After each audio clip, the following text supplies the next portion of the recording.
In the year when Li Yuan was laid off from the company, he activated the Grand Way Heritage Panel, allowing him to acquire corresponding knowledge and illuminate various scientific technologies.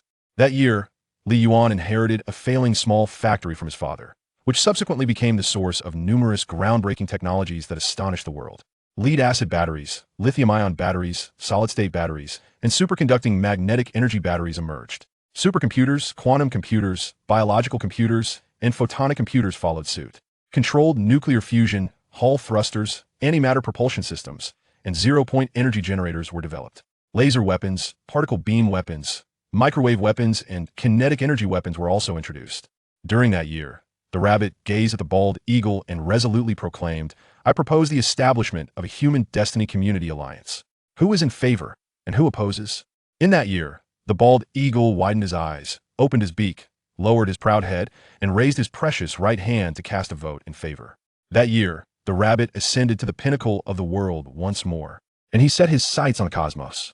Chapter 1. After the layoff, unexpectedly activating the Grand Way Technology Tree. Blue Planet, Hongdu Power Battery, Human Resources Department Office. Li Yuan, is that correct? The expressionless HR looked at the young man sitting before her. Li Yuan, possessing striking features and a handsome visage, emanated the essence of a sunny young man. Having spent years in the laboratory, deprived of sunlight, his complexion was fair, smooth, and unblemished, enhancing his refreshing demeanor. He was precisely her preferred type. Alas, his demeanor is too awkward and solitary, lacking understanding of social nuances. Otherwise, there might have been a chance for him to stay. Perhaps I shall never see my sunny young man again. Among the layoff list, Li Yuan's name was included. He nodded, having mentally prepared himself for the impending events. A few days prior, the layoffs had already commenced. Numerous colleagues had gradually departed. Rumors suggested that the company was restructuring and upgrading, hence the layoffs. However, he did not anticipate that he would also be among them. 2 years ago, or more precisely, 2.5 years ago, Li Yuan had graduated from Hongdu University of Electronic Technology with a degree in electrochemistry and entered the Power Battery R&D department as a chemical engineer through campus recruitment. His primary responsibilities included material synthesis and process optimization for batteries. Initially, his monthly salary was 7,500 yuan, which had now risen to 8,500 yuan.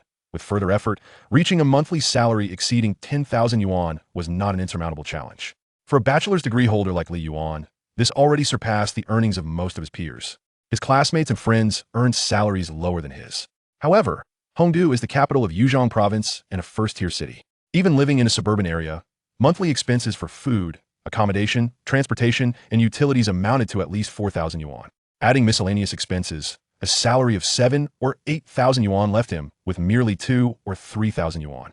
Moreover, there were the customary gifts to parents and social obligations during festivals. After working for 2.5 years, his savings totaled merely 10,000 yuan. He could be considered a prominent figure in the workforce. Li Yuan sighed softly. Upon seeing Li Yuan nod, the HR continued, "You have been with us for quite some time. You can probably guess why I called you here. Due to the company's restructuring and upgrading, internal optimization is necessary. Regrettably, you are on the optimization list. I hope you can understand." Li Yuan nodded lightly, indicating his comprehension. Clinging to his position? It was not unheard of, but the company was willing to offer severance compensation and negotiate with you.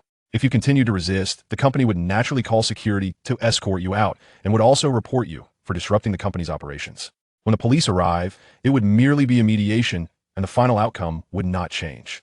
You might even find yourself embroiled in a prolonged legal battle, wasting both time and energy. Rather than tearing the relationship apart without gaining any substantial benefits, it would be more dignified to depart gracefully. All right, the HR smiled slightly. They did not desire conflicts with employees, but as personnel representatives, they must execute the directives from above. A peaceful resolution was certainly preferable. This is the labor contract termination agreement, along with the reasons for your departure. Please sign here once you have confirmed its accuracy.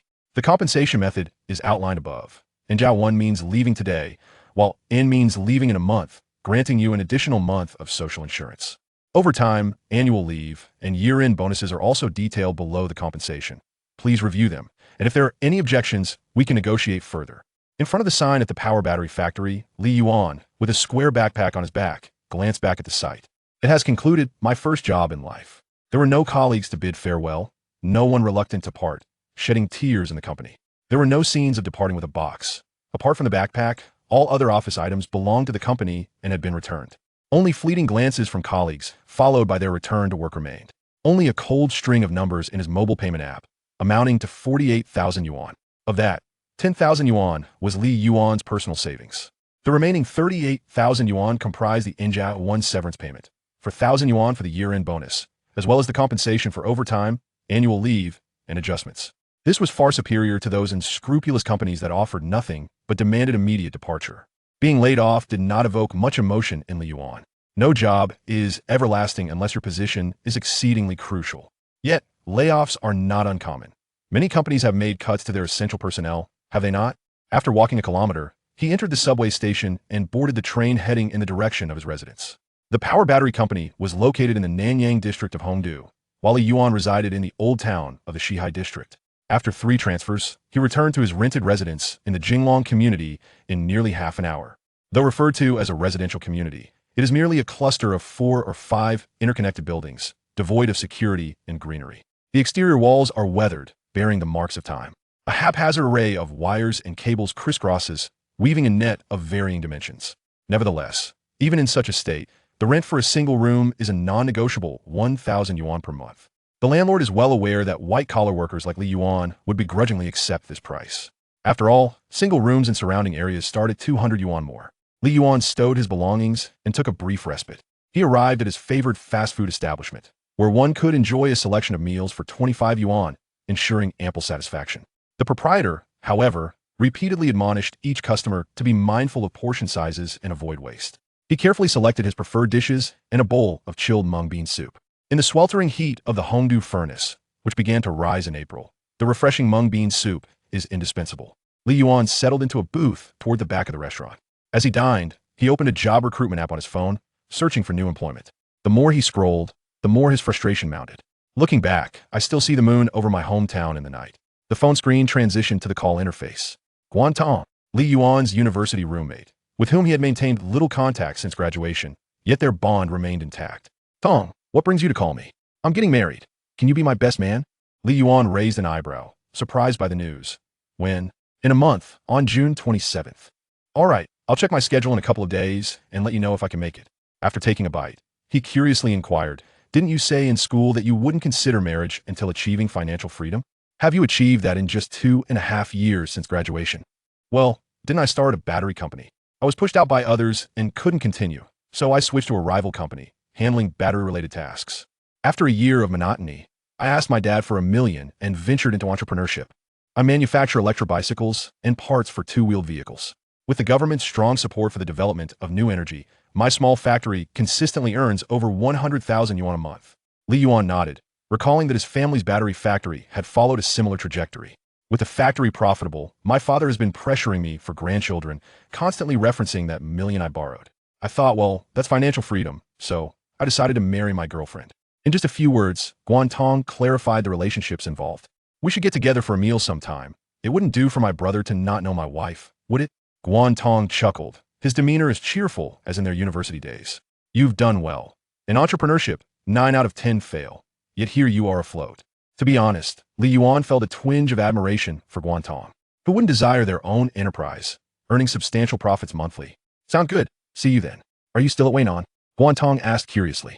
Li Yuan remained silent, offering no response. If I were you, I would heed your father's advice, considering your family's resources and support. Isn't entrepreneurship supposed to be a walk in the park? Li Yuan shook his head internally and interjected. I was laid off and am currently in a state of unemployment. Ah, Guantong exclaimed, surprised. Why not come work with me? I'm planning a venture into batteries. Your expertise would be invaluable. Let's discuss it later. Guantong shrugged helplessly. The common affliction of wealthy heirs, pride. Just let me know quickly so I can make arrangements. You better not bail on me. It would be a shame for my life event to lack your presence. Sure, Li Yuan nodded, rest assured. After hanging up, he resumed eating but found no motivation to continue his job search. His recently set-down phone buzzed incessantly with message notifications. Guantong announced his wedding invitation in their university alumni group. Egged on by others, he flaunted his new home and vehicle. As a native of Kangwu, his family resided in Yong City, boasting a 120-square-meter apartment worth no less than $1 million. The car was also a luxury model, likely worth 200,000 to 300,000 yuan. Damn, that fellow has certainly made his fortune. I wonder if his family had a hand in it. After Guantong's post, others began to share their own achievements. To his astonishment, more than half of his classmates had either purchased cars or homes, or both. Li Yuan began to take notice of his own social circle. It dawned on him that he was not faring well at all, having been left behind by his peers. They were all preparing for marriage or had already launched their own companies, earning tens of thousands per month. Those still employed had salaries exceeding 10,000, with savings several times his own. Meanwhile, he had just been laid off, with savings barely amounting to a few tens of thousands. He still owed 24,000 yuan in student loans, which remained unpaid. Though his family was affluent, he had opted for student loans, relying on part-time work for his living expenses. It was this diligence and independence that earned him accolades as an outstanding graduate. He secured a job with a starting salary of 7,500 yuan during campus recruitment, and his graduation project was even retained by the university. At that time, he was filled with ambition, believing he could achieve great things. Yet reality struck. He had fallen behind, lagging significantly behind his contemporaries. Despite his relentless efforts and diligent work ethic, he found himself achieving nothing. A sense of defeat welled up within him. Why? Why is it that despite my hard work and dedication, I find myself in this predicament? What was the point of my university education? Li Yuan grabbed a bottle of beer, his upright frame slumping into his seat. The once fiery ambition within him had dimmed. He took a swig of beer, quickly setting the bottle down.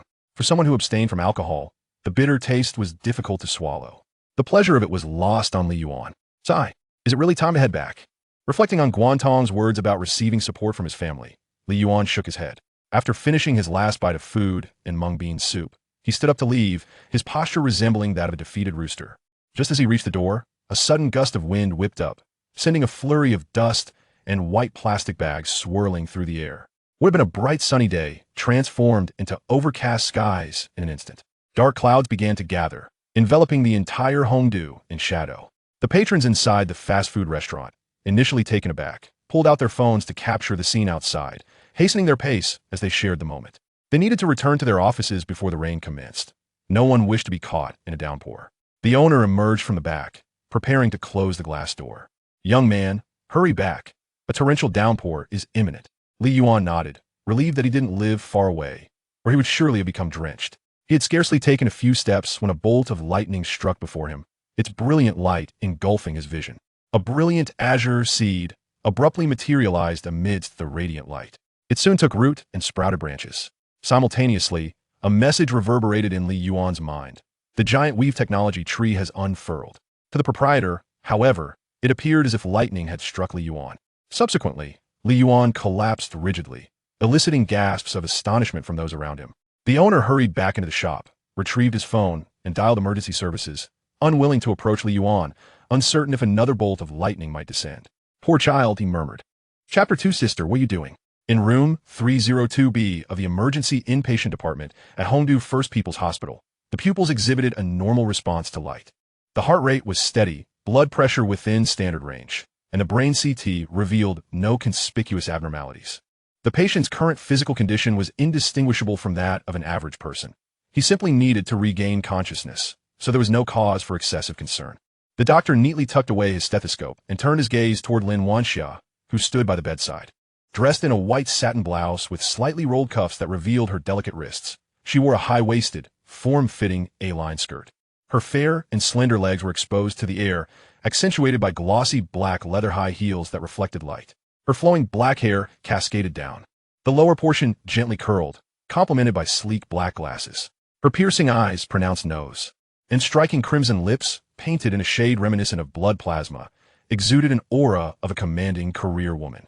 A glimmer of astonishment flickered in the doctor's eyes before quickly vanishing, replaced by a more neutral demeanor. "When will he awaken?" Lin Wanxia gazed at Li Yuan, who lay on the bed with his eyes tightly shut and a pallid complexion. Her brows furrowed, the fatigue evident on her enchanting face. "It's hard to say. He might wake up shortly, or it could take several days, or perhaps even longer. All tests indicate that both his neurological and physical conditions are normal. However, we cannot ascertain if there are any injuries undetectable by current medical standards, especially considering he was struck by lightning." The doctor's words weighed heavily on Lin Wanxia's heart. "I understand, doctor. Thank you." Li Yuan, the sole son of Uncle Li from next door, had always been her little shadow, trailing after her since childhood. Back then, he was just as fair and handsome as he was now, a source of pride whenever they went out together. Their bond had flourished over the years. 3 years her junior. He had once told her upon his acceptance to Hongdu University of Electronic Science and Technology that he would reach out to her whenever he needed anything. Yet, he truly relied on her for everything. A smile escaped Lin Wanxia as she recalled the notes in Li Yuan's phone. He had specifically marked his parents with a note that said they should not be contacted for any matter, while her note read that she could be contacted for anything. You little rascal, you really took that to heart? If Uncle Li and Aunt May found out about your predicament and that their daughter next door was keeping it from them, wouldn't they be furious with me? With that thought, Lin Wanxia playfully poked Li Yuan's forehead. Now, listening to music alone always left her feeling forlorn. Hello. Lin Wanxia answered the phone coldly. Sister. The experimental data. Before the speaker could finish, Lin Wanxia interrupted frostily. We can discuss it when I return. I'll explain to Professor Zhang. Without waiting for a response, she hung up, turning back to Li Yuan's face, pouting slightly. Why does everything seem to converge at once? At that moment, Li Yuan remained enveloped in a brilliant white light. His perception of the outside world had not been lost. He was aware that Lin Wanxia was taking care of him, not his parents. A sense of relief washed over him. Since entering university, he had always reported good news to his family while concealing any troubles. Subconsciously, he wished to spare his parents from worry, thus financing his education through a student loan that totaled $32,000 over 4 years. After 2.5 years of work, he had repaid a portion, leaving $24,000 until today when he finally cleared the debt. He had also earned his living expenses through part-time jobs during college, leading his mother and grandmother to frequently call and ask if he needed money.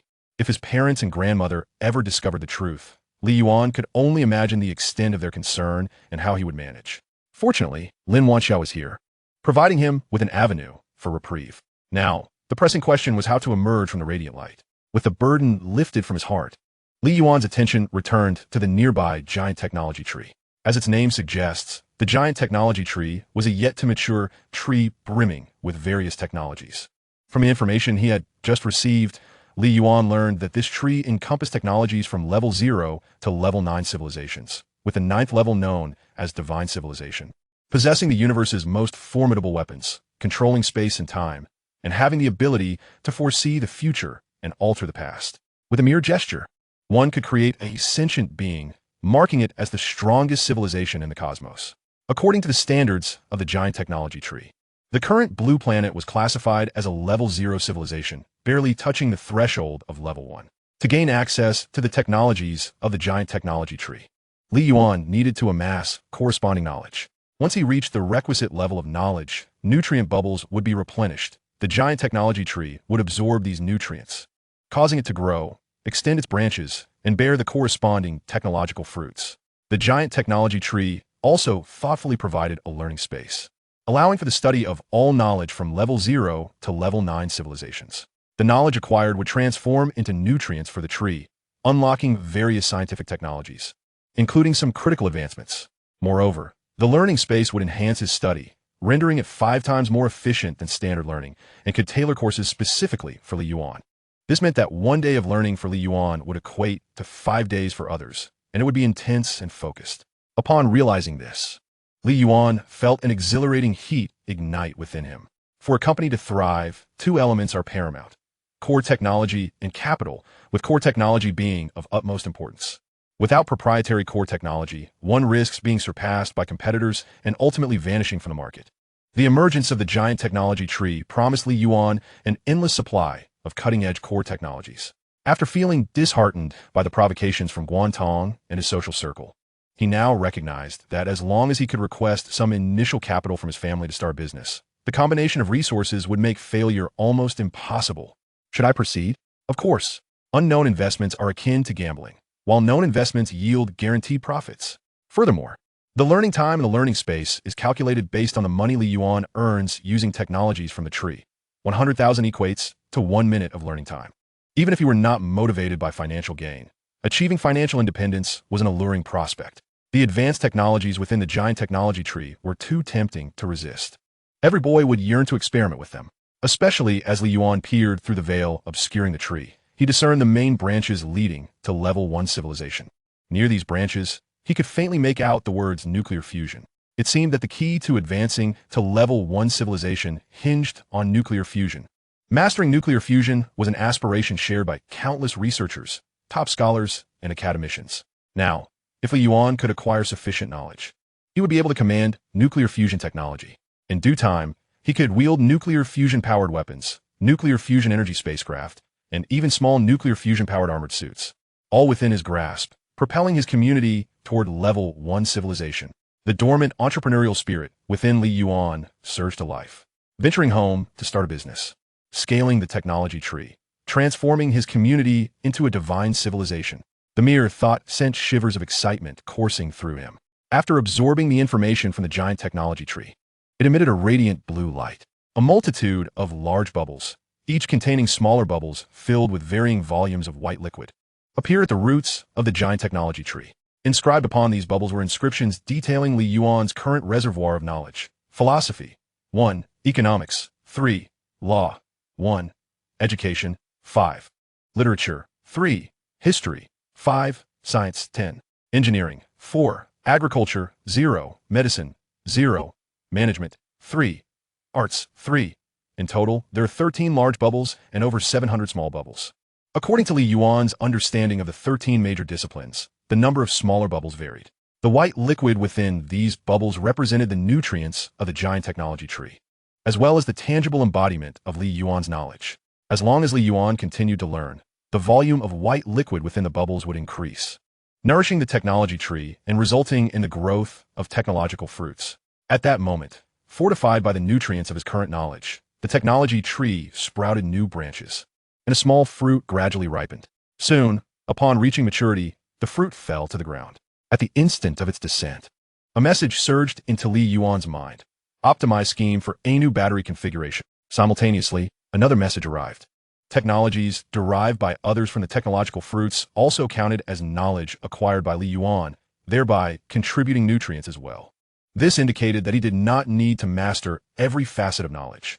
As long as he focused on essential knowledge and produced corresponding results, he could benefit from the research and development of others, which would supply the giant technology tree.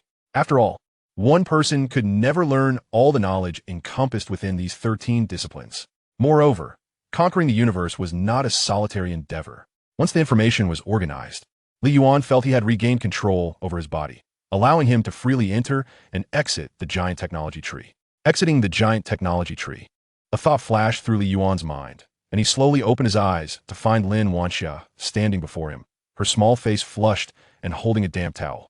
Her gaze was fixed upon him, particularly on the exposed part of his body beneath the blanket. Li Yuan quickly pulled the blanket over himself to shield Lin Wanxia's view and exclaimed, "Sister, what are you doing?" Chapter 3. I choose to go home and rely on my parents. Huh? Upon hearing Li Yuan's voice, Lin Wanxia was initially startled. She quickly concealed the towel behind her and then looked at Li Yuan with delight, her expression shifting to one of astonishment, reminiscent of the ever-changing sun Wukong. As she raised 3 fingers, "You finally woke up. Do you have any idea how many days you've been lying here?" "A full 3 days. What was I supposed to do?" "The nurse said if I didn't clean you up, you might develop bed sores and get infected. Should I clean you up or not?" Lin Wanxia sat down on the stool beside the hospital bed, pointing at Li Yuan's 5th limb and chiding him. "I didn't complain about you. Why are you so anxious?" Today, Lin Wanxia donned casual attire, and her mildly irritated expression made her resemble a neighborly older sister scolding her younger brother. Not frightening, but rather endearing. 3 days? Has it really been that long? Li Yuan was astonished. Although he could sense the outside world while within the giant technology tree, he had hardly perceived the passage of time. "Yes, if you hadn't woken up soon, I would have called Uncle Li to come over." "What on earth did you do to attract such misfortune? Did you anger the heavens to the point that lightning was about to strike you?" Lin Wanxia gazed at Li Yuan curiously, attempting to decipher the mystery behind his condition. Was it due to some romantic entanglement? Had he provoked a witch capable of cursing him? Or had he engaged in some indescribable acts so frequently that even the heavens could no longer bear to watch? Lin Wanxiao's chatter was rather crude, a stark contrast to her demeanor in the laboratory, portraying 2 completely different individuals. Li Yuan quickly shook his head. "That's not the case, and besides, the lightning didn't strike me." "Then how did you faint?" "I'm not sure. The lightning struck right in front of me, and then I just passed out." Naturally, Li Yuan would not disclose the matters concerning the giant technology tree to anyone. However, he felt perfectly fine now in good health. The reason for his fainting was indeed related to the giant technology tree. Having now mastered it, he was in excellent condition. In fact, he felt even healthier because of it. The doctor's words are what truly matters. After a series of tedious examinations and x-rays, Li Yuan was discharged from the hospital in a state of good health. In the parking lot of the hospital, in front of a BMW 3 Series, Lin Wanxia said, "Let us go, it's time to eat." She produced the key and pressed the button, causing the front lights to blink twice. The BMW 320i, a stylish model newly released this year, was priced over 300,000 yuan. Li Yuan was taken aback. He anticipated that Lin Wanxia was also wealthy. How could he be left with nothing? His mood plummeted instantly. Yet, thinking of the giant technology tree in his mind, his spirits lifted. I too shall possess such things. What about your company? You haven't been to work for 3 or 4 days. Li Yuan's situation was well known to Lin Wanxia. I was laid off. Oh. Lin Wanxia raised an eyebrow, exclaiming with delight, being laid off is great. Why not come work with me? It aligns with your field of expertise. Starting salary is at least 10,000 yuan per month. Are you interested? Look at me. After working 2 or 3 years, I could buy the BMW 3 Series outright. Plus, I'll soon become a doctoral candidate. What an excellent working environment. Lin Wanxia worked in a studio established by her doctoral advisor, focusing on optimizing lithium battery configurations and selling solutions to enterprises. When Li Yuan had just graduated, Lin Wanxia had suggested he consider pursuing graduate studies under her advisor to enhance his qualifications while accumulating experience. After all, with a major in electrochemistry, stepping into the workforce typically involved engaging in research on processes and materials. For Li Yuan, joining the studio where Lin Wanxia worked would be beneficial in every aspect. But at that time, being young and arrogant, he had refused. Reflecting on it now, Li Yuan felt a twinge of regret. He too wished to work for 2 or 3 years and buy a car with his own efforts. But now, things have changed from before, from 3 days ago. No, I have my own plans. Plans? What plans? To continue searching for other companies? What is wrong with coming to work with me? At least you can save more money and have more opportunities for advancement. Look at you now. You've graduated over 2 years, worked for over 2 years. And how much have you saved? I can guess without you saying. Just a tiny bit. Lin Wanxia held up her right hand, pinching her thumb and index finger together. Rather than working for others, you might as well work for me. Once I graduate, I'll help you start a business.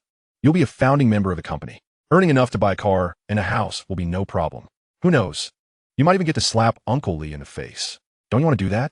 As she spoke, Lin Wanxia teased him, mimicking Li Yuan's previous tone. I, Li Yuan, a distinguished graduate from Hongdu University of Electronic Science and Technology, will starve outside? Even if I do starve, even if I die in poverty, it's my own doing. I just want to carve out a name for myself. What is wrong with that? Upon hearing this, Li Yuan felt a flush of embarrassment and awkwardly laughed. Sister, I was young back then. I didn't know any better. And what about now? Is staying away from my place a sign of maturity? Lin Wanxia retorted vehemently. I intend to return home and rely on my parents, Li Yuan replied, rubbing his nose. Moreover, sister, you want to take me to your place simply to cultivate your own entrepreneurial team, don't you?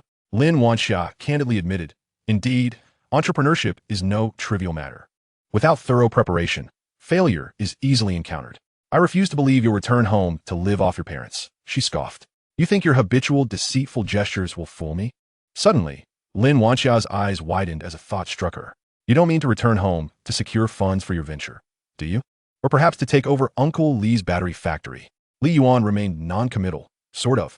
Li Yuan's family and Lin Wanxia's family resided opposite each other. And Lin Wanxia was well aware of the circumstances surrounding Li Yuan's household. Life truly forges one's character. The once unyielding resolve had been tempered away. Returning home sounds appealing. Being a factory heir and living off one's parents is quite comfortable. However, should your factory falter, do remember to inform me. Perhaps I could assist in taking over the factory, allowing you to work for me in a different capacity. As she pondered, Lin Wanxia broke into a radiant smile. Li Yuan felt as if the air around them had turned sweet. Eventually, the vehicle came to a halt in front of a barbecue restaurant. After savoring the meal, Lin Wanxia escorted Li Yuan back to his residence. Naturally, Li Yuan covered the bill.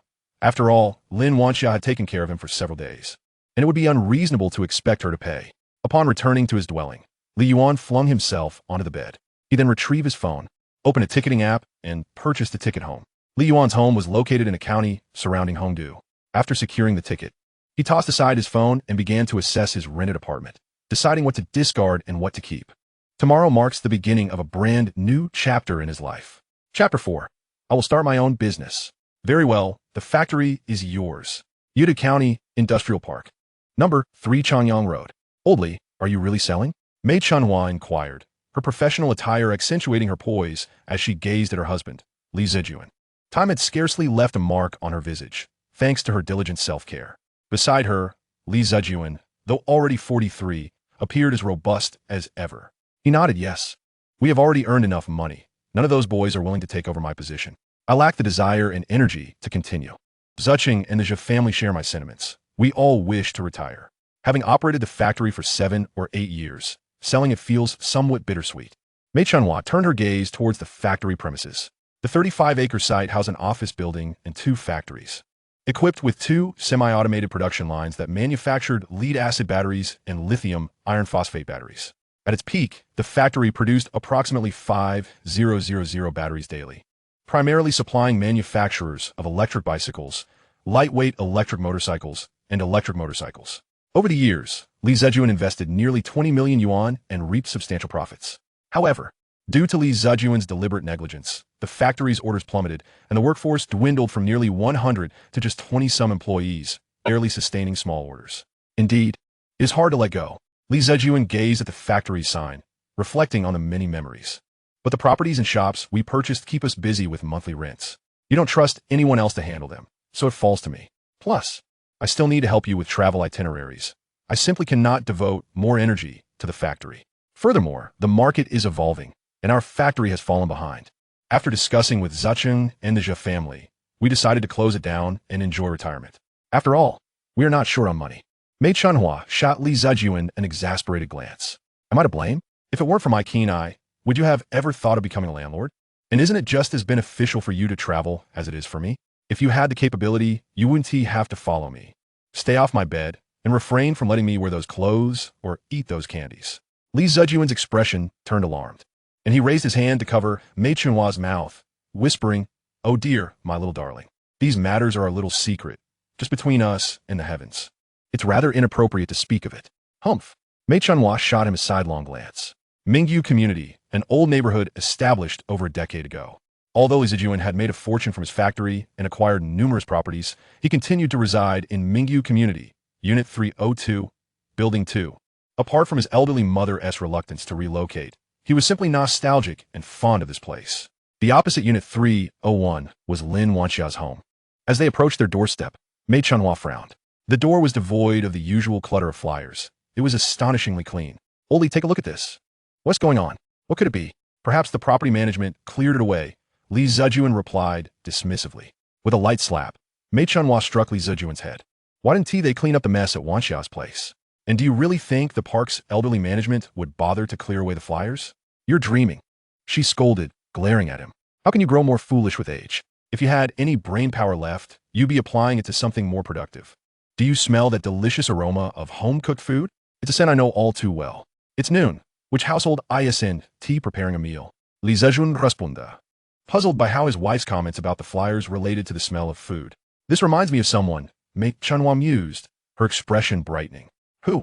Li Zijuan inquired, his confusion deepening. "Your foolish son, who ran away from home for 2.5 years and refuses to return. Whenever something happens, he loves to cook and tidy up." "Are you certain?" Li Zijuan began to roll up his sleeves. "This boy needs a good talking to. Why would he forsake a family fortune to toil as a laborer? Just thinking about it infuriates me." Mei Chunhua said nothing further, producing her key to unlock the door. After changing her shoes, she headed straight for the kitchen. Li Yuan, standing at a height of 1.8 meters, donned a pink apron that looked rather out of place. Beside him was his silver-haired grandmother, Fang Xianglan, assisting him. No matter how much Li Yuan protested, she refused to leave the kitchen. Mei Chunhua instantly recognized her son, Li Yuan. As she observed his noticeably thinner frame, tears streamed down her cheeks. "So," Mei Chunhua cried out, her voice tinged with emotion. "Mom," Li Yuan responded, hearing her voice not through a screen, but in person, the familiar sound warming his heart. Tears welled up in Mei Chunhua's eyes, filled with a deeper sorrow. She embraced Li Yuan tightly. The initially irate Li Zijuan, upon entering the room, also quelled his anger and gazed affectionately at Li Yuan. After all, he was their sole son, already in his 20s. How could one simply strike or deny him financial support? Following an exchange of words, Mei Chunhua managed to stem her tears, while Fang Xianglan discreetly wiped the corners of her eyes. "There's still one dish left. Mom, Dad, Grandma, please wait in the living room for a moment. It will be ready shortly," Li Yuan urged, as he brought the final platter of beer duck to the dining table. The rice and drinks were already prepared, awaiting his arrival to begin the meal. Upon sitting down, Mei Chunhua raised her glass of orange juice. "Welcome home, my son." After the toast, she curiously inquired, "Son, why did you return so suddenly without informing me beforehand? Is something wrong?" Li Zijuan, attentive and quietly serving Li Yuan with food, listened intently. "I was laid off," Li Yuan replied, his tone unperturbed. Mei Chunhua was taken aback, while Li Zijuan's gaze sharpened instantly. "Laid off? How could that happen unexpectedly? Were you marginalized, or did you err in some way? You, a university graduate, can just be let go like that?" Fang Chunlan also looked at Li Yuan with intrigue. Li Yuan shook his head. "Neither. The company is undergoing a transformation, resulting in normal personnel changes. They even provided me with severance pay." The three of them immediately relaxed, relieved that it was not due to any wrongdoing or malice from others. "So, what do you intend to do next? Will you continue searching for a job, or?" Mei Chunhua asked, serving him a duck leg. Li Yuan passed her his bowl, accepted the duck leg, and then solemnly declared, "I wish to start my own business." Clatter. Li Zijuan abruptly stood, the chair scraping against the floor, his face flushing a vivid red as anger surged within him. "Damn it. When I asked you to take over my position, you refused. Now that the factory is in decline and half the workers have been laid off, you tell me you want to start a business? Are you doing this on purpose?" Yet, under Mei Chunhua's imploring gaze, his ire gradually subsided. "If you drive your son away again, I want to let this go. Explain why. What do you have? What makes you think you can succeed?" Li Zejun pressa, posing 3 pointed questions. "Firstly, working for others yields insufficient income. I can hardly save any money throughout the year." Li Zejun retorted, "Now you understand? Did you think I was eager to start business? To run this contract factory? It's not that I didn't want to work for someone else." Of course, this was his unspoken thought. He feared that voicing it might provoke his son again, leading him to leave home, as he had done previously, incurring a week of scolding from both his mother and wife. "Secondly, I possess core technology for batteries that can enhance their performance by over 25 compared to all current market options, making it difficult for other manufacturers to catch up in the short term." This assertion stemmed from Li Yuan's calculations based on the Eining new battery optimization scheme. Those specifics still required experimentation. Li Zejun nudda. If Li Yuan indeed held core technology, the chances of success were considerably high. He had no doubt about Li Yuan's professional capabilities, having witnessed his contributions to certain battery technologies at the factory. Thirdly, the primary concerns regarding batteries are threefold: endurance, safety, and lifespan. Safety issues are predominantly linked to lithium batteries, while lead-acid batteries use sulfuric acid and lead plates, which are relatively stable substances. The likelihood of explosions or fires is significantly lower than with lithium batteries, although not impossible. With my new battery technology, both lead-acid and lithium batteries can see improvements in all aspects.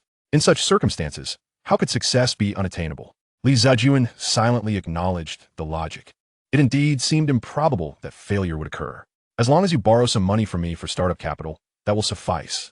Li Yuan scratched his head, feeling somewhat embarrassed at the thought of asking his parents for money at his age. "I'll hand over the factory to you." Huh? Chapter 5. This factory is now mine?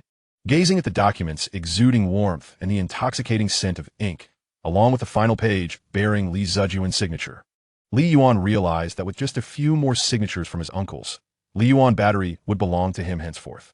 He had merely sought a bit of startup capital, and now the entire factory was his, with an additional 5 million available for use.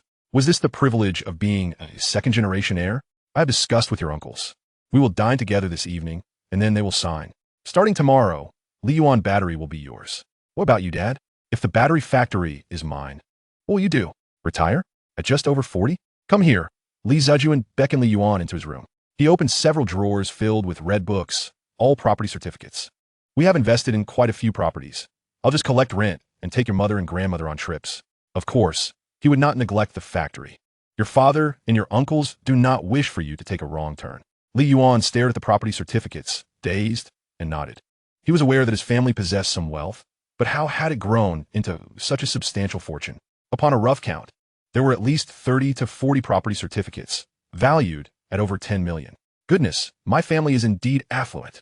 He lamented inwardly for not having been more forthcoming about asking for financial support. Regret flooded him, a bitter ache in his heart. At Fang Hulu, a rustic restaurant known for its local mountain delicacies, Li Yuan and his family of 4, along with his second and third uncles, gathered in a private dining room. The children of his uncles were studying and working abroad, taller and leaner than Li Zijuan, their hair somewhat thinning. The second uncle, Li Zicheng, handled research and development, while the third uncle, Li Zijia, managed sales. Xiao Yuan, I hear from your father that you intend to take over Li Yuan and start business? The sales-oriented second uncle inquired with a smile, accepting the documents from Li Yuan and signing his name before passing it to the third uncle. I originally intended to start my own venture, but my father suggested I simply take over Li Yuan since it operates in the same industry. Li Yuan replied with a grin. You should have mentioned that sooner. Give you a vibrant Li Yuan rather than leaving it in its current state of limbo, Li Zicheng sighed. Li Yuan gained insight into his family's battery factory situation, but he was unfazed. This was actually beneficial, allowing him to adjust the production line to better align with his new battery technology. The third uncle, responsible for research and development, clearly had a greater interest in this area. His eyes lit up instantly. What kind of new technology is it? Would it be convenient for the third uncle to have a look? Of course, it's convenient. Besides, didn't the second uncle and third uncle say they would help me at the factory? It's only right for you to see it, Li Yuan replied with a smile. Ah, that is true. The others exchanged glances and laughed heartily. After some conversation, the waiter began to serve the dishes, prompting everyone to pause their discussions. In the grand scheme of things, nothing surpasses the importance of a good meal. Hey, Xiao Yuan, you guys must try this cordyceps chicken soup. It has been simmered over a wood fire for a full hour and a half. The chicken flavor is rich and incredibly fresh. The second uncle took the soup bowl from Fang Chunlan and Li Yuan to ladle soup for the two of them. Big brother, big sister-in-law, pass your soup bowls over. No, we can serve ourselves. It's not like we are strangers. Exactly, second brother. You're being too formal. You always bring that sales attitude home. Li Zijia chimed in, and the atmosphere was filled with warmth and laughter. The following day, in front of the sign of Li Yuan Battery Factory, Li Yuan gazed at the 35-acre factory site, equivalent to 3 standard athletic fields, feeling an overwhelming wave of emotion. How could he have once dismissed such a vast factory as mere dirt, refusing to take it on? His father truly possessed remarkable skills, transforming a small warehouse into such an expansive factory. The security guard, who had just received notice last night, raised a barrier at the entrance. Mr. Li Yuan Nuda, responding with a forced smile to the guard's ingratiating grin. He then pressed the accelerator and drove slowly into the factory parking lot. Indeed, after taking over Li Yuan Battery, Li Yuan had successfully joined the ranks of car owners. A Mercedes-Benz S300L, priced at $1 million in the dealership, although it was under Li Zijuan's name. It was practically Li Yuan's by approximation. After disembarking, Li Yuan made his way to the R&D department meeting room in the office building of the factory. The R&D department comprised 8 individuals, including his third uncle. Apart from the third uncle, who was filled with enthusiasm, the rest appeared listless. I heard that, Mr. Li-san has taken over our factory and is here to produce a new type of battery. Wang Jian, who had caught wind of the news, sent a message within the small group of 7. Is that so? Mr. Li-san is only in his 20s, right? What new technology could he possibly have? One cannot be so dismissive. He is a legitimate university graduate, unlike us who are self-taught. Many of the battery-related technologies in the factory are well known to us, and they are mostly brought in by Mr. Li-san. So what? He still ended up returning to the county, taking over this nearly bankrupt factory. I'm already looking for alternatives. I just hope Li Yuan doesn't collapse too quickly, allowing me to transition. Who would disagree? The 7 R&D personnel were far from optimistic. They firmly believed that the closure of Li Yuan was a foregone conclusion. With Mr. Li stepping down and passing the reins to his son, it was merely an exercise to train him to endure and gain experience. They only needed to follow the routine and ride out this period smoothly, finding a new job when the time came. As the 7 discussed privately, Li Yuan entered the meeting room. Third uncle, Li Yuan, grata Li Zijia. Li Zijia nodded, rising to introduce the members of the R&D department to Li Yuan.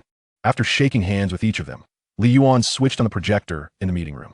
I have a bit of social anxiety and prefer to be straightforward rather than engage in pleasantries. I hope you will all understand. Now, I would like to present my independently researched, Eining new configuration battery optimization plan. According to my design, using the Eining new framework, whether for lead-acid batteries or lithium iron phosphate batteries, we can achieve a 25 increase in range, a 20 improvement in safety, and a 30 extension in lifespan. The overall performance can be enhanced by 25, but the specific figures will require sample testing to provide concrete values. Here is a detailed description of the plan. Please circulate it and let me know if there are areas for improvement. After a moment, Wang Jian raised his hand. Young Mr. Li, this architectural plan is indeed quite ingenious, surpassing anything I have encountered before. However, I feel it may not be highly applicable for lithium iron phosphate batteries. The construction differs entirely from that of lead-acid batteries. With a smile, Li Yuan explained, the lithium battery merely has an additional layer of membrane. The other components are largely similar. There are targeted solutions in the latter part of the plan as well. Group leader Wang. Perhaps you could take another look. Wang Jian was the previous team leader of the RD group, as mentioned in Li Zijia's introduction. The Ining New Configuration Battery Optimization Plan contained numerous technical terminologies and cutting-edge concepts. Apart from Li Zijia, the others only grasped parts of it. Yet, the feasibility of this architectural method was evident. It was undeniably achievable, though the third uncle had graduated from a vocational college. The value of that education in his time was not inferior to Li Yuan's university degree. After entering the workforce, he had persisted in learning. It could be said that the other half of Li Yuan Battery's success was upheld by Li Zijia. Those who understood it were naturally more impressed, captivated by the ideas and concepts presented in the plan. Brilliant! Brilliant! Xiao Yuan, your time in university has not been in vain. The batteries manufactured using your technology will undoubtedly make a remarkable debut at the upcoming Yuzhong New Energy Industry Chain Conference and New Energy Industry Expo in a week. The third uncle exclaimed excitedly. Li Yuan's attention, however, was more focused on the mention of the Energy Expo in his uncle's words. Energy Expo? Li Yuan Rapata. Indeed. The third uncle produced an invitation card. I discussed it with your big brother and second brother. If your technology can truly achieve what you claim, we will attend this expo, aiming to make a striking impression and secure orders. If results are lackluster, we will have the second brother take the sales team to solicit orders. After all, your big brother has been stagnant for over a year, and the news of our factory's impending closure has already circulated. Our reputation has significantly declined, and the Energy Expo is our chance to regain our standing. The prerequisite is that your technology genuinely impresses. I see, Li Yuan said, a newfound understanding dawning upon him. Having entered the waning battery company right after graduation and dedicating himself to research, he had been quite unfamiliar with the intricacies of the business world. Even if he were to understand, it would be superficial at best. How could he compare to his father, second uncle, and third uncle, all seasoned veterans? With his third uncle's explanation, Li Yuan began to grasp certain aspects. We should head to the RD room to create samples and test the specific performance. There are still some orders on the production line that need to be completed. Once the old orders are fulfilled, we will see if your new battery can truly shine. Li Yuan nodded vigorously. It absolutely will. He followed Li Zijia to the RD room, while Wang Jian and the other 7 trailed behind, whispering among themselves. Mr. Li Sun seems quite capable. There are many parts of the proposal that I cannot comprehend. Same here. I only understand a portion. Using this method, the battery's performance can indeed be enhanced, but I am uncertain if it can achieve the ideal data. From the looks of a department head, it should be feasible. Whatever happens, happens. If it succeeds, it succeeds. If not, there is nothing we can do. If it truly succeeds, whether we stay or leave is not up to us. Wang Jian's words abruptly plunged everyone into silence, for their technical prowess could not keep pace. The plan contained scant comprehensible sections. Sighing, they resolved to observe the unfolding situation, first examining the manufactured samples and their specific performance. Nodding in agreement, the group acknowledged the need for patience. Within the research and development room, the machinery was not fully automated like that of the factory. Most battery components required manual assembly or human intervention. Over the course of 2 days, Li Yuan led his uncle and Wang Jian in producing lead-acid batteries and lithium iron phosphate batteries using the Ining New Configuration Battery Optimization Plan. The distinction between the two was quite straightforward, as the energy density of lithium batteries was several times that of lead-acid batteries, necessitating a larger volume for the latter to store equivalent energy. Let us proceed with the testing, Li Yuan instructed Wang Jian, who rallied a few others to take the batteries for evaluation. On the first day, the team regarded Li Yuan as a talented second-generation individual, not an ignorant novice directing operations haphazardly. However, as the sample production commenced, their understanding of Li Yuan deepened. Their professional admiration for him was profound, as he made no errors and swiftly pointed out their mistakes before they could fully materialize. In just 2 days, his words became unequivocal. There was no room for doubt. For Li Yuan substantiated his assertions with undeniable facts. Among the skeptics, his uncle voiced the most doubts, but also faced the most corrections, yet he relished the experience. For he was learning. Xiao Yuan, you are suited for scientific research, not entrepreneurship, Li Zijia remarked wistfully. That is my aspiration, Li Yuan replied with a smile. Though it was a clear misrepresentation, for the pursuit of scientific research was precisely to have mentors guide one along the correct path, to accumulate experience and broaden horizons. Standing on the shoulders of giants, one could innovate. However, with a vast technological tree at his disposal, Li Yuan was already atop the shoulders of a giant who would provide unwavering guidance and impart knowledge. The path of managing power source batteries, earning money, converting it into learning time, acquiring more knowledge, and unlocking further technological advancements was, indeed, the most fitting journey for him. All right, Uncle will provide you with protection and support. Li Zijiao patted Li Yuan on the shoulder. An hour later, Wang Jian burst into the room with 2 documents in hand, brimming with excitement. Mr. Li, Minister, the test results far exceeded our expectations. Upon hearing this, Li Zijiao immediately snatched the documents from Wang Jian's grasp. The papers detailed the performance metrics of batteries produced by leading manufacturers in the market. The far left column contained their sample data, followed by comparative data from other manufacturers, spanning names like Leeuwen, Onxing Tianxia, Chao Neng, and Wei Neng, covering aspects such as endurance, safety, energy density, and lifespan. After a thorough horizontal comparison of each manufacturer and each criterion, Li Zijiao arrived at a conclusion. The samples produced under the Eining new configuration battery optimization plan surpassed their competitors in every aspect, both for lead-acid and lithium iron phosphate batteries. The overall performance enhancement was not the anticipated 25, but an astonishing 30. Li Zijiao's face radiated with joy, an uncontrollable smile breaking forth. With such a battery, how could Li Yuan fail to rise again? Regaining the pinnacle of success was merely a matter of time.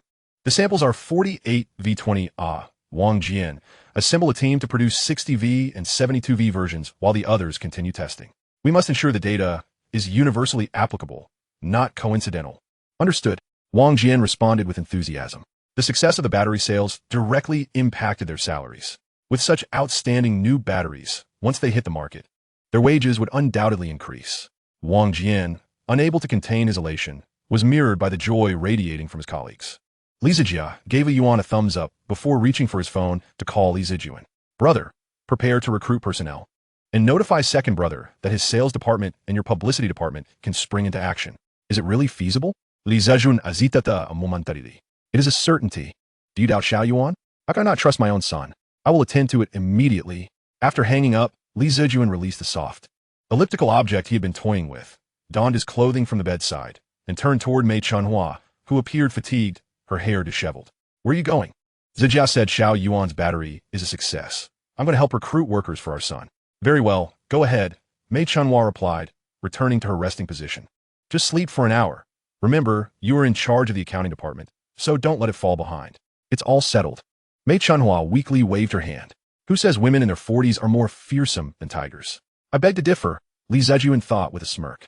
Receiving the news, Li Zicheng returned to the factory to consolidate the sales team. Li Yuan and Li Zijiao remained industrious, arriving at the factory to gather several workers to begin adjusting and modifying the production line to accommodate the manufacturing of Eining-type batteries. Indeed, the batteries utilizing the Eining new configuration battery optimization plan would henceforth be named Eining-type. Chapter 7. Is it not over? Yet you still attend the exhibition? Chairman, here is the list of manufacturers participating in this exhibition. Lu Mingjiang from the Yuzhong Province Energy Development Association handed a document to Cheng Chun. Cheng Chun took the document, opened it, and scrutinized the exhibiting manufacturers. The Yuzhong New Energy Industry Chain Conference and New Energy Industry Expo had always been hosted by the Yuzhong Province Energy Development Association. In the past 2 years, following the introduction of the 12th Five-Year Energy Development Plan and the New Energy Industry Revitalization and Development Plan, the official gaze had increasingly fixed upon this event, with numerous official institutions joining as co-organizers. Although termed as co-organizers, the primary effort still rested with the association. The demands were reiterated time and again, with the province's top leaders emphasizing the necessity of executing the Energy Expo flawlessly, leaving no room for error. Cheng Chun felt the pressure mounting year by year. Among the most vexing issues was the location of the exhibition. A prime location at the exhibition represented a significant promotional opportunity for any battery manufacturer. Conversely, a manufacturer occupying a favorable position also served as the face of the exhibition. Poor performance from a manufacturer would diminish the exhibition's prestige, while exemplary performance would elevate it. A well-regarded exhibition could enhance visibility and bolster the leaders' reputations. Thus, Cheng Chun had to deliberate meticulously over the exhibition positions, as this pertained not only to the leader's reputation, but also to his own standing. I recall Wei Nang's total battery sales last year exceeded 800,000 units, totaling 2 million batteries. Why has this year's sales plummeted so drastically? Cheng Qin pondered, reviewing the data in the document. Last year's exhibition had seen Wei Nang shine brightly, garnering accolades. How could they falter this year? Was the battery industry subject to such rapid change? Chairman, it is as follows. Lu Mingjiang stepped forward to elucidate.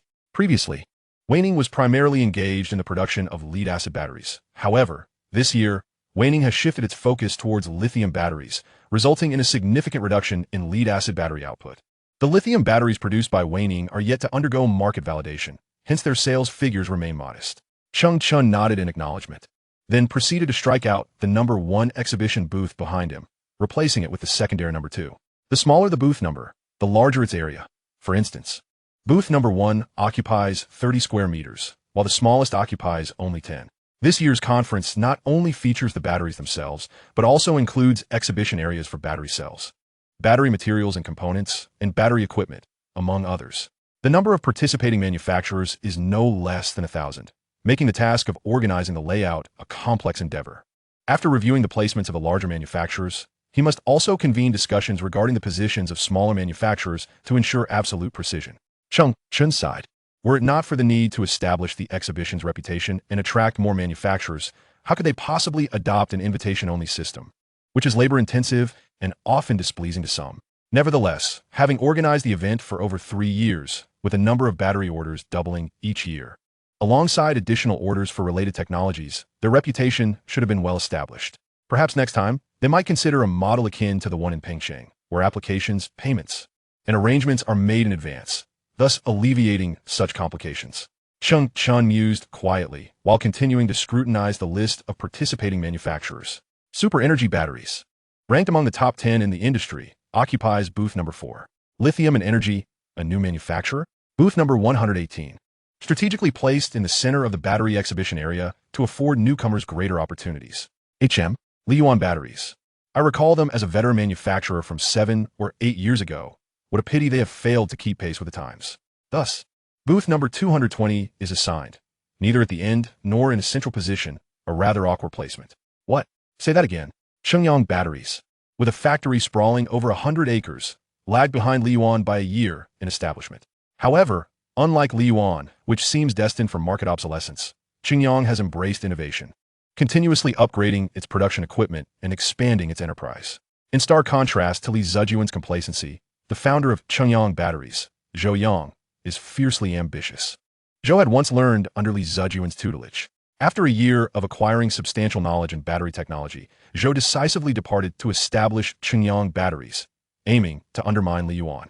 After all, the technologies of both are closely intertwined. It's a matter of survival of the fittest. In the words of Li Zicheng, Zhou Yang is akin to a treacherous wolf. Having learned to hunt, he now seeks to devour the very wolf that nurtured him. Yet, experience often prevails. Zhou Yang's attempts to undermine Li Yuan have met with failure. Ironically, it is Li Zijuan's negligence that has allowed Zhou to gnaw away at Li Yuan's market share. However, as long as Li Yuan endures, the thorn in Zhou's heart will never fade. Now, Li Yuan dares to participate in the expo with its outdated batteries. What orders could they possibly secure? Each year sees a decline in their order acquisitions. Do they still harbor dreams of resurgence? A grand vision of reclaiming their former glory? Is that even conceivable? I shall douse your aspirations with cold water. Is the news authentic? Is Li Yuan truly attending? Zhou Yang inquired once more. Absolutely correct. The exhibition list clearly states their participation. I did not misinterpret it. Furthermore, according to my sources, the helm of Li Yuan has shifted to Li Zijuan's son, Li Yuan. Understood. Thank you, Director Huang. Zhou Yang's eyes narrowed, glinting with cold determination. Li Yuan. This time, I shall shatter your hard work to pieces. Make sure to indulge. Director Huang, in copious feasts and revelry. Zhou emphasized the word feast. Very well, very well. Director Huang, content, ended the call. The purpose of his call was, after all, to partake in the feast. Zhou Yang set his phone aside and pulled the office landline towards him. He dialed an internal extension. Have tea on, and from the publicity department come my office. Finally, the renovations are complete. Li Yuan wiped the sweat from his forehead, inadvertently smudging his face with dark grease. The overhaul of the production line entailed not only reprogramming, but also physical modifications to the machinery itself. The workers, skilled in operation, required Li Yuan and the Li family to personally oversee the renovations. Third uncle arranged for someone to test the mass production for any issues, Li Yuan stated wearily. Li Yuan has 4 production lines, and each line's renovation demands at least a day's time. Li Yuan also had to address issues arising from the samples, leaving him with only 3 to 4 hours of rest each day, sleeping later than dogs and rising earlier than roosters. Yet, all of it was worthwhile. They completed the production line overhaul just a day before the exhibition commenced. Once the production tests yield satisfactory results, they would head to the expo. His father and second uncle had already gone ahead to set up the exhibition booth. The data for both lead-acid and lithium iron phosphate batteries was in order, with comprehensive performance enhancements falling within the 28 to 31 range, significantly ahead of the market. Xiao Yuan, why don't you go wash your face? I'll keep an eye on the mass production tests, Li Zejia suggested, observing his son, who resembled a little kitten. Xiao Yuan is truly commendable, unfazed by fatigue or dirt, possessing both practical and professional skills. Big Brother is indeed fortunate to have married a virtuous wife and raised such a fine son. Unlike my own, who refuses to return home. I had hoped he would learn some foreign techniques and contribute upon his return, but alas, it vexes me to the point of high blood pressure. He remains oblivious to the gravity of the situation. If he chooses to stay abroad, so be it. Does he think life is better there than here? If the opportunity arises, I shall go abroad too, to reunite with my son. That day, I struck my wife for the first time. No matter how flawed it is, this country was built with the blood and sweat of its people. Having endured the ravages of war, we have made strides in rebuilding. Decades have passed, and despite its shortcomings, the pace of development far surpasses that of developed nations. Everything is improving. From rural to urban, from scarcity to abundance, I have lived through it all. I have enjoyed the benefits of this nation and amassed my wealth step by step.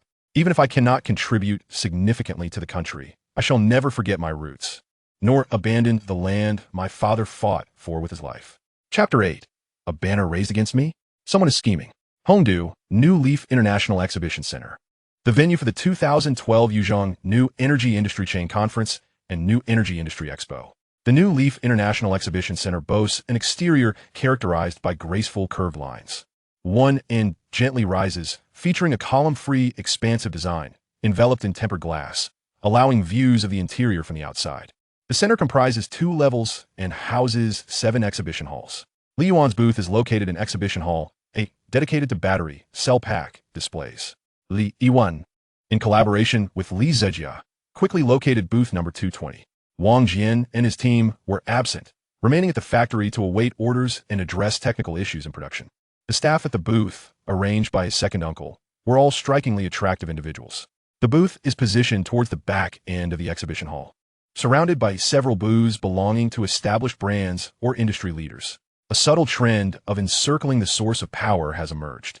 The organizers of the exhibition did not prioritize the positioning of brands based on their prominence or reputation, but rather dispersed them strategically, ensuring that each section of the exhibition hall showcased major brands and manufacturers.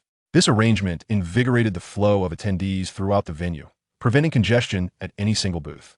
Such a setup proved beneficial for smaller brands and manufacturers as well. However, it also posed challenges, surrounded by established brands, who would pay heed to the smaller entities. Unless one's batteries or technology surpassed those of the larger competitors, they would merely be a fleeting presence, participating without making an impact. At that moment, within the exhibition area, workers bustled about. Brand representatives, identifiable by their conference badges, directed the workers on how to set up their displays. Some setups were meticulously organized, while others were a cacophony of products, eager to showcase everything they had to offer. Initially, my uncle and father contemplated emphasizing their long-standing legacy, their extensive experience, and the various manufacturers for whom they had produced batteries, hoping to exhibit their capabilities and strength. Yet, Li Yuan firmly rejected this notion. Their focus this time was on promoting new technologies and innovative structural designs of energy-efficient lead-acid and lithium iron phosphate batteries. After languishing for over a year, invoking old credentials would only invite disdain. Could a struggling factory truly develop such cutting-edge technology with a performance leading the market by 30%? To many, it would simply seem like a gimmick, prompting them to turn away without a second glance. With a research team led by individuals holding master's degrees, doctoral titles, and professorships, They had invested millions in collaborative research. The latest production line, custom designed, would churn out 1,000 battery units daily for promotional purposes. Were it not for the knowledge held by Li Zijuan and his colleagues, they might have been easily deceived by Li Yuan's claims. The promotional video was filmed in Lin Wanxia's studio, where indeed they had a team of researchers, including doctoral instructors, validating the credibility of their marketing. However, the factory had merely been painted white and adorned with a few light fixtures, transforming it into a bright and tidy space reminiscent of larger manufacturers. This kind of promotion left Li Zijuan and his colleagues feeling uneasy. Yet, Li Yuan insisted that as long as the data was accurate, those were trivial concerns not worthy of anxiety. Even Li Zicheng, who had spent years studying marketing, praised Li Yuan as a marketing prodigy for his audacity in boasting about their products. The risk was considerable. Should they be exposed, it could lead to dire consequences. However, considering the formidable performance of the energy-efficient batteries, the trio felt this form of promotion was justifiable. If the product was genuine, what more could one ask? Thus, the Li Yuan booth was simple, featuring only 2 models of batteries in various specifications, alongside a few disassembled units that revealed their internal composition and structure. Li Yuan was confident that even with a generous display, others would be unable to replicate their designs. The core components, from structural layout to material ratios and electrolyte formulations, were all indispensable. Moreover, the Li family had cleverly modified the structural layout. To truly replicate their technology would require months of investment, and by that time, Li Yuan would have already unveiled a second generation, or perhaps even be researching a third. Surrounding the booth were 3 screens detailing the technology, research team, and the innovations of the energy-efficient batteries, complemented by relevant textual explanations. The background predominantly featured white, accented with elements of technology, creating a clean, bright, and futuristic aesthetic that rivaled the displays of larger brands. By the time the booth was fully set up, it was nearly midnight. Many surrounding booths were still laboring late into the night, and it seemed they would need to work through the night to finish. The batteries had yet to be positioned, necessitating an early arrival the following day for their placement. Even though the security at the expo was highly effective, one could never be too cautious. The potential for theft or malicious concealment was a troubling concern. After a quick late-night meal, they returned to their hotel for rest. The next day, they rose early to set up the batteries at the booth. With the expo commencing at 9 o'clock, there was still half an hour to spare. Allowing for a brief nap, Li Yuan could even afford to sleep longer, as the primary introductions were to be handled by his uncle's appointed staff. However, this was Li Yuan's first foray into entrepreneurship, and he was eager to witness his products being inquired about and ordered, relishing the sense of accomplishment it would bring. Not long after, he was roused from his slumber by Li Zai's family, whose faces were etched with urgency and seriousness. Rubbing his bleary eyes, Li Yuan looked at them, puzzled. What has happened, third uncle? There are individuals holding banners claiming our batteries are unsafe, of inferior quality, and prone to explosive combustion, injuring their workers. They allege our manufacturing process is flawed, making it easy for explosions to occur, resulting in canceled orders and substantial compensation losses. Some even claim that using our batteries led to factory closures. Li Yuan's elder brother and second brother had already gone to address the situation. Li Zai's family sighed heavily. At this critical moment, how could such an incident arise? Have our batteries ever shown such issues? How could that be? I oversee the technology in our factory. Every battery that leaves our facility meets stringent requirements. But who can say for certain about the potential for explosive combustion? Li Zai's tone was initially heated, but gradually diminished in conviction. Lead acid and lithium batteries alike carry the risk of combustion. Has anyone caused a stir in the factory before? Were we the only ones targeted by these banners? Li Zai shook his head. No one has ever caused a disturbance. The manufacturers using our batteries have always expressed satisfaction with our quality. Otherwise, we wouldn't have sustained operations for so long. Well, that remains uncertain. It is quite possible someone is scheming against us, Li Yuan speculated. They never caused trouble before, never sought negotiation. Now they come to unfurl banners and stir chaos. The intent is too targeted, clearly aiming to sabotage Li Yuan's expo. Indeed, Li Zai concurred. Aside from that reasoning, there is no other explanation. I'll go take a look. Before Li Yuan could take more than a few steps, Li Zijuan and Li Zicheng returned. Brother, third uncle, what is the situation? Li Yuan pulled the two to the staff break area behind the booth. Li Zai's family followed closely. I did not recognize any of those individuals. Neither I nor your second uncle have ever collaborated with them. It is evident that someone is attempting to undermine us, tarnishing our reputation to prevent us from securing orders. Once the organizers understood the situation, they had the individuals removed, as the disruption was detrimental. However, the organizers' impression of us has undoubtedly soured. With such a disruption occurring right at the onset of the expo, Li Zijuan summarized succinctly. In addition to us, several other factories were also targeted with banners. We do not know who is behind this, but to offend so many manufacturers at once, their influence must be considerable, even if the individuals are gone. The impact on us remains, Li Zijuan said, pulling out his phone to open the WeChat app, navigating to the expo's topic. There, he found news reports detailing the earlier events. The comments section was filled with individuals echoing similar sentiments, condemning the situation. The frequency with which the Li Yuan brand appears is quite alarming. It is evidently the work of paid promoters, Li Ziqing remarked with a hint of disdain. Do not compel me to unearth the perpetrator, for if I do, I shall ensure their ruin. The trio of Li Zijuan, Li Zicheng, and Li Zijia sighed in unison. This matter, while not monumental in itself, gained substantial significance given the current context. The event has transpired, and all we can do now is to focus on our present course of action. Our product shall speak for itself. Li Yuan consoled them. However, his hands, resting by his sides, had already clenched into fists. You wish to provoke me? Be prepared to pay a grievous price. The three nodded and returned to their exhibition booth. The fair had only just commenced, and the attendees were still engrossed in other exhibits. The few who approached their booth merely glanced briefly before hastening towards the displays of renowned brands and larger manufacturers. As time progressed, the crowd in the exhibition hall began to swell, and the atmosphere grew increasingly raucous. Some individuals did come to their booth, but before Li Yuan's team could utter more than a few words of introduction, they were dissuaded by others nearby. One could faintly hear remarks such as, "The quality of their batteries is atrocious. Are you not concerned about them exploding?" Indeed, the impact was palpable. By midday, the number of visitors to their booth had dwindled from a score to merely 3 or 4. In contrast, neighboring booths, representing equally small enterprises, attracted hundreds of visitors. This was untenable. A solution must be devised. Li Yuan approached his uncle. "Uncle, is there a refreshment area in the exhibition hall?" His uncle shook his head. "No, but there's a vending machine. We brought our own water from outside. The fair is funded by special arrangements. There is no surplus to establish a refreshment area. The vending machines were sponsored by others." Li Yuan nodded. "I shall step out for a moment." "Very well." Li Yuan returned shortly, clutching a stack of stickers and several directional signs.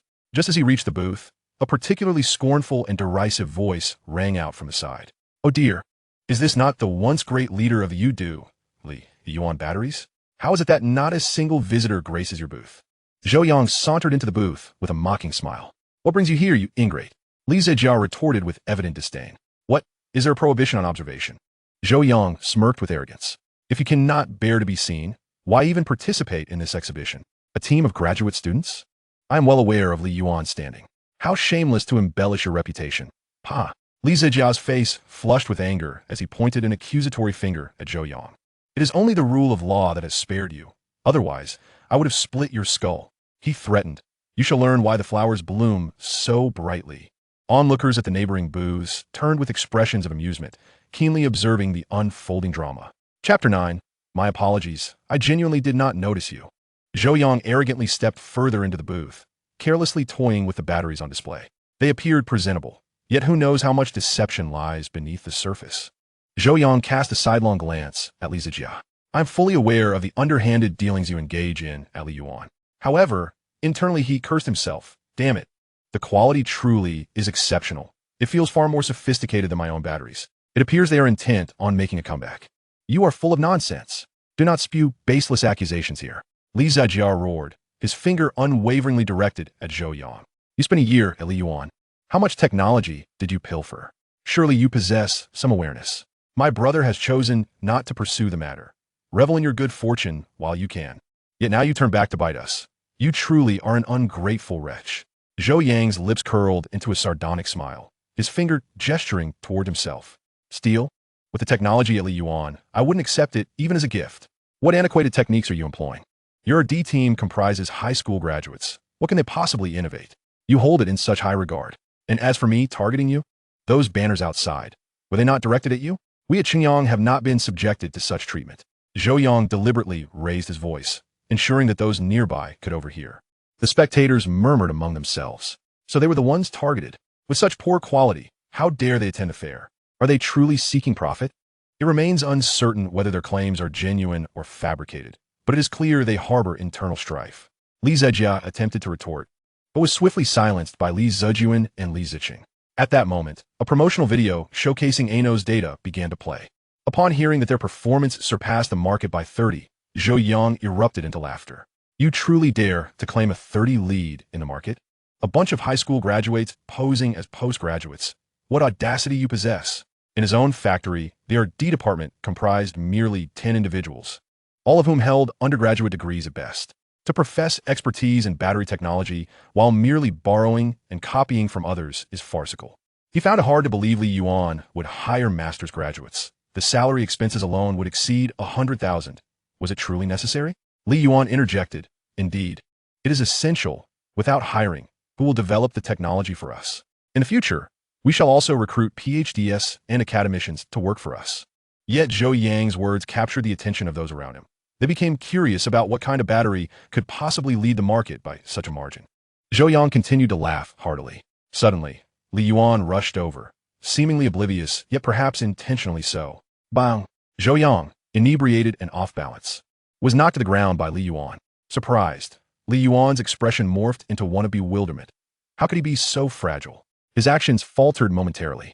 The printed stickers and signs fell upon Zhou Yang. The onlookers erupted in laughter at Li Yuan's astonishment. You seem a bit slow on the uptake, brother. Who are you?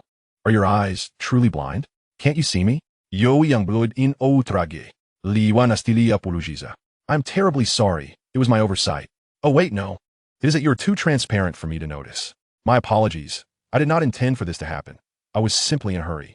As he spoke, Li Yuan extended his right hand. Zhou Yang assumed Li Yuan intended to assist him. Yet the latter seemed utterly oblivious to Zhou Yang's outstretched hand. Instead, he bent down to retrieve the fallen stickers and signs. The oddity of his apology only served to infuriate Zhou Yang even more. Uncle, come help me. I'm here. Li Zijia responded, rushing over. While assisting Li Yuan in picking up the items, he discreetly attempted to take a jab at Zhou Yang. Damn you all. Yo Yang, realizing the ruse, quickly sprang to his feet, evading Li Zijuan's strike, his gaze fixated fiercely on Li Yuan. Greetings, Li Yuan, the current factory director and head of the R&D department. Li Yuan composed himself, adjusting the stickers and signs, and smiled. The position of head of the R&D department had been granted to Li Yuan by Li Zijia on the third day. Li Yuan's expertise far surpassed his own. You lot. Zhou Yang pointed accusingly at Li Yuan, then at Li Zijia and Li Zijuan. Very well. Excellent. Embarrassed, Zhou Yang flung his sleeves and stormed away, his face alight with fury. The security personnel present at the Energy Expo approached to maintain order. After inquiring about the situation, the security staff departed. Impulsive, yet commendably decisive. However, he should refrain from such actions in the future. After all, as the head of the factory, he must be conscious of his image. Li Zijuan patted Li Yuan on the shoulder.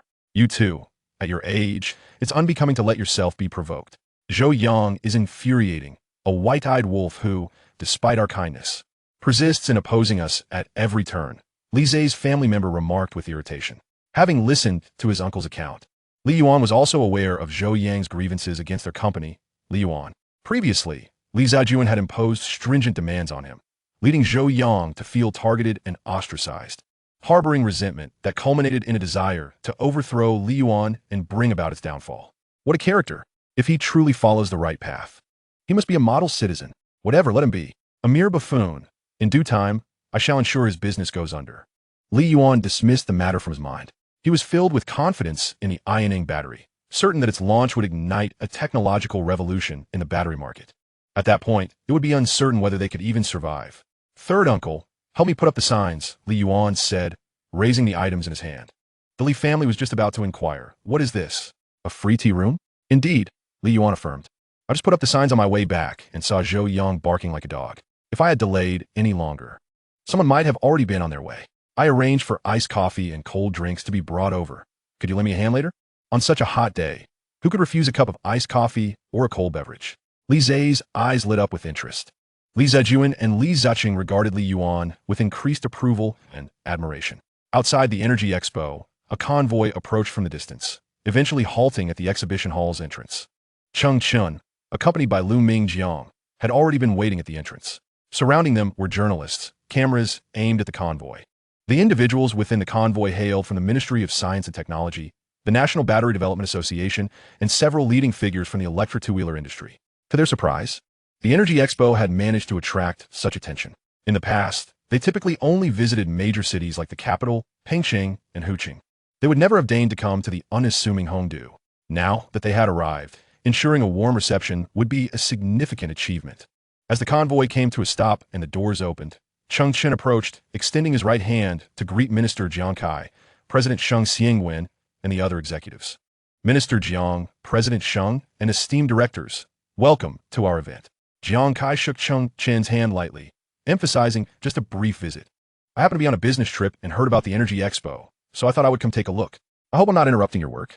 Cheng Chen quickly shook his head. Not at all. I actually have some questions that I need your assistance with. Haha, then let us proceed inside. Jiang Kai replied with a smile. The group entered in succession, the surrounding journalists capturing the moment with a flurry of clicks from their cameras, documenting the group's movements for the news. Not long after entering the exhibition, a portly man at the back of the line suddenly appeared troubled. Noticing he had attracted no attention, he deliberately lagged a few steps behind, vanishing into the crowd. In the public restroom of the Energy Expo, Luo Pin emerged from the men's room, feeling quite relieved. He regretted drinking that cup of yogurt in the morning. After orienting himself, he headed toward the area bustling with the most people. It was obvious that this was where their group would be. After only a short distance, beads of sweat began to slide down his forehead. Hongdu was exceedingly hot.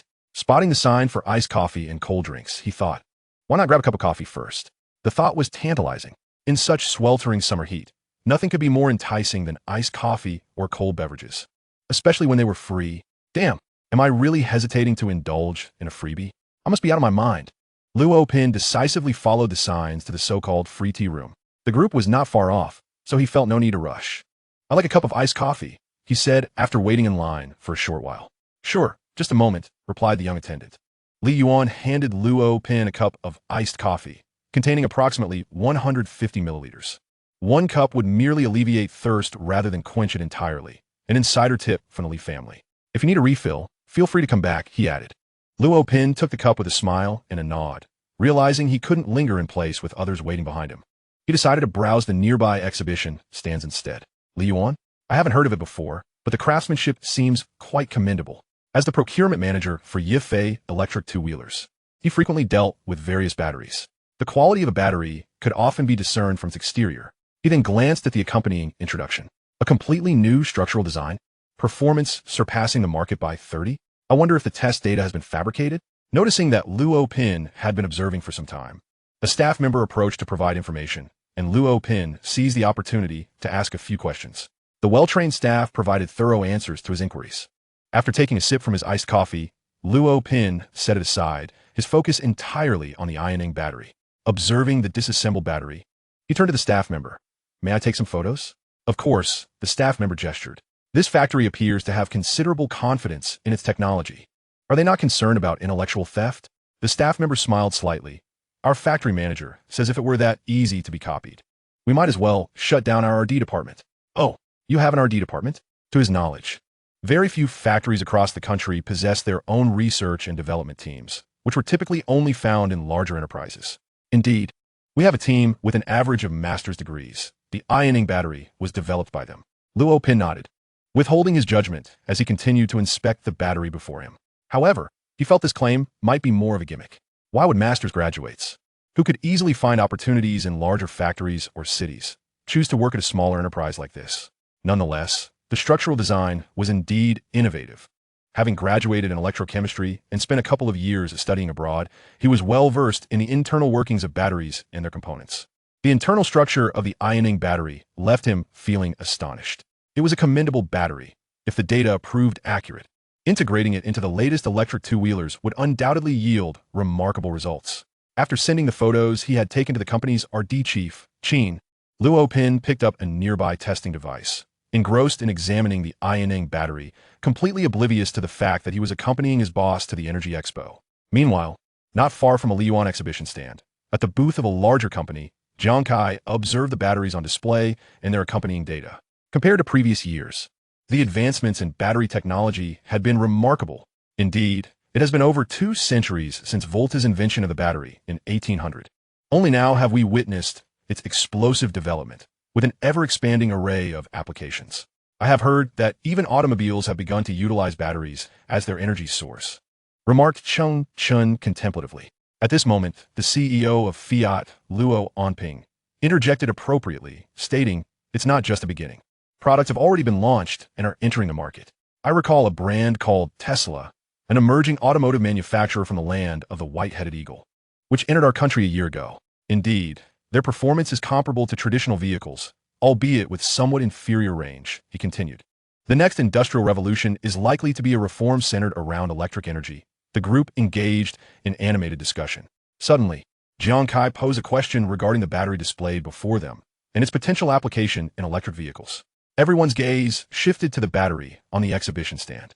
However, Luo Onping and the others were more acquainted with market trends and industry developments, possessing only a superficial understanding of batteries.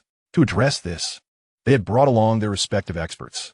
Luo Onping sought to find Luo Ping, but could not locate him after several searches. The precious opportunity to speak was preempted by AI Rui, a long-standing rival of Yufei. "Come, Xiaocheng, please provide everyone with an analysis," AI Xian Cheng, chairman of AI Rui, said with a smirk directed at Luo Onping. Ignoring the glance, Luo Onping dispatched someone to locate Luo Ping. Without Luo Ping's presence, how could he introduce the battery? To present his own limited knowledge on the subject would be a source of ridicule. Before long, Luo Ping rushed back, panting. Upon his arrival, Luo Onping ushered him to the center of the group. "Where have you been?" Luo Onping inquired in a hushed tone. "I was procuring batteries. I just discovered an incredible battery and bought 50,000 sets to test the waters." "You didn't consult me?" Luo Onping's eyes widened at Luo Ping. 50,000 sets of batteries, calculated at the average price of lead-acid batteries, would amount to over 100 million. "You spent that without consulting me?" "I was anxious." And Chief Engineer Qin also mentioned the possibility of procurement. He even suggested that we might glean insights to further upgrade and optimize our self-developed batteries. "I assert that leading the market will not be an issue. Perhaps in the future, we won't need to procure batteries from others," Luo Ping explained. Hearing this, Luo Onping sighed in relief. "That's good. Later, you should elaborate on the potential of that battery for use in electric vehicles," Luo Onping instructed, gesturing towards the battery on the exhibition stand. Luo Ping looked over and then scoffed. "What is there to discuss? No matter whose battery it is, neither domestic nor international options can serve as power batteries for vehicles. Perhaps AI Nung batteries might have some potential, but even if utilized, they would only provide a range of around 100 kilometers. Who would purchase an electric vehicle with a range of just over 150 kilometers? Anyone who does would be a fool," Luo Ping grumbled. Luo Onping shot a glare at Luo Ping, intending to reprimand him for his negative remarks. However, a voice floated in. "Which company produces AI Nung batteries? Are they truly as remarkable as you claim? Besides that, are there no other batteries here that can be considered as power batteries for electric vehicles?" Jiang Kai inquired curiously, directing his attention to the two men. The comments from AI Rui's representatives seemed overly idealistic and impractical. Conversely, Luo Ping's earlier murmurs resonated closely with his own thoughts. He believed that the power batteries for electric vehicles still had a considerable journey ahead and shared the sentiment that domestic batteries were not yet viable for such applications. Jiang Kai's remarks drew the collective gaze of the group onto the two brothers, Luo Ping and Luo Onping. "Damn!" Luo Onping cursed internally, beads of sweat trickling down his forehead. How could he explain without offending the battery manufacturers? In contrast to Luo Onping's anxiety, Luo Ping exuded an air of fearless naivety. "Indeed, our existing batteries, a set of 48 V20A lead-acid batteries, consist of 4 cells, providing a range between 40 and 55 kilometers. Lithium batteries of equivalent energy density could extend that range by approximately 20 kilometers, achieving around 48 to 66 kilometers.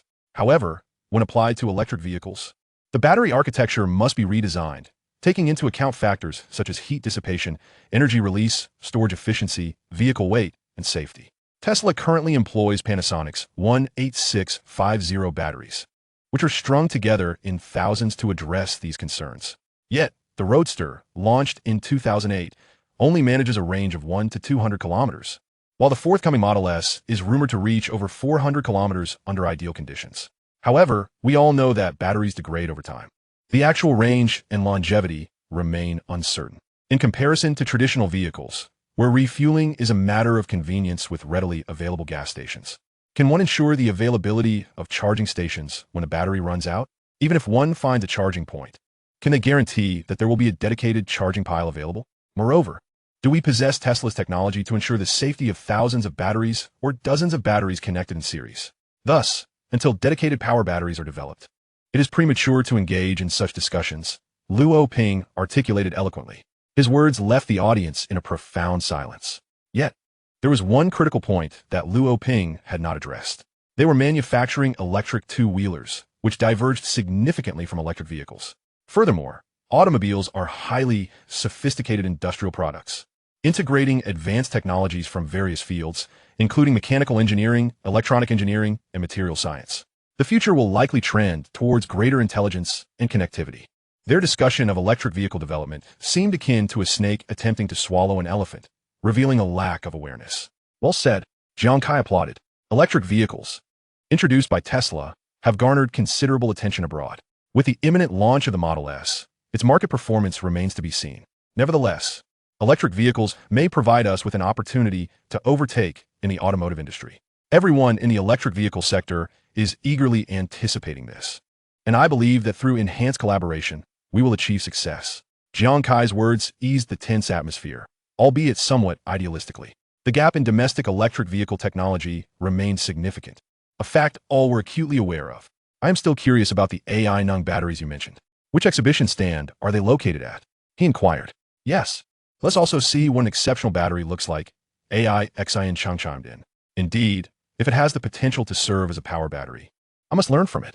Luo, could you guide us there? Luo Onping could hardly refuse. Under Luo Ping's guidance, the group approached the modest exhibition stand of Li Yuan. Their expressions turned somewhat grim. This is it. The booth, occupying less than 10 square meters, featured a small portion designated as a free tea area. What did this signify? Did they really not comprehend? Was it merely a ploy to attract customers? With such a seemingly modest factory, could they truly produce batteries that outperformed the competition by 30? In contrast, they were more inclined to believe that Qin Shi Huang, being of the Qin surname, would need 300 coins to realize his ambition of restoring his dynasty. Are you certain that there exists a battery capable of outperforming the market by 30%? Luo Onping said through clenched teeth. A factory of this scale is merely a subcontractor. The technology is likely pilfered from elsewhere. Surely, you haven't been deceived, have you? Cheng Chun, who trailed closely behind Jiang Kai and Sheng Xiangwen, noticed the logo of Li Yuan and his eyes widened in realization. Wasn't this the very factory that had recently been embroiled in controversy and had banners unfurled against it? Good heavens, if you're going to deceive, at least do it properly. Why involve me in your charade? This is disastrous. His position is precarious. AI Xinxing and the others watched Luo Onping with gleeful anticipation. Ha! Let us see how you extricate yourself from this mess. You've stripped us of our opportunity to boast. Do you not care for your own reputation? Watch how your fortunes dwindle. Rest assured, Mr. Luo. Luo Pin responded earnestly. I have scrutinized it thoroughly. It is undoubtedly commendable. Upon seeing Li Yuan's modest display, Jiang Kai was momentarily taken aback. He had expected a manufacturer of substantial capability, but the booth was disappointingly small. After all, a large booth at an expo signifies a manufacturer's prowess. A 10 square meter booth is the smallest at such events. Hence Li Yuan's capabilities were evidently limited. Perhaps this is merely a gimmick, Jiang Kai mused with a sigh. Sheng Xiangwen beside him shook his head in agreement. However, since they were already there, it was prudent to investigate. With so many journalists in tow and a dead end ahead, turning back was not an option. As the group entered Li Yuan's booth, it quickly became overcrowded. The staff, recognizing the importance of the visitors, sent someone to fetch Li Yuan and Li Zijuan, while another approached to make introductions. Greetings, esteemed leaders. Our factory director will arrive shortly. Allow me to provide a brief overview of our products. The staff member spoke with remarkable composure. All right, please enlighten us about the ion battery, Jiang Kai said, somewhat surprised to see the staff member's name tag, reading Wang Hong. Introducing to leaders is naturally different from addressing others. Wang Hong picked up a disassembled ion battery from the display. This is the result of years of research by our R&D department, developing the ion architecture. The performance enhancement of the ion battery is intrinsically linked to it. We have employed a distinctive arrangement, modifying both the plate materials and the electrolyte formulation. As Wang Hong showcased the physical product, Jiang Kai and the others gained a clearer understanding. Li Yuan and Li Zijuan had arrived and stood nearby, quietly absorbing Wang Hong's explanation. Very well articulated. Further development could be beneficial, Li Yuan remarked with a smile. Li Zijuan nodded in agreement. Soon, the presentation concluded, and Wang Hong stepped aside.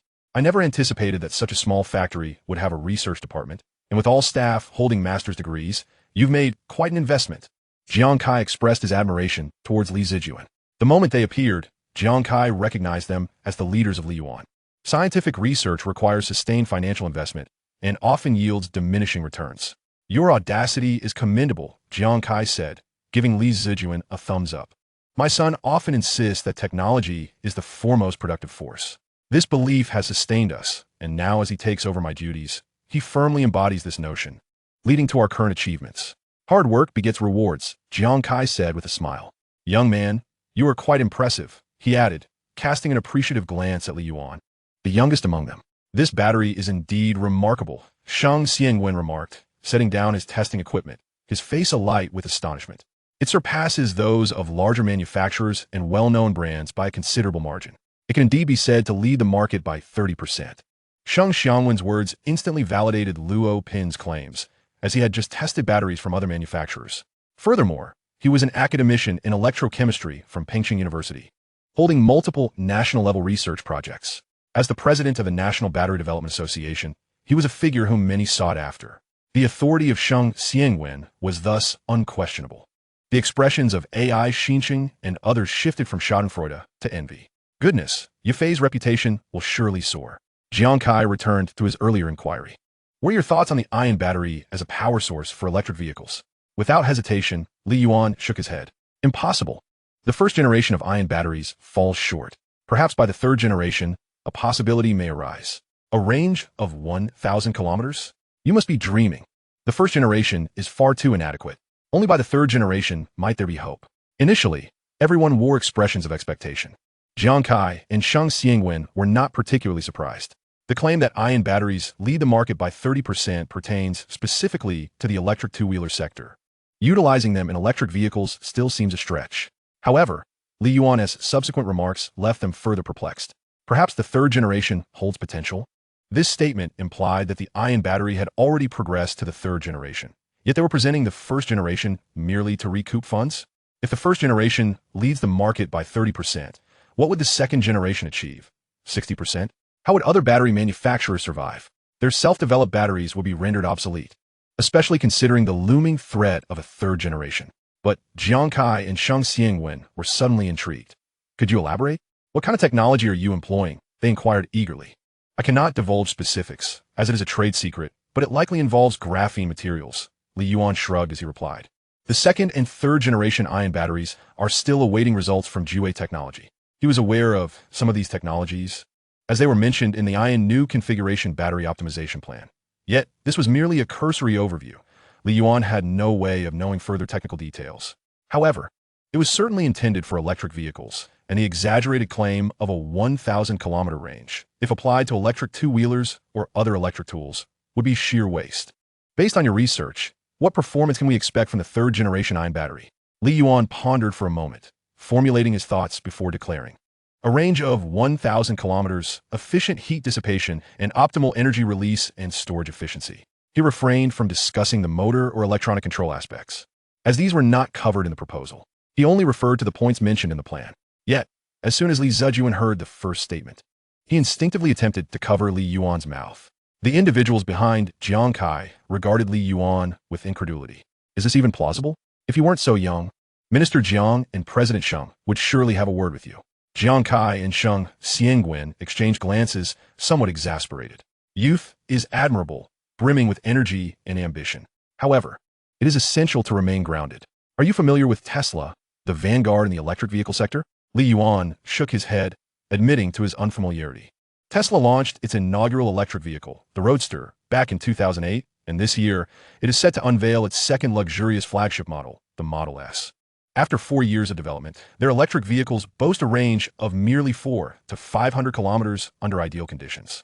Now, you claim that your third-generation inner battery offers a range of 1,000 kilometers? That is double what they provide? Jiang Kai shook his head. This is a company that has devoted 9 years to researching this field. Can your small factory truly surpass them in R&D? Aiming for a battery with a 1,000-kilometer range is commendable, but it is vital not to deceive oneself. I believe that you will indeed develop a battery with such a range in the future. Your contributions will undoubtedly leave a significant mark in the annals of battery development.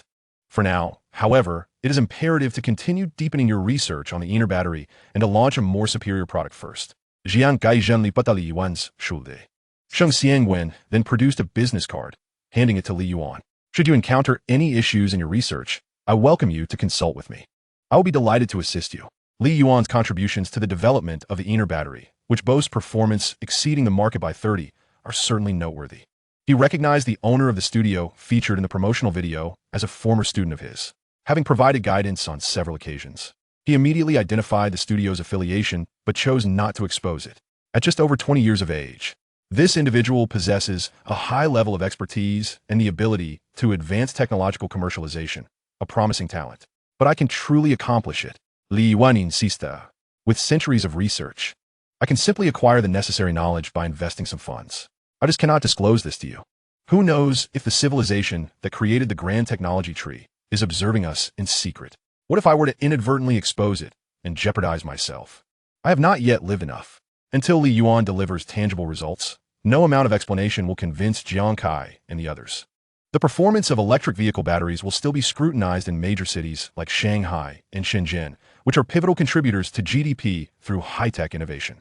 Furthermore, the success of electric vehicles hinges on Tesla's performance. If they succeed, the nation will undoubtedly follow suit. Not merely for the sake of energy security and environmental protection, but also because traditional automotive technologies, engines, chassis, transmissions, are monopolized by developed countries. These technologies have been refined to perfection, creating insurmountable barriers for domestic enterprises. Regardless of their efforts, they merely provide a means for foreign entities to reap wealth. Electric vehicles, however, represent an entirely new realm. Tesla's Roadster has demonstrated the vast potential in this sector. It is an opportunity for a significant leap in the automotive industry. Otherwise, Jiang Kai would not be so focused on battery technology, nor would the government be implementing various policies to promote advancements in electric energy. Now, we await the performance of Tesla's Model S. Should it prove satisfactory, national policies will undoubtedly align.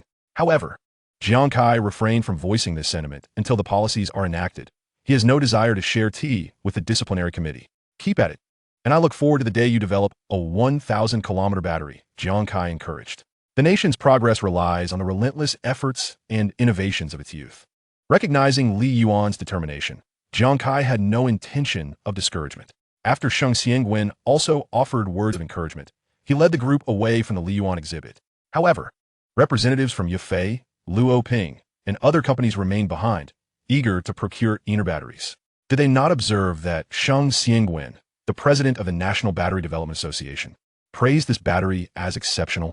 Such commendation was not offered lightly at other manufacturers' booths. Would they wait for others to consume the cake before nibbling on the crumbs? Luoping approached Wang Hong with a beaming smile. Team Leader Wang, I would like to order an additional 50,000 sets of batteries. Previously, Luoping had placed his order with Wang Hong. The pricing had already been settled, unlike others who first sought to understand costs before deciding whether to proceed. It is crucial to understand that those who place orders first are prioritized in production. Swift action leads to swift results. Luoping chuckled with delight. And you still want to criticize me? I have saved you so much face and money. In addition to them, numerous reporters surrounded Li Yuan, Li Zhejuan, and others for interviews. A 1,000-kilometer range? With praises from a Minister of Science and Technology and the President of the National Battery Development Association. If this news does not get reported, they might as well resign. As Li Yuan and Li Zhejuan observed the bustling exhibit, the smiles on their faces grew ever more radiant. They had succeeded. Chapter 13. 3 days, 300,000 sets, total value of 1 billion. Astonishing. At the Energy Expo, a new type of battery with 30 market-leading performance is revealed, receiving authoritative recognition. What magic lies within the inner battery? Endorsed by Professor Sheng Xiangwen. Inner battery, securing hundreds of thousands of sets on the first day, with a total value exceeding 100 million. That evening, related news reports flooded the internet and local news channels.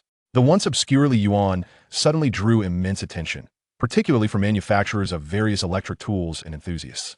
The breakthrough in battery technology is not confined to a single product. As long as relevant products adapt to the inner battery, they can be utilized. For electric two-wheelers, enhanced battery performance directly improves the power and range of the vehicle. For electric tools, it amplifies the tool's efficiency, providing users with a superior experience. No one desires to have their tool fail, just as they are about to complete a task, feeling elated. Consequently, The Li Yuan exhibit was overwhelmed with crowds, teeming with people. That day, Li Yuan ordered the removal of the complimentary tea station. Yet, even so, the cramped 10-square-meter space could not accommodate the overwhelming influx of visitors. Coordinating the exhibit? Is that even feasible? Li Yuan and other manufacturers are in competition. They were enviously watching the foot traffic, sales, and revenue that Li Yuan garnered. Would they willingly swap places to benefit Li Yuan? Not a chance. They could only strive desperately to accommodate and secure more orders. The Energy Expo lasted 3 days, and Li Yuan's exhibit welcomed over 50,000 attendees, averaging 160,000 visitors daily. In comparison to the total attendance of 450,000 at the expo, they accounted for nearly 1/9. Most attendees were curious about the inner battery, which boasts a performance exceeding the market by 30. Otherwise, the staff responsible for reception would surely have been overwhelmed. Nevertheless, even with such a high volume of visitors, they were still fatigued. Beginning on the second day, Li Yuan, Li Zhejuan, and others took to the stage themselves to present their products. The physical exhaustion felt negligible compared to their exhilaration. They welcomed more visitors with open arms. Only when the expo concluded did an overwhelming wave of fatigue wash over them. Upon returning home, barely had his body touched the bed when he succumbed to slumber in less than a minute. Yudu County, the administrative building of Li Yuan Battery, conference room number 1. This room can accommodate 100 individuals simultaneously. Seated within are the heads and deputy heads of various departments at Li Yuan. They had already learned about the meteoric rise of ironing batteries through the news. Even those who seldom follow the news could discern the burgeoning vitality of Li Yuan through the bustling activities in the factory. Daily, trucks ceaselessly arrive and depart, transporting raw materials and components. The ironing batteries stacked in the warehouse continue to accumulate. The workforce has expanded from 20 or 30 to over 100, and the numbers are still growing. The implementation of a 3-shift production system, alongside the increasing coordination tasks, has made it abundantly clear that Li Yuan has awakened. This once dominant entity is revealing its fangs once more. Thud, thud, thud. The sound of coordinated footsteps echoed from outside the conference room. Instantly, the previously cacophonous room fell silent, and all eyes turned towards the door. Creak. The door swung open, and Li Yuan strode confidently into the room. Li Zhejuan, Li Zhetin, and Li Zhijia deliberately trailed behind him. Observing this, Li Yuan could only manage a wry smile. They had all agreed to enter together, yet here they were. As Li Yuan approached the seat beside the factory director, he was halted by Li Zhejuan, who insisted he take the director's position. There was no need for pretense. They all understood the truth. The vibrant state of Li Yuan was intricately linked to him. Without him, there would be no Li Yuan. Occupying this position elicited no dissent. Wouldn't you agree? Li Zhejuan turned to the assembly, grinning. All present were once loyal subordinates of Li Zhejuan, having witnessed the rise and fall of Li Yuan. Today, due to the ironing batteries spearheaded by Li Yuan's innovative research, Li Yuan has risen anew. In Li Yuan, they see the reflection of Li Zhejuan. A complex mix of nostalgia and shared pride stirred within their hearts.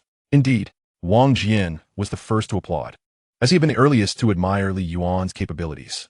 With his initiation, a wave of enthusiastic applause erupted throughout the room, accompanied by affirmations. Yes, a tiger father does not raise a dog son. Without Li Yuan, where would we be today? We have no objections. We are wholeheartedly in support. Li Zhejuan raised his hand to gently quell the applause, which gradually subsided. The primary agenda for today is to announce that Li Yuan, my son, will officially succeed me as the factory director of Li Yuan Battery. Secondly, I wish to share the results of our achievements at the Energy Expo. Additionally, we will discuss upcoming production matters and other task allocations. Let us first welcome our new director to report on the outcomes of the Energy Expo. As the applause resumed, Li Yuan rose to his feet. Internally, he was apprehensive. He had only spoken in front of such a large audience during his graduation defense. However, this was a different context, as he was now addressing a crowd of strangers rather than familiar classmates and teachers. The pressure he felt now was far greater. Moreover, occupying a leadership role meant that any shortcomings in his speech could lead to harsh judgments. It was evident that the gazes directed at Li Yuan were filled with admiration and encouragement. Taking a deep breath, he activated the projector in the conference room. Now, I will present our achievements from the Energy Expo. The expo lasted 3 days, during which we garnered a total of 300,000 intended orders for battery sets. Considering 4 batteries per set, that amounts to a staggering 2 million batteries. Concurrently, a thick stack of contract images appeared on the screen. The sight of these contracts elicited a collective gasp from the audience. They had anticipated a substantial number of orders for Li Yuan, yet never imagined it would be this overwhelming. Among these, 750,000 were lead-acid batteries, while 450,000 were lithium batteries. Our factory primarily produces three specifications: 48V, 60V, and 72V, all with a capacity of 20 Ah. The average ex-factory price for lead-acid batteries is approximately 600 Yuan, and for lithium iron phosphate batteries, around 800 Yuan. This results in a total sales revenue of 810 million Yuan. As I gazed at the multitude of zeros displayed on the screen, everyone was left speechless, mouths agape. 800 million. Li Yuan had never sold this much in its years of operation. After deducting expenses for raw materials, labor, and premises, the profit margin for lead-acid batteries hovers around 18, while for lithium iron phosphate batteries, it stands at roughly 15. This calculates to nearly 13.5 billion Yuan in profit. When considering net profit, rounding up gives us close to 1 billion Yuan in revenue. This sum is what Li Yuan and his associates can distribute as dividends. Although the three of them had already amassed millions in wealth, the realization stirred their spirits, cheeks flushing with excitement. Who would wish for more wealth? Moreover, this figure only reflects the sales and profits from electric two-wheelers. Li Yuan himself was taken aback by the calculated amount. Could his fledgling venture generate enough profit to establish 10 factories like Guangdong? Once he composed himself, Li Yuan continued with his presentation. Including sales from other smaller batteries of various specifications, Li Yuan has successfully secured a total order value of 1 billion, 132,000 Yuan from this Energy Expo. As the final figure was revealed, the temperature in the conference room dropped a few degrees due to the collective gasps of astonishment. Li Yuan was equally exhilarated. 1 billion. How much time for study does that translate into? What groundbreaking technologies could be unlocked after acquiring the relevant knowledge? Second generation Eining? Third generation Eining? Li Yuan could scarcely fathom the possibilities. Chapter 14. The grand vision for Li Yuan's future development. Applause erupted once more throughout the conference room. Incredible. Young Master Li is truly remarkable. Li Yuan has once again come to life. As some clapped, tears began to cascade down the cheeks of longtime employees. Their connection to Li Yuan was profound. Witnessing such achievements filled them with heartfelt joy. This was indeed a moment of overwhelming emotion. Suddenly, Li Zhijia produced a bottle of champagne from somewhere, shaking it before popping the cork and spraying it towards Li Yuan and the attendees in front. A few individuals playfully stepped forward to embrace the celebratory shower, reveling in the victorious deluge. Following the champagne, a cart rolled in, carrying a monumental cake adorned with the Li Yuan battery logo. The logo featured an elegantly slanted capital L connected to a perfect circle, which, however, was interrupted above the L, giving the overall design the appearance of a unique Y intertwined with the initial letters of Li Yuan. The silver-gray logo glimmered with a sleek sheen, exuding simplicity and elegance. Gome. The future of Li Yuan is entrusted to our young master Li. Li Zhijia presented the logo cake to Li Yuan. Thank you all. The accomplishments of Li Yuan today are the fruits of our collective efforts. Thus, the future of Li Yuan also rests in our hands. Let's share this together. Li Yuan began distributing slices of the cake, which was larger than his chest, to the others. He certainly could not consume it all alone. As they shared the cake, the remaining personnel in the factory also received their respective rewards at the end of the workday. Each individual received a 5-liter bucket of cooking oil, 3 pounds of pork belly, along with a beautifully arranged fruit gift box. The recipients of these prizes wore radiant smiles upon their faces. These rewards were arranged by Li Yuan, who believed that no hardship should fall upon the diligent workers. After indulging in cake, everyone returned to the tidily organized conference room.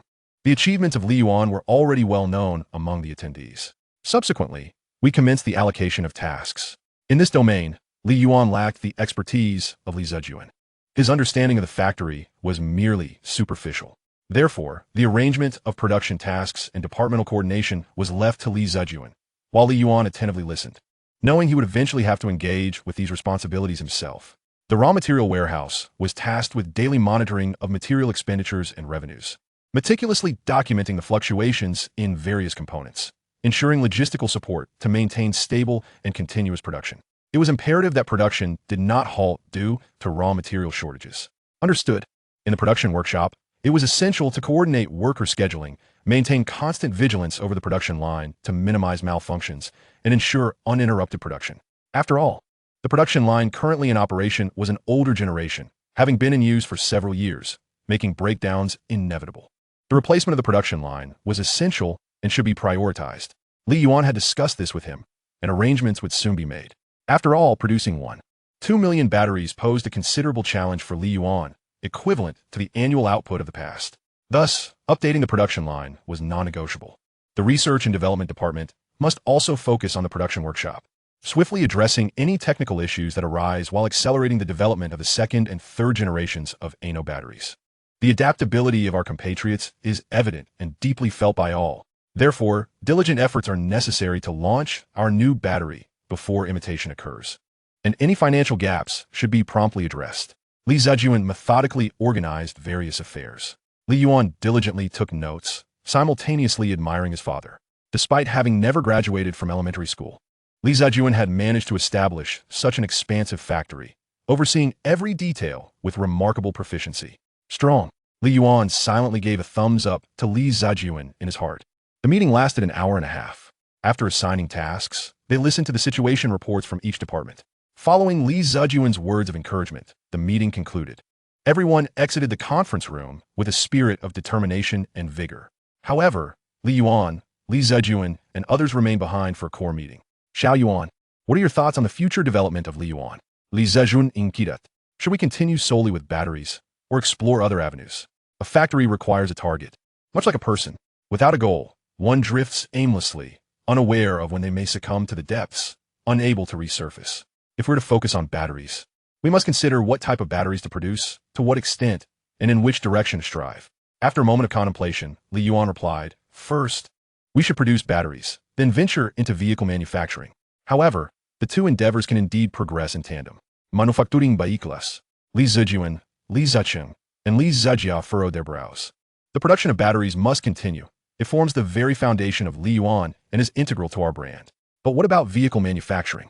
Electric bicycles, two-wheeled motorcycles, or automobiles?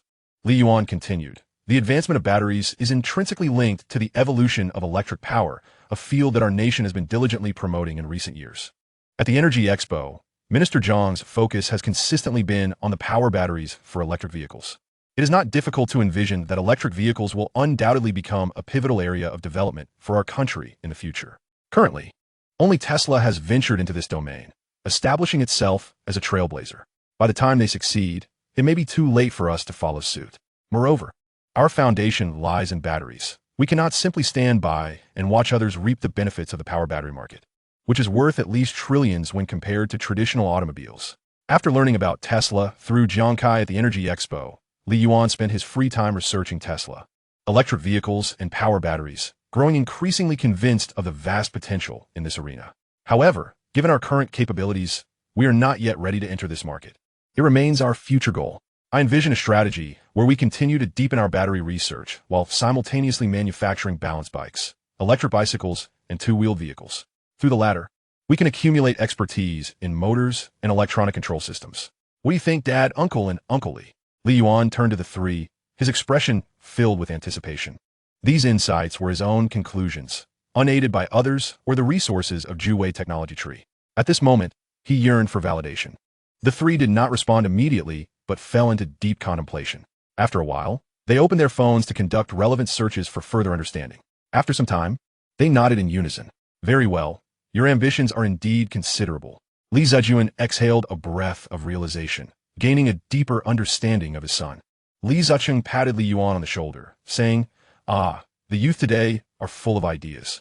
I thought you would choose to continue developing batteries and perfecting that domain.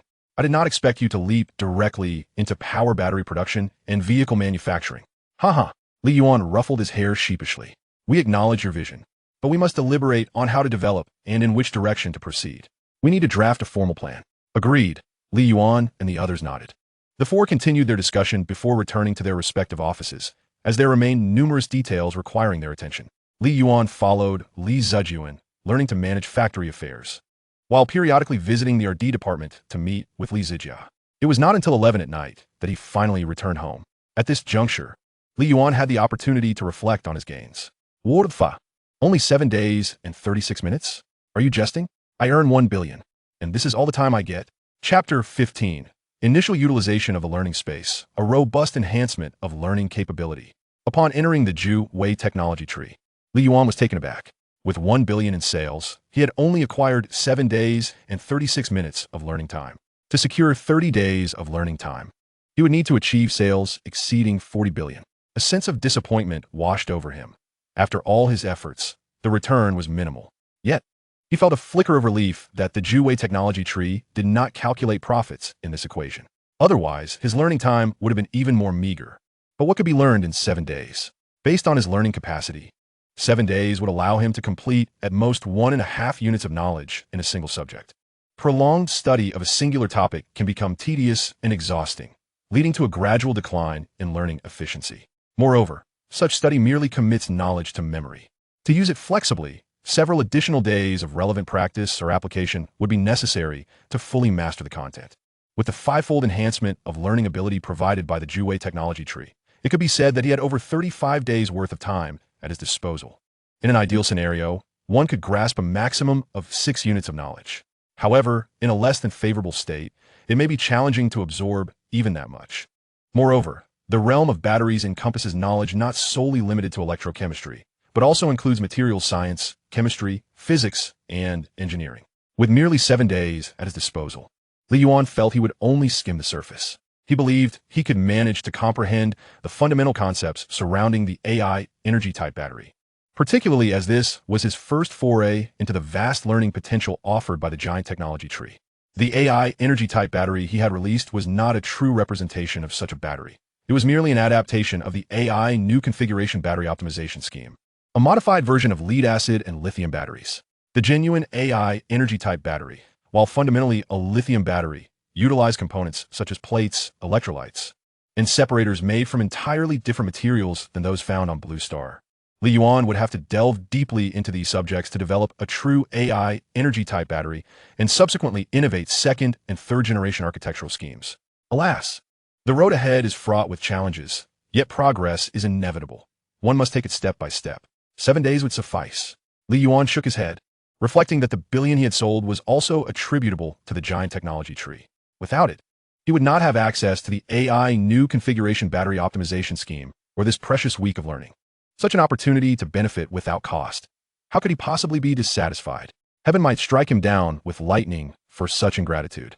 The fruits born of the branches of the giant technology tree promised immense rewards for Li Yuan. He placed his faith in the learning potential of the giant technology tree, confident it would not disappoint him.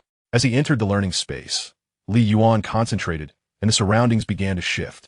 The giant technology tree receded into the distance, and white walls emerged, approaching him.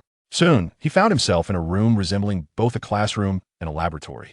The giant technology tree was visible through the window, always within his sight. The room was characterized by a rectangular, single long table at its center, flanked by shelves brimming with books, the spines of which bore titles in chemistry, physics, mechanics, and other disciplines. At the front of the table loomed a massive blackboard alongside an object resembling a battery connected by 2 wires, the purpose of which remained a mystery. The laboratory elements around the long table included an array of experimental apparatus, both large and small, some of which Li Yuan could not even identify. Approaching a chair in front of the long table, he sat down and a luminous screen unfolded before him, displaying various learning paths across different fields. Rather than selecting any of the options presented, he opted for customization, inputting the word battery and clicking confirm. Detecting your knowledge reserves. Assessing your civilization's technological level. Searching the database. Commencing the formulation of relevant courses.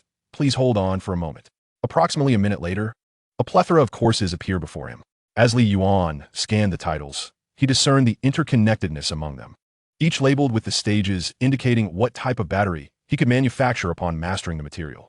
With this theoretical knowledge, the giant technology tree would yield technological fruits, encompassing a comprehensive set of detailed information, including successful commercialization outcomes, lithium-ion batteries, lithium iron phosphate batteries, ternary lithium batteries, lithium manganese oxide batteries, lithium polymer batteries, lithium sulfur batteries, lithium air batteries, sodium-ion batteries, aluminum-ion batteries, hydrogen fuel cells, and ultimately, the nuclear fusion battery. A dazzling array of batteries intertwined these courses. Upon encountering the final nuclear fusion battery, Li Yuan's breath momentarily caught in his throat. Perhaps he could acquire knowledge of nuclear fusion from this battery and unlock that technology. Mastering nuclear fusion would enable him to initiate a monumental transformation in energy production, elevating the rabbits to a first-tier civilization level. However, to achieve this, he would need to first master all the batteries preceding the nuclear fusion battery, thus illuminating them. Taking a deep breath, Li Yuan gazed at the numerous gray courses before him, awaiting his enlightenment. The task ahead was indeed formidable. He extended his finger to touch the first gray course box. With a sudden click, devices sprang from beneath the chair, securing him at the ankles, abdomen, and shoulders. Simultaneously, a virtual figure materialized before him, Gong Yi Tian, the chief scientist of the A-Beta civilization, well-versed in chemistry, physics, and material science. Under his guidance, the A-Beta civilization had ascended from a zero-level civilization to a third-level civilization. Beneath the virtual figure, relevant introductions appeared. What a remarkable figure. Yes, please, teach me. Li Yuan fervently nodded. Egerli gazing at Gong Yi Tian. He was about to acquire new knowledge. As Lin Wanxia had said, Li Yuan was suited for research. His passion for learning rendered him insatiable for knowledge. Otherwise, he would not have consistently earned scholarships and graduated with distinction. This fervent state of mind made Li Yuan an invaluable asset to research, allowing him to maintain exceptional focus. Yet, it was this very obsession with learning that rendered him somewhat inept in social interactions and worldly affairs. He had chosen not to pursue graduate studies for a reason, one that Lin Wanxia was aware of. After entering a certain studio in his senior year, he had been disillusioned by the mentor's reprehensible behavior, leaving him traumatized and opting for an undergraduate graduation instead. She had invited him to join her studio precisely to protect him from such disturbances. Yet Li Yuan had persistently declined until now. The courses in the giant learning space were tailored to his existing knowledge base. Yet Gong Yi Tian commenced his instruction from the most fundamental principles. As Gong Yi Tian's voice resonated in his ears, Li Yuan recognized the terrifying enhancement the giant learning space provided to his learning capabilities. The knowledge seemed to possess a life of its own, taking root in Li Yuan's mind. Without much effort, he memorized and comprehended it, as if he had always known it. Previously overlooked or misunderstood nuances of knowledge were corrected through Gong Yi Tian's explanations. At that moment, Li Yuan's mind felt as though it was being reorganized. When new concepts were introduced, he could immediately connect them to his prior knowledge, applying them or augmenting them with fresh insights. The learning experience was akin to riding a rocket, requiring no strain to retain and grasp the essence, allowing knowledge to flow effortlessly when needed. Incredible. Utterly astounding. Chapter 16. The Research Department's Expansion Plan, Self-Developed Products. With the augmentation of the giant learning space, Li Yuan's learning capabilities were enhanced to unprecedented levels. The extensive chemistry knowledge he had accumulated from middle school through 4 years of university, equivalent to a decade of study, was meticulously organized in a mere hour. The intricate details of knowledge were firmly etched in his memory. The rapid assimilation of this information was chiefly due to the advantages conferred by the giant learning space.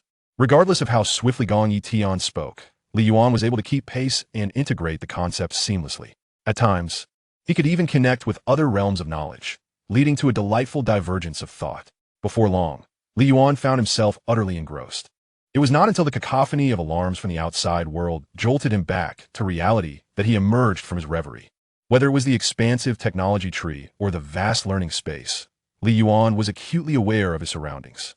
He could not ascertain how long he had been absorbed in this pursuit of knowledge, yet he distinctly perceived a remarkable enhancement in his professional competence. Beneath the technology tree, the small bubbles of knowledge related to chemistry had swelled with a significant amount of white liquid. Corresponding increments were also evident in other disciplines such as physics and material science, with numerous interdisciplinary intersections emerging in battery manufacturing.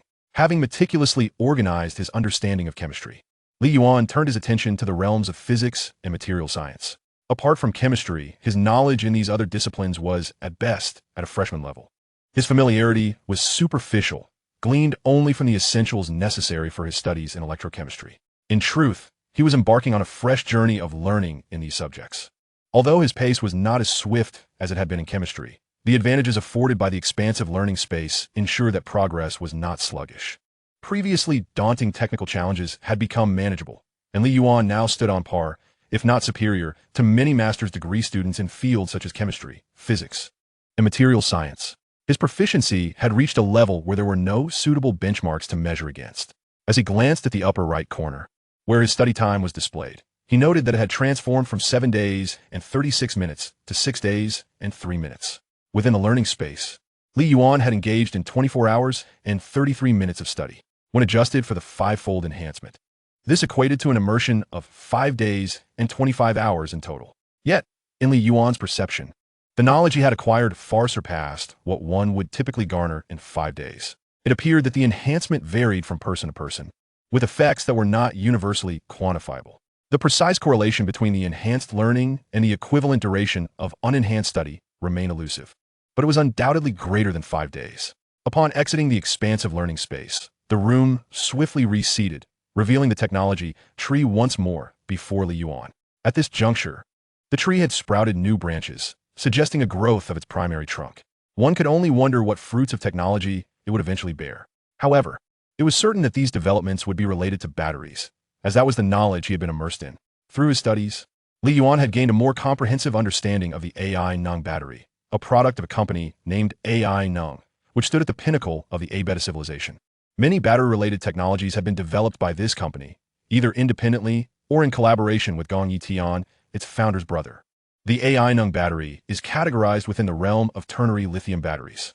Thanks to its innovative materials, it occupies a leading position in this category, surpassing all lithium variants.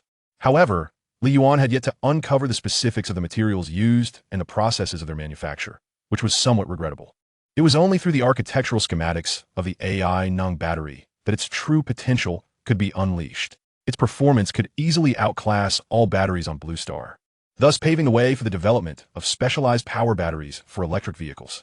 Of course, achieving a range of 1,000 kilometers would only be feasible with the third generation of the AI Nung battery, which would utilize yet another advanced material. The thirst for knowledge knows no bounds. Nevertheless, Li Yuan had already mastered the architectural framework of the second generation of the AI Nung battery. He could confidently guide Wang Jian and others to adapt it for use in lead-acid and lithium iron phosphate batteries without issue. With work to attend to, he planned to return to his studies that evening. In the conference room of Li Yuan Battery's Research and Development Department, Li Yuan summoned Wang Jian and others to gather. The success of the pseudo-AI Ning battery has garnered us a plethora of orders. Even after the expo, we continue to receive phone calls and visits placing orders for our batteries. The potential of the pseudo-AI Ning battery is evident to all. Equally, our competitors are well aware of it. Given the current domestic landscape, we must remain humble. Our immediate task is to expedite the development of the second generation of the pseudo-AI Nung battery. I implore everyone not to become complacent and to diligently tackle the related technologies. Such platitudes were not naturally spoken by Li Yuan. They were scripted by Li Zajia for him to recite. Nonetheless, he silently appended the label of pseudo to the AI Nung battery in his mind. Even the data summaries from the previous day had been compiled by Li Zhajian and his team. In addition to the pseudo-AI Ning battery, we will be introducing new products such as balanced vehicles and electric assist bicycles. As all of you are engaged in battery-related work, adapting batteries for these products should pose no challenge. However, we find ourselves somewhat lacking in expertise regarding motors and electronic controls. Consequently, our research and development department will be expanding, dividing into a battery R&D department and a product R&D department. Li Yuan closed the document he held. In due course, there may be shifts in everyone's positions. I hope for your understanding. This addition came after discussions with Li Zajia prior to the meeting. Upon hearing Li Yuan's words, the team exhibited no surprise. The prospect of hiring within the R&D department was inevitable. Otherwise, their rudimentary skills would hinder the development of the second generation pseudo-AI Nung battery. After the meeting concluded, Wang Jian and the others left together. Now that the factory is thriving, we find ourselves in peril, one lamented. In times of low productivity, they had hoped for Li Yuan's survival.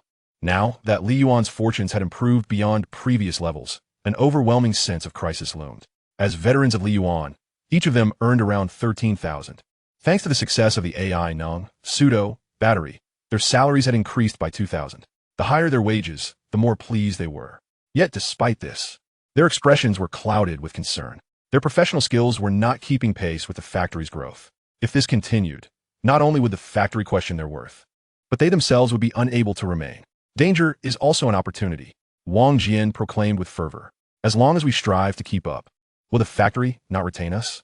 Our focus must now be on studying, learning, and enhancing our professional skills. Moreover, young Li is approachable and well-educated. If we encounter difficulties, we can simply consult him. Where else can we find such a conducive learning environment? Wang Jian's words struck a chord, illuminating their minds. Indeed, if they committed themselves to diligent study, they could surely keep pace. Thus, the Li Yuan learning cohort was born. Chapter 17. The Thirst for Knowledge Among Research Personnel. Lin Wanxia's astonishment. What is this? Upon returning from the restroom, Li Yuan looked quizzically at Wang Jian and his colleagues, who were eagerly awaiting his attention in the office, each holding books and notebooks. Little Li, we have a few questions we would like to discuss with you. Now that the factory is thriving again, we, the veterans, must not fall behind, right? We seek to recharge our knowledge, Wang Jian said with a smile. The others quickly nodded in agreement. All right. Li Yuan contemplated for a moment and then nodded. He subsequently took a seat at his desk. Team Leader Wang, do you have any questions? Allow me to enlighten you. A smile graced Wang Jian's lips as he raised an eyebrow at the others. I told you, Young Li is quite accommodating. Previously, while researching the AI-ing battery, I had struggled to comprehend the chemical transformation process. With nearly identical chemical formulas, how does it evolve to enhance our battery capacity so significantly? Your question is quite straightforward. Observe this. Li Yuan withdrew several sheets of A4 paper and began to elucidate the matter before Wang Jian. As he demonstrated, he provided explanations. In no time, Wang Jian grasped the underlying principles. Shortly thereafter, a second individual approached Li Yuan with further inquiries. Li Yuan patiently addressed their questions. And it could even be said that their inquiries were not genuine questions at all. Rather, they stemmed from a neglect of certain nuanced knowledge points, which led to their confusion regarding the principles. With a slight nudge from Li Yuan, they quickly understood. The reason for Wang Jian and the others' predicament lay in their self-study. Having not undergone systematic education, they had absorbed knowledge in a haphazard manner, resulting in the current situation. Observing their eagerness to learn brought Li Yuan great joy. The growth of a large company is not a solitary endeavor. Moreover, with more people involved, it would facilitate Li Yuan's task of transporting the technological advancements to Blue Star. Once he clarified all the areas of misunderstanding, Li Yuan called upon everyone. It appears that there are numerous gaps in your professional knowledge. I propose to dedicate 1 to 2 hours after work to conduct a class, to further your understanding. Naturally, attendance would be voluntary. There would be no compulsion. Those willing to attend may join, while those who prefer to attend to personal matters may do so before returning for the lesson. Should anyone miss anything, they can consult others or return to me with further questions. Of course, I shall not entertain overly simplistic inquiries. Upon hearing Li Yuan's proposal, the crowd was initially taken aback, followed swiftly by elation. They were eager to enhance their professional knowledge in hopes of remaining at Li Yuan. Given that Li Yuan was sacrificing his own time to tutor them, their gratitude was immeasurable. But no, Young Li, that is your time to rest after work. How can you sacrifice your own time for our benefit? Our inability to keep pace with factory developments is our own issue. We wouldn't dare expect such generosity from you. Wang Jian wrestled internally. He was already immensely satisfied with Li Yuan's assistance in addressing his queries. While he yearned to attend the classes, he felt reluctant to do so. Moreover, what would the old factory director think of him, an experienced employee, if he were to attend? Thus, Wang Jian repeatedly shook his head in disapproval. Observing Wang Jian's stance, the others quickly grasped the essence of the situation and followed suit in their refusal. Yet Li Yuan did not relent. He could see the excitement and brightness in their eyes. It is settled then. We shall commence this evening, Li Yuan declared with unwavering determination. The classroom will be our office. Those who wish to attend may come. For now, we must proceed to the research lab. The development of the AI-ing battery cannot afford delay. With that, Li Yuan was the first to exit the office, leaving Wang Jian and the others exchanging glances, shaking their heads in resignation. Since Young Li had spoken, they were certain they would attend the class that evening. For both professional and personal reasons, it was undoubtedly a boon for them. In the Mingcheng Battery Research Studio, the pristine environment and the researchers clad in white lab coats exuded an air of sophistication. At this moment, Lin Wanxia, adorned in black high heels and framed by black-rimmed glasses, strode in with a resounding cadence. The shadow beneath her coat stirred the male researchers, causing them to collectively swallow hard. Those black stockings, they whispered. The Mingcheng studio became animated with Lin Wanxia's arrival.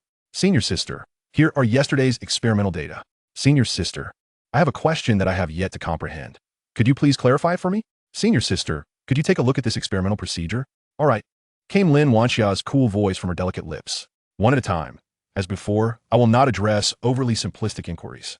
The inquiring researchers nodded in understanding. Within the studio, expertise was not solely confined to Lin Wanxia. Other senior students also possessed considerable knowledge. Yet Lin Wanxia was the most approachable and frequently available to assist. Thus, while she may appear as an aloof beauty, she was not entirely unapproachable. Lin Wanxia's demeanor was also a calculated strategy, facilitating her future endeavors to engage others. As she adeptly answered questions posed by her junior colleagues, a middle-aged man with a well-groomed goatee entered the studio. Observing him on the phone, the nearby students greeted him softly. "Good day, teacher." Guo Mingcheng acknowledged their greeting with a nod before returning to the conversation on his phone. "Teacher, you weren't deceived, were you? What battery could possibly exceed all others on the market by 30 in performance? If such technology existed, the domestic market would surely be dominated by a single entity, rather than the current flourishing competition." He remained skeptical of his teacher's claims. "Is it true or false? You will discover the truth through your own testing. I have already sent you the battery. Explore the world, but do not confine yourself to a narrow perspective." Sheng Xiangwen spoke earnestly. Guo Mingcheng, the student, was exemplary in many respects, yet he had a tendency to become overconfident. In recent years, he had achieved considerable success, causing his pride to swell. "All right, I understand, teacher," he responded.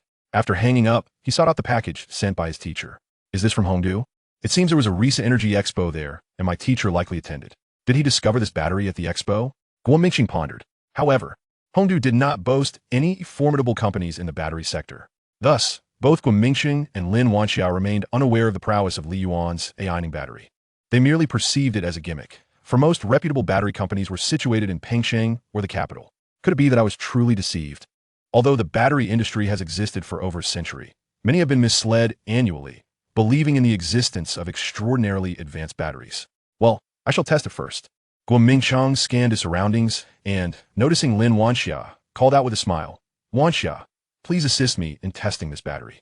Let us thoroughly examine all aspects and parameters." "Of course, teacher." Lin Wanxia accepted the battery from Guo Mingcheng's hands. Observing her diligent demeanor, Guo Mingcheng felt a surge of pride. Lin Wanxia was his most talented and industrious student, and he hoped she would carry forth his legacy. Lin Wanxia had long since grown accustomed to the way her mentor regarded her. The gaze of an elder toward a junior held no malice for her. However, the battery brought by her teacher seemed excessively powerful. As she scrutinized the data on the testing instrument, her eyes widened in astonishment. Her decision to establish her own company and venture out independently appeared to be remarkably prudent. Her teacher had concealed valuable knowledge yet to be imparted to her. Once all the data was gathered, Lin Wanxia's eyes widened in sheer disbelief. The data and results far exceed the performance of all commercially available batteries rated at 30. What an exceptional battery it is. However, why did the teacher name it Li Yuan? Glancing at the logo on the side, Lin Wanxia found herself perplexed. Could it be that the teacher intends to venture into battery production rather than merely focusing on optimization solutions? Yet, this name has already been in use. Upon seeing it, Lin Wanxia recalled the Li Yuan battery factory in Hongdu, but she did not connect the dots, as she deemed it improbable. After compiling all the data, Lin Wanxia approached Guo Mingcheng and indignantly remarked, "Teacher, you truly have no standards." Chapter 18. Exceptional individuals or entities invariably evoke envy. Guo Mingcheng. A flurry of black question marks erupted above his head. "What is it that I lack in standards?" "This." Lin Wanxia lifted the battery in her hand. "Its comprehensive performance surpasses all commercially available batteries rated at 30. You must be secretly collaborating with other studios, disregarding your own legitimate students." "What?" Guo Mingcheng leapt from his chair in surprise. "It truly exceeds 30. After all, what kind of person is the teacher? Would he be easily deceived?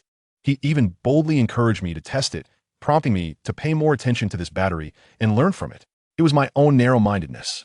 Indeed, it far surpasses 30, and under specific conditions, it could exceed even more.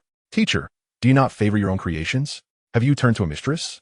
Lin Wanxia said, feigning a sense of melancholy. She was determined to master this battery technology and optimize it further. Her entrepreneurial journey would surely be smooth sailing. "Do not speak recklessly. The last time you made such unfounded remarks, my wife gave me quite a scolding." Naturally, his wife believed in him, rewarding him, but some rewards were rather daunting. Especially for a man nearing a century old. It was terrifying. Last time, Lin Wanxia had spoken to him in a similar tone, only to turn around and chat with his wife, leading him to receive a reprimand from her. It took him several days to recover, his legs sore. Ultimately, he resorted to employing several of his own key techniques to put an end to the matter. Primarily, he regarded Lin Wanxia as his most valued disciple. Otherwise, even if disaster struck, he would not have taught her anything. Rest assured, teacher, as long as you teach me, I shall refrain from chatting with your wife. Lin Wanxia said with a cheerful smile, her demeanor innocent. However, Guo Mingcheng shook his head. This is from my mentor, who sent it to me. I had no part in its creation. I heard it was developed by a company in Hongdu, and my master sent it to me to encourage my learning. Thus, I do not possess any relevant technology regarding this battery. If you wish to comprehend the underlying technology, join me in the research. Very well. The light in Lin Wanxia's eyes dimmed. She had hoped to learn new battery technology, only to find she would have to analyze it herself. Could she truly replicate it? Sigh. Perhaps she would have the opportunity to visit Hongdu and gain first-hand knowledge of this battery. She mused inwardly. She subsequently joined Guo Mingcheng and several other highly skilled professionals in the studio to form an analysis group, commencing the dissection of the ion energy battery in Guo Mingcheng's possession. Similar scenarios unfolded in various studios, small factories, and companies.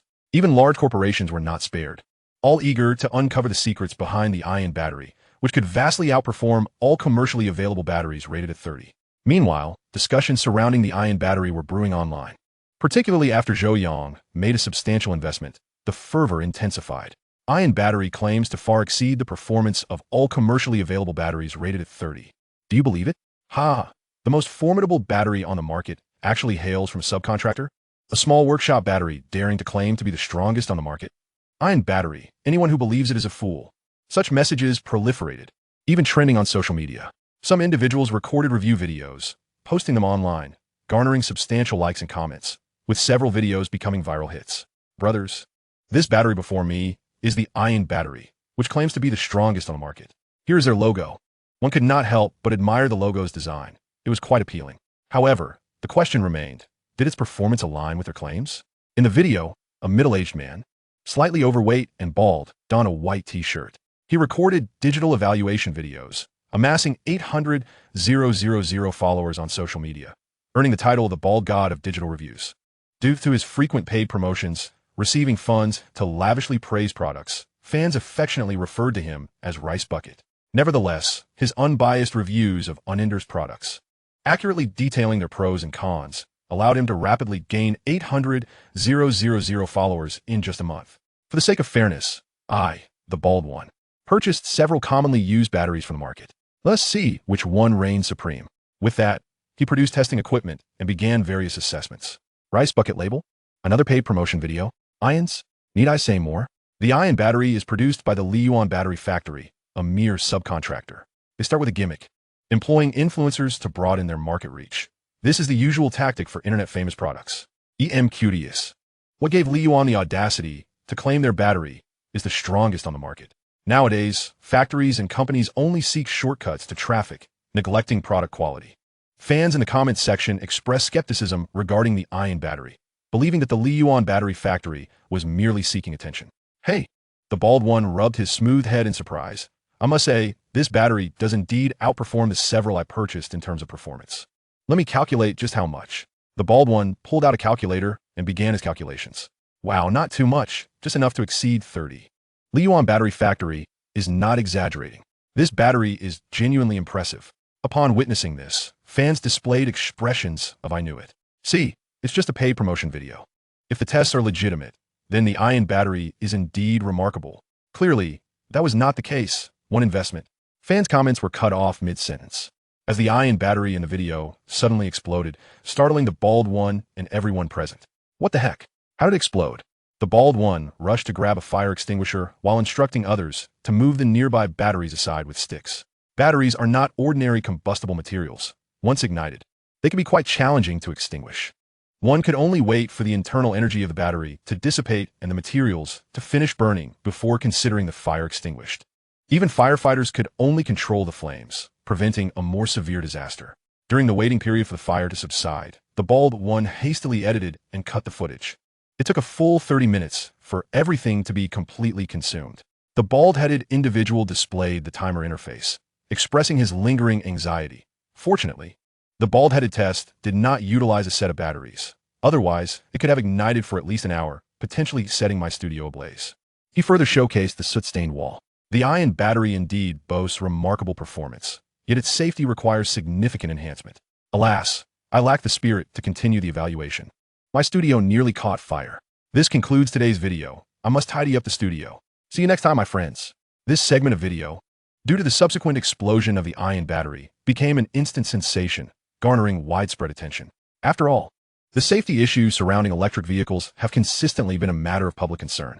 The emergence of this viral video prompted numerous content creators to imitate it, showcasing puncture explosions and collision-induced fires. The incessant stream of videos propelled the ion battery to the forefront of controversy, cementing its reputation for being unsafe and spreading that perception widely. Chapter 19. Malice looms large. The buyer seeks to cancel the order. In the Tianqing, a parking shelter for electric two-wheelers. See, I told you these electric vehicles are unsafe, right? After a minor collision, they catch fire instantly. They can't even be extinguished. An elderly lady held up her phone in front of her towering son, who stood at 6 feet tall. The video playing was of the bald-headed individual testing the ion battery, showcasing its explosive capabilities. Alongside, it were test videos from other creators, all depicting scenes of ion batteries igniting. Seeing the phone thrust before him, Su Jing felt somewhat helpless. With a master's degree, he had researched batteries before opting to purchase an electric two-wheeler. The batteries for these vehicles can be broadly categorized into two types: the high-performance lithium batteries and the more standard lead-acid batteries. Generally speaking, lead-acid batteries are not prone to explosions or spontaneous combustion. Such incidents are more commonly associated with lithium batteries. However, modern technology has significantly reduced the likelihood of lithium batteries exploding.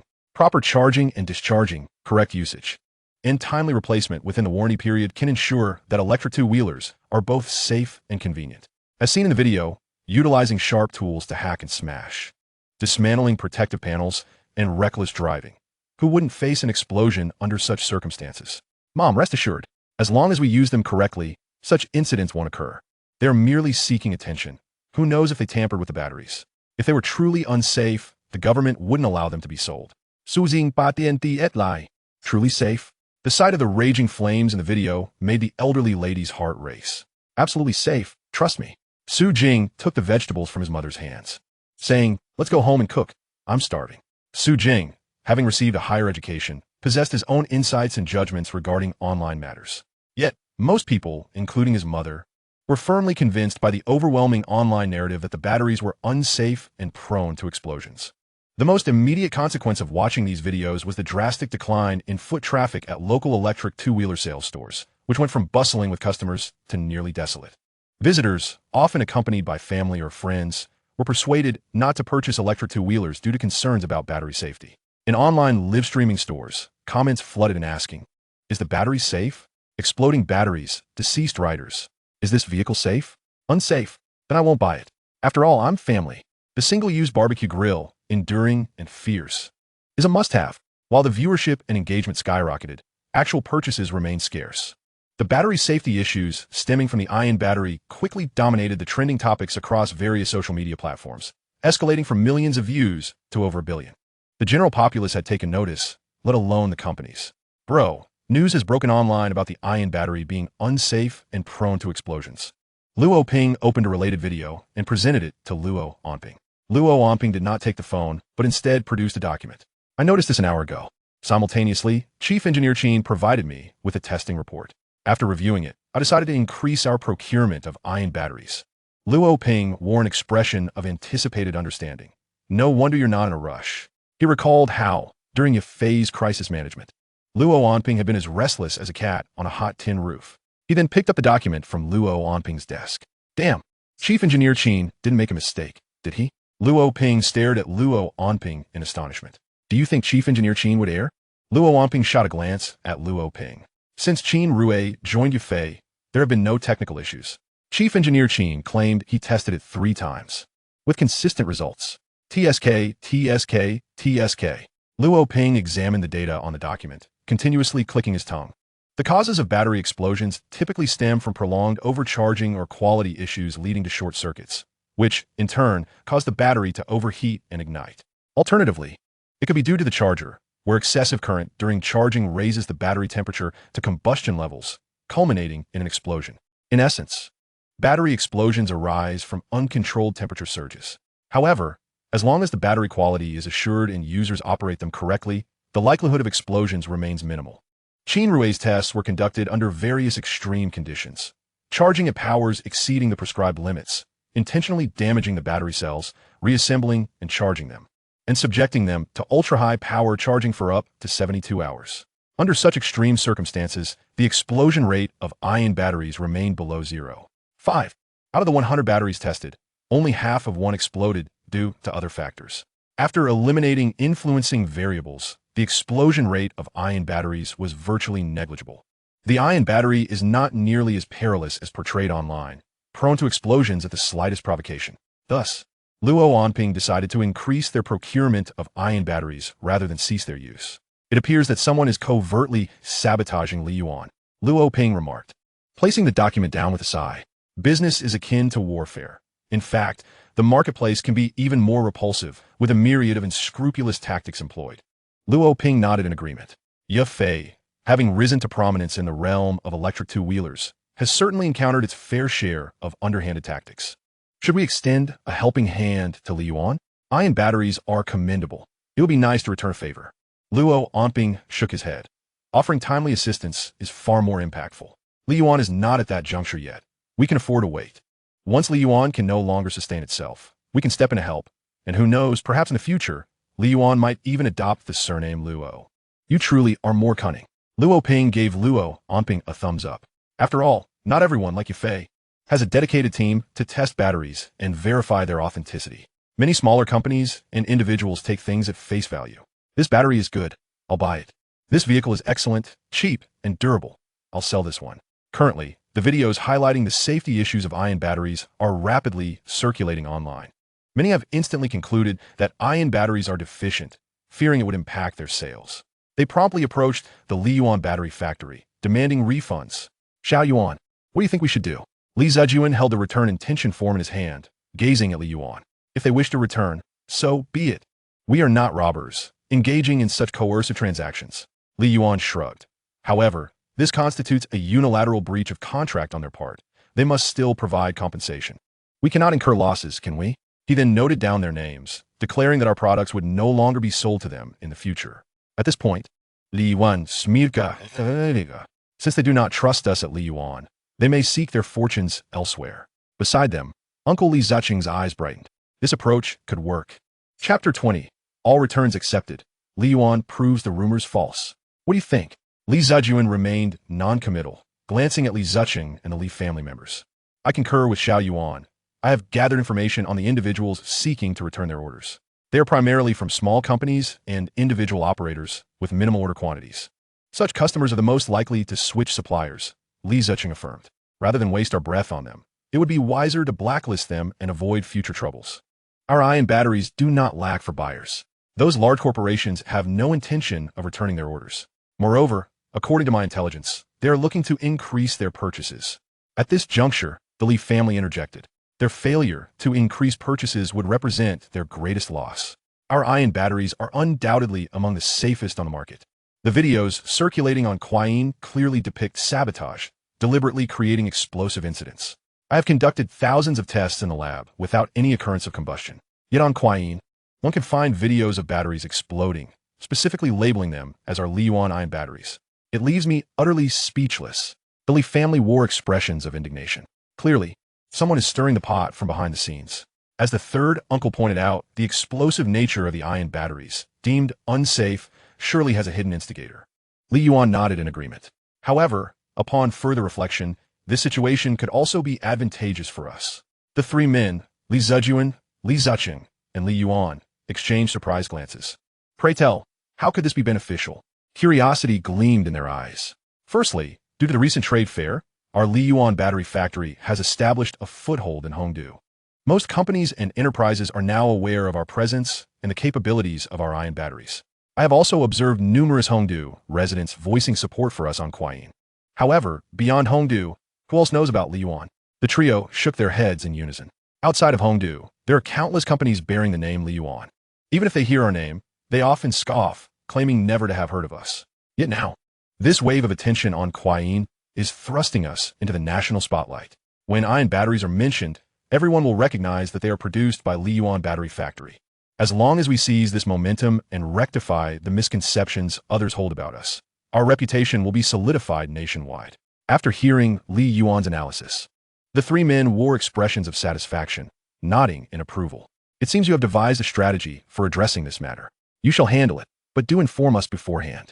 Li Zijuan, wishing to cultivate Li Yuan, chose to let him take the lead, with himself and his brothers overseeing the process. Very well. I shall leave the return matters in your capable hands, Li Yuan said with a bright smile. Claiming they breached the contract unilaterally will undoubtedly lead to some disputes. My persuasive skills may not suffice. It is best left to the seasoned veterans, my father and uncle. Before long, news of Li Yuan's agreement to process returns was published on Kuayin. Returns successful. It seems Li Yuan is aware of the defects in the ion batteries. Nonsense. There are no defects.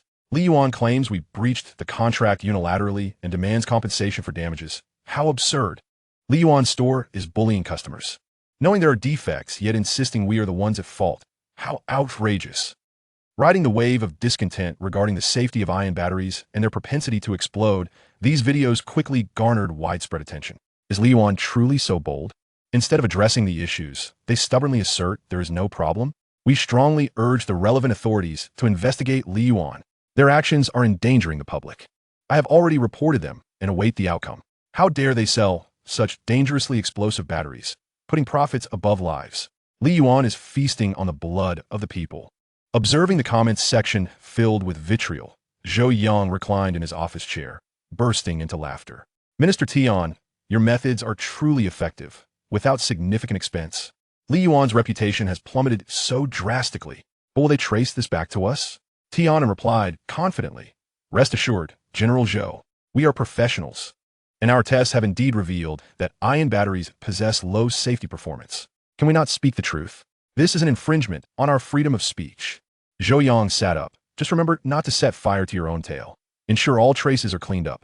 It would be disgraceful if we were discovered to be the puppeteers behind the scenes. Understood, General Zhou. Tian responded earnestly, slightly bowing. If this matter is handled well, your bonus will be substantial. Thank you, General Zhou. After Tian departed, Zhou Yang resumed lounging on the sofa, chuckling at the comments flooding in. This time, let us see how you meet your demise. Initially, the fervor surrounding the videos centered on ion batteries, marketed as the strongest available. They were found to be utterly lacking in safety during evaluations. This led to heightened scrutiny of battery safety, propelling the topic to the forefront of trending discussions. Consequently, not only ion batteries were labeled unsafe, but many other brands also faced similar accusations of being prone to explosion. These brands lacked the composure of Li Yuan Battery Factory, hastily attempting to clear their names. Yet the outcome was evident. They were once again solidly discredited by netizens. The labels of being unsafe and explosive became firmly entrenched. By 8 o'clock that evening, Li Yuan Battery Factory's clarification video, released by an officially verified account, began to shift the tide. Dressed in a crisp white leisure suit, Li Yuan appeared on screen. His neatly styled hair presented a polished image. Thank you all for your patience. The reason for our delay in addressing the rumors is that we required time to authenticate our account. Without further ado, let us delve into the crux of the matter. There are numerous videos circulating online claiming that our Li Yuan-produced ion batteries are exceedingly unsafe and prone to explosion. In truth, these are baseless assertions.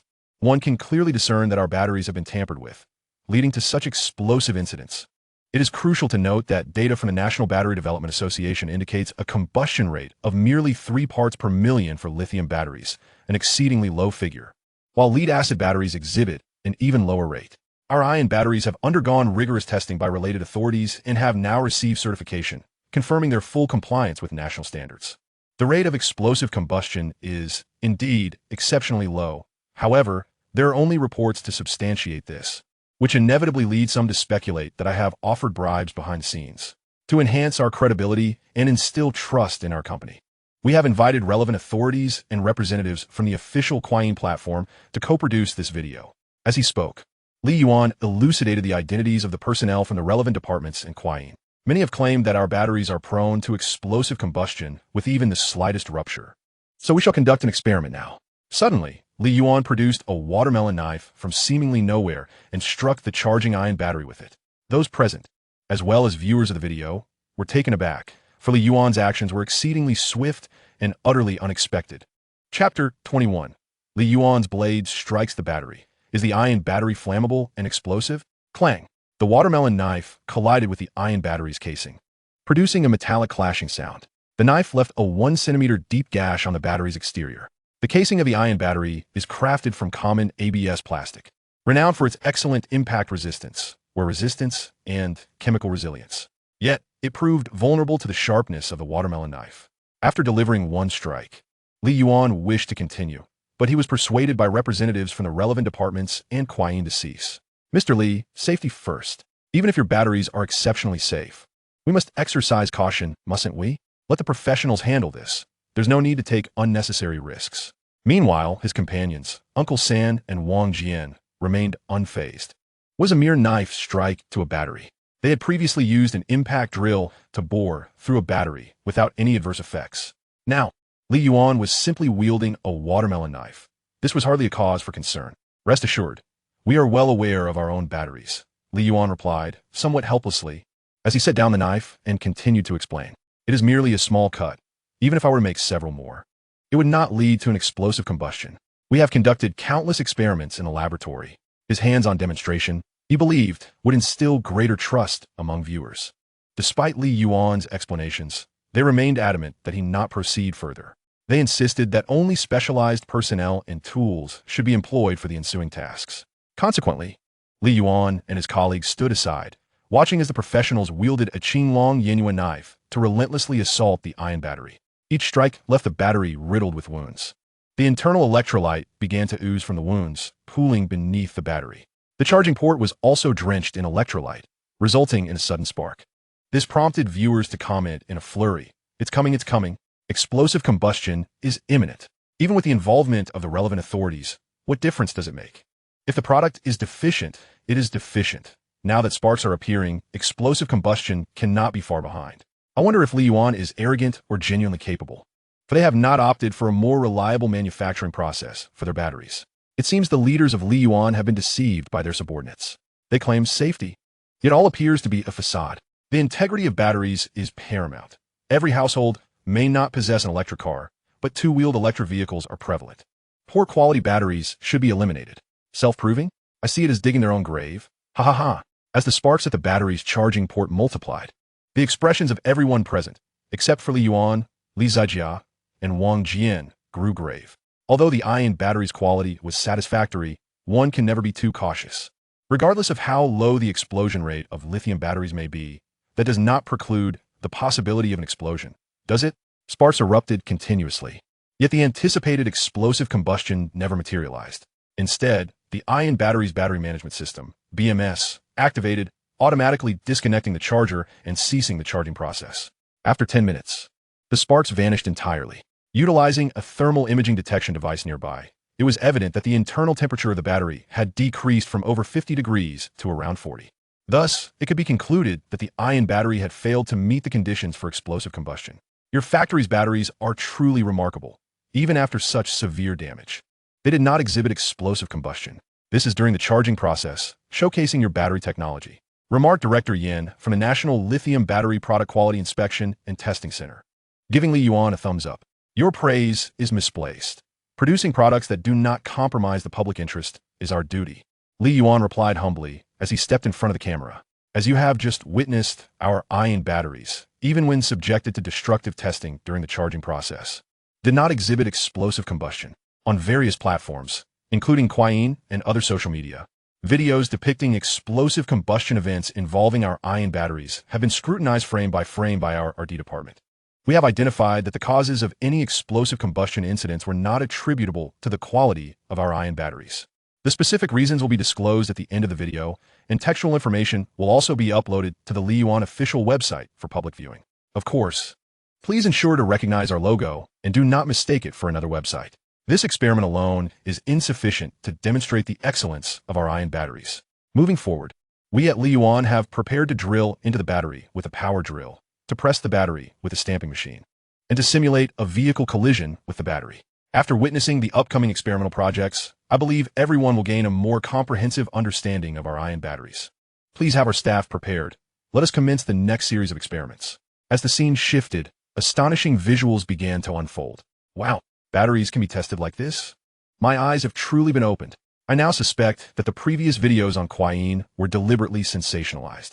Surely, ion batteries are too superb to be subjected to such envy and malice, attempting to undermine Li Yuan through public discourse.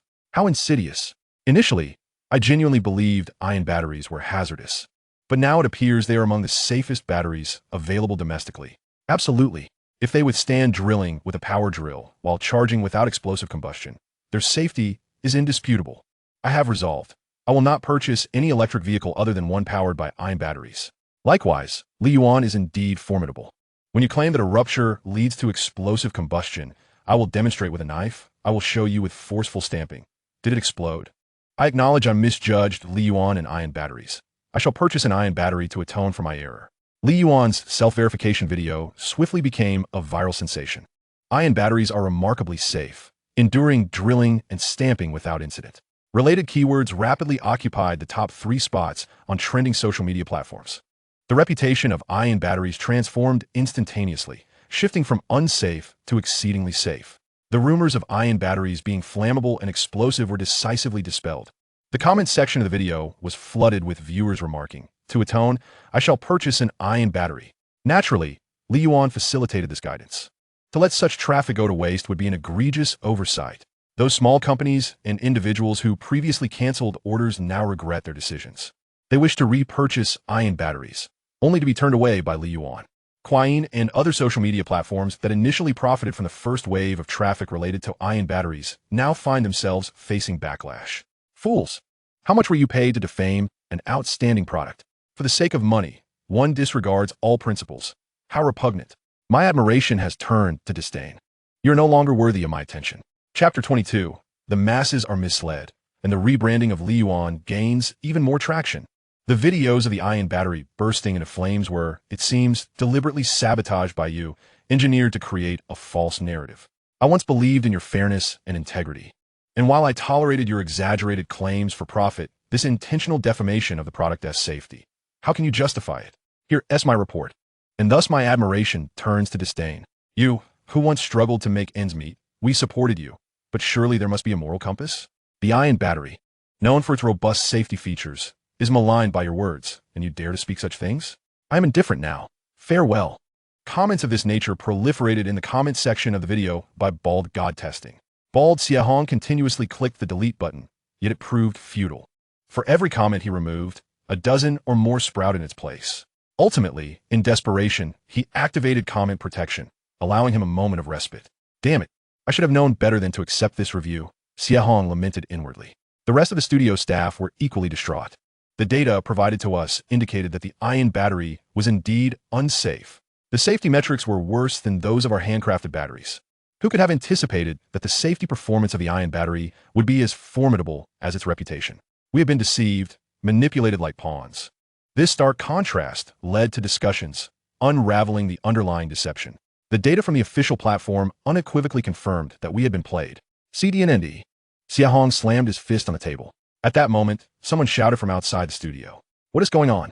Xiahong opened the studio door to find a postal courier. You have a letter. Is there a Xiahong here? Please sign for it. That's me. Where is it from? As he signed for the package, he inquired. Hongdu, from a place called Li Yuan Battery Factory. Congratulations, you've got another advertisement.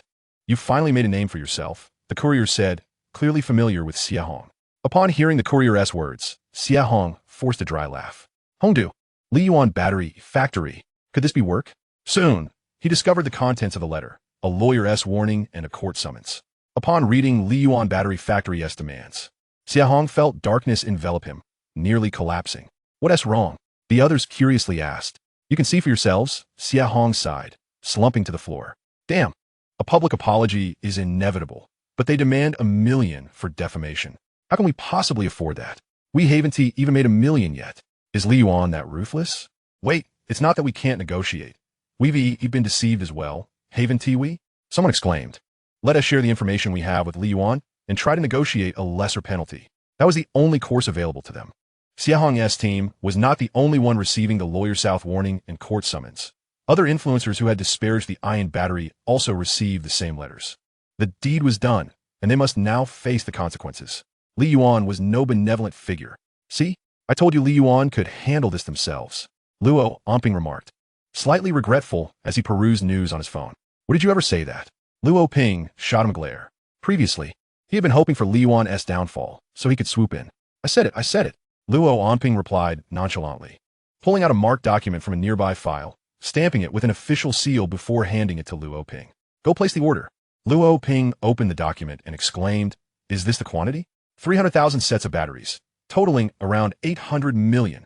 Brother, you really are bold. Not so much. At the current peak popularity of the ion battery, 300,000 sets would only produce about 70,000 electric motorcycles. Selling them nationwide isn't a massive undertaking. It's merely a test to gauge consumer interest. If sales are strong, we can increase the order. Luo Ping nodded. Everyone knows the ion battery is safe, and everyone wants an electric motorcycle utilizing it. They at Yufei would not miss this opportunity. They must act swiftly to capture a greater share of the market. As Luo Ping placed his order with the Li Yuan battery factory, Luo Onping and Li Yuan conferred. On Yufei's official website, they announced the collaboration with Li Yuan, stating that all Yufei electric motorcycles would now feature ion batteries. The official accounts of self-media and influencers began promoting this news simultaneously. Other electric motorcycle brands were not to be outdone. They too began procuring ion batteries while heavily marketing their own electric motorcycles. Meanwhile, the physical sales outlets welcomed a steady stream of customers once more. The first question from these customers was invariably, what brand of battery does your electric motorcycle use? Oh, green energy battery? Forget it. We want the ion battery. Do you have it? Let me see. I know how to check for the authenticity of the ion battery logo. Indeed, it is the ion battery. How much for this electric motorcycle? 3,999? That is comparable to other brands. I'll take it. Please install the battery while I watch. They had assumed that electric motorcycles equipped with ion batteries would be pricier, yet the price remained unchanged. With excellent performance and safety, coupled with reasonable pricing, choosing the ion battery was undoubtedly the right decision. The shopkeeper beamed, never having sold to such enthusiastic customers. The mere mention of the ion battery prompted immediate purchases. Previously, they had to discuss the vehicle's performance, registration, and any promotions. Now, simply stating it featured the ion battery was enough to secure a sale. Not just one customer, but subsequent patrons exhibited the same eagerness. What exhilaration! This is what stimulates consumption, compared to other batteries. The same price naturally leads to the selection of the safer ion battery.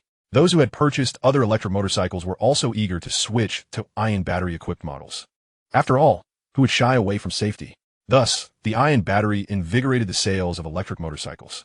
The surge in electric motorcycle sales directly led to an increase in orders for ion batteries. Presently, the Li Yuan battery factory operates around the clock. After affirming the safety of the ion battery, Li Yuan rebranded Li Yuan Battery Factory to Li Yuan Electric Energy. In Li Yuan's words, Li Yuan Battery Factory lacked the elegance of Li Yuan Electric Energy. Following the rebranding, Li Yuan Electric Energy received the largest order in its history, worth billions. Chapter 23.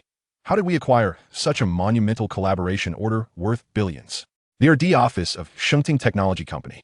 Vice President Dong Daxian gazed at Liao Xinghao, the general manager of the R&D department. Is it feasible to develop this? Dong Daxian lamented, his face etched with bitterness. During the morning meeting, he had faced criticism for failing to present a compliant product. Were it not for the trust of the CEO, he might have lost his title as vice president. After all, this task had been assigned 3 months prior, regardless of the challenges in research and development. A clear direction, or at least a prototype, should have emerged by now. Furthermore, after investing substantial funds in collaboration with leading companies in the battery industry for technological sharing, the results were non-existent. This was simply unacceptable. Thus, Dong Daxian vowed to deliver tangible results this month. After the meeting concluded, he bypassed his own office and headed directly to Liao Xinghao. Unclear, Liao Xinghao shook his head. For the sake of this product, he had endured several sleepless nights. He had lost count of how many strands of hair had fallen, with his hairline receding significantly. He had proposed dozens of plans, all of which had been rejected. It was imperative to ensure both performance and safety, with an overall goal of surpassing all existing batteries on the market by 20. Huaxing had presented us with a formidable challenge, even with the technological sharing from companies like Mingda, BYD, and Gaoxian. The R&D process felt like navigating a minefield of trial and error. Currently, we had only a glimmer of direction. Expecting results within this month was overly optimistic. At the very least, we would need a year, if not 3, to develop a mature solution or product. Liao Xinghao sighed heavily. Are you prepared to seek alternatives? Dong Daxian muttered a curse under his breath. I have shares in Shengteng. If I were to resign as vice president, would I simply become a carefree wanderer? Seek alternatives? My non-compete contract is merely for show? You better hope that while I sleep, I receive divine inspiration from the venerable Mr. Volt, or you can expect an early retirement. Liao Xinghao shrugged. Just then, the conversation of two staff members passing by outside the office caught their attention. Switching to an electric vehicle? Why? I remember you just bought your electric car not long ago, right? Why not? I've heard the newly released ion battery is unparalleled. It won't explode or catch fire under any circumstances, boasting safety features that are exceptional, while its performance surpasses all other batteries on the market by 30. With its superior performance and guaranteed safety, plus a reasonable price, I can exchange my new car for just a few $100 thanks to the trade-in subsidy. What's not to love? Indeed, safety is paramount. Dong Daxian and Liao Xinghao exchanged glances, silently questioning each other. What is the ion battery? Both were so engrossed in developing new products that their attention to battery-related information had diminished significantly.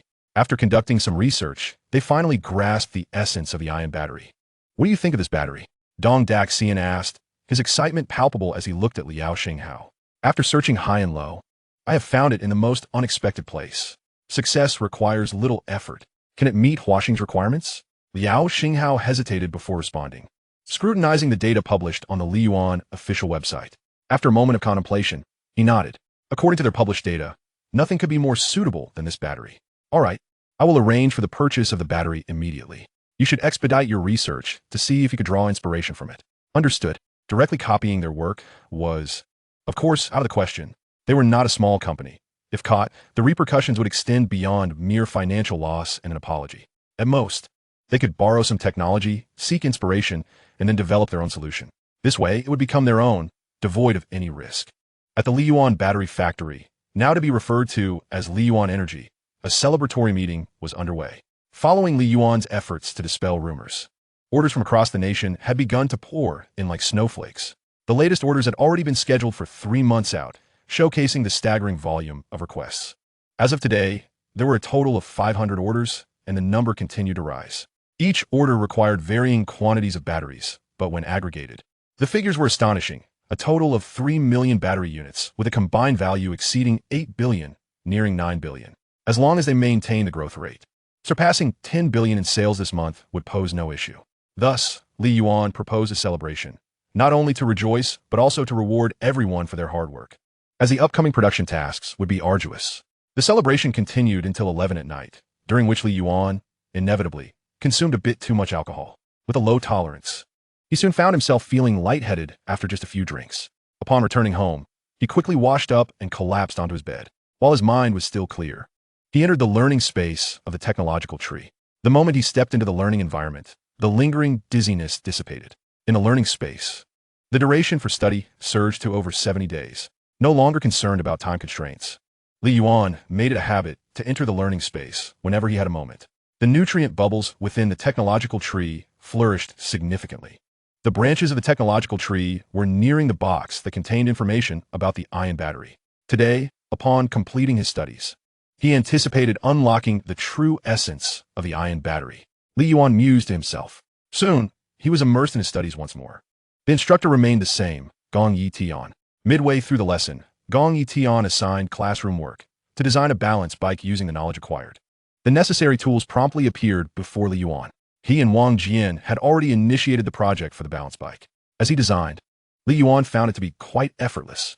A balance bike soon materialized on his desk. Subsequently, he opted to submit his assignment. At the moment he submitted, Gong Yi Tian's evaluation appeared before him. Rudimentary and poorly constructed, worse than a child's toy. Instantly, powerful currents surged through Yuan's limbs. What the? He nearly succumbed to unconsciousness from the electric shock. Finally, he comprehended the purpose of the seed. It was a tool for punishment. Previously, he had not realized it because he had not made any mistakes.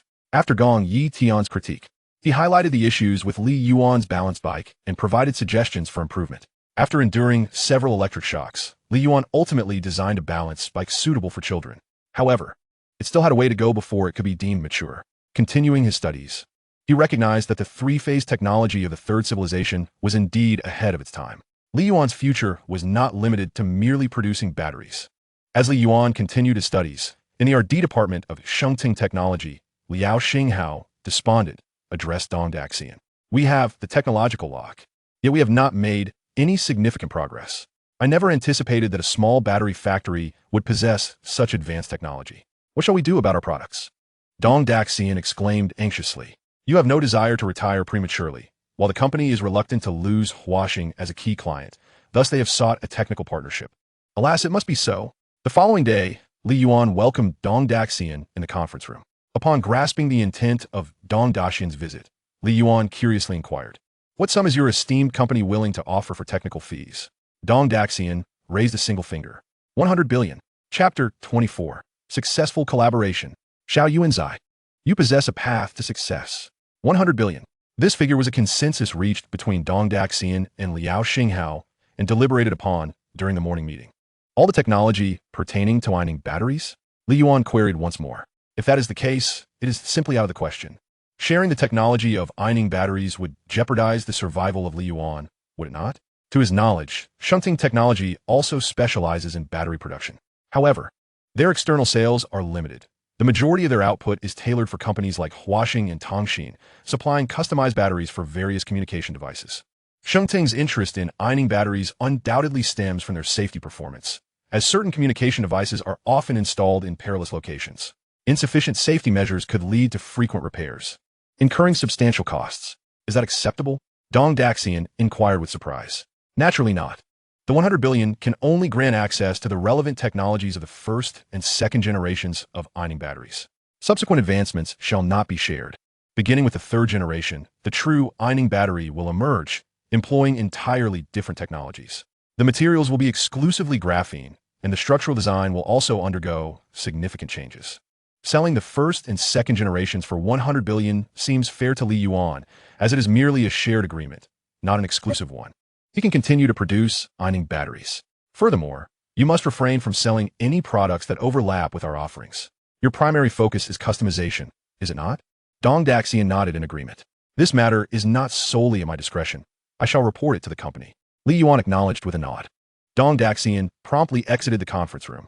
The collaboration was undoubtedly imperative, as Shunting had investments from Huaxing and held considerable shares. Failing to meet Huaxing's requirements would be akin to offending a benefactor. Thus, the partnership with ironing batteries became inevitable. Of course, had there been more time, it might not have been so. Perhaps they would have developed their own solutions eventually.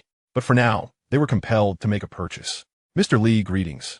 The company has consented, Dong Daxian stated upon returning to the conference room. Very well, let us proceed with the contract, Li Yuan replied with a smile. Another 100 billion added to the coffers, along with over 70 days of learning time. It would not be long before fusion technology could be mastered, would it? Through continuous study, his knowledge of physics, engineering, and material science had ascended to an undergraduate level, while his grasp of chemistry had reached a master's level. Nearing the threshold of a doctoral stage, teaching Wang Jian and the others, they listened with rapt attention, yearning for additional lessons. The enhancement of expertise invariably led to technological gains. The genuine technology of ironing batteries had already taken root in Li Yuan's mind. While the intricate designs of ternary lithium batteries and lithium manganese oxide batteries became second nature. Moreover, these were technologies developed by a civilization at its zenith. As long as Li Yuan refrained from reckless actions, he would be free from want, enjoying financial independence for generations to come. After finalizing the contract and bidding farewell to Dong Daxian, Li Yuan delved into the research and development department, now possessing the complete version of ironing batteries. The architecture plan for the second-generation ironing battery progressed with astonishing speed. Within a day, the plan was freshly minted, astonishing Wang Jian and the others. Next, we shall develop new technologies to quantify the production of graphene. The third-generation ironing battery will be manufactured using graphene. Additionally, the development of the balancing scooter is also of paramount importance. We shall divide into 2 teams to proceed, commencing now. Without granting Wang Jian and the others time for celebration, Li Yuan announced new research projects, and the team once again immersed themselves in their industrious endeavors. Li Zijuan and Li Ziqing were equally occupied. The factory still had ample land that remained untapped, and with production demands so heavy, expansion of the factory and the addition of production lines were essential. The first phase of expansion was nearing completion, and new production lines were expected to arrive shortly. The eastern plot of land should continue to be expanded. This time, we need to hire several more construction teams. Otherwise, our production speed will not keep pace with our sales velocity, Li Zijuan remarked, observing the incessant operation of machinery in the distance, his brow furrowed. Indeed, speaking of which, you asked me to review several plots of land. Here is the analysis report. Li Ziqing presented a document to Li Zijuan. Brother, are we purchasing land again? Li Ziqing inquired with curiosity. Whenever there is surplus capital, the activity my elder brother engages in most frequently is acquiring land. This tendency extends to us as well. The three brothers now possess considerable real estate, Li Zijuan replied. Purchasing land is merely for the factory. The current facility is too small. Even producing batteries is becoming a strain. In the future, Li Yuan aspires to manufacture self-developed products. How can we possibly manage with such limited space? That is indeed the case. Assist me in strategizing. Li Yuan is solely fixated on research, Li Zijuan responded. Neither Li Yuan nor Li Zijuan found the collaboration with Shengting remarkable. It was simply a matter of mutual need. However, once the news made its way onto the internet, it became far more complex. What? Shengting has partnered with Li Yuan? Surely not. I recall that only major domestic battery giants collaborate with Shengting, such as Mingda and Yadi. When did they ever associate with a small factory? Small factory? Li Yuan Battery Factory is now called Li Yuan Electric Company, and its market value has long surpassed 100 billion. Is that still considered a small factory? By this logic, one could argue that Li Yuan has ascended to the forefront of the battery industry. One cannot make such claims. Although Li Yuan is an established company, it has only the Eining battery to boast. To label it as a leader in the industry is merely an exaggeration. Once other companies catch up in the research of Eining batteries, who knows if Li Yuan can maintain its standing? Brother, your research is commendable. Li Yuan is truly remarkable. Leveraging Eining batteries, they have amassed at least several hundred billion by now. It can only be said that technology is the primary productive force. Discussions surrounding Li Yuan proliferated across the internet, detailing its rise to prominence, peak, and eventual decline, with a clarity surpassing even that of Li Zijuan. Meanwhile, Li Yuan remained engrossed in research, gradually replicating the technologies from the technological tree on a blue star. At that moment, in Pengcheng, Lin Wanxia sat on the sofa in her laboratory, gazing at the news on her phone, gritting her teeth in frustration. Xiao Yuanzai, you truly are something. No wonder you were unwilling to be with me. It turns out you were hoarding treasures without informing me. How foolish of me to worry about you. My conscience must have been devoured by dogs. Today, Lin Wanxia finally realized that the Eining battery was indeed produced by the Li Yuan she was familiar with, and it was released only after Li Yuan had returned. She is not a fool. She instantly comprehended that the AI Nung battery was developed by Li Yuan. Her frustration was not merely due to Li Yuan's reluctance to collaborate with her, but rather because he had concealed this information from her. Xiao Yuanzi, you are courting your own demise. Chapter 25. Uncovering the Puppet Master. Let the confrontation begin. Have you arrived in Hongdu? Upon hearing the voice on the other end of the phone, Li Yuan was taken aback. Indeed, I will be at the station in 10 minutes. Do you have time to pick me up? Lin Wanxia inquired, aware that hailing a cab at Hongdu's high-speed rail station was quite challenging, especially with her parents occupied at work. However, if Li Yuan was unavailable, she would find her own way. Yes, which station are you at? I shall come and fetch you, Li Yuan promptly replied. Lin Wanxia was always considerate of him. After all, the research work would not falter in his absence. Picking someone up would hardly take much time. All right, I shall await your arrival. After hanging up, Li Yuan handed over his tasks to Wang Jian and drove to the high-speed rail station. Just as Li Yuan arrived, Lin Wanxia emerged from the station. Clad in a knee-length white dress adorned with intricate embroidery, her sleeves puffed out like bubbles, she looked stunning. A wide-brimmed sun hat, also white, was tied with a lace bow, and paired with oversized sunglasses, she bore the air of a celebrity incognito. Standing at an impressive height of 1.7 meters, she stood out in the crowd, and Li Yuan quickly spotted her. With looks like yours, you would be perfectly suited for stardom, Li Yuan remarked as he assisted Lin Wanxia with her luggage, feeling a sense of admiration. The entertainment industry? I would simply be a pawn waiting to be toyed with. Lin Wanxia shot back, casting a sideways glance at Li Yuan. Why such ire? Li Yuan Shuja, Bamusa. You have vexed me. Me? Li Yuan pointed at himself, feigning innocence. Yes, you. Concealing such a remarkable invention as the AI Nung battery from me, secretly returning home to sell it. Do you still consider me your sister? Upon mentioning this, Lin Wanxia felt a surge of indignation. Over the 4 years of university, she had provided him with various strategies and guidance. After graduation, worried that Li Yuan might struggle to find employment, she had leveraged her connections to secure him a job. She had devoted herself to caring for him, only to be met with such betrayal. kept in the dark about his achievements? It wasn't as though she demanded the AI Nung battery for herself. At the very least, he could have informed her. All her efforts to secure him a formal position as a researcher had been in vain. Oomph. Lin Wanxia crossed her arms, her captivating figure demanding attention. This. Li Yuan sighed, a bitter smile gracing his lips. After returning home, he had taken over the family-owned Li Yuan battery factory, subsequently leading the research department to develop the first generation of AI Ning batteries. They were launched for sale, and the factory was expanded to increase production capacity. He had been so busy, his head spinning, that he scarcely had time to inform Lin Wanxia. I've been extremely occupied lately with research and sales. It's not that I didn't want to tell you. I simply lack the time. Now that I have the time, I can pick you up. Look, I even brought you your favorite bubble tea. As he spoke, Li Yuan handed Lin Wanxia the cup of tea. After a moment of hesitation, she accepted it and took a sip. I was merely thirsty, not forgiving you, Lin Wanxia stated coldly. Though she claimed this, Li Yuan understood that the matter was now behind them. First, let's go grab a meal. What do you feel like eating? Order whatever you desire. Li Yuan started the car, heading toward the city. The most expensive, Lin Wanxia retorted through gritted teeth. With your 100 billion fortune, it would be a disservice to your status not to indulge in luxury. Li Yuan chuckled awkwardly. He was well aware of Lin Wanxia's aspirations to establish a grand company, aiming for both world-changing impact and financial freedom. Yet here she was, witnessing her childhood friend realizing half of that dream. Such a situation felt akin to being betrayed by her closest confidant. Lin Wanxia's anger was entirely justified. Did you take time off from the studio to come back? I requested annual leave. It has been quite a while since I've returned, she replied. Oh, how long has it been since you last visited? Why such curiosity? I'll adjust my schedule so we can go out and have some fun together as a token of my gratitude for your constant care. Li Yuan smiled. Caring for you is not a matter of a day or two. Do you think a mere outing would suffice as repayment? Lin Wanxia sipped her bubble tea, casting a glance at Li Yuan. I never implied that. It's just that I've finally found some time lately.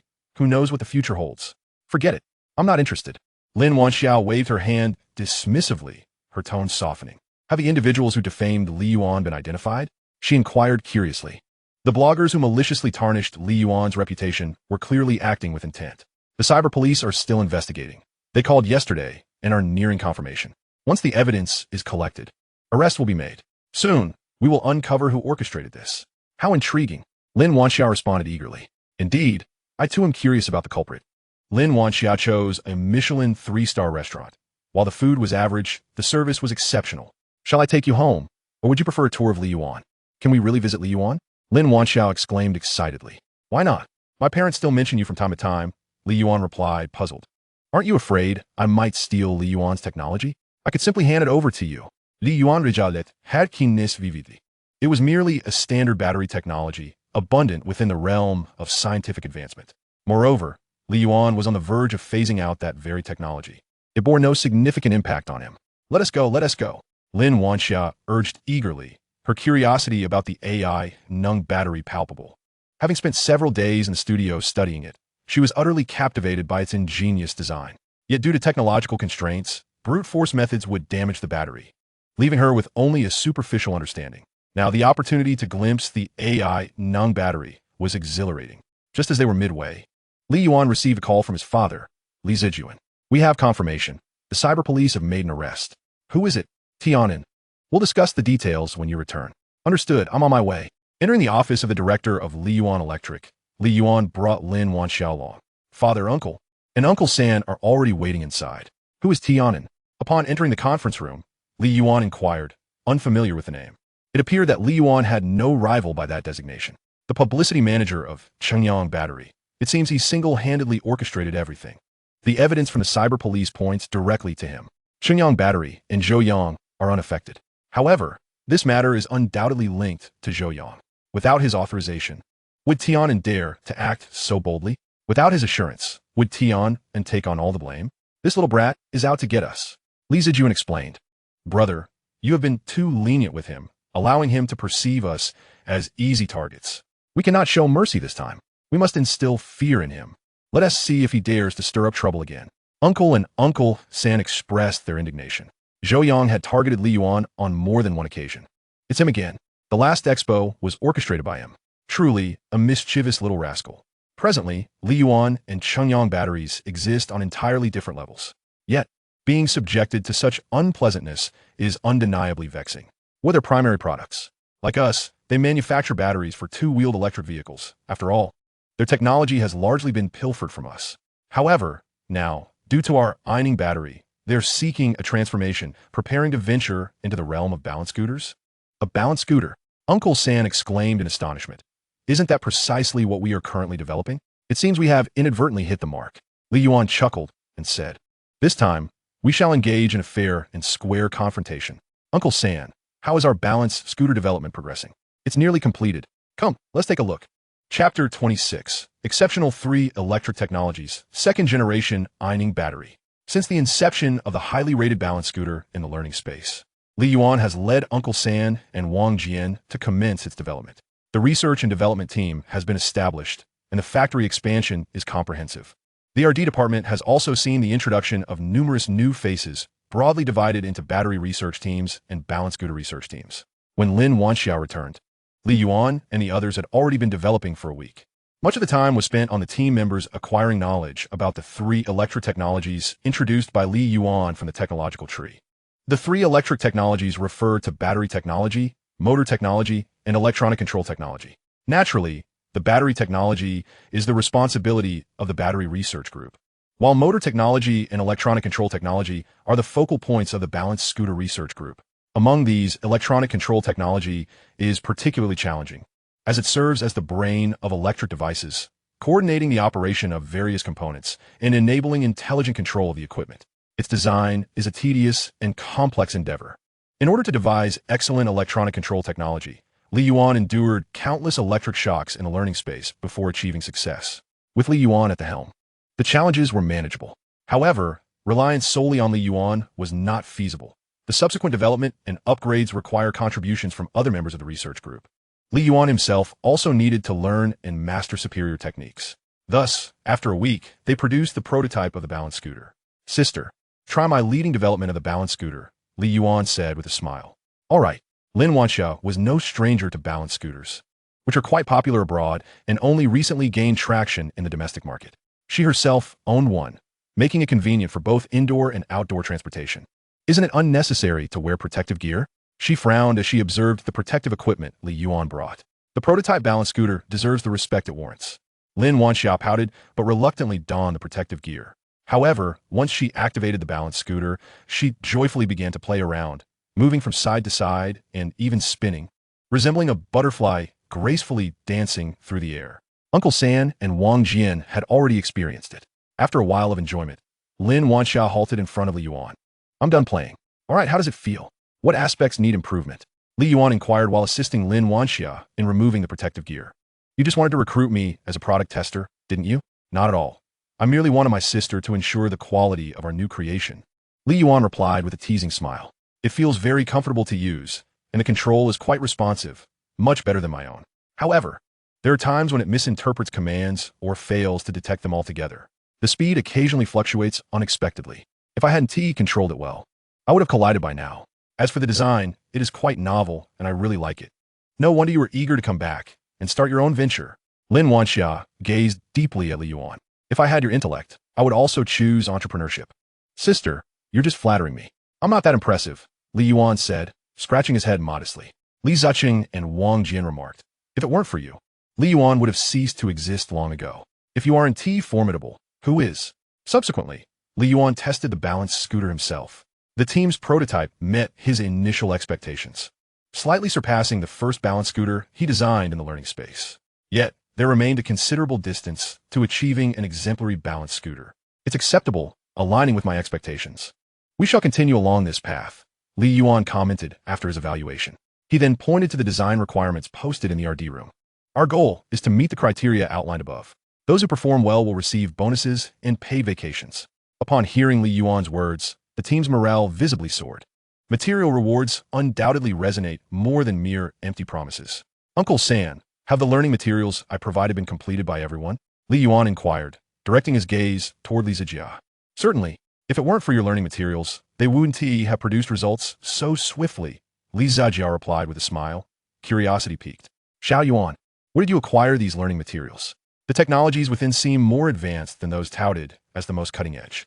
Lin Wanxia's ears perked up at this revelation. Li Yuan's technology originates from elsewhere? I must listen closely. Li Yuan replied with a mysterious smile. I shan't keep it from you, Uncle San. I have friends overseas whose studios specialize in developing various technologies. The ironing batteries, as well as the motors and electronic controls for the balance scooter, were sourced from them. I'm still in their debt, awaiting reimbursement from the company. Uncle San wore an expression of understanding. I had a feeling that despite your brilliance, Xiao Yuan, you wouldn't possess the capacity to develop so many technologies and compile such learning materials. It makes much more sense now. You have a team. You must maintain good relations with them and strive to acquire shares to keep it within your grasp. Otherwise, should someone poach them, we will gain another formidable competitor. Li Yuan nodded. I understand. This team follows my lead. That's good.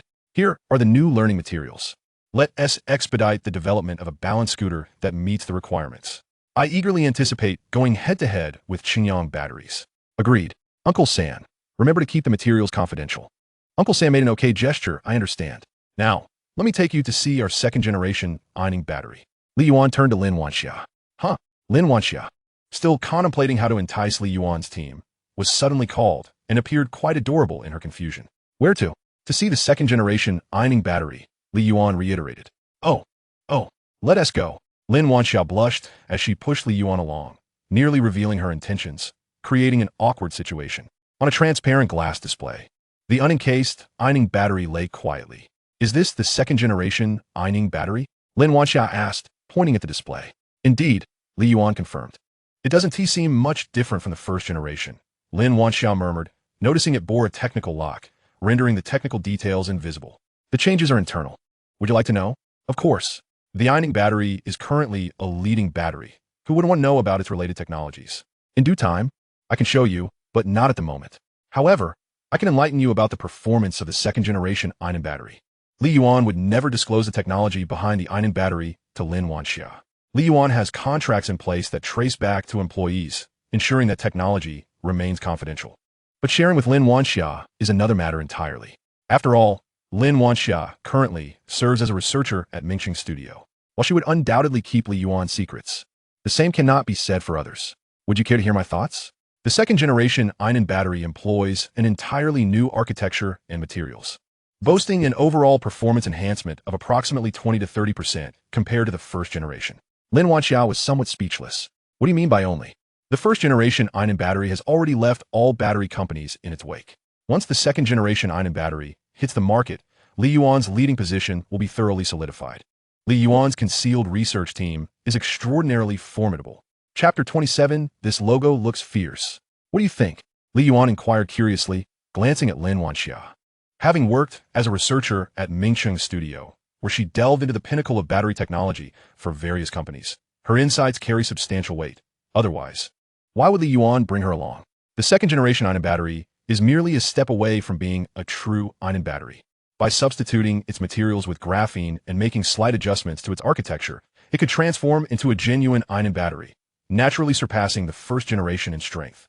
Quite impressive, Lin Wanxia proclaimed, raising her thumb. In the future, Li Yuan is bound to reshape the battery industry's landscape and could very well emerge as a frontrunner. Sister, with such praise, I might just feel bashful, Li Yuan replied with a radiant smile. The truth is undeniable. Lin Wanxia shook her head, saying, You still claim to be an entrepreneur? With a big boss like you around, what do you mean? Li Yuan asked, his eyes gleaming with curiosity. I find my spirit even more invigorated, Lin Wanxia declared, her eyes ablaze with fiery ambition. Prepare to be defeated, you pesky little brother. She playfully patted Li Yuan's shoulder. All right, I await your challenge. This was the Lin Wanxia that Li Yuan remembered. If you defeat me, I shall work for you, assisting in the development of advanced technologies. And if you fail, I will work for you, serving as your employee. Lin Wanxia responded without hesitation. Agreed, a pinky promise for 100 years without change. Li Yuan's smile widened even more. A dual-degree female PhD in electrochemistry and material sciences awaits her rightful place. Next, Li Yuan plans to establish an electric vehicle brand, so be prepared. Li Yuan Kinlibarnat. In the future, Li Yuan will not be limited to just batteries. Whatever you decide to undertake, I shall acquire your venture and have you work for me, Lin Wanxia boldly proclaimed, completely unaware that she had become a lamb waiting for slaughter. Then help me consider which electric vehicle brand better suits your future. Li Yuan pulled out his phone to show Lin Wanxia several design logos. Two-wheeled electric vehicles, three-wheeled, or even four-wheeled options are all possibilities. Li Yuan refrained from offering a definitive answer. That means we will face a multitude of competitors. Lin Wanxia, already engrossed in thought, took it seriously. This one. She pointed to a logo depicting a panda with its claws raised. The panda in the logo no longer appeared comical or endearing. Instead, it bore a fierce expression. With its right eye marked by a scar, adding an air of ferocity. Overall, the design resembled a Porsche but exuded even greater aggression. The scar signifies Li Yuan's past struggles and wounds, now revealing its fangs to the world, showcasing our strength. Lin Wanxia articulated her interpretation of the logo's design. Sister, your explanation makes me believe that this logo is the only choice. Li Yuan concurrat enthusiastically. Then this logo shall be the emblem of our electric vehicle brand. Once decided, Li Yuan sent the logo to his father, requesting him to arrange for the necessary processes to establish the company and acquire required certifications. Upon seeing the chosen logo, Li Zijuan couldn't help but exclaim, "This logo looks quite fierce. Now that my work is nearly complete, tell me, where would you like to go for leisure?" Lin Wanxia replied, "To your research team." Yet, she altered her response at the last moment, saying, "How about a mountain hike?" "All right, what about Wanxia?" Li Zijuan seated at his desk, processing documents. "She has gone home." Li Yuan casually closed the door. "Is there something you need from me?" "My research department still has tasks pending. Perhaps you should attend to your work first?" Li Zijuan paused his writing. "Can we postpone the reimbursement issue for a bit?" "That won't do. It must be handled now." Li Yuan firmly declined. He had no actual research team. If anything, it consisted solely of himself. Thus, the company's reimbursements ultimately lined his own pockets. That amounted to billions in technology fees, a delightful prospect. What a splendid excuse. Otherwise, where would he acquire such wealth? With his mother being an accountant, Li Yuan's personal finances were under her control, and he firmly stated it was to prevent Li Yuan from developing bad habits. Consequently, even if Li Yuan were to create the Einen battery, rescuing Li Yuan from peril and generating billions in sales, his discretionary amount each month would be a mere 3,000 yuan. For any social engagements or expenses with major clients, the company would cover the cost. Thus, neither Li Zijuan nor Li Yuan had the means to spend lavishly. In fact, his father's situation was even more challenging, with only 1,500 at his disposal. Now, however, with the potential to possess billions and achieve true financial freedom, Li Yuan could barely contain his excitement, feeling as though he could leap for joy. "Once the funds are transferred to your account, promptly remit the payment to express our sincerity. Do not neglect them, as they are primarily responsible for our technology development. We must cultivate good relations." While signing documents, Li Zijuan remarked. Subsequently, after inscribing his signature, Li Yuan made his way to the finance department. "Mother?" Li Yuan peeked around the door, calling out softly. "Be discreet. Act professionally. You are the company's general manager now." With the renaming to Li Yuan Electropower, the titles and department names have also become more standardized. Li Zijuan and his uncles serve as the board of directors, while Li Yuan holds the position of general manager. However, he primarily focuses on research, leaving other responsibilities to his father and the others. "Is there something you need?" "Funds transfer." Li Yuan handed the document to Mei Chunhua. "To your account?" Mei Chunhua opened the document and inquired. "Yes, I maintain direct contact with that side. The others do not trust them." "In that case, you will accompany me." After finishing, Mei Chunhua began organizing the documents on her desk. Seeing this, Li Yuan joined in to help. "Where are we headed?" "To the bank. Your card is a debit card. If you do not authenticate it at the bank, the funds deposited will be frozen. That would be quite troublesome. But now that it is resolved, it spares us future complications." After sorting everything out, Li Yuan drove Mei Chunhua to the bank. An hour later, they emerged from the bank. Even before the money was transferred, there were numerous procedures to navigate. How much more cumbersome would it be once the funds were actually deposited? The recent experience at the bank left Li Yuan profoundly astonished. Banking relationships pertain not only to individual wealth, but also to the nation's economy, making the complexity quite understandable. As Mei Chunhua explained, remember to transfer the money to them when the time comes. Understood. If it weren't for the time zone difference, Mei Chunhua would have preferred to observe Li Yuan making the transfer. Currently, nearly 7 billion lies dormant in Li Yuan's bank account. He has already begun to contemplate how to spend this fortune. Chapter 28. The Secret Research Base. The launch date for the hoverboard is confirmed. To purchase a car? A big bull or a small bull? GT? RS? M4? What young man can resist the allure of a supercar? How to explain the purchase? Perhaps buy a house to conceal it? A spacious flat? Oh vilo. That won't do either. If relatives catch a glimpse, the news will swiftly reach his parents. Many relatives dwell in the city, and it is impossible to avoid encounters. A single meeting could lead to recognition. No matter how one tries to hide, it is futile. When questioned, one would discover that funds intended for the research team had been misappropriated. Even at just over 20, the consequences would be dire. Perhaps it is best to adhere to the original plan. Invest in a plot of land to construct a secret research base. Focus on developing batteries, motors, and electronic controls within the company's research department. If he were to acquire advanced black technology weapons, could they still be developed within the company? An independent secret research base is indeed essential, facilitating the exploration of cutting-edge technologies that cannot be publicly disclosed. Li Yuan envisions a villa above ground, with 3 subterranean levels. Each floor would occupy 300 to 400 square meters, with the 3 stories totaling nearly 1,000 square meters.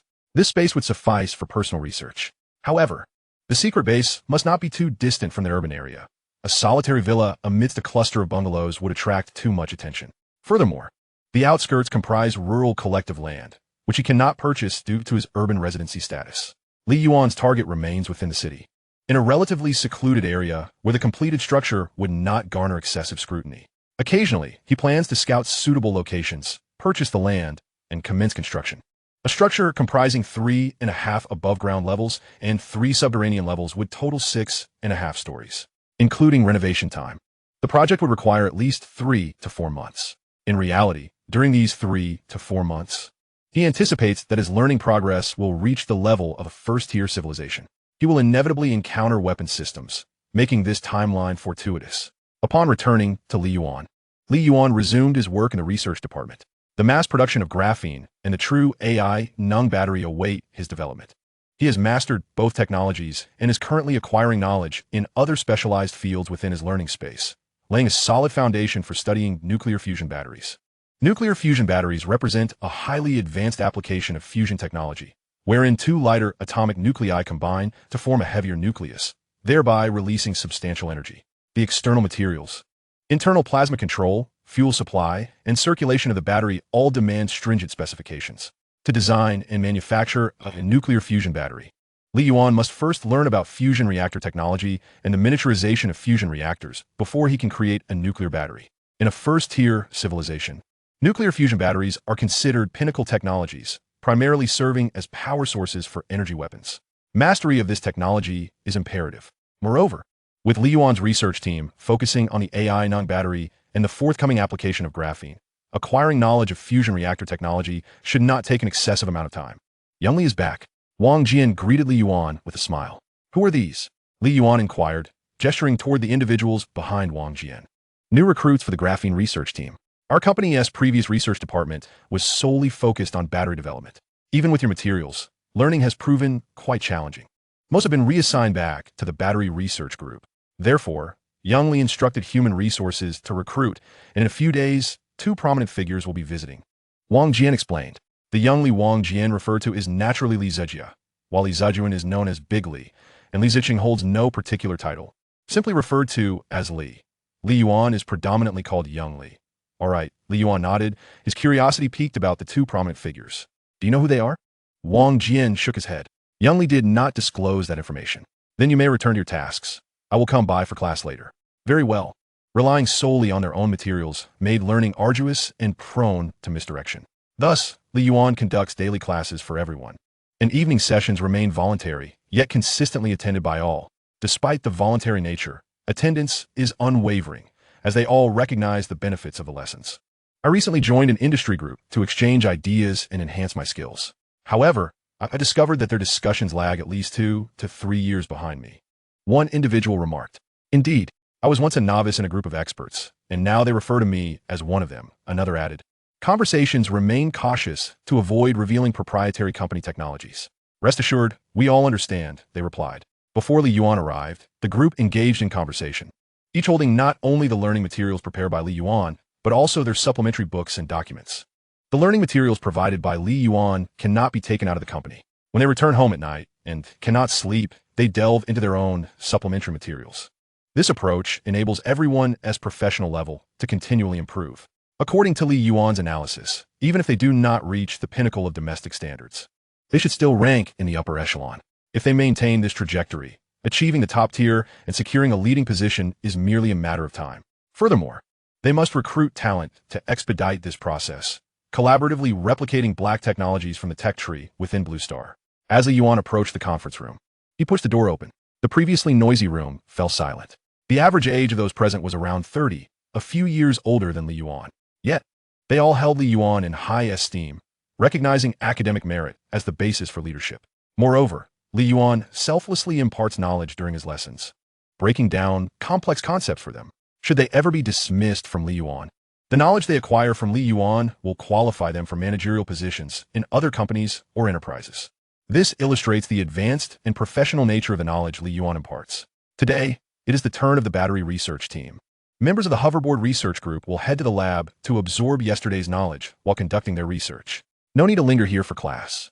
We will cover the material again tonight, so feel free to return then, Li Yuan said with a smile as he stepped forward. After the members of the hoverboard research group departed, he commenced his lecture. Yesterday, we discussed various methods for producing graphene, including chemical vapor deposition, reduction methods, liquid phase exfoliation, and mechanical exfoliation, among others. While there are numerous techniques available, the quality of the graphene produced varies significantly, and the yield remains less than ideal, barely sufficient for laboratory use. Today, we shall explore an entirely novel manufacturing approach, the microbial growth method. Upon hearing Li Yuan's emphatic tone, everyone immediately focused intently, eager to absorb his lecture. After nearly 3 hours of instruction, Li Yuan concluded his class.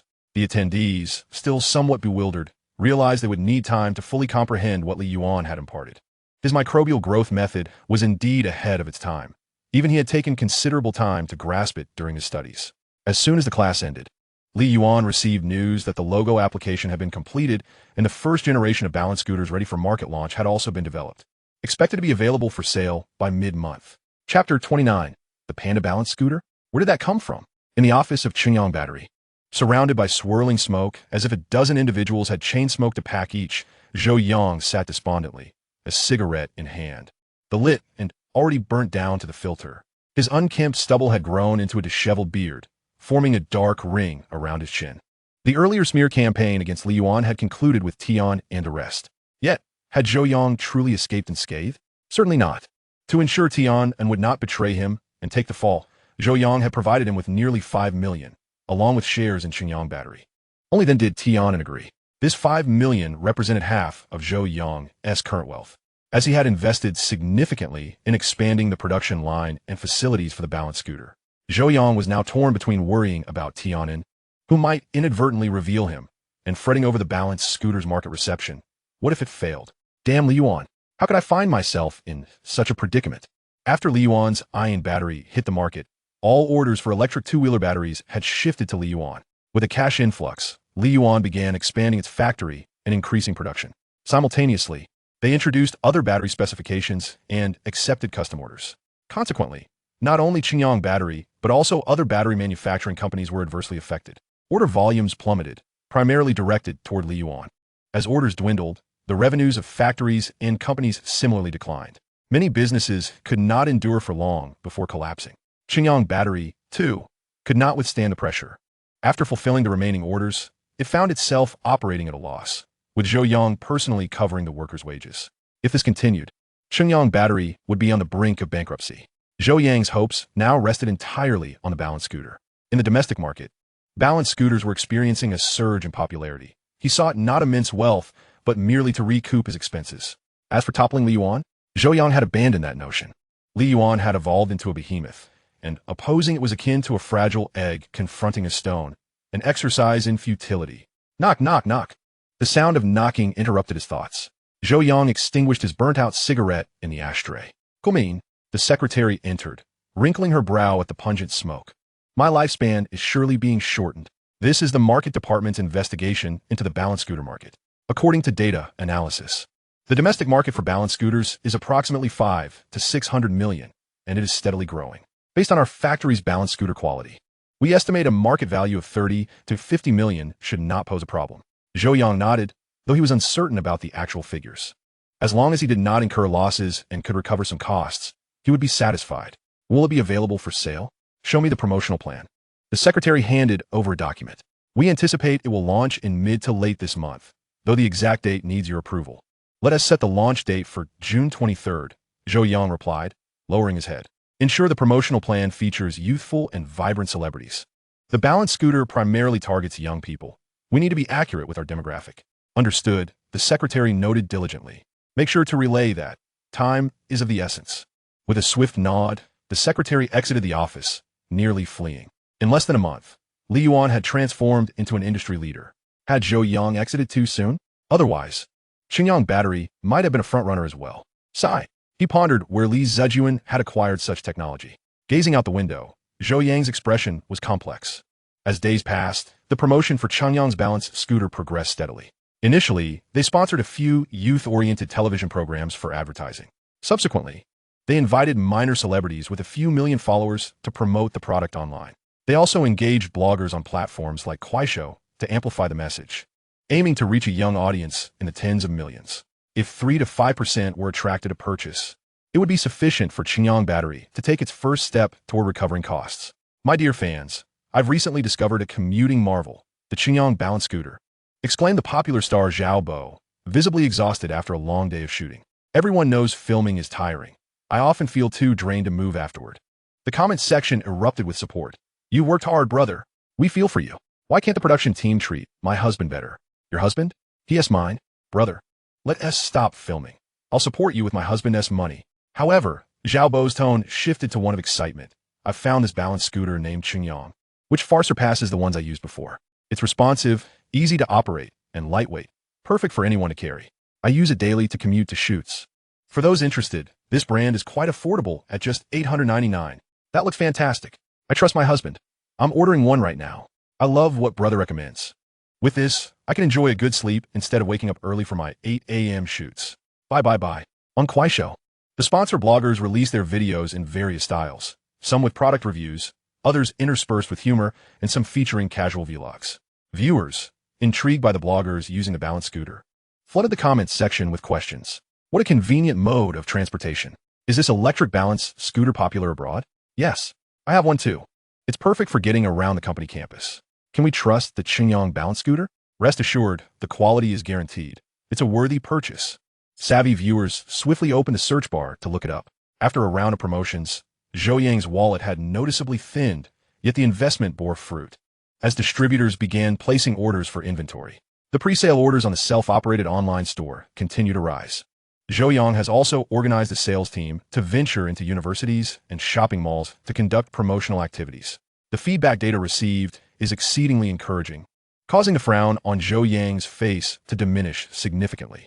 Tomorrow marks the launch of our balanced scooter. Everyone, prepare yourselves and amplify the promotion. In the conference room, Yo Yang, impeccably gros med, declared loudly. Indeed, on June 23rd, the Xinjiang balance scooter will officially hit the market.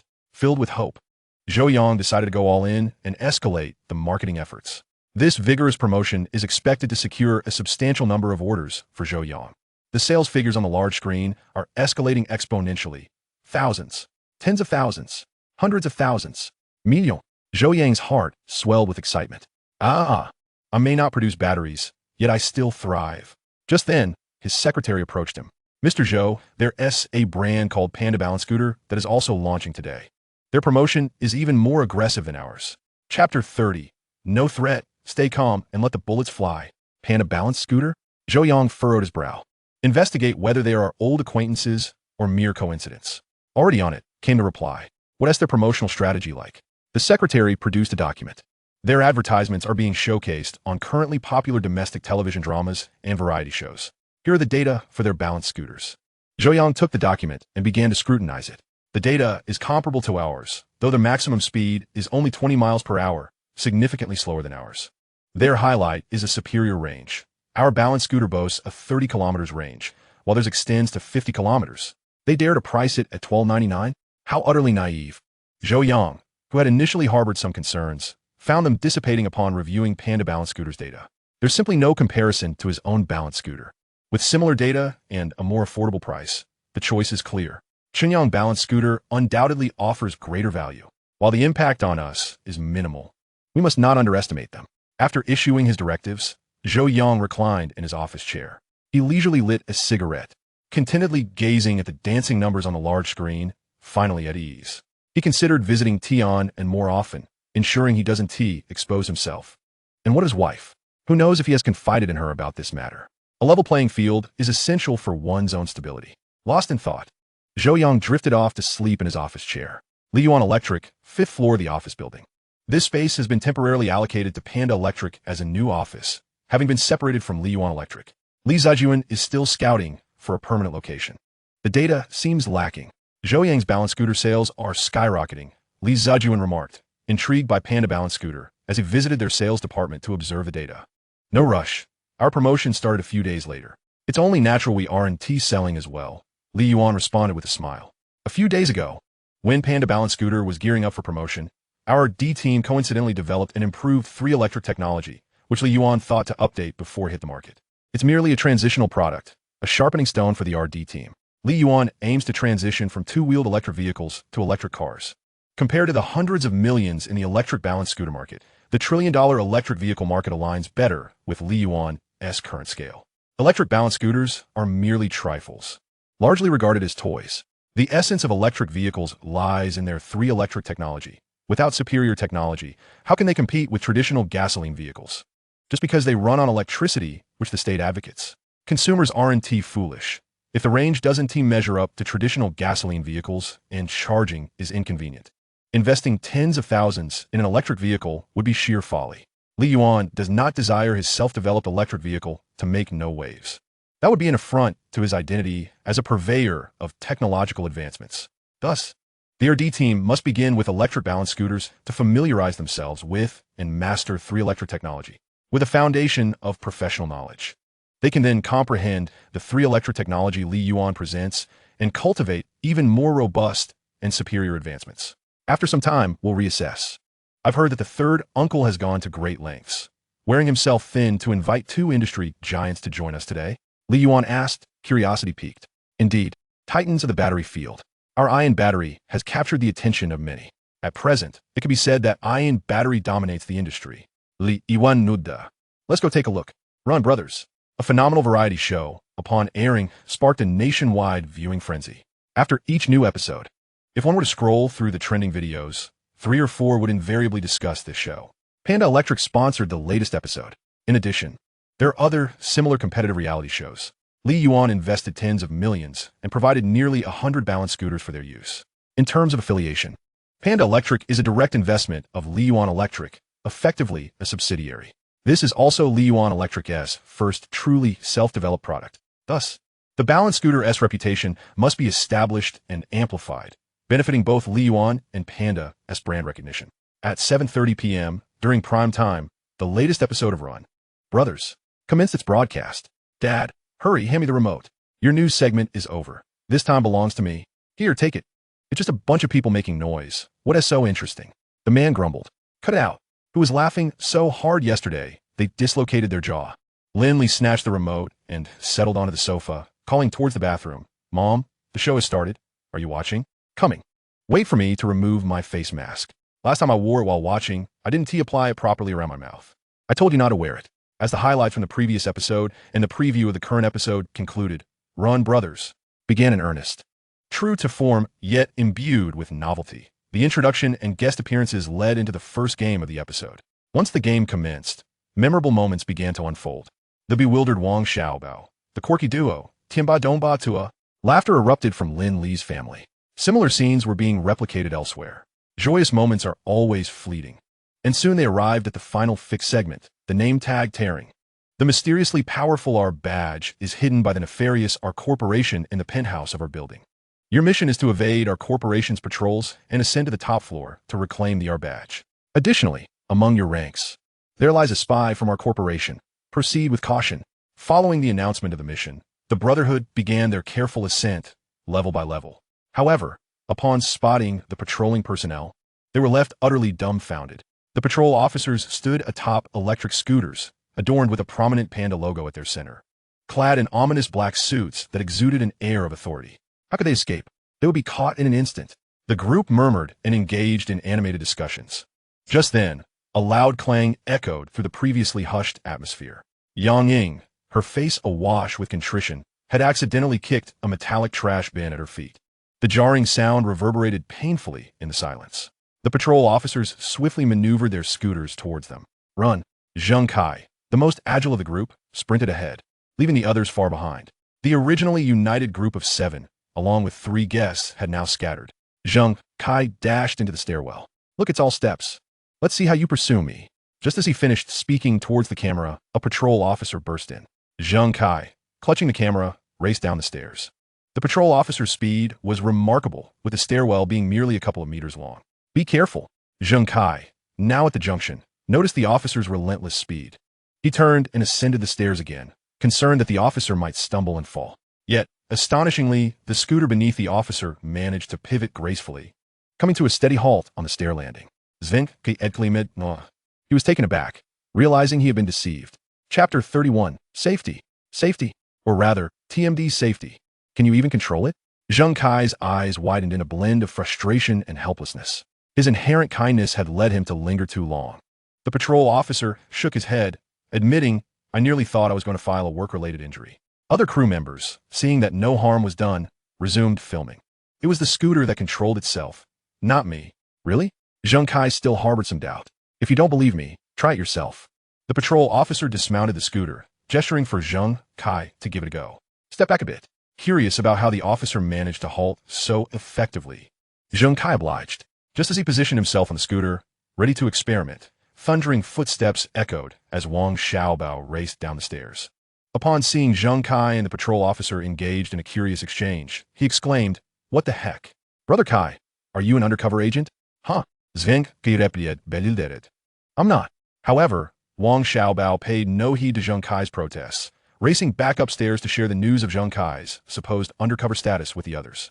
Meanwhile, the true undercover, Yang Ying, looked perplexedly at the camera. Wasn't it said that there could only be one undercover agent?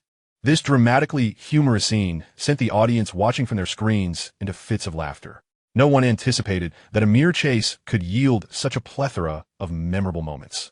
I could die laughing at this, especially the bewildered expressions exchanged between Zheng Kai and the patrol officer. Ha ha ha. The scooter contributed significantly to this iconic scene. Yet, the question lingered. Was the scooter's automatic stop genuine or scripted? As the show progressed, viewers became increasingly curious about the unfolding events. True to form, the ensuing scenes delivered even more memorable moments, filled with continuous laughter.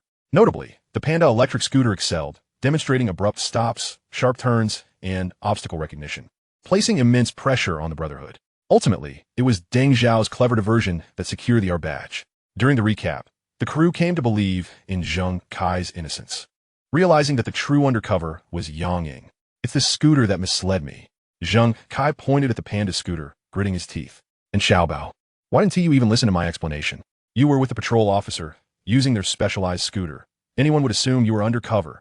Wang Xiaobao wore an innocent expression. Reflecting on the Panda scooter, Zheng Kai recalled the earlier miraculous moment and its impressive performance. He quickly fetched another scooter to try for himself, even recreating the initial memorable scene at the stairwell. Wow, it really can stop on its own. Zheng Kai marveled. Let me give it a shot. The vivacious Chun Chi-Chi eagerly hopped onto a scooter as well. Hey, with this gadget, Brother Kai wouldn't he even catch up to me in a game of tag? The Panda electric scooter's logo appeared formidable, and its performance was equally impressive. Those patrol officers have been unable to shake them off with it. Exactly. If it weren't for Zhao Gu hiding behind the air conditioning unit to divert the patrol officers, we wouldn't have succeeded. All right, if we keep this up, our fans might think we're pushing an advertisement. Deng Zhao interjected. Everyone, gather around to express your gratitude. It's been a long day, and it's time to rest. Thank you all for your tremendous support, and thanks to Panda Electric for sponsoring this episode. We'll see you next time. After the variety show concluded, its popularity did not wane, but continued to surge. Enjoy the exclusive video of the latest memorable moments from the Brotherhood and laugh to your heart's content. Yang Ying, a fake undercover. Thank you, Brother Kai. Have you seen a scooter that stops automatically, turns by itself, and recognizes obstacles? A must-have for future patrol officers. With this scooter, can thieves really escape? Run, brothers. The creators of memorable moments. The Panda electric scooter. As office workers and the working class return home after a long day, the buzz surrounding Run Brothers truly exploded, with discussions about the Panda electric scooter growing in number. This scooter is quite impressive. Compared to other scooters, This one is a game changer. Indeed, other scooters merely accelerate or decelerate, but the Panda scooter offers so many miraculous features. In my view, the greatest advantage of the Panda scooter is its safety. Look at how it can automatically recognize obstacles and start or stop on its own. Together, these features effectively predict and avoid dangers. That's exactly right.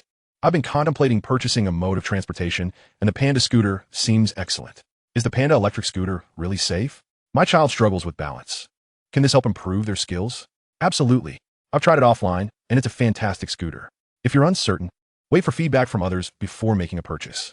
Buy early to enjoy it sooner. I've already placed my order. With the ongoing popularity of Run Brothers and the Panda electric scooter's stellar performance in the show, awareness of the Panda scooter continued to rise. Moreover, its appearances in other programs further fueled interest. The search volume for the Panda electric scooter on various social media platforms increased steadily. Digital content creators, noticing the scooter's growing popularity, began producing review videos, focusing primarily on its safety features. After all, the Panda electric scooter's emphasis on safety was what drew public interest. In other aspects, the data is comparable to that of balanced scooters available on the market. The most liked content still belongs to the bald-headed deity, following the recent incident. Xiaohong has returned to his original intentions, stabilizing his account data and significantly enhancing fan engagement. The Panda balanced scooter has gained popularity due to its remarkable performance on a certain variety show.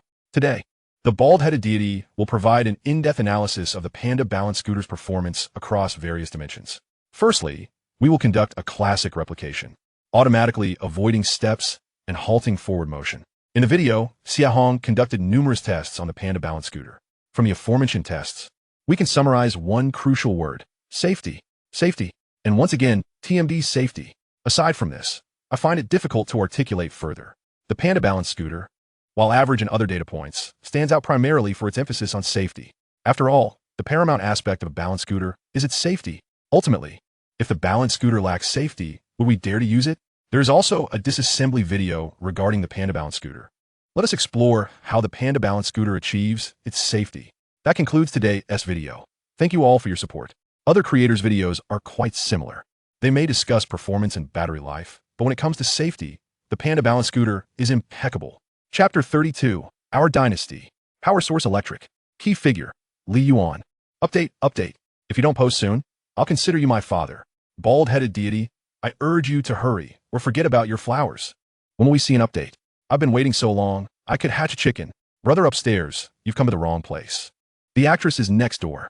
It seems that the Panda balanced scooter is indeed very safe. There is no doubt about it. I purchased several balanced scooters from different brands, and the only one I continue to use is the Panda balanced scooter. Are you shill? Did you manage to buy it right after its release yesterday? Apologies.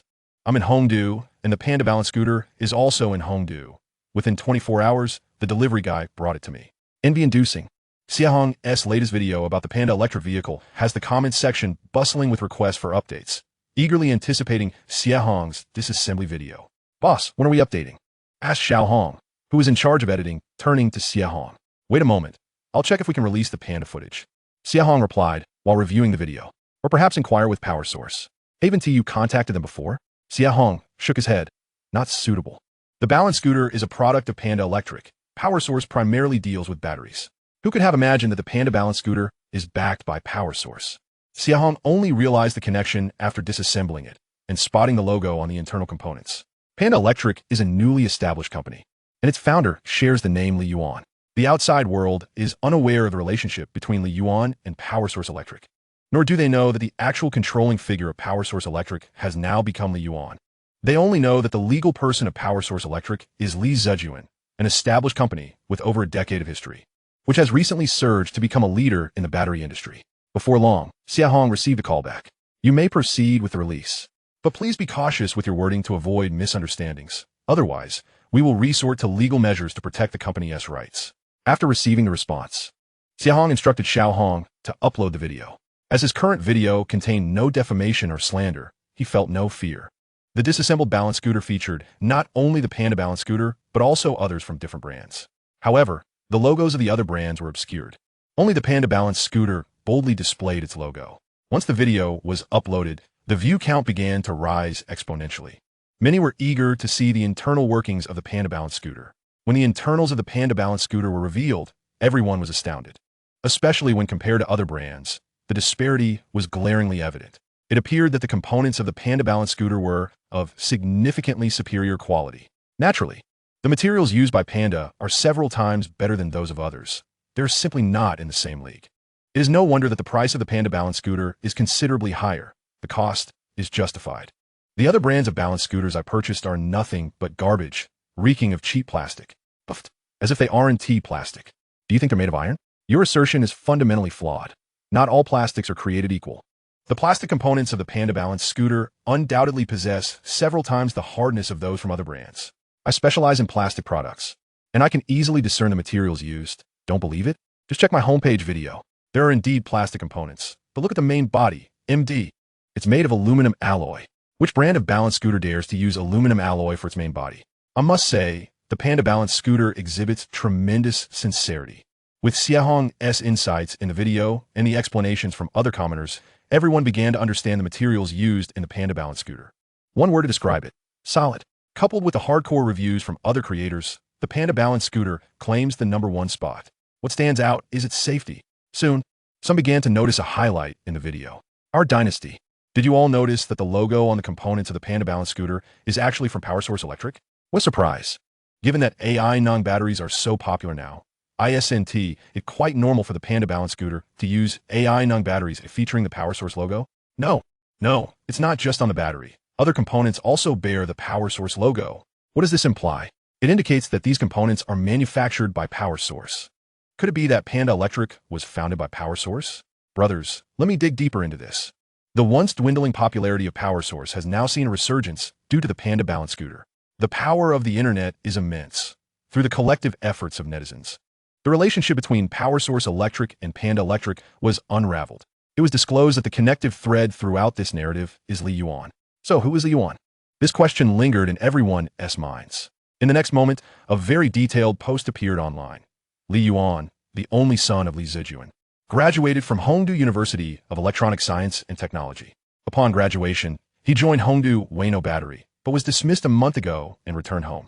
Li Zijuan, along with his brothers Li Ziqing and Li Zhe, founded PowerSource Battery Factory, which dominated 60% of the market share in Hongdu and surrounding areas at its peak, but has gradually declined and is on the verge of closure. After returning home, Li Yuan inherited the PowerSource Battery Factory. The changes can be verified on the official website and are still in process. Just 3 days after taking over, he developed the AI Nung battery, which, upon release, became a nationwide sensation, establishing him as a giant in the battery industry, leading to PowerSource Battery Factory rebranding as PowerSource Electric. On June 15th, Panda Electric was founded, with Li Yuan, the founder, being the very same individual, Li Zijuan's only son. On June 23rd, the Panda Balance scooter was launched and excelled in the showrun Brothers, gaining widespread recognition.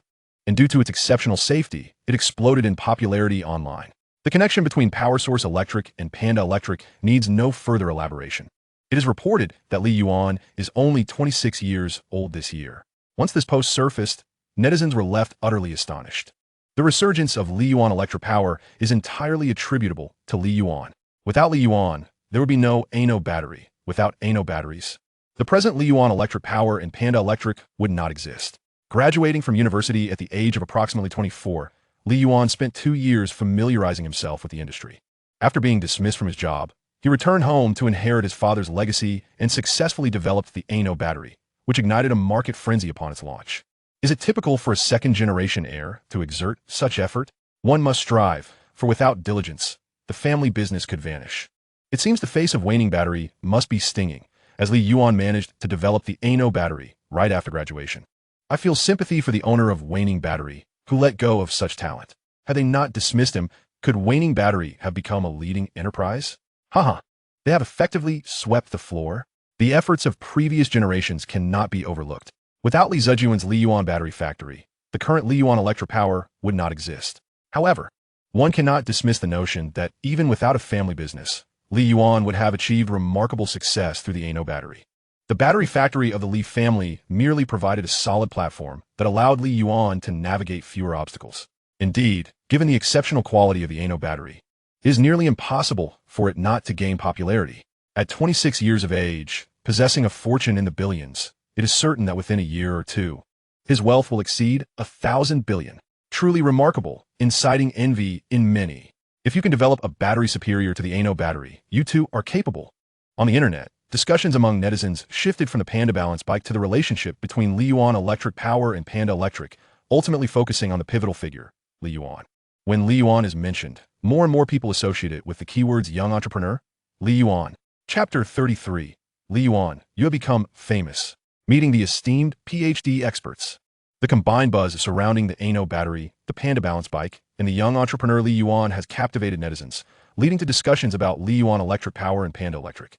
Behind this fervor, the sales figures for the Panda balance bike are soaring. However, as the market for balance bikes is finite, the growth rate will eventually slow down after reaching a certain threshold.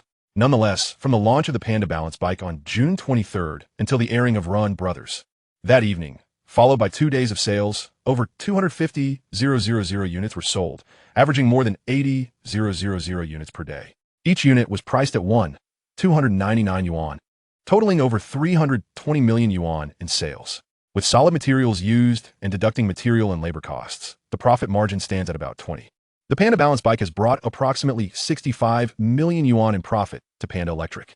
Observing the statistics compiled by the sales department, Li Yuan nodded in satisfaction. He had conducted research on the balance bike market, and achieving such profits was commendable. With continued promotion, profits should reach 100 million, after which they will decline. Ultimately, balance bikes remain a niche product. The target audience is limited, and those who purchase will not do so frequently.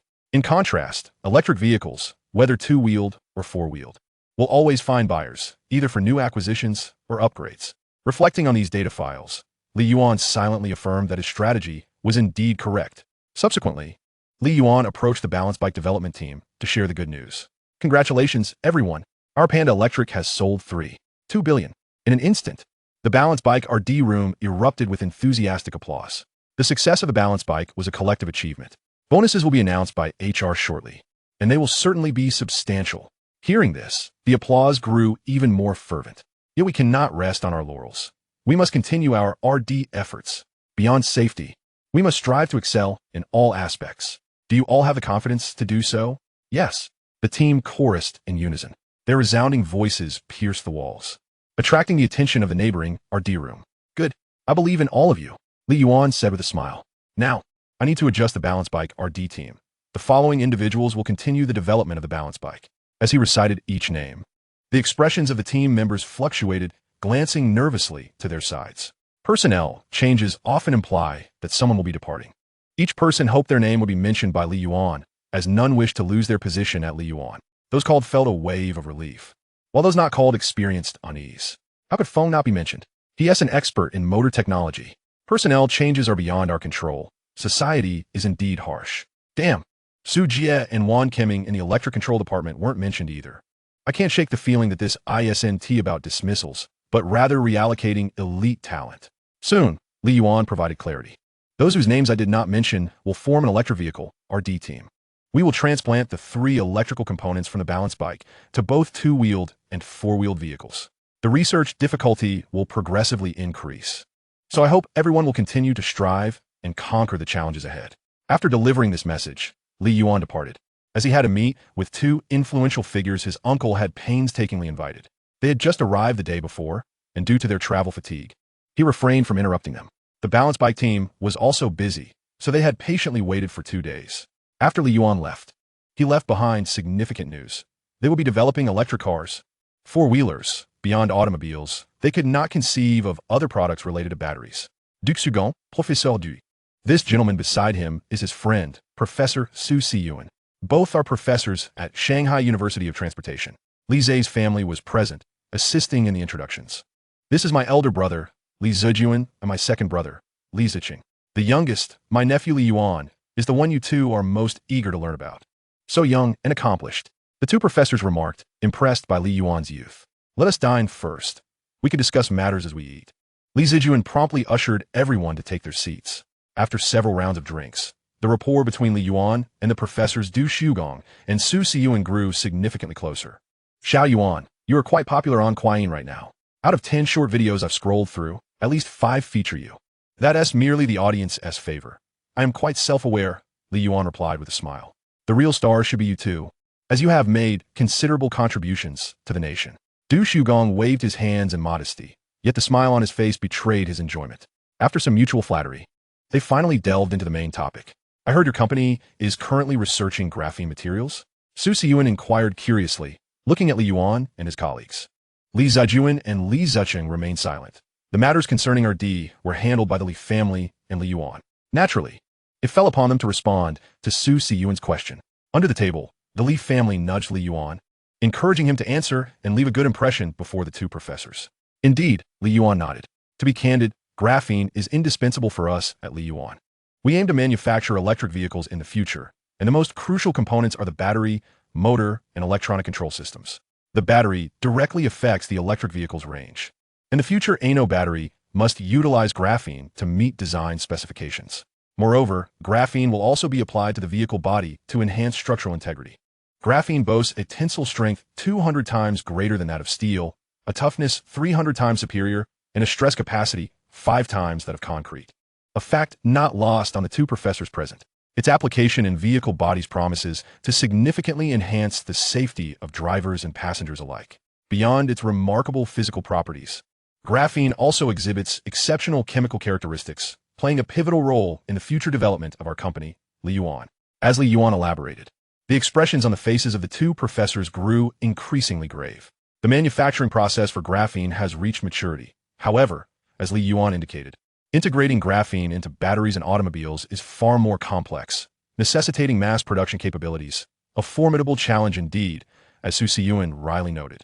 Originally intending to explore the ion battery, they unexpectedly encountered the Li family and, after several discussions, found themselves joining Li Yuan to tackle the daunting task of scaling up graphene production. We have been engaged in research for over half a month, and we are beginning to see results, Li Yuan stated. Tomorrow, I would like both professors to help us identify areas that still require improvement. Beginning to see results? The two men exchanged curious glances at Li Yuan's remark. The young man before them was no ordinary individual. His claim of having made initial progress was certainly not a fabrication, and their anticipation for the following day began to build. As the evening wore on, the Public Relations Department received 2 calls, one from Hongdu Daily and the other from Hongdu University of Electronic Science and Technology. Chapter 34. An invitation from Alma Mater. An interview with Hongdu Daily. What? Mom, are you certain you didn't misspeak? Li Yuan exclaimed as he leapt from his bed. The headache that had lingered after drinking seemed to vanish in an instant. For Hongdu Daily wished to interview him. Furthermore, Hongdu University of Electronic Science and Technology had invited him to return as an esteemed alumnus to share his entrepreneurial experiences with graduates. This overwhelming sense of honor and achievement left Li Yuan momentarily elated and disoriented. Call them back, and, if you plan to accept, arrange a suitable time. If you choose to decline, remember to express it politely. Avoid sounding too blunt, Mei Chunhua advised. Rest assured, I understand, Li Yuan replied with a grin. Mom, you're quite up to date, even aware of the term blunt man. Well, given that Li Yuan is now filled with young talent, keeping pace with the times is essential. How can I manage the finance department if there were a generation gap? Mei Chunhua raised an eyebrow playfully. Li Yuan gave his mother a thumbs up. Li Yuan Electropower was evolving rapidly. They had recently let go of several older employees whose capabilities no longer matched the company's growth trajectory. Such measures were necessary for the company to advance, requiring both resilience and fresh talent.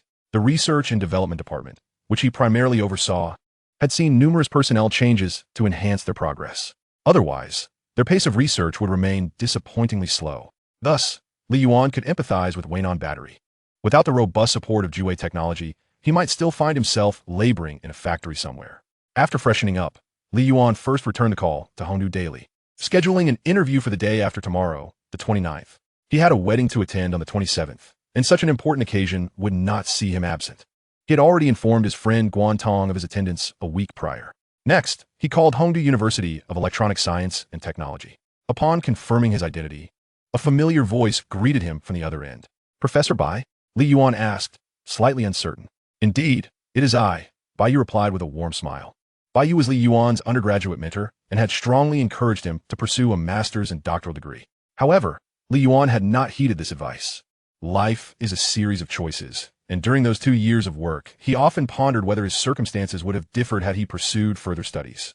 Yet, looking back, he wondered if he would have ever encountered the opportunities presented by Juwei technology had he chosen that path. Such speculations were futile. That is simply the nature of life. I was right about you. In just over 2 years, you've founded Yuan Electric Power and amassed a fortune in the billions. Gold shines wherever it is placed. Bai remarked with admiration. Not all credit belongs to me. I'm well aware of your contributions, Yuan responded humbly. I've been to your home. Your achievements are truly your own. Youth must seize opportunities. There is no need to adopt an overly diplomatic demeanor, Bai encouraged. Absolutely, Yuan nodded in agreement. Bai's support felt akin to that of a father-son relationship, transcending the typical student-teacher bond. Shall we discuss matters at hand? We can talk further when we meet, Yuan suggested. Certainly, it's nothing too pressing. Just let me know a time that works for you. How about July 1st? I have an interview on the 29th. And coincidentally, that is also the date of our school's graduation ceremony, Yuan proposed. Sound good? We'll proceed as you suggest. After exchanging pleasantries, they concluded their conversation. Today was the 26th, and tomorrow would mark Guantong's wedding. He planned to visit the office to show the two esteemed professors the graphene microbiological growth method developed at Yuan before catching a flight to the wedding. Which should take too long? Upon arriving at the office and settling in, Li Zhejuan entered the room. Father, I seriously suspect you've installed a surveillance camera in my office, Yuan said, suspicion evident in his gaze. Are you out of your mind? Why would I install a camera in your office? Li Zhejuan retorted, exasperated. How would I know you arrived at the company the moment you did? Don't you think our HR department is capable of checking attendance without needing a camera? What? You might be suffering from paranoia. What do you need? Li Zhejuan asked, taking a seat opposite his son. I heard you've been invited by Hongdu University of Electronic Science and Technology? Yes. I'll be sharing my success story on July 1st, Yuan confirmed. That could be quite beneficial. There are many prominent figures in academia. You never know who might be connected. While it may be challenging to invite them to join us, having them recommend outstanding students could greatly benefit our company. How about this? The company will allocate 100 million for you to donate to Hongdu University of Electronic Science and Technology, establishing the Yuan Ascendancy Award to recognize exceptional students. That sounds excellent, Yuan exclaimed, giving a thumbs up. No wonder I'm so capable. I inherited great genes from my parents. Always consider how to maximize benefits when making decisions. Hongdu University of Electronic Science and Technology is a 211 institution. Donating will not only enhance your reputation, but also foster goodwill that can lead to talent acquisition for the company. It's a multifaceted advantage for both you and the firm. I understand, Yuan nodded. If there is nothing else, I'll take Professors Du and Su to the R&D lab to showcase our graphene manufacturing process. That is all. Remember what I just said. I will, Yuan affirmed as he departed, while Li Zhejuan shook his head, recognizing his son's lack of social experience and emotional intelligence. Beyond research and development, there remained much to teach him. After leaving the office, Yuan sought out Du Shugong and Su Siyuan. Professors, come along. Allow me to show you some of our modest achievements at Yuan. Yuan smiled. Certainly. The two responded in unison. Before the tour commenced, however, it was necessary for the two professors to sign a confidentiality agreement. Of course, they agreed. Once the signatures were affixed and after a thorough disinfection process, Yuan led them into the graphene research lab. The lab was structured like a ring, with the workstations of researchers lining the circumference. At the center of the ring was a rectangular cultivation chamber, where microorganisms that produce graphene through metabolic processes were cultivated. These microorganisms were artificially engineered, derived from existing species that had been meticulously edited. The methodology was inspired by the innovations of Jiwei technology. This novel production technique utilized a microbial growth method, feeding natural graphite, whose metabolic byproduct was graphene. As he spoke, Yuan opened the cultivation chamber and retrieved samples of the microorganism's metabolic byproducts. Du Shugong, whose research focus did not pertain to graphene, was merely astonished by the microbial growth method. In contrast, Su Siyuan was unable to contain his excitement, exclaiming, "Wow." He seized the metabolic byproducts from Yuan's hand and hurried to a nearby testing apparatus to commence analysis. This represented an entirely new method for graphene production, one that was exponentially simpler than existing techniques. How could he not be exhilarated? Chapter 35. Willingness of Two Great Figures. The best man's first experience. Wow, incredible. This is indeed graphene, and it's of the highest quality. Su Siyuan et Galim. His excitement spilling over with various exclamations that caught the attention of surrounding researchers. Standing aside, Du Shugong covered his face, wishing to escape the overwhelming enthusiasm. He chuckled awkwardly, attempting to provide an explanation. I can understand. The current methods for mass-producing graphene have not demonstrated consistent success outside the laboratory. Our microbial growth method at Yuan is akin to nurturing silkworms. With proper care, we can obtain high-quality graphene with a defect rate below 10 and theoretically reduced to under 5. Li Yuan elaborated on the efficacy of the microbial growth method. Xiao Yuan, I implore you to allow me to join Li Yuan. I will resign from my position at the university tomorrow. No, I will call tonight to initiate my resignation. Su Yuan grasped Li Yuan's hand, his eyes sparkling with excitement. Having dedicated his life to graphene research, he was well-versed in every method imaginable: mechanical exfoliation, chemical vapor deposition, oxidation reduction of graphite, and more. He was intimately familiar with their advantages and disadvantages, and he recognized that there remained a substantial journey towards true mass production. The microbial growth method, however, was the most promising and immediately feasible approach he had encountered. Hearing this, Du Shugong's expression tightened. He quickly pulled on Su Yuan's arm and raised an eyebrow. Didn't you say you'd only act as a consultant? What S with the change of heart? Old dude, this is graphene, the king of materials. ISN T. Xiao Hai's project in need of a high-strength material? We previously discussed using graphene, but we abandoned it due to the inability to mass-produce it. Now, a method for mass-producing graphene is right before you. How can you fail to recognize its value? Su Yuan looked at Du Shugong with a mix of frustration and determination. Du Shugong's understanding of graphene primarily stemmed from Su Yuan. After initially dismissing it, he had not delved deeper into the subject. He had regarded Li Yuan's microbial growth method merely as a new approach, failing to grasp its potential for mass production. Are you suggesting that with the microbial growth method, graphene can be mass-produced?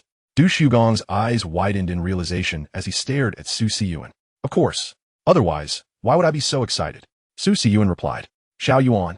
Du Shugong grasped Li Yuan's other hand. Please, I too wish to join Li Yuan, just like old Su. I will resign from my university position. The significance of mass-producing graphene could be said to be pivotal for the future development of the nation. Professors, this is no trivial matter. It requires careful consideration. Li Yuan responded, not immediately acquiescing. The two had initially agreed to join Li Yuan in a capacity as research consultants, allowing them to continue teaching at Shanghai Jiaotong University while providing insights on research issues as needed. However, joining as employees would entail a commitment similar to that of other researchers, requiring them to work on-site in the lab, with less freedom than they enjoyed at the university. We have made our decision. Du Shugong and Su Yuan exchanged solemn glances, declaring resolutely, we choose to join Li Yuan. Going back to the university would not allow us to engage in graphene research as thrilling as this. This is the king of materials. The microbial growth method can mass-produce graphene, and the mere thought of having vast amounts of graphene for experiments fills us with excitement. Very well.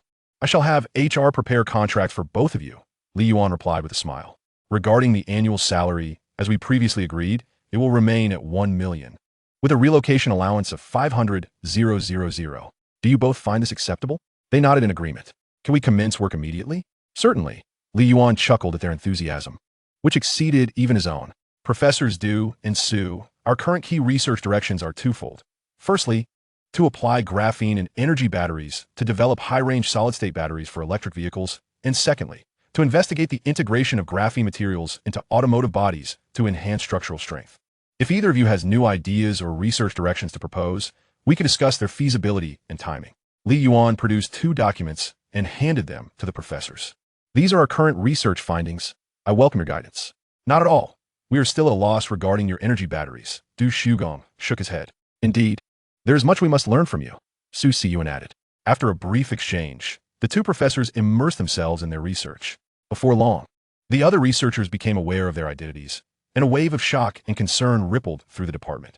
As the qualifications of the R&D staff continued to rise, many wondered if they would soon find themselves in line for the next round of employee optimization. This won't do. I need to hasten my learning to keep pace with the advancements in R&D. Meanwhile, Li Yuan called for the company driver to take him to the airport. Xiaotong, where are you going? Hurry up and set up your wedding room. You're getting married tomorrow. What could possibly be more important? Exactly. There is still a mountain of tasks to tackle. Move quickly. At Anyang Community, the apartment purchased by Guantong was located in Building D, room 601. At that moment, Guantong grabbed her car keys and dashed outside. I'm going to pick someone up from the airport. This person is second in importance only to Xiao Fei. Without waiting for a response, she descended the stairs, driving off towards the airport. Nankou International Airport. As the Yuan gang stepped out of the terminal, he immediately spotted Guantong holding a large sign and a bouquet of fresh flowers. Goodness, are you welcoming your girlfriend? Li Yuangang did not accept the flowers that Guantong extended, as he wished to avoid any misunderstandings. You currently possess a fortune of billions. How can you not accept a bouquet? Doesn't it befit your status? Guantong teased with a smile. Do not mislead. I am merely your best man at present. I do not possess such wealth, so refrain from embellishing my circumstances, Li Yuangang replied, setting the stage for caution. Let us proceed. I must warn you that this is my first time as a best man, so if I falter in any way, do not hold it against me, he added, preparing for potential pitfalls. The customs of marriage in Hongdu and Kangwu differ greatly, and Li Yuangang wished to avoid any faux pas. Fear not. Even if you err, it will still be deemed correct, Guantong laughed. Shall we go? I'll take you for a meal first. No, your wedding house isn't even set up yet. We should prioritize that, Li Yuangang replied as he settled into the passenger seat. I've seen your posts on social media long ago. All right then. Guantong smiled knowingly and shifted gears to exit the airport parking lot. Having a friend like Li Yuangang is truly a blessing. Chapter 36. Would you mind doing this for me? My requirements are rather stringent. More important than Xiao Fei? Who might that be? If you ask me, I wouldn't know either. Perhaps you should inquire with Xiao Fei. She might have the answer. Isn't that inappropriate? Both are about to be married. What if there's a misunderstanding? True. Let's focus on setting up the wedding house for now. It's rather absurd to wait until the day before the wedding to prepare. This is quite typical of him. Never in a rush until the last moment.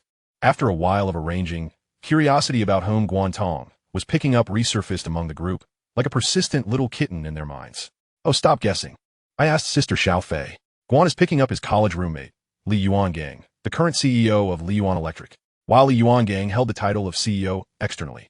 Within Li Yuan, it was well known that he primarily oversaw the research and development department. The daily management and operations of the company were still under the control of his father. Li Zejun, Li Yuan Electric? The company that has been trending recently?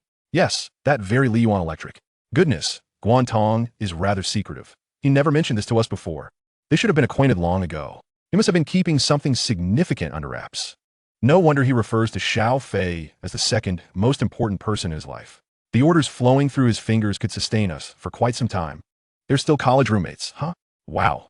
Guan is on the verge of soaring to great heights. Guantong's status in their eyes rose dramatically. Who would want to curry favor with the god of wealth? Thus, their efforts in preparing Guantong's wedding house became even more diligent. By the time Guantong returned with Li Yuangang, only the final touches remained. After mutual introductions, Li Yuangang joined Guantong in the preparations. As they worked, others engaged Li Yuangang in conversation, their enthusiasm leaving him somewhat bewildered as he responded intermittently.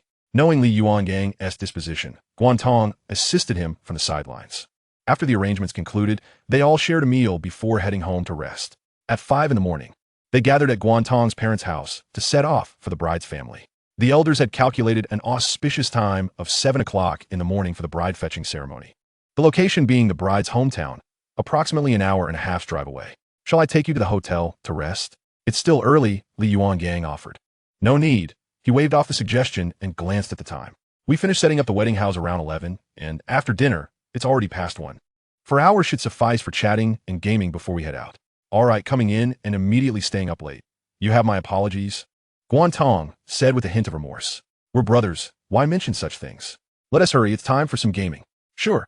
After playing a couple of rounds, they managed to recapture some of their college camaraderie. Isn't the bride supposed to stay at the hotel and be picked up from there?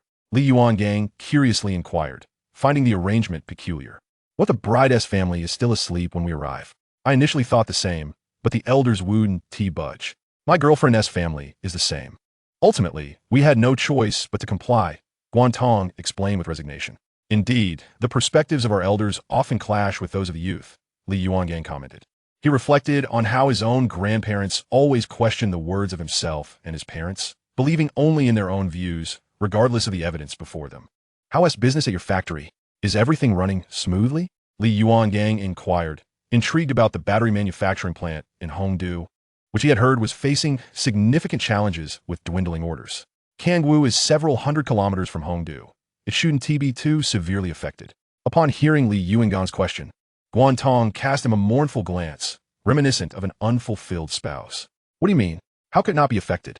Since your ANO batteries hit the market, countless small battery manufacturers have gone under, and orders for battery manufacturing have plummeted. Everyone now desires to use ANO batteries.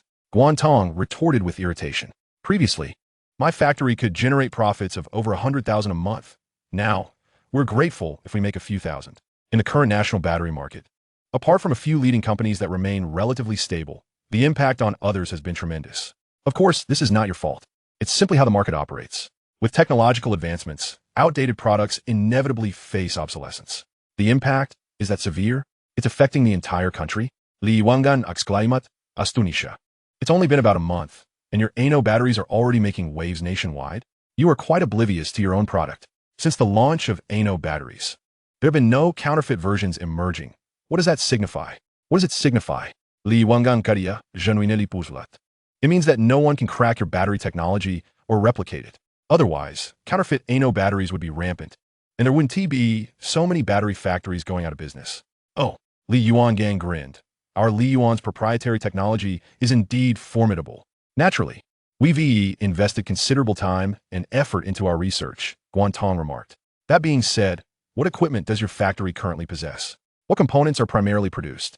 Guantong pondered momentarily. We mainly have equipment for plate manufacturing and casing processing, focusing on producing plates and battery casings.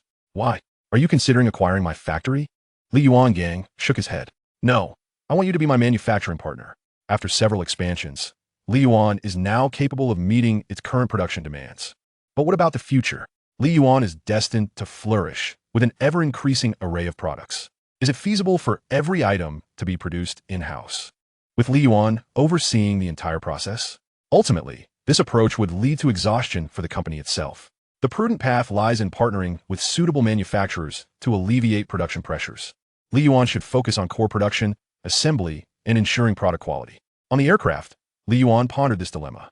Just as his good friend was unable to cope, he decided to test the waters first. His father also conveyed his support, recognizing the necessity of such a move, prompting Li Yuan to approach Guantong with the proposition. Would you mind working for me? Guantong's eyes widened in disbelief as he gazed at Li Yuan. Li Yuan has become a colossal entity, a leading brand in its own right. Working as a subcontractor for a top-tier brand guarantees a steady income. Mind? Not at all. This is akin to brothers go to battle together. All right, but I will have some strict requirements. Once you agree, there's no turning back. Regret? Rest assured. From this point forward, I am wholly yours, Li Yuan. Guantong declared emphatically, uttering a bold proclamation that would linger in his mind for years to come. Chapter 37. The wedding concludes. Subcontracting factory confirmed. The interview begins. The following day, Guantong's wedding had concluded. After a celebratory game and successfully escorting the bride, they proceeded to the hotel for the wedding ceremony and the reception. The festivities continued late into the night, marking the official end of the wedding. Now, on the second day post-wedding, the couple welcomed Li Yuan into their new home. Yuan, you need to work on your drinking capacity. You barely had a few drinks before you were out. Guantong poured Li Yuan a cup of red tea. Here, have some tea to recuperate. Are you not aware of my drinking prowess? Li Yuan took a sip of the tea. One cup makes me flush, and a few more. I'll be done for. Unlike you and your friends, who can handle a bottle or two. Just go with the flow, drink if you can, and stop if you can't. Your status allows you such liberties. We cannot afford that. The factory's orders are often sealed over drinks. Guantong chuckled wryly. I'll be heading back tonight. I need to prepare for an interview tomorrow. Li Yuan refrained from commenting, aware that he had limited experience with drinking culture. However, he understood well enough that one could not simply abandon orders. What about the factory? What about the workers' wages? Thus, he swiftly shifted the topic. Already leaving? Guantong exclaimed in surprise.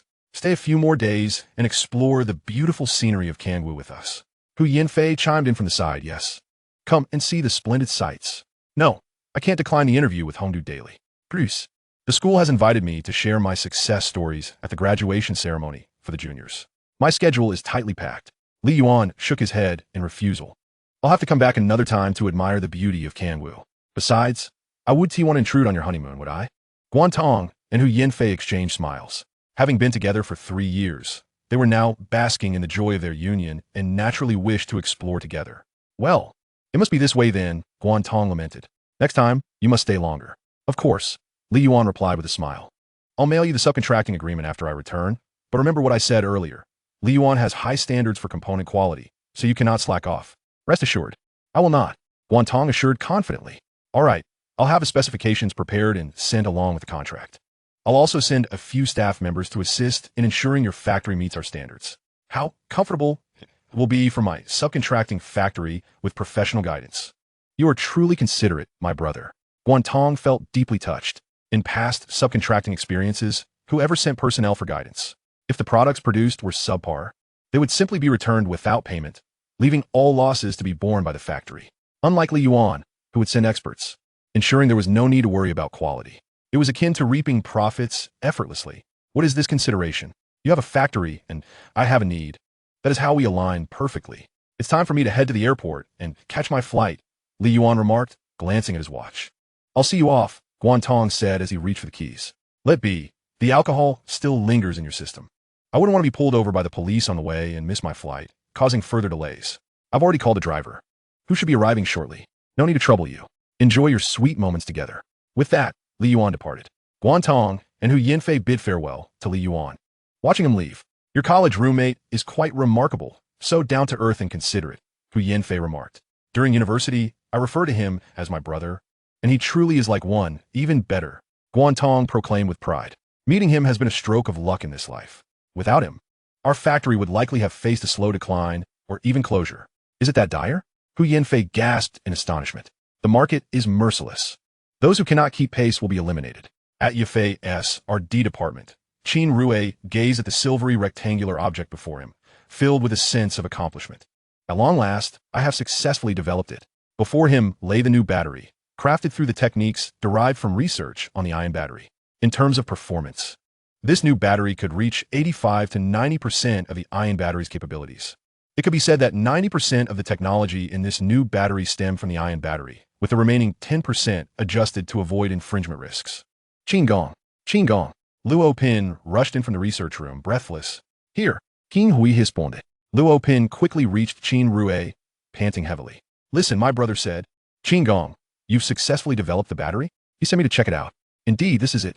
Qin Rue gestured toward the silver battery on the testing platform. Luo Pin turned to look. What is its performance like? It can reach 90% of the ion battery's performance without a doubt.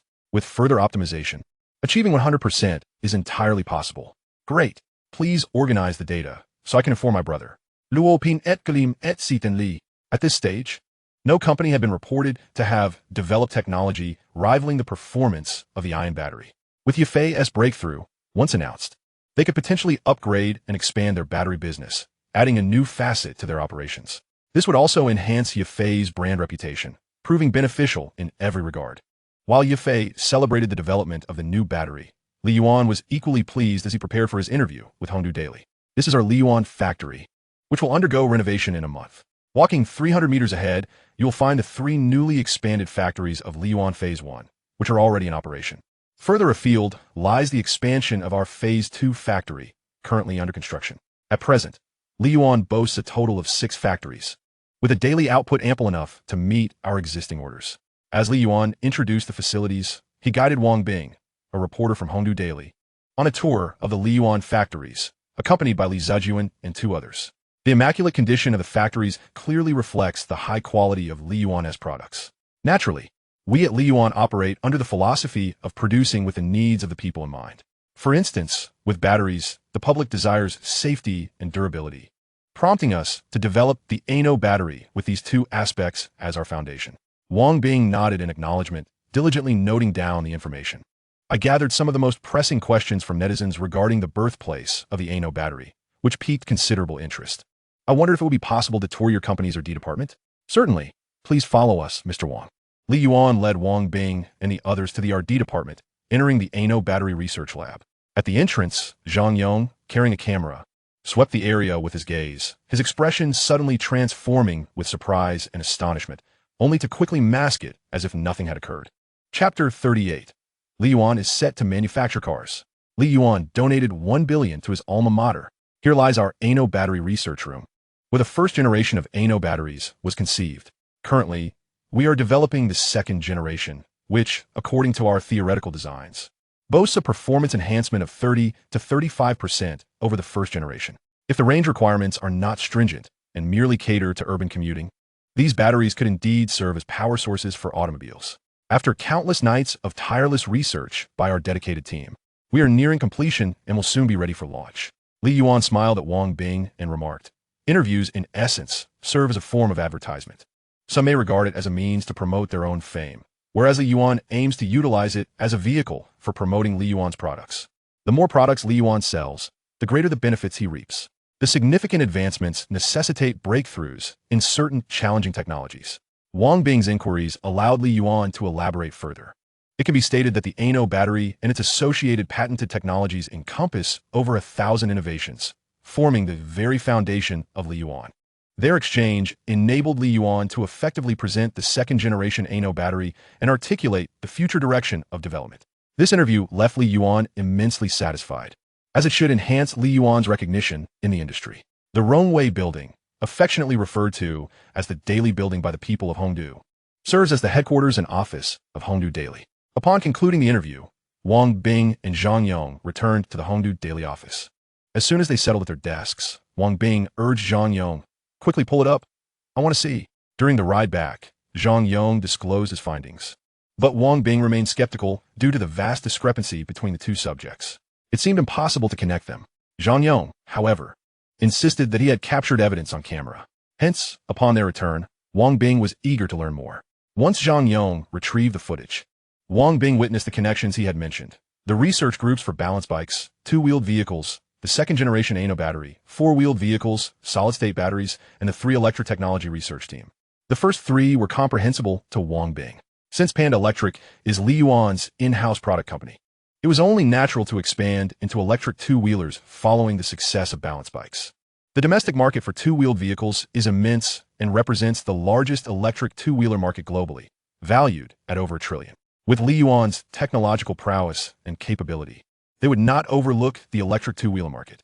However, the implications of four-wheeled vehicles, solid-state batteries, and 3 electric technologies left her perplexed. Having interviewed numerous individuals, including those in the automotive sector, she recognized that these elements combined signify the production of electric vehicles. Li Yuan intends to manufacture electric cars. This is indeed a groundbreaking revelation. Wang Bing took out her phone and snapped several images of the footage before heading to the editor's office. "Xiao Yuan, you should have informed us ahead of time, at least to prepare some cover stories. The individual with the camera undoubtedly captured us working on electric vehicles. This revelation could be detrimental to us." After Wang Bing and the others departed, Li Zijuan and Li Zicheng turned to Li Yuan, expressing their concerns. "I did it intentionally," Li Yuan replied with a smile. What they saw was already disguised. Otherwise, they would have witnessed the graphene research team. The timeline for car manufacturing will undoubtedly be extensive, with a multitude of complex tests. Creating an atmosphere in advance will be beneficial for establishing our automotive brand. When we succeed, the rewards will be substantial. Li Yuan's words left Li Zijuan and Li Zicheng in contemplative silence for a moment. But what if we fail? They pondered. "Trust me, Dad, Uncle, we will only succeed." Li Yuan asserta confidently. With the formidable gigawatt technology tree in place, how could he possibly fail? Preposterous. He is already immersing himself in the knowledge of electric vehicles. The electric vehicles of a level 3 civilization are already soaring in the skies. Can such electric vehicles truly fail? Face-to-face with Li Yuan. Exclusive interview, discussing Li Yuan life and aspirations. Exclusive revelation. The mysterious R&D room of Li Yuan electric power. The 2 reports from Hongdu Daily were freshly published. Both offline newspaper channels and online platforms disseminated the news simultaneously. As an official media outlet, Hongdu Daily naturally refrains from sensationalism or exaggeration. The reports were exceedingly fair, presenting what was seen and heard in a logical manner. However, self-media and other unofficial outlets quickly uncovered the hidden highlights following Hongdu Daily's exclusive interview. The second-generation ANO battery has been developed, boasting a performance enhancement of 30 to 35 over the first generation. Solid-state batteries? Li Yuan has actually begun researching solid-state batteries? Are they perhaps overreaching? Li Yuan has established a 4-wheeled vehicle research team and may be entering the electric vehicle sector. Rome wasn't built in a day. Li Yuan should focus on batteries. Thanks to the buzz generated by self-media, the news of Li Yuan's intentions to manufacture cars swiftly circulated across the internet. Li Yuan aims to produce cars? Aren't they primarily focused on batteries and balance bikes? Do they possess the capability to do so? Automobiles are considered the pinnacle of industrial manufacturing. This seems like a fanciful notion. Why not simply continue excelling in battery production? Li Yuan's ANO battery is already a leading product in the industry. The second generation is on the verge of release, and it has been stated that it can serve as a power source for cars. One could argue that Li Yuan has mastered battery production. Indeed, it has been a month, and the Ano battery continues to perform resiliently. There have been no reports of other battery companies producing a rival to the Ano battery. I have confidence in Li Yuan's foray into automobile manufacturing. They are gradually transitioning from balance bikes to two-wheelers, and now to four-wheelers, steadily accumulating experience. How could they falter in car production? Their ambitions for automobile manufacturing lie in future planning, not immediate execution. Some individuals simply fail to engage their minds. Do they believe they're Tesla? They should reconsider. Manufacturing cars is not as simple as they imagine. Young people must cultivate their skills through experience. Discussions on the internet have become polarized. Some netizens ardently support Li Yuan, believing in its potential to produce exceptional vehicles. Conversely, others dismiss Li Yuan as delusional, questioning how a company with over a decade of experience in battery manufacturing dares to venture into automobile production, an audacious aspiration akin to a toad dreaming of feasting on swan meat. As the fervor of this debate gradually intensifies, skepticism grows, with an increasing number of individuals deeming Li Yuan's ambitions as fanciful. After all, in the realm of electric vehicles, the dominant Tesla has only just begun to emerge, while domestic electric vehicle manufacturers are still tentatively navigating their path, and traditional automotive brands maintain a watchful stance. Yet, here stands Li Yuan, a battery manufacturing enterprise, contemplating an incursion into the electric vehicle sector. One wonders whether this is sheer audacity or profound ignorance. Soon, the online community was further astounded by another piece of news. Li Yuan, a distinguished alumnus of Hongdu University of Electronic Technology, returned to his alma mater to deliver a speech sharing his success story. During this event, he announced the establishment of the Li Yuan Soaring Award to honor exemplary students and generously pledged a donation of 100 million yuan to his university. Chapter 39. The Essence of Li Yuan Electric Power. Commencement of campus recruitment. The scene shifts to the morning when the Hongdu Daily had just published its report.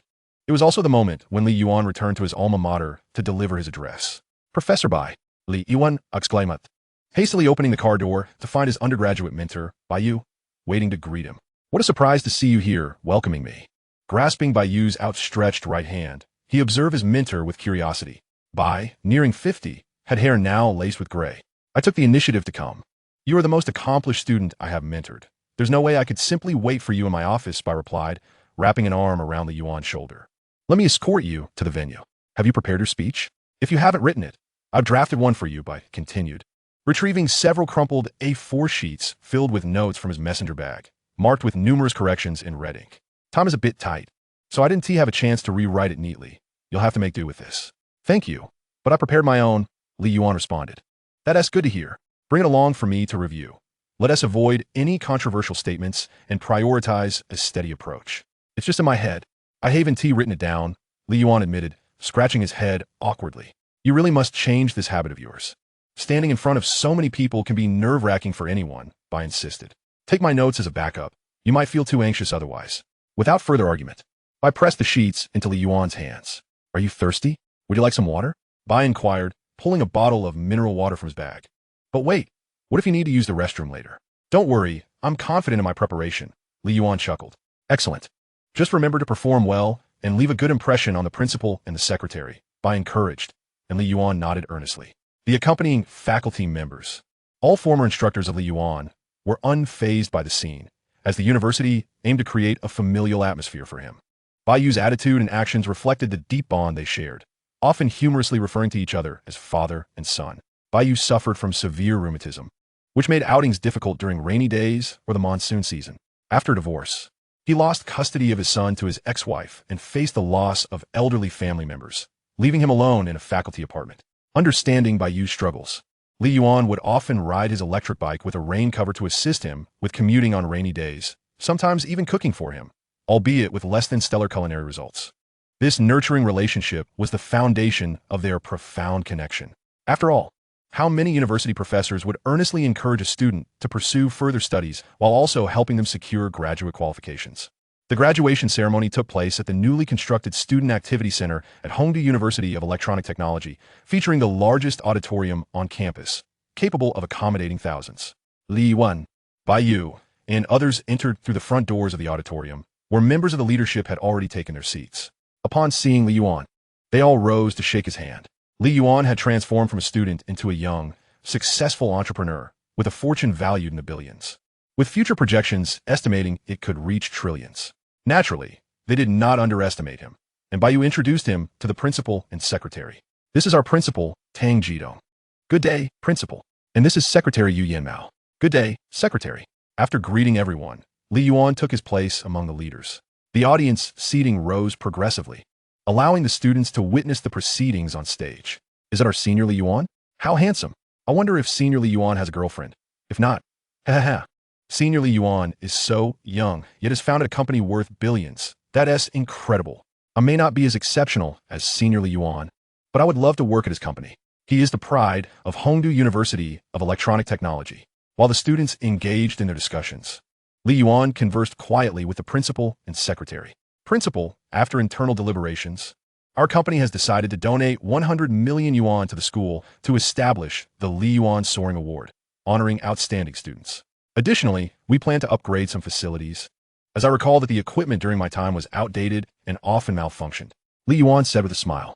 Upon hearing this, both Tang and Yu were momentarily taken aback before regaining their composure. Xiao Yuan, you should have informed us earlier. This truly caught us off guard. Indeed, such matters should ideally be prepared and announced properly, they replied. Well, it was rather sudden. I had just attended a friend's wedding, followed by an interview with Hongdu Daily, and now I'm at the graduation ceremony. I only learned of the company's final decision this morning, Li Yuan explained, having picked up the art of speaking off the cuff from his experiences with Li Ziqing. In that case, let us discuss the donation later. How about announcing campus recruitment during the graduation ceremony? At this, both the principal and secretary nodded in agreement. Li Yuan settled into his seat, satisfied. Hongdu University of Electronic Technology is a prestigious 211 institution, producing numerous exceptional graduates. Rather than being molded and influenced by society, students should come to Li Yuan, where they can assist in technological development and enrich their knowledge base. This way, they would avoid unnecessary detours as new researchers in the company spend their first month adapting their design thinking to the A-Beta Civilization's design language and research concepts. Recruiting outstanding university graduates would be more advantageous, as they learn quickly, possess strong adaptability, and transition more seamlessly. Before long, the graduation ceremony commenced. Following the principal's address, it was time for Li Yuan to share his growth experiences. Hello, fellow students. I am Li Yuan, your senior by 2 cohorts. Having once walked the path of a student myself, I understand that no one enjoys long-winded speeches. So, let's keep it brief today. The school has invited me to share my success story, though, to be honest, my experiences are quite limited. I personally take great pleasure in research and development, diligently honing in on the right direction, subsequently immersing myself in focused study, which has culminated in the present success of our enterprise, Li Yuan. The significance of direction cannot be overstated. If one chooses the wrong path, one's life is inevitably led astray. Identifying the correct direction should be our foremost task upon graduation. This journey may be short or long, yet I hope everyone will carry an indomitable spirit as they forge ahead. Along the way, one may encounter benefactors who will offer assistance. Today, I stand before you to announce that Li Yuan will commence campus recruitment at Hongdu University of Electronic Technology. We have various positions available, not only for researchers, but also for managers and staff. The heart of Li Yuan is dedicated to the people. The technologies we develop are designed to serve the populace, creating products that meet their needs. I hope Li Yuan becomes a kindred spirit and a benefactor to you all. My speech concludes here. Thank you. As Li Yuan's voice faded, the room erupted in enthusiastic applause. Chapter 40. The imitation finally emerged. The wait has been excruciating. Li Yuan's recruitment. My goodness. I've heard that Li Yuan's salary is 12 times that of others, not to mention the 5 social insurances and 1 housing fund, which is quite delightful. Is that true? Why would I deceive you? It's all on the recruitment website. I'll take a look as well. If that's the case, I must submit my resume to Li Yuan. Who would disagree? Moreover, Li Yuan is specifically conducting campus recruitment, which gives us a significant advantage. Students applauded while engaging in animated discussions. They held Li Yuan in high regard. While there have been other distinguished alumni returning to give speeches, those talks, as Li Yuan aptly put it, were often tedious and unhelpful. In contrast, Li Yuan urged them to find their direction and to strive forward with determination, assuring them that time would reveal the answers. He also mentioned the opportunity to join Li Yuan and discover their paths there. Which other alumni have offered such a prospect? Most simply donated buildings or funds to the school, leaving a favorable impression solely on the institution rather than the students themselves. Initially, they assumed Li Yuan's visit would be another donation, but to their surprise, it was a direct recruitment initiative. Securing a position would mean stepping into a leading battery company right after graduation, a matter of great prestige. Even those exceptional students who had been set on office jobs began to waver, deciding to wait a little longer. If they could go to Li Yuan, they would forsake their original plans. Other students still, without prospects, secretly steeled themselves, determined to seize this recruitment opportunity. If they succeeded, it would be a momentous occasion. After Li Yuan's speech concluded, students from the first 3 years prepared various performances for the graduates. Once all the acts were complete, Tang Jitong led Li Yuan to the principal's office to continue their earlier discussion. Xiao Yuan, what areas do you hope the school's donations will primarily benefit? Tang Jitong inquired with a warm smile. We have some plans regarding the allocation, all detailed in this document, Li Yuan replied, producing a file from his briefcase and handing it to Tang Jitong. Very well.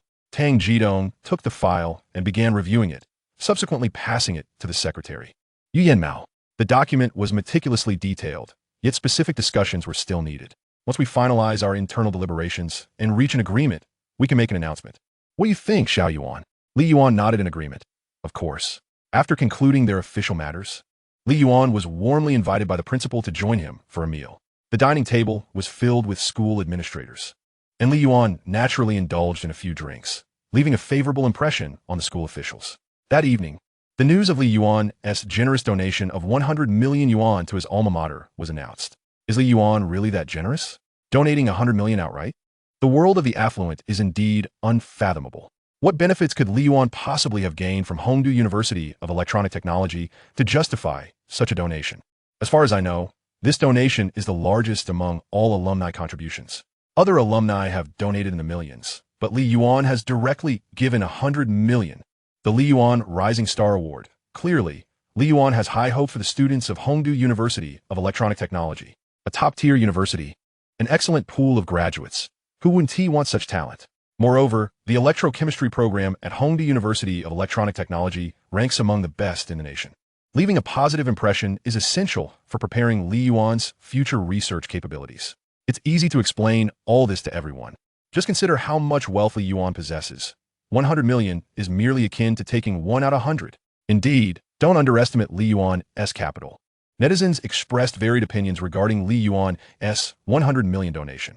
After several rounds of discussion, Li Yuan's reputation was thoroughly established. Whenever people mentioned Li Yuan, they would think of ion batteries, panda balance bikes, and potentially even car manufacturing in the future. Such impressions are undoubtedly beneficial for Li Yuan. Time to get up for work. Mei Chunhua's piercing voice pierced through Li Yuan's ears.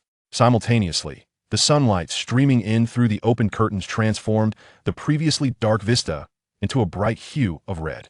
Mom, can't you let me sleep a little longer? I stayed up late last night working on technology. Don't you care about your son? Aren't you afraid I might collapse from exhaustion? Li Yuan mumbled without opening his eyes. Don't speak ill. Then why don't you work on it during the day? Why are you out and about at night? As a boss, what kind of example are you setting by being late? Mei Chunhua expressed her concern regarding Li Yuan's image among the employees. I can't help it. That technology is something only I understand. No one else is yet on my level, so I have to be present, Li Yuan explained. The microbial growth method requires the synthesis of a particular special hormone in order to efficiently produce high-quality graphene, a technique that only Li Yuan has mastered. Du Shugong and Su Siyuan have only just begun to scratch the surface. To expedite the research progress, after the social gathering, Li Yuan returned to the lab for synthesis. All right then, Mei Chunhua conceded, still feeling a pang of concern for her son. Once a company grows, certain things cannot simply be paused. If the employees are lacking, one must recruit from elsewhere. If everything requires your personal involvement, how can you still be considered a boss? I prepared breakfast for you. It's on the table. Don't forget to eat. With that, Mei Chunhua exited. Understood, Li Yuan replied loudly. Shortly after, a wry smile crept across his face. The development pace of the research department still lagged behind. This was partly due to the capabilities of the researchers, and partly because they were still grappling with the research logic of the A-beta civilization. Otherwise, they should be able to keep pace with Li Yuan. Nevertheless, the nutrient bubbles beneath the technological tree continued to accumulate daily, soon reaching the point where they could touch upon nuclear fusion technology, bearing the fruits of such advanced science. Brothers, let us elevate our research. After lingering in bed for a while, Li Yuan finally washed up, dressed, and took his breakfast to the company. Upon his return to the company, He found his father and second uncle wearing grave expressions, with several objects resembling batteries of varying colors laid out before them. "Dad, second uncle, what is this?" Li Yuan inquired with curiosity. "Within the company, I am referred to as the chairman, and I reciprocate the sentiment. So, esteemed chairman, what troubles weigh upon your minds?" Li Yuan settled into a chair opposite the two men, exclaiming, "Allow me to alleviate your concerns. Imitations of our A-ioning batteries have emerged in the market, and the samples before us are capable of achieving 80 to 90% of our battery's performance. Given time, it is conceivable that they could optimize to full capacity." At this revelation, the expressions on the faces of the two men darkened further. Yet, Li Yuan displayed a look of disdain. "Is this all? Our second-generation A-ioning batteries are already in development. Soon, we shall successfully create our graphene solid-state batteries. They will always lag behind us. What is there to fear? I have been wondering why no imitations had surfaced until now. After such a lengthy wait, they have finally appeared." Chapter 41. Do not rush. Let us wait. The initial graphene solid-state battery. Upon hearing this, Li Zijuan and Li Ziqing exchanged puzzled glances with Li Yuan. "So you're waiting to be imitated and borrowed from?" they questioned, incredulous. "Are you not disgusted by the prospect of others profiting from your technology? Moreover, there is no recourse against them. Their technology is so cleverly packaged that it cannot be deemed infringing. Do you truly wish to be imitated and drawn upon? Let us consider the situation. It has been nearly a month since the launch of our first-generation A-ioning batteries. Today marks the first appearance of imitations, and during the period when no imitations existed, our market share has been steadily increasing. According to the sales department statistics, we command 46 of the national battery market and an impressive 75 in Hongdu, with continued growth. Over 1,000 battery manufacturers have collapsed due to a sudden drop in orders. This is merely the natural selection of the market, beyond our control. Ultimately, our A-ioning batteries are simply too exceptional, and in truth, allowing them to imitate us can be advantageous. Firstly, it prevents us from being labeled as monopolistic. Secondly, it permits us to amalgamate the excellent designs of other distinguished companies, fostering innovative ideas and technologies. This scenario presents us with only benefits, devoid of drawbacks. Li Yuan's eloquence left Li Zijuan and Li Ziqing somewhat taken aback. "Did the Zhe family convey this to you?" Li Zijuan inquired. "It was my own contemplation," Li Yuan replied, shaking his head. "Your insights are remarkable. Your uncle and I had not considered such depths," Li Zijuan praised. "Your father and I merely fixated on the notion of being imitated and losing profits, whereas you have a broader vision. You are maturing swiftly." With a chuckle, Li Yuan rubbed the back of his head, relishing the praise from his elders. "Thus, we shall bide our time, allowing them to consume the first-generation A-ioning batteries. We can then extract new technologies from this experience and subsequently update the A-ioning battery, launching the second generation." "Indeed, that sounds reasonable." Li Zijuan and Li Ziqing nodded in agreement. After Li Yuan departed, Li Ziqing remarked with a hint of admiration, "Young Yuan learns remarkably quickly. He sees further than both of us old hands." "It is a testament to the teachings of your third uncle," Li Zijuan replied with a smile, his eyes glimmering with pride. "Every father yearns to witness their child's success. By the way, what is Xiao Jun and Xiao Mei? Are they still unwilling to return?" At this mention, Li Ziqing sighed and shook his head. "They believe that salaries and benefits outside are superior, thus they are reluctant to come back. If they were to return, both being exceptional in management and experienced in Fortune 500 companies, they would undoubtedly enhance Li Yuan's management." "And what of the third brother's family? Xiao Chun is also an outstanding researcher. I wonder what they are thinking." "Working for oneself is certainly preferable to working for others," Li Zijuan countered. "Young people possess their own perspectives. We cannot dictate their choices," Li Ziqing remarked with a resigned smile. "Indeed, I worry about others acquiring our technology and siphoning our talent. While young Yuan seems eager for others to learn from us and poach our talent, age has made me less adaptable." Upon returning to his office, Li Yuan entered the Great Way technology tree. The nutrients within the bubbles at the base of the technology tree had more than doubled since its activation. The increase in nutrients, aside from his own learning, also stemmed from technological derivatives. The A-ioning battery, the trielectric technology, microbial growth methods, and various minor techniques all originated from the Great Way technology tree. The researchers at Li Yuan, along with those from other companies, developed different technologies, reflecting the nature of technological evolution. Without such advancements, the nutrients would not have increased at this remarkable pace. Those minor techniques symbolize the fruits of technological development that Li Yuan learned upon consumption. It is estimated that in 2 or 3 days, the fruits of nuclear fusion technology will come to fruition.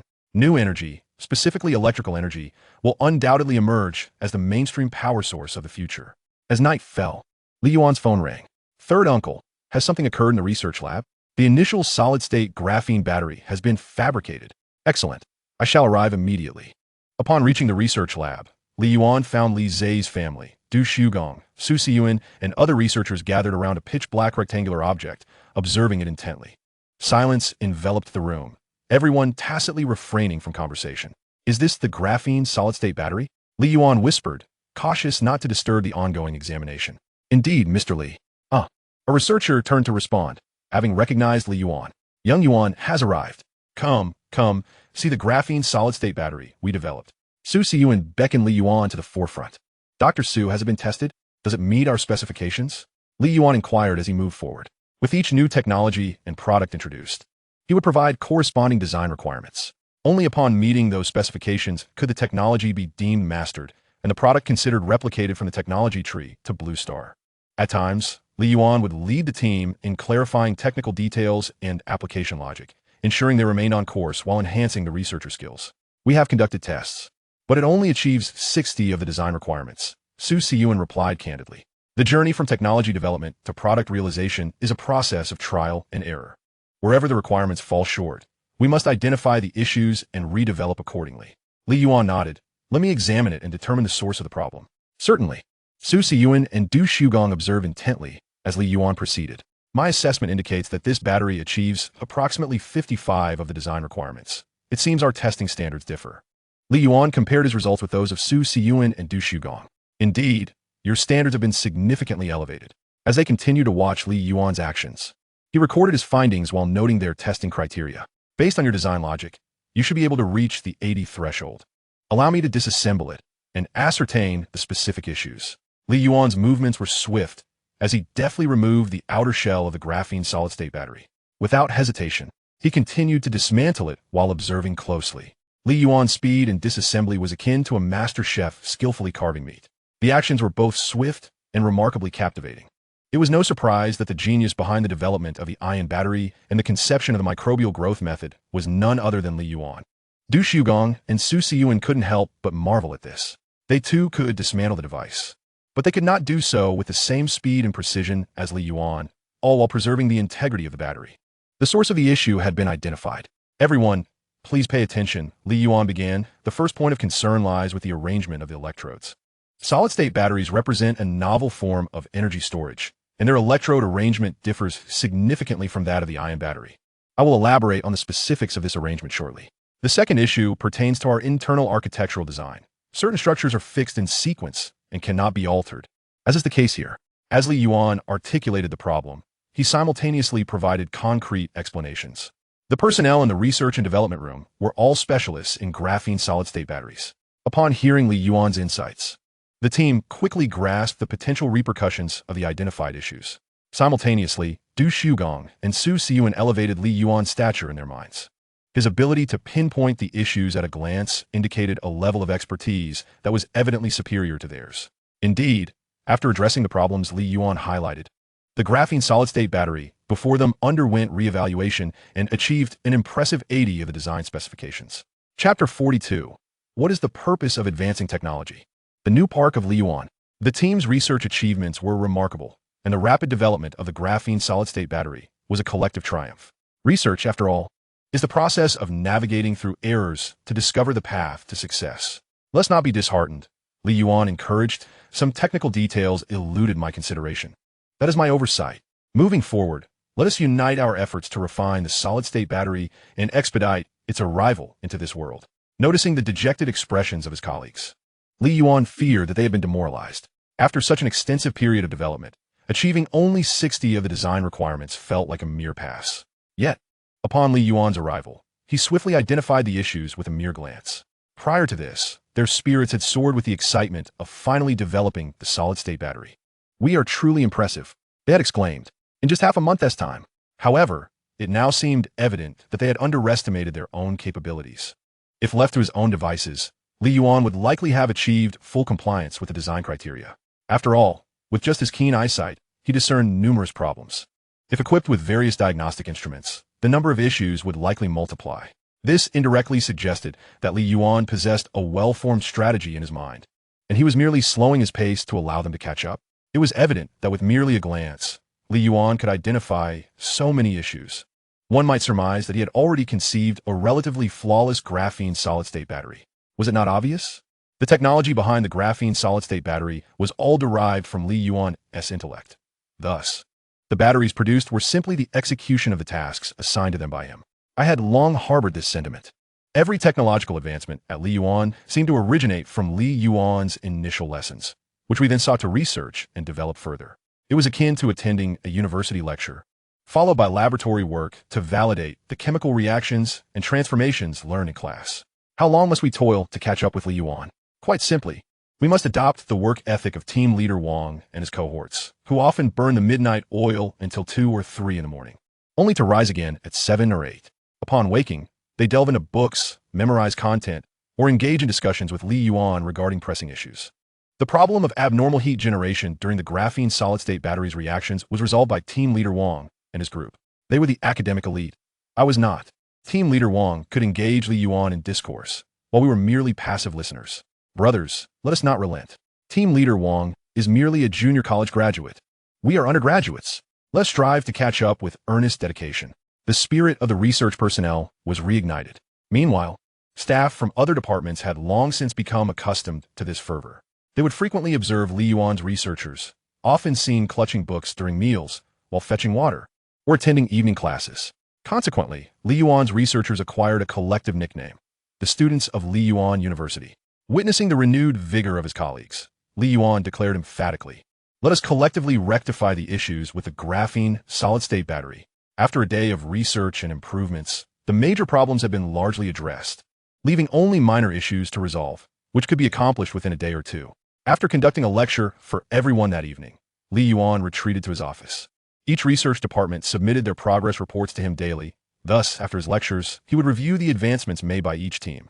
The first generation of ion batteries had yielded 13 optimization proposals, which, upon testing, resulted in a 10 enhancement in performance. Excellent. We can initiate an upgrade of the first generation of ion batteries. After reaping the initial benefits from the replicas, we will undoubtedly secure additional funding for further development.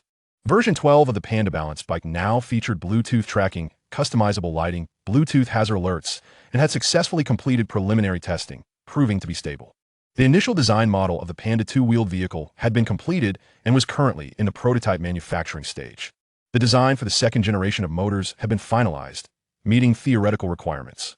As Li Yuan perused the reports from various research departments, it became evident that Li Yuan's research progress was steadily advancing, painting a picture of optimism. After setting down the last document, Li Yuan recalled a question posed to him by Lin Wanxia a few days prior. What do you think technology is? What has technology brought us? War or peace? He wondered what might have troubled her. Could it be her reaction to news of conflicts erupting between nations abroad? Recently, Li Yuan had also encountered numerous videos on social media detailing the deployment of advanced weaponry and the destruction of military bases, alongside reports of significant troop losses. This is the benefit of social media. It provides more rapid and varied channels for accessing news and current affairs. Li Yuan did not respond immediately. Instead, he requested time to ponder. Having witnessed more high-tech weaponry than most individuals on Blue Star, he understood their capabilities as demonstrated by Gong Yashin. Yet, do they solely bring forth war? No, the advancement of technology serves to protect oneself, to enhance the convenience and quality of life. Much like the A-beta civilization, where the burdens of existence are shouldered by robots, allowing individuals to pursue their dreams and ideals, living fulfilling lives. However, if one becomes complacent and fails to consider further technological advancements, developing more potent weaponry or robust defense systems, they risk meeting a fate akin to that of the A-beta civilization, obliterated by a level 4 civilization's stray projectiles. The cosmos is a far more brutal society, devoid of reason. This was a conclusion Li Yuan drew from his observations of Gong Yashin's insights. Contemplating this, Li Yuan opened his mobile phone and clicked on Lin Wanxia's profile. Technology is for a brighter tomorrow, to prevent oppression, to avert the specter of war. Before long, Lin Wanxia's reply arrived. What is this about? Li Yuan's Liebswisha. Did you forget the question you asked? He echoed Lin Wanxia's earlier inquiry, punctuating it with 3 question marks in his response. Oh, I got caught up in anime and sent you that question. Haha, I didn't expect you to take it so seriously. I think what you said is very true. Quite insightful. I hope your company embodies that spirit in the future, for a better tomorrow. Li Yuan chuckled lightly, of course. After responding to the message, he tidied up his office and retired home for the night. The following day, upon arriving at the company, he heard Li Zijuan announce that in 3 days, they would be relocating to a new office park. The current office area would be leveled and transformed entirely into factory space. What do you think of our new office location? He continued. It spans over 200 acres, nearly 300. That is more than 10 times our current space. Additionally, a kilometer away, there is an industrial park with over 600 acres designated specifically for our factory. We just finalized the negotiations with the Hongdu government yesterday. The office park cost us $350,000 per acre, and the industrial park was $280,000 per acre, with a 2-year tax exemption, totaling around $3 billion. Conveniently, there's a large building within the office park. Aside from the RD department, all other departments will move there, while the RD team will relocate once the park is fully developed. What do you think, Xiao Yuan? I have no objections, Li Yuan replied. After all, our RD department's labs are situated within a large factory. He nodded in agreement, then pointed to the construction plans for the park on his desk. However, I have a few stipulations regarding the new park's construction. Chapter 43 Why? Of course, it was for the future of nuclear fusion. What are your requirements? Li Zejun pregunta. Go ahead, Xiao Yuan. Since we are not yet publicly listed, we can make decisions independently without needing shareholder meetings or board approvals like those public companies. That may change in the future. For the company's larger development and to acquire more funding, going public will undoubtedly be necessary, Li Zijuan added with a smile. Not necessarily. Going public is merely one avenue among many, Li Yuan countered, shaking his head. Once we unveil our nuclear fusion technology, won't the nation support us? I suspect all departments will collaborate with me to facilitate the implementation of nuclear fusion technology. Moreover, there are numerous advanced technologies on our technological tree. By selling our products, we can also generate substantial revenue. Why invite outsiders to interfere by going public? The intricacies of capital operations might elude even seasoned veterans like Li Zijuan and Li Ziqing. Therefore, Li Yuan harbored a preference against going public. Indeed, and we are not currently in need of funds. Numerous companies seek financing, yet I have declined them all. I feel secure with the reins of Li Yuan firmly in our grasp. Li Yuan nodded in agreement. Let me outline my requirements. Taking the construction blueprints for the park, he began to circle certain areas. This location needs to be excavated to about 30 meters deep, and the surrounding structures should have a defense level equivalent to that of a nuclear power plant. Li Yuan's words jolted both men. Nuclear power plant level? The reason for such specifications is to prevent nuclear radiation leaks. What do you intend to construct with such a high-level underground facility? Are you planning something illicit? So, we cannot engage in illegal activities. Li Zijuan expressed his concerns anxiously. Yes, if you require such a high construction standard, it implies you are preparing to develop a type of weapon. Without a valid reason, we cannot agree, added Li Ziqing, normally more compliant with Li Yuan. I assure you, I will not engage in illegal activities. I wish to build this facility to research batteries that surpass solid-state technology. The research process may easily lead to high explosion and high combustion incidents. It would be unwise to conduct such experiments in a standard lab. If an explosion occurs, we would have to renovate the space and recalibrate the equipment. And it might not be just a single explosion. Several incidents could incur repair costs substantial enough to construct an underground facility like this.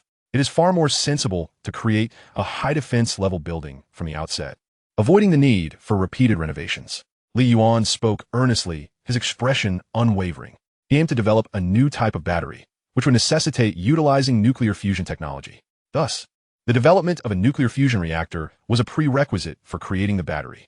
Upon hearing Li Yuan's rationale, the trio's expression softened. As long as it was not illegal, they could comply. Then let us proceed with your proposal to construct a nuclear power plant level underground facility. Do you have any additional requirements?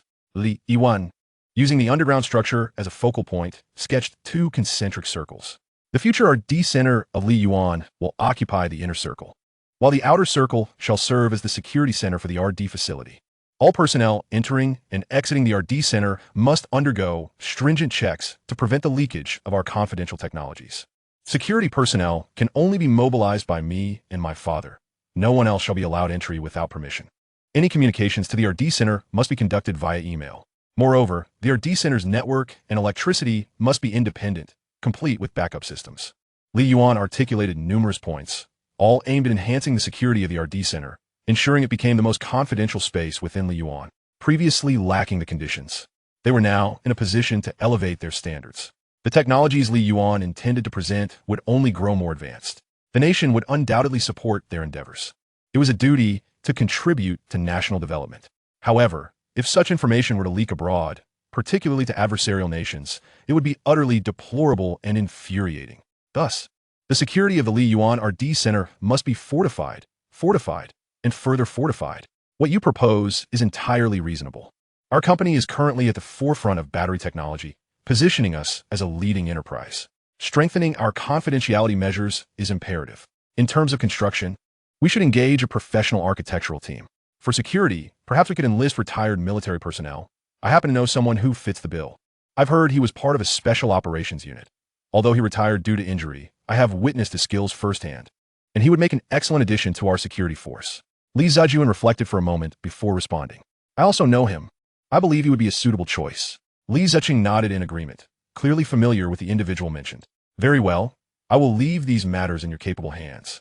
Father and uncle, I wish to convene a meeting to establish our company's philosophy and product positioning. Li Yuan has now gained momentum. It is essential to refine our operations. A company must possess its own philosophy to unite its force and collectively drive development. Li Zijuan's eyes lit up as he exchanged glances with Li Ziqing. They had already contemplated the company's philosophy, discarding numerous ideas until only a few remained. Please share your thoughts with me and your second and third uncles. It should be akin to the speeches I delivered at school. Our company primarily focuses on the consumer, serving the people by producing products that enhance their lives, making them more convenient and enriching.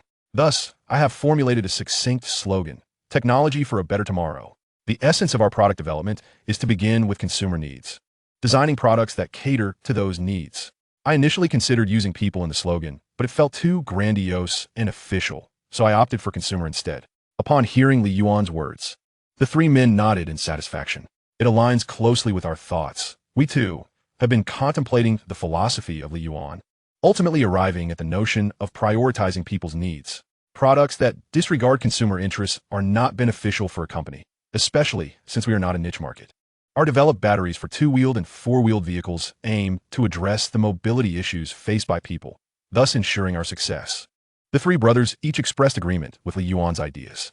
Subsequently, we shall seek professional assistance to refine and package our concepts, which will also enhance the brand effect of Li Yuan. I have no further matters to attend to, so I shall head to the research and development room. The solid-state battery is nearly complete, and the model for the two-wheeled vehicle has also been finalized. Many tasks await my attention. All right, you may go.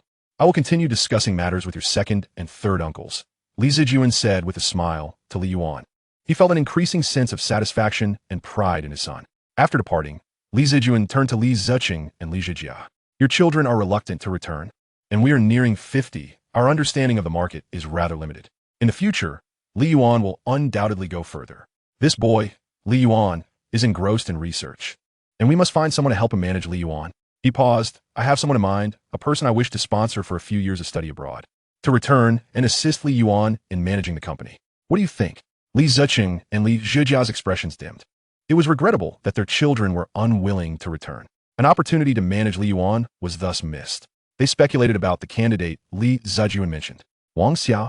Yes. Li Zijuan nodded. I have no objections.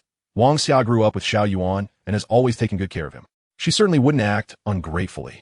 I concur with your opinion, second brother. Good, then it is decided. I shall find time to discuss this with Wang Xia. Chapter 44. The competition of imitations. The market share of ironing batteries declines. Brother, it's done. Luo Ping exclaimed excitedly as he burst into Luo Onping's office, holding a document. Since the last press conference, our Yufei battery has received production orders for 100,000 sets. Our pricing is slightly lower than Li Yuan's, with a total price of 2.5 billion. After the first batch of sales, although the performance only reaches about 80 of ironing batteries, our lower price has attracted a significant number of budget-conscious consumers. According to the sales department statistics, the sales of Yufei electric vehicles using Yufei batteries have clearly outstripped those using ironing batteries. I have the detailed data right here, brother. Take a look, Luo Ping said, handing the document to Luo Onping, then unceremoniously taking a gulp from the water in front of him. I am exhausted. Your office is too far away. Could we possibly move next to yours? Luo Onping glanced at the document and retorted, I never said that. In recent days, Many batteries claiming to match Eining's performance have emerged on the market, yet none have dared to hold a press conference. They're all selling quietly. If it weren't for engineer Qin advising us that our batteries still exhibit traces of Eining batteries, it would be best not to make a big fuss to avoid a lawsuit from Li Yuan. Otherwise, we would have certainly held a press conference to let the world know of Yafei's research capabilities, and not merely that we are an assembly company, Luo Ping said, excitement causing him to rise from his seat. Once engineer Qin develops the next generation of Yafei batteries, completely erasing the shadow of Eining batteries, we will achieve your objective. Luo Onping responded with a smile, feeling a sense of determination within him. While two-wheel vehicles may appear as mere frames with some plastic parts assembled, the braking system, 3 electric technology, braking system, steering system, etc., all require significant research investment. Without such investment, there would be no Yafei today. They are not merely an assembly plant, but a company with substantial technical accumulation. However, it remains uncertain how Li Yuan will respond, whether they will unveil a new battery or rely on their past achievements. Luo Ping returned to his chair, beginning to worry about Li Yuan. Naturally, it will be the latter. We have merely borrowed from Eining batteries, investing nearly 1 billion to develop Yafei batteries. Li Yuan's first generation of Eining batteries undoubtedly incurred comparable expenses to develop a second generation with improved performance. I estimate it will require an investment of at least 5 billion and a minimum research period of 1 year. Thus, Li Yuan is likely to pursue legal action against other companies for infringement, while simultaneously releasing an optimized version of the first-generation Eining battery. This period is our opportunity to surpass Li Yuan. Li Yuan's current reputation is soaring, and if we can catch up to and even surpass Li Yuan in battery technology, Yafei will become the second Li Yuan. Luo Onping mused. Brother, you are somewhat delusional. We have yet to fully understand Li Yuan's Eining batteries, yet you dream of surpassing them. It is utterly unrealistic, Luo Ping bluntly countered. Nonsense. Engineer Qin estimates it will take a year, and I believe he could develop a battery superior to Eining's. I too hope so. Engineer Qin is the fastest when it comes to drawing inspiration from Eining batteries and achieving results, Luo Ping replied, equally optimistic. The result achieved by Li Yuan through Eining batteries are evident to all. They amassed an astonishing revenue of 300 to 400 billion in a month, an amount that represents the annual income of other companies. Who wouldn't be envious? This is monopoly, the immense benefits derived from a single entity's dominance. Otherwise, why would countries around the globe implement laws against monopolies and dumping? To reap substantial profits akin to Li Yuan's. Companies naturally exert immense effort in researching and borrowing from Eining batteries, leading to the emergence of products like Yafei batteries, Tianwei batteries, Longsheng batteries, and others. These batteries predominantly draw from Eining's technology, with performance levels typically reaching 70 to 85 of Eining's capabilities. Consequently, battery prices have been adjusted downward. Boss, this is too expensive. Can you lower the price? A middle-aged woman expressed her concern, glancing towards the electric vehicle owner. The price of electric vehicles with Eining batteries is generally set at this level. Choosing an Eining battery is primarily for its performance and safety. The higher cost also reflects our superior guarantees. Should any issue arise with the vehicle, we offer a 1-year warranty and the battery is guaranteed for 2 years, with free replacements if it fails. The owner replied with a smile. Nevertheless, the woman still felt it was too costly. Then take a look at this vehicle over here. It utilizes the Yafei self-developed Yafei battery, which achieves around 80 of Eining's performance, and is priced nearly 1,000 less than the Eining electric vehicle. The owner gestured towards the adjacent electric vehicle. What about its guarantees?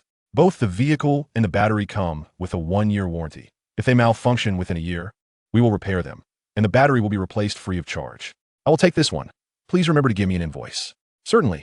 The owner cheerfully proceeded to place the order at the cash register. This marked the 20th sale of the day. The once popular Eining batteries have lost their luster, but the other electric vehicles remain in demand. Regardless of the circumstances, he will still reap considerable profits. Such situations have begun to proliferate in other electric vehicle retail stores, and they're becoming increasingly common, leading to a continued decline in sales for electric vehicles equipped with Eining batteries.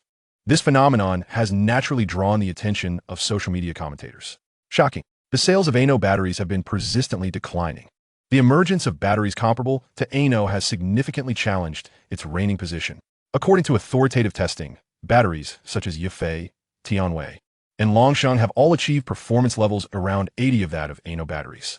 Xia Hong, as a prominent blogger for Quine, has also taken note of the newly launched batteries in the market and has created evaluation videos. In terms of data, I shall refrain from redundancy. The figures align closely with those from other media outlets, hovering around the 80 mark. Let us delve deeper. If these batteries were all of the same hue, I might mistakenly believe they were all ANO batteries. Continuing our disassembly, I shall refrain from commenting on whether the other batteries exhibit innovation. I leave that for everyone to judge. This concludes today's video. Throughout, Xiaohong displayed no favoritism, merely discussing their structures. However, it is evident to the audience that Yafei, Tianwei, Longsheng, and other batteries are mere imitations of ANO batteries. Baldy, I understand your fear of violations and potential lawsuits, yet we comprehend your sentiments. Ultimately, it all circles back to ANO batteries. Purchasing imitations is less prudent than acquiring authentic products, which offer greater assurance. Who knows if the counterfeit ones are missing crucial components? If a key part were to be lacking, the consequences could be dire. Nevertheless, it is undeniable that ANO sales are indeed on a downward trajectory, with fewer individuals opting for electric vehicles equipped with ANO batteries, instead choosing counterfeit products. According to relevant statistics, the market share of Li Yuan's ANO batteries has plummeted by 5 percentage points and continues to decline. Alas, there is little we can do. After all, the fakes are simply more affordable. Chapter 45. Preparing to open source the first generation of ANO battery technology. 110 incoming call. Mr. Li, our market share for ANO batteries has suffered a severe decline. Gao Wenhui, the head of the sales department, handed a document to Li Yuan, simultaneously expressing his concerns. Should we initiate a promotional campaign to counteract the decrease in market share and halt its further decline? Li Yuan received the document and found it aligned with his expectations. The R&D department has proposed optimization plans that would reduce our battery costs. Here is the cost comparison chart. Consider what promotional strategies might be effective. Li Yuan desired their assistance in evolving technology and enhancing his resources. Naturally, he would not pursue legal action against them for infringement. But failing to implement any countermeasures would portray Li Yuan as excessively feeble, which is unacceptable. A response is warranted. It aligns with the expectations of those companies, does it not? Alas, having followed in the footsteps of my father and others, I have learned their ways. All right, I will devise a promotional strategy and deliver it to you shortly. As Gao Wenwei departed, his father, Li Zijuan, arrived. Dad, it seems there is nothing I can conceal from you. Li Zijuan inquired, what has transpired? Are you not aware? Why has the script changed? What brings you here? Li Yuan asked, perplexed. Your grandmother made your favorite dumplings. Will you eat some? If you decline, I shall indulge myself. I'm still not satiated. Your grandmother's dumplings are truly delectable. As he spoke, Li Zijuan pinched a dumpling from the container and popped it into his mouth. Who says I want to eat? Li Yuan snatched the container from his father's hands. When did Grandma arrive from the countryside? She came during the summer break. Hoping to see you upon your return from school, Li Zijuan replied with a sense of resignation. Has Grandma's condition worsened? Li Yuan asked anxiously. No. The countryside is filled with familiar sights. The doctor has stated that her dementia symptoms remain stable. That's a relief. Li Yuan exhaled deeply. In his childhood, his parents were often preoccupied with work at the battery factory, only taking him on excursions around Hongdu during holidays. More often, it was his grandmother who cared for him. He wondered if there existed technology within the realm of scientific advancement that could treat dementia. Chances are, it does. After all, this is a civilization of divine, technological prowess. What else has occurred? Your expression earlier cannot deceive me, Li Zijuan inquired, noting the document in Li Yuan's hand. It's nothing significant. Merely a decline in ANO battery's market share, Li Yuan replied, handing the document to Li Zijuan. What? Li Zijuan's eyes widened in shock. The market share has declined, and you remain so composed? By heaven, the drop is nearly 8 percentage points, and the trend shows no signs of abating. Goodness, our sales must be severely impacted. Why has no one reported this to me? Our order backlog extends 1 to 2 months ahead, and an 8 decline is hardly noticeable. Li Yuan clarified, should we now release the second generation of ANO batteries? Li Zijuan tentatively suggested, otherwise the decline will accumulate, and the impact on us will be significant. Dad, what differences do you perceive between the first and second generations? Listening to your third uncle, I understand that the materials and structural design of the second generation ANO batteries diverge significantly from the first, essentially constituting a new model of battery. The patents generated exceed 200. Your third uncle has remained with me in the R&D room and is well acquainted with our advancements. During our meetings, the three brothers often discuss the progress of research and development. Indeed, the second generation ANO battery is a completely new and distinct product. The initial version of the graphene solid-state battery is inherently different. In fact, the second-generation Ano battery is closer to the true essence of Ano batteries. Li Yuan beamed with a radiant smile. Thus, I intend to open source all related technologies of the first-generation Ano battery. Open source? Li Zijuan furrowed his brow. Yes, open source. I desire the entire nation, even the world, to contribute to the development of related technologies, enriching our resources. The technology of the first-generation Ano battery is not particularly advanced. It represents a branch of a branch within the technological tree. Retaining it serves little purpose. It is far more beneficial to open source it. Accelerating the development within the battery sector also lays the groundwork for future nuclear fusion batteries. Regarding technical matters, you possess greater expertise than I. I shall refrain from elaborating further. As long as it does not adversely affect the company, I am content. Li Zijuan seemed to grasp something, smiling as he spoke. Perhaps there will be some criticism, claiming we are magnanimous by contributing to the battery field while secretly branding us as fools for releasing such valuable technology. Li Yuan chuckled. To you, this technology is merely obsolete technology. Your third uncle has conveyed to me that you seldom provide guidance to the first-generation Ano battery R&D team, if at all. If you wish to open source, then by all means proceed, Li Yuan replied with a sheepish grin, scratching his head. Recently, he had indeed been remiss in visiting the first-generation Ano battery R&D team. However, he still encountered them during evening classes.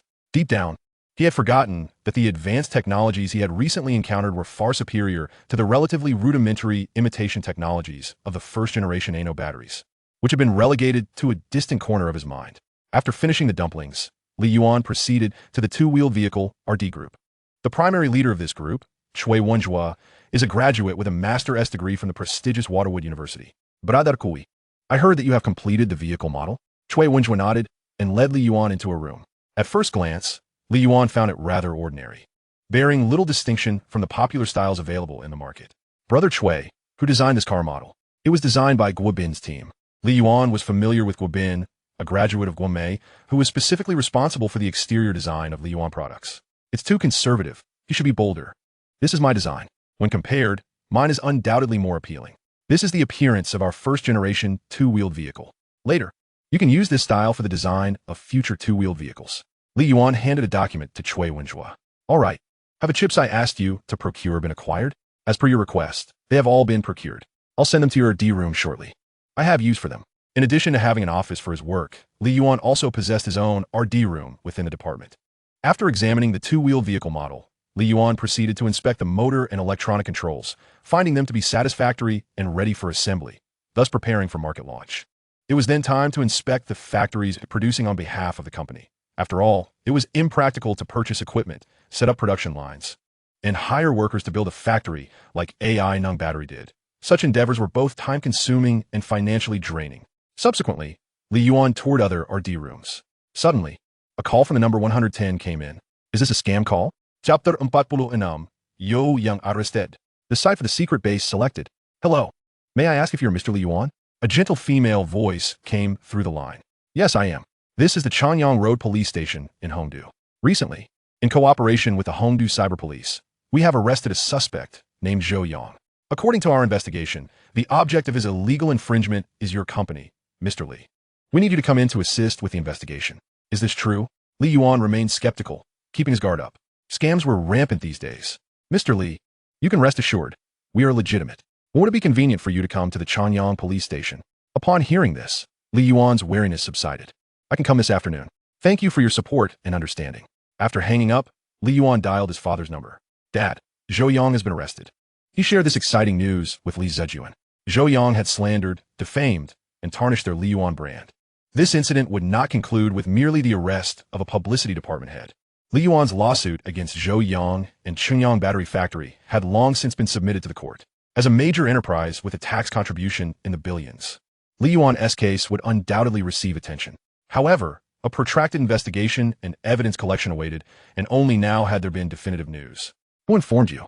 Li Zijuan raised an eyebrow and inquired. The Chanyang Police Station called me, notifying me to come in for their investigation. I plan to go this afternoon. I will accompany you. All right.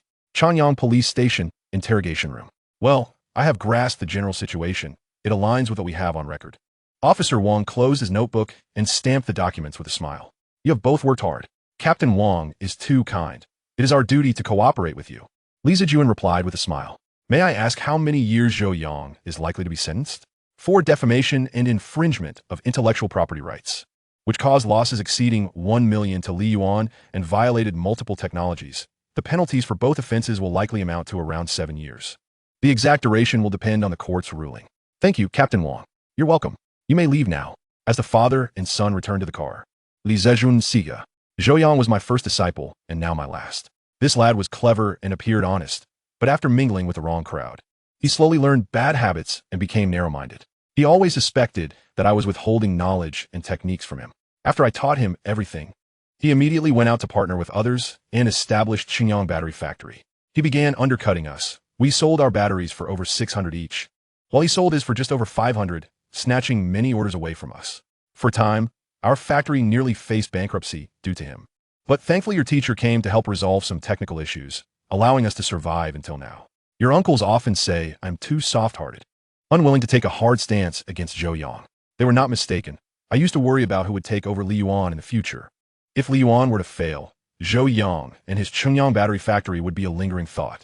But now, with you here, I feel reassured. Li Zejun expressed with a sense of relief. I never expected that you, who once refused to take over the family business, would ultimately inherit your father's legacy. A son inherits his father's business, Li Yuan replied. He understood his father's sentiments. It was akin to an emperor establishing a dynasty. Once the kingdom was built, one needed to select and nurture successors to safeguard it. He hoped the nation would endure and flourish long after his demise. Li Yuan's actions also resolved a long-standing concern for Li Zejun. The following day, in a Li Yuan electric energy conference room, Mr. Li, has it only been a few days since we last met, and you are already moving to a new company? Dong Daxian extended his right hand towards Li Yuan. Director Dong, your insight is remarkable. After shaking hands, Li Yuan gave Dong Daxian a thumbs up. Haha, having moved around so much, one learns to recognize the signs. Dong Daxian waved his hand dismissively. Li Yuan invited him to sit and placed a cup of tea before him. I wonder why you summoned me today, Mr. Li? Dong Daxian asked with curiosity. If it's to inquire about your company's product performance, I can tell you right now. It's absolutely remarkable. Dong Daxian also gave Li Yuan a thumbs up. Under any challenging circumstances, batteries manufactured using your company's technology operate flawlessly. It has perfectly resolved a long-standing issue.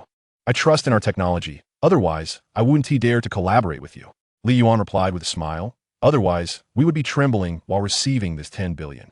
The reason I called you here today, Director Dong, is that we are preparing to open source the technology for the first-generation AI Ning battery. This technology has only been in collaboration with your company for less than a month. So, to foster a partnership, we will provide you with the updated first-generation AI Ning battery technology and assist you in the subsequent research and development. Li Yuan's words plunged Dong Daxian into contemplation. Open sourcing the first generation? Does that imply Li Yuan possesses technology for a second or even third generation? Unfortunately, I must shake my head, Li Yuan replied. The second-generation AI Ning battery technology is merely a replica of the A-beta-level AI Ning battery. If that technology were to be released, Li Yuan would cease to exist. Some related technologies of the second generation fall within the contract's scope, but not all of it. However, please rest assured, our cooperation will certainly not cease. Li Yuan will dedicate 120% of our efforts to assist you in continuing the research and development of related technologies. I hold a firm belief in your esteemed company, Li Yuan. Regrettably, if a collaboration could be established with the second-generation ion battery, it would undoubtedly yield substantial profits. However, Li Yuan is no fool. His assistance in the continued development of the first-generation ion battery technology is already commendable. Previously, the collaboration was merely a sharing of knowledge, where the technologies developed by Li Yuan were solely their own. Now, by aiding them in their ascent, they're aligning their research direction accordingly. Dong Daxian has not turned hostile over this matter. Li Yuan approached him for discussions and offered support for their subsequent research endeavors. For them, this represents an unexpected benefit. The technology from Li Yuan stands at the forefront of the battery industry. Their research capabilities cannot be underestimated. Thus, Dong Daxian departed from Li Yuan with palpable excitement. After seeing Dong Daxian off, Li Yuan returned to his office, as he had engaged a real estate agent who had successfully found suitable land for him. Mr. Li, Zhu Ji arose from the sofa. Please have a seat. Let me take a look at the land you've found, Li Yuan replied. Accepting the documents, Zhu Ji handed over. The documents detailed the location, specific positioning, surrounding environment, and included photographs taken on site. Before long, Li Yuan had selected the desired plot. number 12 Tonggu Road. Surrounded by villa-style, self-built houses. It was conveniently located near home and Li Yuan's new park, boasting ample space that met all of Li Yuan's criteria. Let us initiate the necessary processes for this plot. Certainly, Mr. Li, Zhu Jin noted, marking the documents before departing. Chapter 47. The Distinctions of Products. Intelligence, Connectivity, and Ecology. On July 6th, deemed auspicious for moving in, it was the day Li Yuan transitioned to their new park. Apart from the research department, all documents, equipment, and instruments from other departments had been relocated to the new facility in advance. Today, all staff were to gather collectively and proceed to the new park, where arrangements for departmental floors and staff workstations would be made. Allowing employees to find their way individually would lead to chaos and disarray. As the actual helmsman of Li Yuan Electric, Li Yuan naturally accompanied the group. Li Yuan drove, with his mother in the passenger seat, while his father, second uncle, and third uncle occupied the back seat. Other management personnel were in separate vehicles, with a bus carrying all Li Yuan's staff trailing behind. There were no farewell ceremonies as they departed. On the bus, Li Zijuan and others glanced back with a sense of nostalgia, reflecting on their careers. They never anticipated that nearing retirement, they would witness a new chapter of development, moving directly to a larger, better facility, with the company now operating on a scale of hundreds of billions. Who could have foreseen this? It's truly unexpected. Young Yuan has brought us such a delightful surprise upon his return. Delightful indeed, but it has exhausted me. The taxes I handle daily are never-ending. Ha, sister-in-law. That's the burden of happiness. Amid their conversation, the convoy arrived at the entrance of the new park. Crack, bang, as the convoy appeared. The sounds of fireworks and firecrackers erupted in a jubilant cacophony, filling the air with excitement. The new park was a blank slate, with wild grass growing unchecked along the roads. The new office building, positioned slightly left of the park center, would soon house the future research center on the right. The building's exterior resembled a rectangular prism with a corner elegantly sliced off, its reflective glass facade mirroring the azure sky. Following the relocation to the new park, the organization of the inauguration ceremony and the process of welcoming personnel had been meticulously rehearsed. Thus, when all disembarked, everything unfolded in an orderly manner. An hour later, in the expansive conference room, department heads took their seats. How does everyone feel about moving to the new park? Excited, filled with ambition. Indeed, I share the same sentiments. Li Yuan replied with a smile, seated at the head of the table, flanked by the three Li brothers. I personally prefer to get straight to the point. So let us commence our first full meeting in the new park.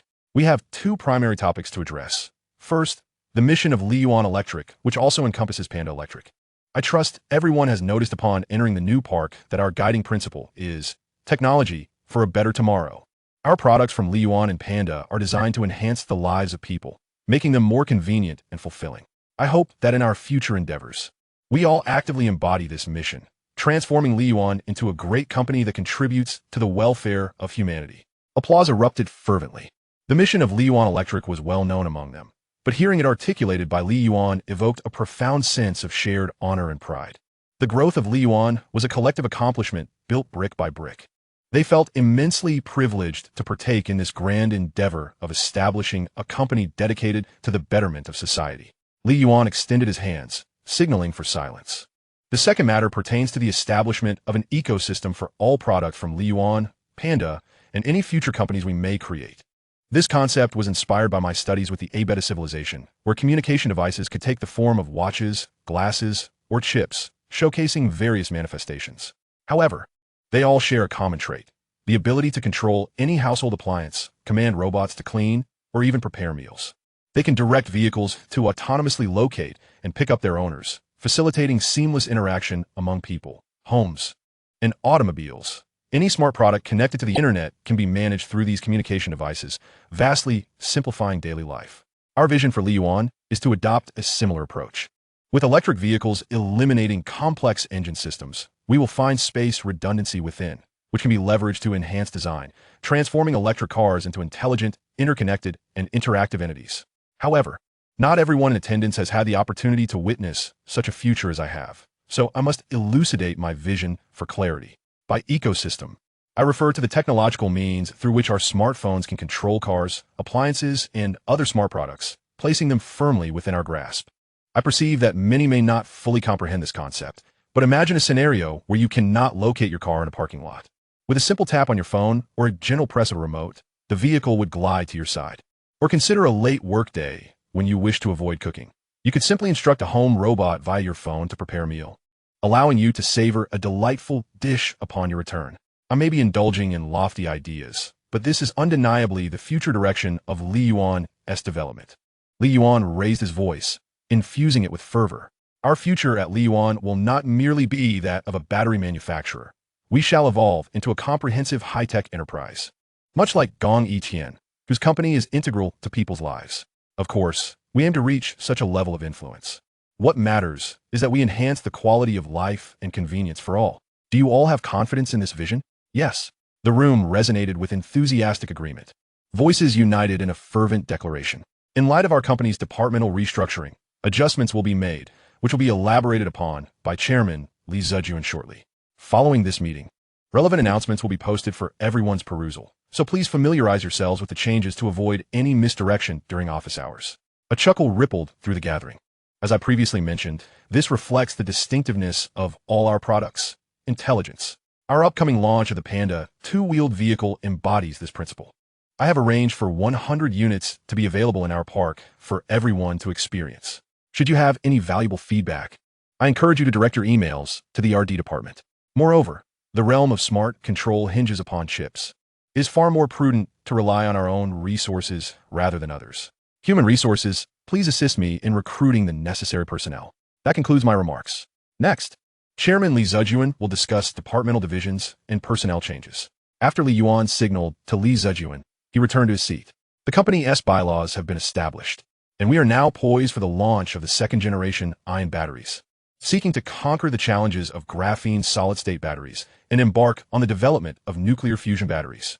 Simultaneously, the Panda two-wheeled vehicle is preparing for its market debut, delivering a mild jolt to this nascent era of intelligence. The R&D Center, along with the new factory and secret base, is undergoing vigorous construction. The branches of our technological tree continue to flourish and bear fruit. It resembles a snowball effect, growing ever larger, yet all are merely branches and their offshoots. The main trunk, however, still nurtures a green fruit, drawing sustenance and thriving. Chapter 48. The Inert Power Source. Open source the first-generation ion battery technology. Power source. What has transpired? Market shares are plummeting, and yet there is no response. Counterfeits are proliferating, yet power source remains stagnant. Is it truly an impasse? Or is there a hidden strategy? Can power source's promotional activity salvage its dwindling market share? It has been a week since the emergence of counterfeits. Surprisingly, power source merely initiated a promotional campaign. No one perceives this as a countermeasure against the decline in market share. Rather, it has been largely dismissed. It is as if the appearance of counterfeits and the decline in market share were mere figments of imagination. Online, spectators eagerly await an exhilarating business showdown. Their anticipation, however, is met with disappointment. I had expected power source to implement some proactive strategies, yet nothing materialized. Nonsense, one might argue. Didn't they launch a promotional campaign? Yet, this campaign seemed futile, offering no remedy for the declining market share. Could it be that power source is on the brink of collapse? Who can say for certain? After all, what was power source's origin? A modest battery manufacturer, primarily reliant on OEM orders. By fortuitous circumstances, they developed the ion battery and achieved remarkable success. But do they possess sufficient technical reserves? Previously, their R&D department was staffed by ordinary high school graduates, but this year, thanks to the ion battery, they have begun recruiting masters and doctoral researchers. Developing a second generation in a short time frame to counter the emerging counterfeits is no easy feat. This is why our nation's military and scientific priorities focus on maintaining a generation, concealing another, and developing yet another to ensure they are not surpassed in the short term. I hold little optimism for power source. You raise a valid point, yet I find myself unwaveringly loyal to power source. A blind allegiance, indeed, yet one must confront reality. Fortuitously, power source is not a publicly traded company. Otherwise, its current inaction, lack of response, and absence of public relations would undoubtedly lead to a catastrophic stock market plunge, erasing billions. Power source is doomed. Power source neither litigates against the counterfeits nor reduces its prices. Electric vehicles equipped with ion batteries remain priced at a premium compared to those with counterfeit components. When consumers make their choices, they tend to favor the cost-effective options. The performance gap between the two is merely 20%, yet the latter remains relatively safe. Furthermore, the average consumer lacks clarity perceiving the two as nearly indistinguishable. Since they seem comparable, it is only natural to opt for the more affordable choice. Consequently, ion batteries have witnessed a 12% decline in market share, halting the downward trend. This data has been compiled by social media outlets into videos, leading viewers to adopt a predominantly pessimistic view of power source. They perceive power source as a fleeting phenomenon on the verge of collapse. I truly do not understand what power source is attempting. Luo Onping reclined on a sofa, perplexed. He had anticipated a price war with power source to determine a victor. Yet, power source exhibited no action whatsoever, merely a promotional event followed by company relocation. And then silence. Who is unaware that other company executives are likely just as bewildered, unable to fathom power source's intentions? Opposite him, Luo Ping, cradling a bowl of fruit, commented while snacking. It seems power source has indeed failed to develop the second generation of ion batteries. Perhaps the optimization plans are still in development? Otherwise, such inactivity would be detrimental to power source's brand, hindering future growth. As a seasoned individual in brand construction, Luo Onping understood the significant impact of ill-conceived decisions. Mishandling could render all prior efforts futile. Luo Onping shook his head. We should prepare our acquisition contract. Again? Luo Ping exclaimed wide-eyed. You said that last time, and nothing materialized. What else? Shall we watch as someone else acquires it? Many share Luo Onping's sentiment, waiting for a crisis at power source to seize the opportunity for acquisition or investment. For the technology related to ion batteries remains immensely valuable. Knock, knock, knock. Just as Luo Onping finished speaking, a knock echoed through the room. Come in. Engineer Qin, what brings you here? Luo Onping and Luo Ping inquired curiously as they turned to Qin Rui. Director Luo, I assure you, I did not eavesdrop. I merely arrived at the door and overheard your raised voice. Now is not the time to contemplate acquiring power source for the ion battery technology or to continue the research, Qin Rui stated with a wry smile. Why not? Have you perhaps developed superior technology? Luo Ping exclaimed, his eyes widening in surprise as he gazed at Qin Rui. Hearing this, Luo Onping's expression brightened, eagerly awaiting Qin Rui's response. Does my expression convey that I have made a breakthrough? Qin Rui shook his head, retrieving his phone to access PowerSource's official website. PowerSource has open-sourced the relevant technology for the first-generation ion battery. Anyone, individuals or entities, can now freely download and utilize it from the official website. Unfulfilled battery orders are automatically converted into orders for the second-generation ion battery, while completed orders can be credited toward future purchases. Moreover, in a day, PowerSource will convene a launch event for the next generation of ion batteries and the Panda two-wheeled electric vehicle. Our investment in research and development has been in vain. They commenced the development of the ion battery from scratch, with many of their technologies derived from the research on the ion battery. There is undoubtedly a disparity with the technology pertaining to the ion battery. Now that PowerSource has open-sourced the relevant technology, their research has become obsolete. It would be unwise to persist in development, watching as others leverage the ion battery's advancements to surpass them. Thus, this project must be halted, and the development of products must cease. The initial investment has turned out to be a futile endeavor, akin to drawing water with a bamboo basket. Who could have anticipated that Li Yuan would act in such a manner? What audacity! What possible benefit could this bring to Li Yuan? Damn it! Luo Ping cursed vehemently as he glanced at the information on his phone. With Li Yuan's actions, have our prior investments not been rendered utterly worthless? We're talking about a staggering sum of tens of billions in hard cash. Damn it! Luo Onping's initial expression of surprise darkened into a grimace. His hand, clenched around the phone, turned pale from the pressure, and his lips were tightly pressed together. How much profit are we currently generating from the Yafei batteries? Luo Onping seethed through gritted teeth, his words deliberate and measured. Luo Ping perused the document. In the span of 2 weeks, we've accrued approximately 1 billion in profit. Yet our investment far exceeds that profit by several multiples. I am aware, Luo Onping shouted at Luo Ping. He then composed himself. Relay the message immediately to halt all research on the Yafei batteries. Download the open-source technology for the ion batteries, master it swiftly, innovate, and expedite the launch of the new generation of Yafei batteries. Engineer Qin, I entrust this matter to you. Understood, President Luo. Qin Rui nodded. Prepare the order cancellation process on your end. Extend a warm reception to the customers returning orders and manage your emotions effectively. Got it? Luo Ping responded dejectedly after being barked at. Following the open sourcing of the ion battery technology, numerous companies that sought to emulate it felt the repercussions. Tianwei batteries. Damn it. We've had another 30,000 sets returned. What the hell? Boss, it's another cancellation. Longshan batteries. Our warehouse is already overflowing. Where shall we store any additional returns? I have no idea. Chapter 49. Li Yuan's actions are truly startling. Endless meetings. Wang Bing, the originally scheduled article has been postponed. Please draft a piece based on this information immediately. Chief Editor Chao Yang hurried over, his expression somewhat agitated. Didn't we intend to support Li Yuan? Why the sudden change? Wang Bing inquired, puzzled. It's not that we're not supporting them. We need to alter some content.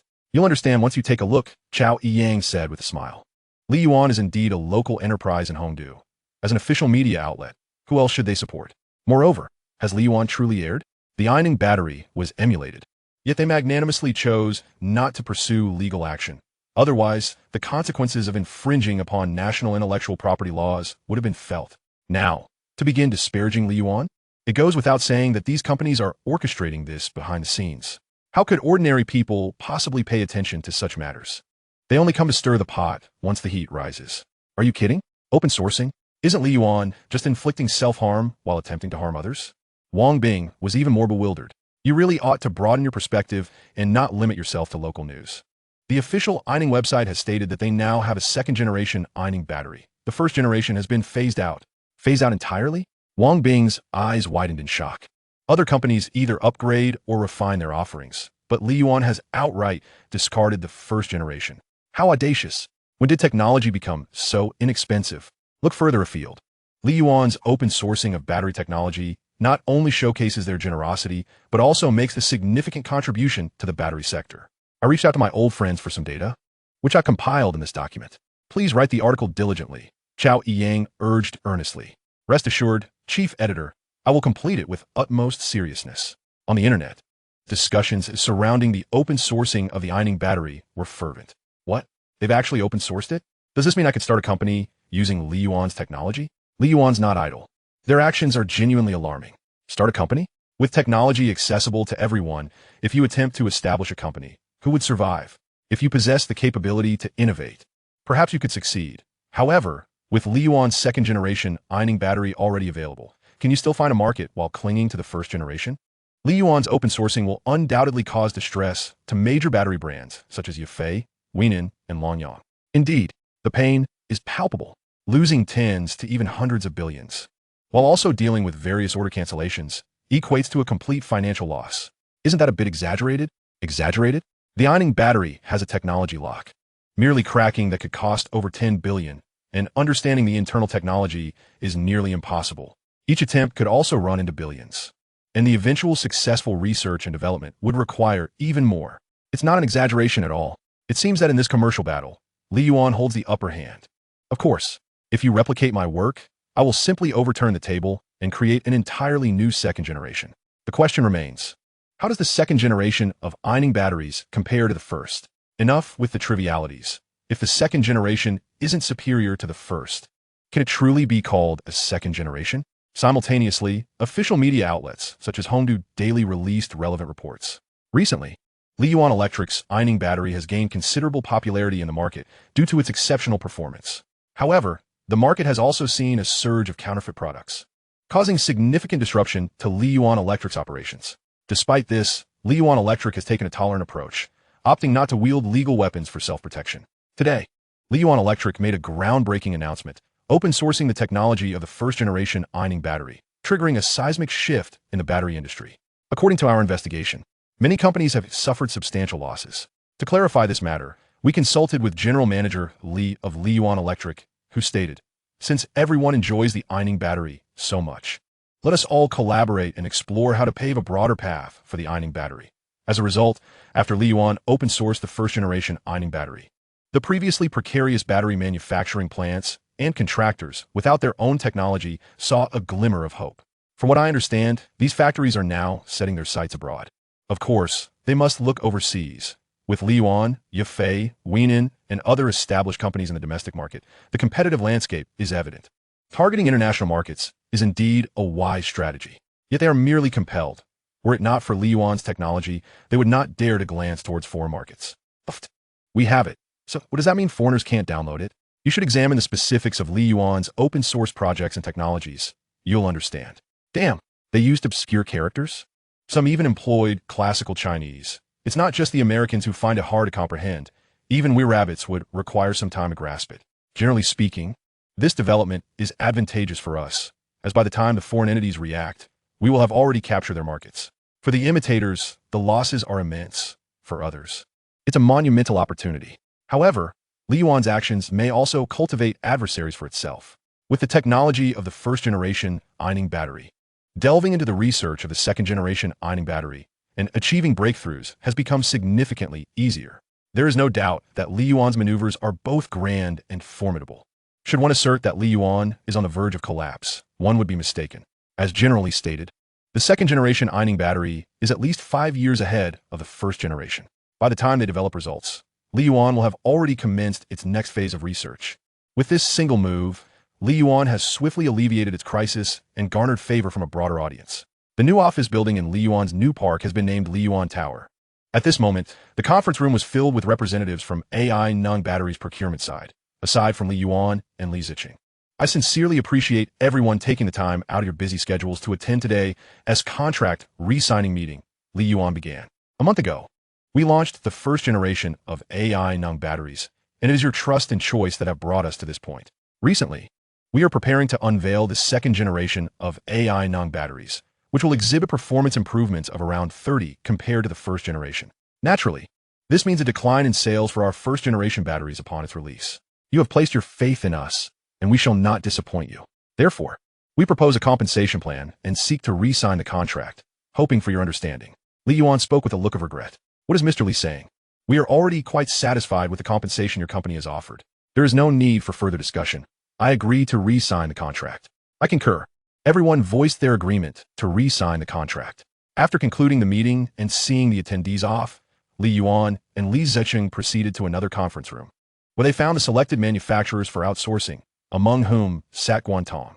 The requirements for components were communicated a few days ago, and relevant professionals have been dispatched to assist in enhancing production equipment and processes, ensuring our collaboration grows ever closer. Next, we will formalize our contract, and during the subsequent production activities, I urge everyone to closely monitor the production of components, ensuring both quality and quantity. Otherwise, we shall have to adhere to the agreements stipulated in the contract. The press conference is the day after tomorrow, and various coordination meetings and arrangements have been incessantly scheduled. Were it not for Li Ziqing's insistence, Li Yuan would have preferred to return to his research lab to delve into his own studies. Chapter 50. The revamped second-generation AI Nung battery. Li Yuan tirelessly presided over meetings. Meanwhile, the publicity department at Li Yuan was engaging in various promotional activities for the upcoming press conference. The primary focus of the promotion was online, aiming to draw greater attention to Li Yuan and the second-generation AI Nung battery.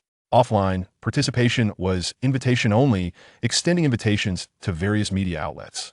Currently, non-media individuals were not included in the invitation list, though there might be plans to broaden the scope in the future. The promotional materials and videos released online often highlighted the most captivating features, such as the industry's finest battery separators, the incorporation of water cooling in batteries, and new electrolyte formulations. Industry insiders were curious about Li Yuan's application of these technologies, while outsiders were left in awe, admiring Li Yuan's ingenuity. Anticipation for the press conference continued to build. At 323 Binhai Road, Li Yuan's new home was situated conveniently close to the new industrial park, merely separated by a road, one of the properties purchased by Li Ziqing over the years. After returning home, Li Yuan collapsed onto the sofa, exhausted. Did you have a tiring day? Li Ziqing inquired with a smile, holding a steaming cup of green tea. Li Yuan nodded mechanically in response. Keep pushing forward. The first step of a long journey will eventually lead to greater ease. I hope so. Xiao Yuan, school must be quite arduous for you, right? A gentle voice emerged from behind. It was Li Yuan's grandmother, Xiao He, who was afflicted with dementia. I made you some ginseng chicken soup. Drink it while it's hot. Sure, Li Yuan replied, his face contorting slightly at the bitter taste of ginseng, which he did not favor. Make time to explore medical technologies. Who would wish for their family to be free from illness? Tonight, rest well. Prolonged learning also requires time for adjustment. The days slipped away swiftly. At 8 o'clock that evening, the press conference for the second generation of AI Nung batteries was set to commence. At 7 o'clock p.m., everyone, please double-check to ensure everything is flawless and no detail is overlooked. Li Ziqing declared solemnly. Today marks Li Yuan's debut press conference, a prime opportunity for us to promote our brand. We must ensure everything proceeds smoothly. Xiao Yuan, how do things look on your end? Li Zijuan turned to Li Yuan. No issues here, Li Yuan affirmed with a nod. But must I personally take the stage to host? Could we not have someone else do it? What do you think? Li Zijuan shot him a glance. This is your chance for growth. If you shy away and someone else is tasked, what if they're suddenly unavailable? When the time comes for the press conference, who will host? You? You haven't practiced, and your presentation would be disjointed and illogical. How would you handle it? Such skills require continuous practice. Upon hearing Li Zijuan's words, Li Yuan pouted. I've hosted numerous meetings and even given speeches at graduation ceremonies. How can I not perform well? He realized he was merely seeking an excuse to avoid responsibility. Yet, the truth was he longed to delegate managerial duties to someone else and focus more on exploring advanced technologies. On platforms like Kuaishou and other short video apps, Li Yuan's live stream had already commenced. The displayed visuals showcased the promotional poster for the press conference. As the time for the event drew near, more viewers entered the live stream. The barrage of comments on the screen rolled in like a swarm of locusts. Is it starting yet? Why is this 10-minute wait so agonizing? I'm especially curious about how Li Yuan is applying water cooling technology to batteries. Don't expect too much from the press conference. They'll probably just mention the design and its expected effects. Water cooling in batteries is truly unimaginable. I've only ever heard of it in computers. Rumor has it that the performance of the second-generation AI Nung battery is about 30 stronger than the first. No wonder they are phasing out the first generation. As discussions among netizens continued, the press conference entered its 3-minute countdown. The visuals shifted from mere posters to footage of media journalists arriving. Soon, a countdown to the final 10 seconds appeared on the central stage. 10, 9, 8, 7, 6, 5, 4, 3, 2, 1. The instant the countdown reached 0, the lights in the conference hall dimmed. On the massive LED screen at the center stage, a promotional video for the second-generation AI Nung battery began to play. The video depicted the AI Nung battery as a high-tech building block, intricately assembled after a complex journey. As the video concluded, Li Yuan stepped up from the side. Hello, everyone. I believe many of you are familiar with me. I've been quite popular online recently, and some of you may have even written articles about me. Nevertheless, allow me to introduce myself. I am Li Yuan, the current CEO of Li Yuan and the host of today's press conference. Traditionally, during Li Yuan's inaugural press conference, we would recount the company's history and development, but I disagreed. Li Yuan's past was merely as a battery manufacturing and outsourcing facility, lacking a significant history, only over a decade of experience, which has fostered our steady character and our company philosophy. Technology for a better tomorrow. The genuine development of Li Yuan Electric Energy spans a mere month, so there is little to discuss. Let us proceed directly to the main topic, the second-generation AI Nung battery. As Li Yuan finished speaking, a small podium rose beside him, showcasing the second-generation AI Nung battery. In the midst of the media frenzy, reporters diligently listened while ceaselessly tapping their shorthand pads, crafting articles and brief updates. The barrage of comments on the screen condemned Li Yuan. I suspect you are engaging in a display of grandeur, yet I possess no evidence. In merely a month, your progress is astounding. Give you a year, and Li Yuan might dominate the globe. While your words suggest restraint, your actions betray a profound sincerity. What I hold in my hands is the second-generation ANO battery, reimagined in design with a plug-in interface. This plug-in connection, compared to the two-pole interface of the first generation, has undergone testing that demonstrates a comprehensive safety performance enhancement of 35. This redesign also serves to accommodate our Panda electric two-wheeler, a topic we shall discuss shortly.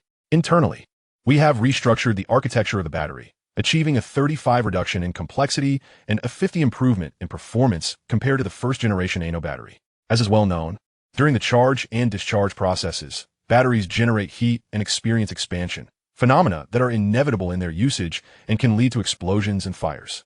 To counteract this, we have adopted an innovative structural solution, introducing an elastic space between the cells to delay battery expansion. Furthermore, we have incorporated water cooling technology, in conjunction with the BMS management system, to dissipate heat within the battery, allowing it to operate within optimal temperature ranges. According to our extensive testing, the long-term usage expansion rate of the battery has decreased by 55, and the heat dissipation efficiency has increased by 10. 5. Relevant data continuously flashed on the LED screen, juxtaposed with comparable figures from the first-generation ANO battery, leaving everyone in awe of the astonishing statistics. Indeed, this is a groundbreaking second-generation ANO battery. Chapter 51. You call this a two-wheeler? I declare, other automakers should cease their endeavors. The live broadcast of Li Yuan's inaugural press conference was inundated with frenzied comments, with viewership surpassing 100,000. How extravagant! Compared to the first-generation Ano battery, the data reflects a remarkable doubling in performance. As Li Yuan revealed, the internal design has evolved, justifying claims of a brand-new battery. It becomes increasingly clear why the first-generation Ano battery was kept under wraps. Without transparency, other companies stand no chance of competition. It evokes a sense of solitary superiority. Your inability to surpass me compels me to share my secret, only for you to return stronger and challenge me anew. Such naivety. Why not disclose the technology of the second-generation battery? Perhaps you are the misguided one. If the second generation is open-sourced, will Li Yuan even survive? Such foolishness. Indeed, the diversity of life is most vividly reflected on the internet.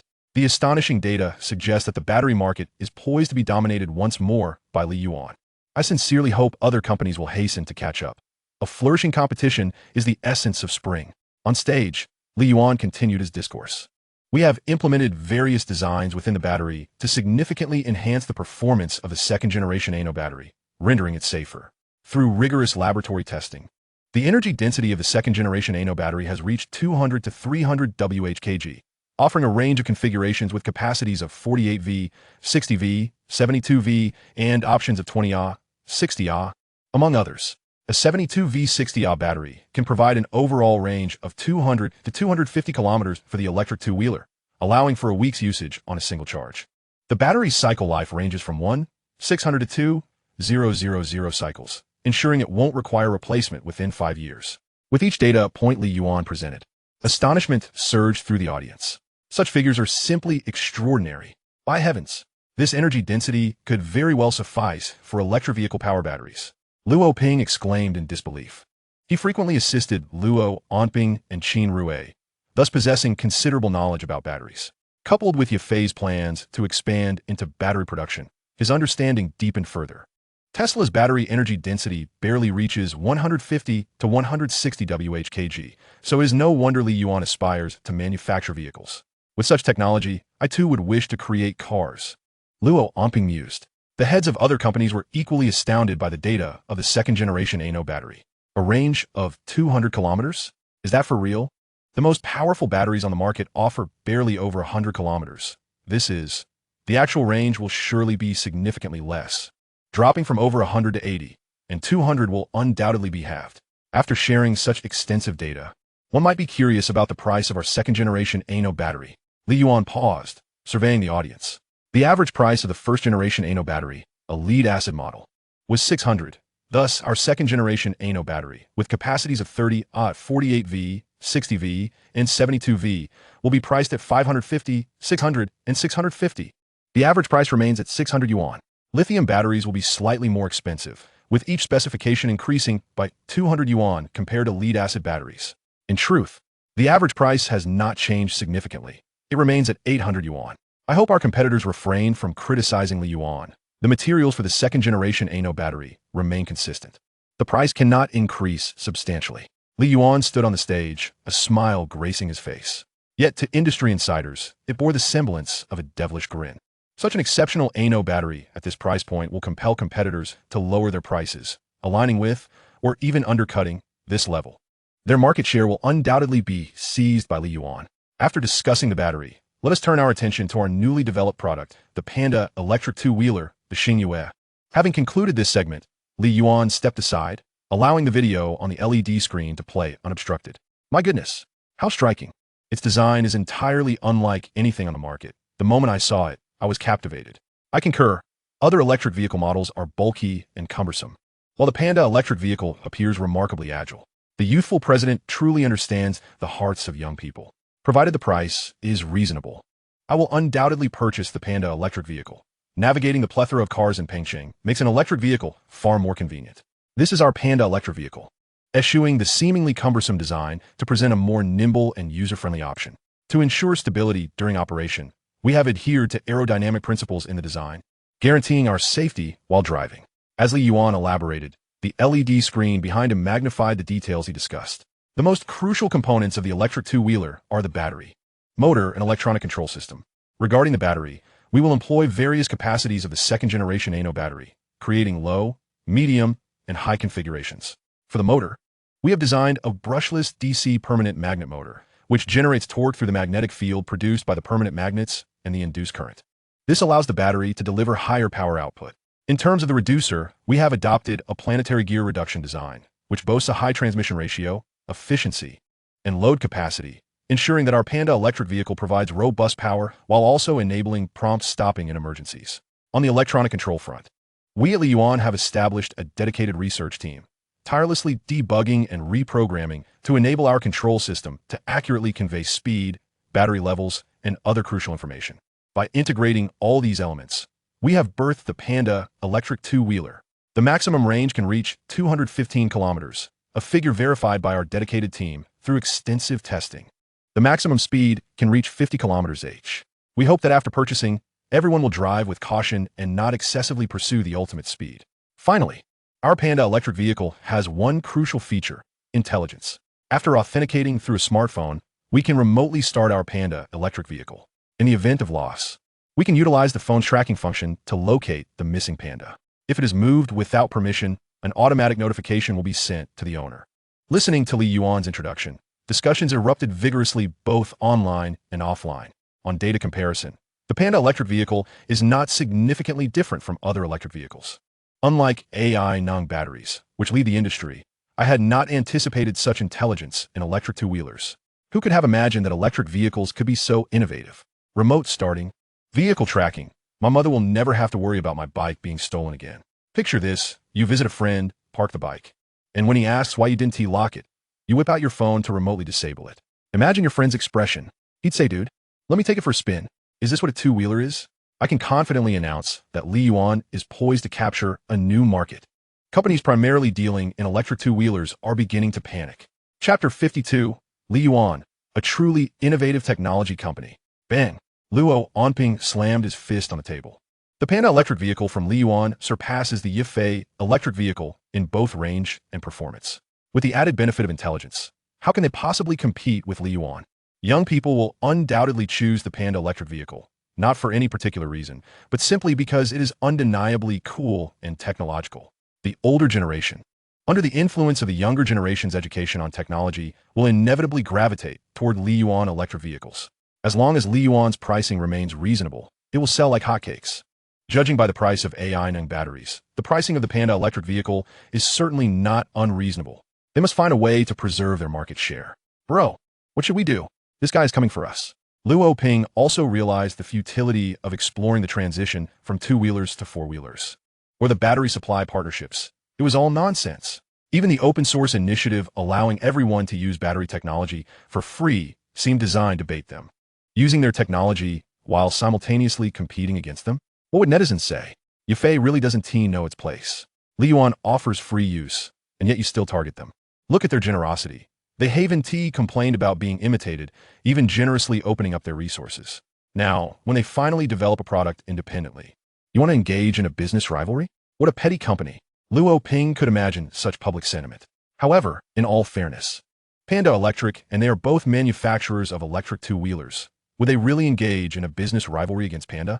Would they relinquish the market share they painstakingly built for Panda? What kind of logic is that?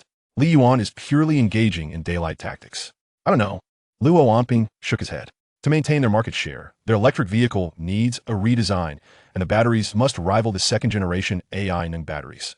Moreover, they must also keep pace with the intelligence of the Panda electric vehicle, which requires substantial investment. Even if they invest, the potential returns are uncertain. Sighing, Luo Ping lamented the situation. However, they cannot afford not to invest. Otherwise, they risk being eliminated from the market. At that moment on stage, Li Yuan announced the pricing of the Panda electric vehicle. The Xingyue Standard Edition, with a range of 120 kilometers, utilizes a 48V20Ah second-generation AI Nung battery and is priced at $2,999. The Xingyue Smooth Edition, with a range of 180 kilometers, employs a 72V30Ah second-generation AI Nung battery and is priced at $3,599. The Xingyue Long Range Edition, boasting a range of 250 kilometers, also utilizes a 72V30Ah second-generation AI Nung battery and is priced at $4,299. These are the prices for the Panda electric vehicle, launching uniformly both online and offline. Thank you to all media friends and online friends. This press conference is now concluded, as the live stream abruptly ended. The expressions on Luo Onping and Luo Ping's faces darkened further. The pricing of the Panda electric vehicle is comparable to that of their Yifei electric vehicle and even of most vehicles on the market, with the standard edition being even cheaper. How is this possible? Just then, Luo Onping's phone rang. New Source Electric Vehicles, Manager Lu? Luo Onping answered the call, and Lu Yanda's voice came through. Luo, what are your thoughts on the Panda electric Xingyue electric vehicle? What can I say? I can only observe, Luo Onping replied, trying to maintain his composure. Lu Yanda was an old fox, someone he had sparred with many times before. Let us not pretend. The technology of Panda Electric is significantly more advanced than ours. To secure our market shares, developing corresponding technologies is essential. Therefore, I have reached out to the heads of companies like Raihang Electric and Lujin Electric to discuss collaborating on technology development, so that we can minimize the impact on our companies in this competition. Luo Onping did not agree, but instead asked, have they agreed? Not yet, but their intentions seem favorable. Good, let me know the time and place, and we'll discuss it together. No problem. After hanging up, Luo Onping briefed Luo Ping on the situation. I think we should participate. Going solo would require too much investment. Collaborating could yield the necessary results with significantly lower costs. Luo Onping nodded in agreement. I concur. Meanwhile, discussions about the Panda electric vehicle continued online. Not to mention AI Nung batteries. Li Yuan's Panda electric vehicle contains a plethora of patented technologies, with hundreds verified through research. I exaggerate? Go check the Patent Office's official website yourself. It's not like it's hidden information. I previously thought Li Yuan was merely a battery factory with nothing remarkable about it. Yet so many people praised it. Now, it seems Li Yuan truly is a technology company. How could it not be? Li Yuan has quietly applied for thousands of patents, with another couple hundred under review. They are incredibly prolific. As far as I know, Li Yuan's R&D department employs over 1,000 individuals, comprising half of the company. This is what Li Yuan deserves. Li Yuan is now a bona fide, innovative technology company. By the way, is anyone buying the Xingyue? Yes, orders have already been placed. Look at the pictures. I'll wait and see. New products always have a few bugs. It's better to buy later. I have no choice. My old bike is broken. If I don't replace it, I won't be able to earn a living as a delivery guy. With the discussions among netizens, the promotion by self-media, and the offline sales activities, the sales of the Panda electric vehicle are steadily increasing. However, due to the high prices of electric vehicles, the increase in sales is not as dramatic as that of balance bikes. Concurrently, at the same moment the Li Yuan press conference began in the land of the bald eagle. It was daytime. In a vast venue, a crowd gathered around several cars at the center. The T-shaped logo prominently displayed at the center of the vehicle's front signifies its brand, Tesla. Encircled at the heart of it all is Tesla's latest offering, the Magic Bean S. The day before the launch conference, Tesla had already concluded the unveiling of the Magic Bean S, and today marks the day for public viewing. Among the attendees, one can easily spot several figures from the rabbit people, including some who share a fleeting acquaintance with Li Yuan, such as Sheng Xiangwen. Observing the atmosphere, Sheng Xiangwen remarked, "It appears that the Magic Bean S is quite popular. I inquired at the front desk, and from yesterday to today, they have already reached over 1,000 units sold. The selling price for one Magic Bean S hovers around $80,000 to $100,000 US, which means they have sold at least $80 million, translating to nearly 600 million yuan in our currency. This is merely within a single day, demonstrating Tesla's immense popularity and the burgeoning appeal of electric vehicles." Sheng Xiangwen nodded in agreement. A century ago, electric vehicles had already been invented, but due to technological advancements and the extraction and development of petroleum resources, fuel vehicles have become less polluting while electric vehicles, hindered by battery technology, failed to flourish. This ebb and flow led to the withdrawal of electric cars from the market. Now, as various countries begin to emphasize environmental protection and acknowledge the limitations of energy resources, electric vehicles and renewable energy have regained their significance. Tesla has fortuitously tapped into this trend, emerging as a pioneer in the electric vehicle sector. It seems our judgment was indeed correct. Electric vehicles hold immense potential and present us with an opportunity to overtake competitors in the automotive realm. Chapter 53. The Resurgence of Technological Growth. The fruits of nuclear fusion technology have ripened. Mom, the school is at the new campus, while we reside in the old neighborhood. It takes over an hour to walk there, and half an hour by bike. Now that I am 16, having learned to ride an electric scooter from Dad, could you please buy me one for commuting? High school student Su Wei pleaded with his mother, adopting a charming tone. I must first consult your father to ascertain whether you have indeed mastered the skill. After that, I will ride the scooter you have. And once I purchase it for you, you will undoubtedly take your classmates along. While your own safety is paramount, it would be unacceptable if your classmates were affected. His mother was well aware of the lengthy commute for her son. She had accompanied him numerous times, and with his impending senior year, more time would inevitably be devoted to studying. Purchasing an electric scooter was not out of the question. Eventually, when he goes to college, he could ride it to the market. The old one could be passed on to his father, alleviating his daily complaints about rising fuel costs. Long live Mom! Su Wei exclaimed in excitement. At the Panda Electric Scooter flagship store, Su Wei exclaimed, "Mom, I adore this one." After enduring numerous trials, he was finally guided to purchase an electric scooter. "Let me take a look. Boss, could you introduce this to me?" "No need, I am well aware," he replied confidently. The standard version has a range of 120 kilometers, equipped with the safest ANO battery available on the market, and also features a location tracking function. If I return late, you will know I am on my way home, not off enjoying myself. It perfectly meets our needs, and this electric scooter is priced at only 2,999 yuan. How affordable! She had come prepared with 3 to 4,000 yuan, fearing it might not be sufficient for the purchase.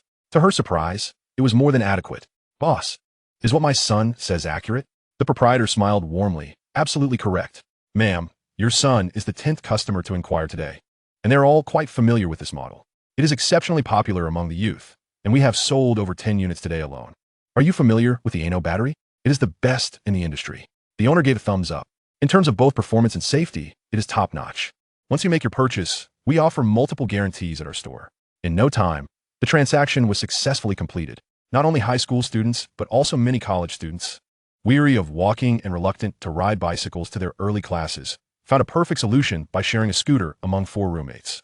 With a vast number of college students nationwide, the figure of those purchasing the Xingyue electric scooter is considerably substantial. Thus, while the sales of Xingyue electric scooters have not experienced explosive growth, they have seen a remarkably stable increase, consistently trending upward.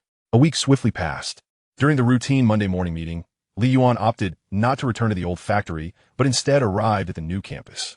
"Let us commence with the department reports," Li Zhejuan remarked quietly once everyone had gathered. "I shall go first," declared Ma Xiaoyan, the head of the Human Resources Department, rising to her feet. "Last week, we completed the recruitment of 187 individuals, 36 of whom were hired through campus recruitment at Hongdu University of Electronic Technology. The remaining 151 were sourced from societal recruitment.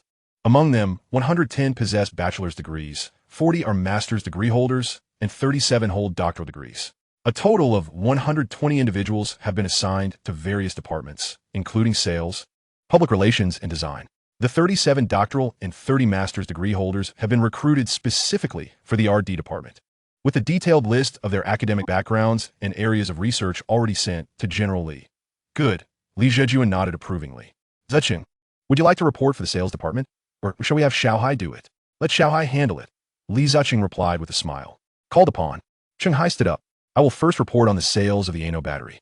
The total sales volume for the second-generation ANO battery stands at 185 million units.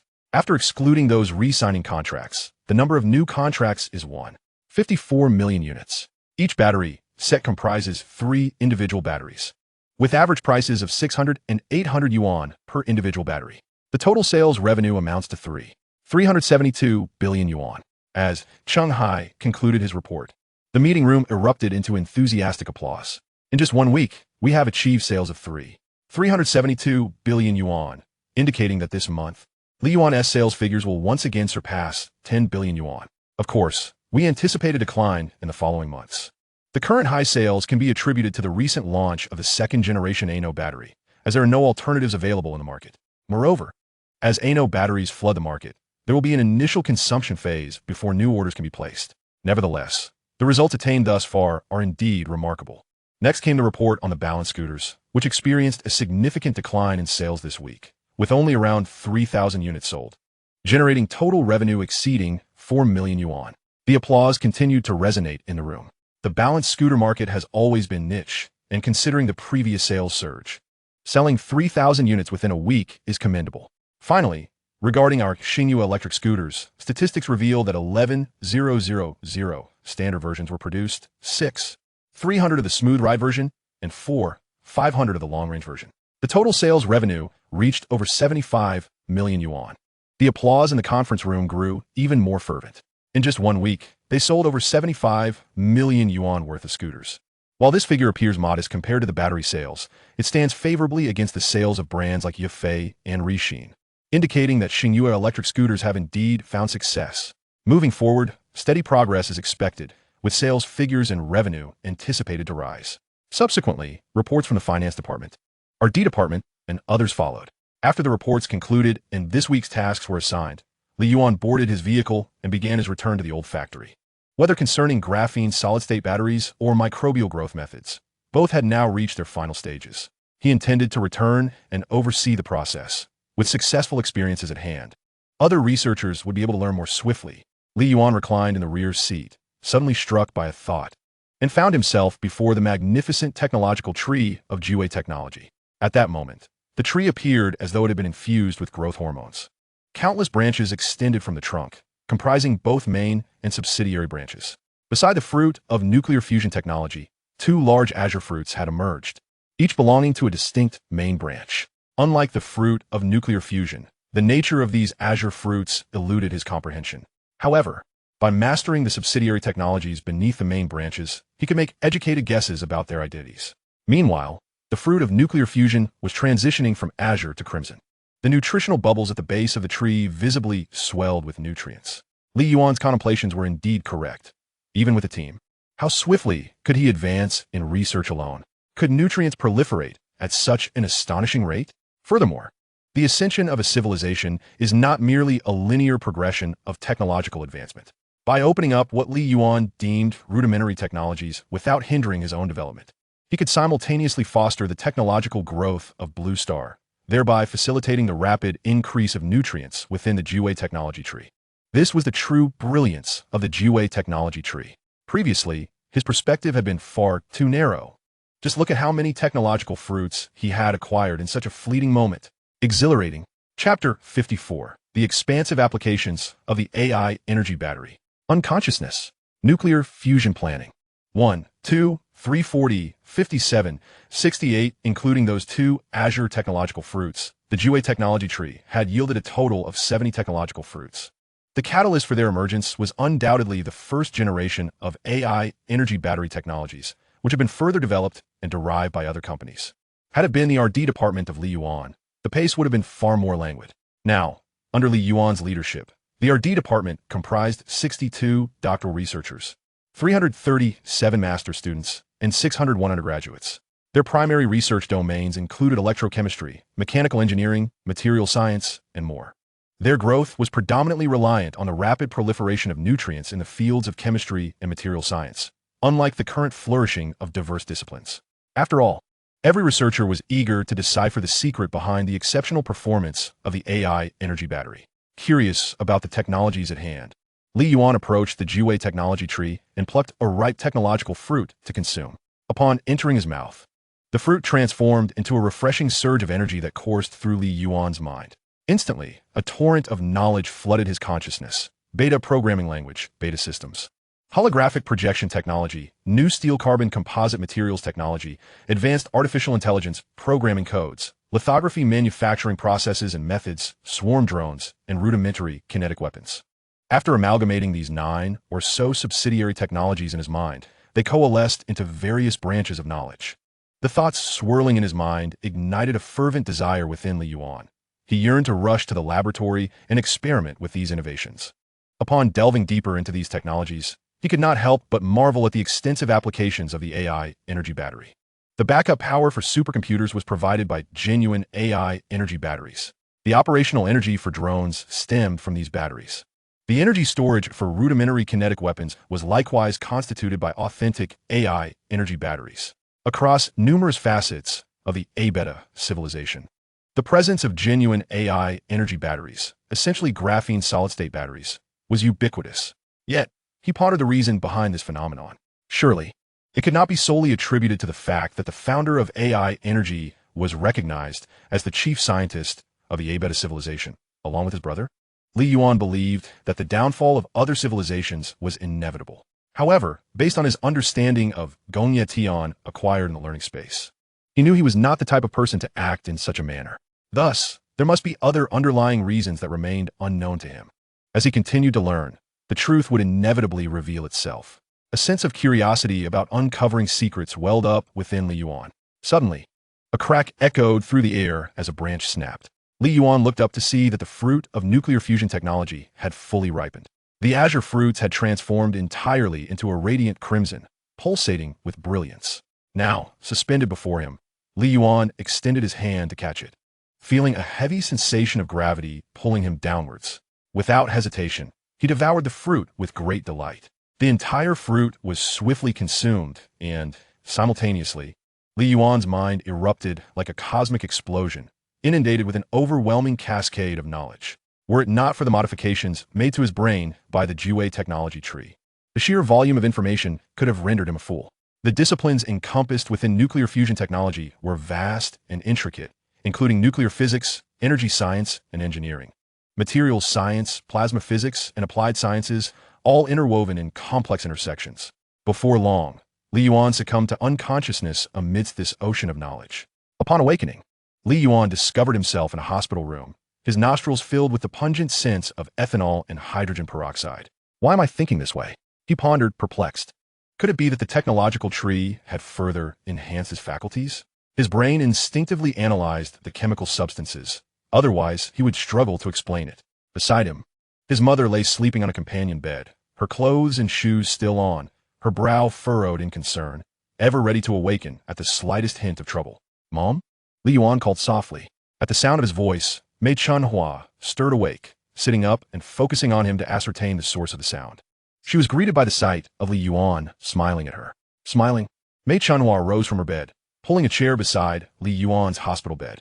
How dare you smile? I told you not to be so consumed by your work. The family finances are sufficient for your needs. Why exert yourself so tirelessly?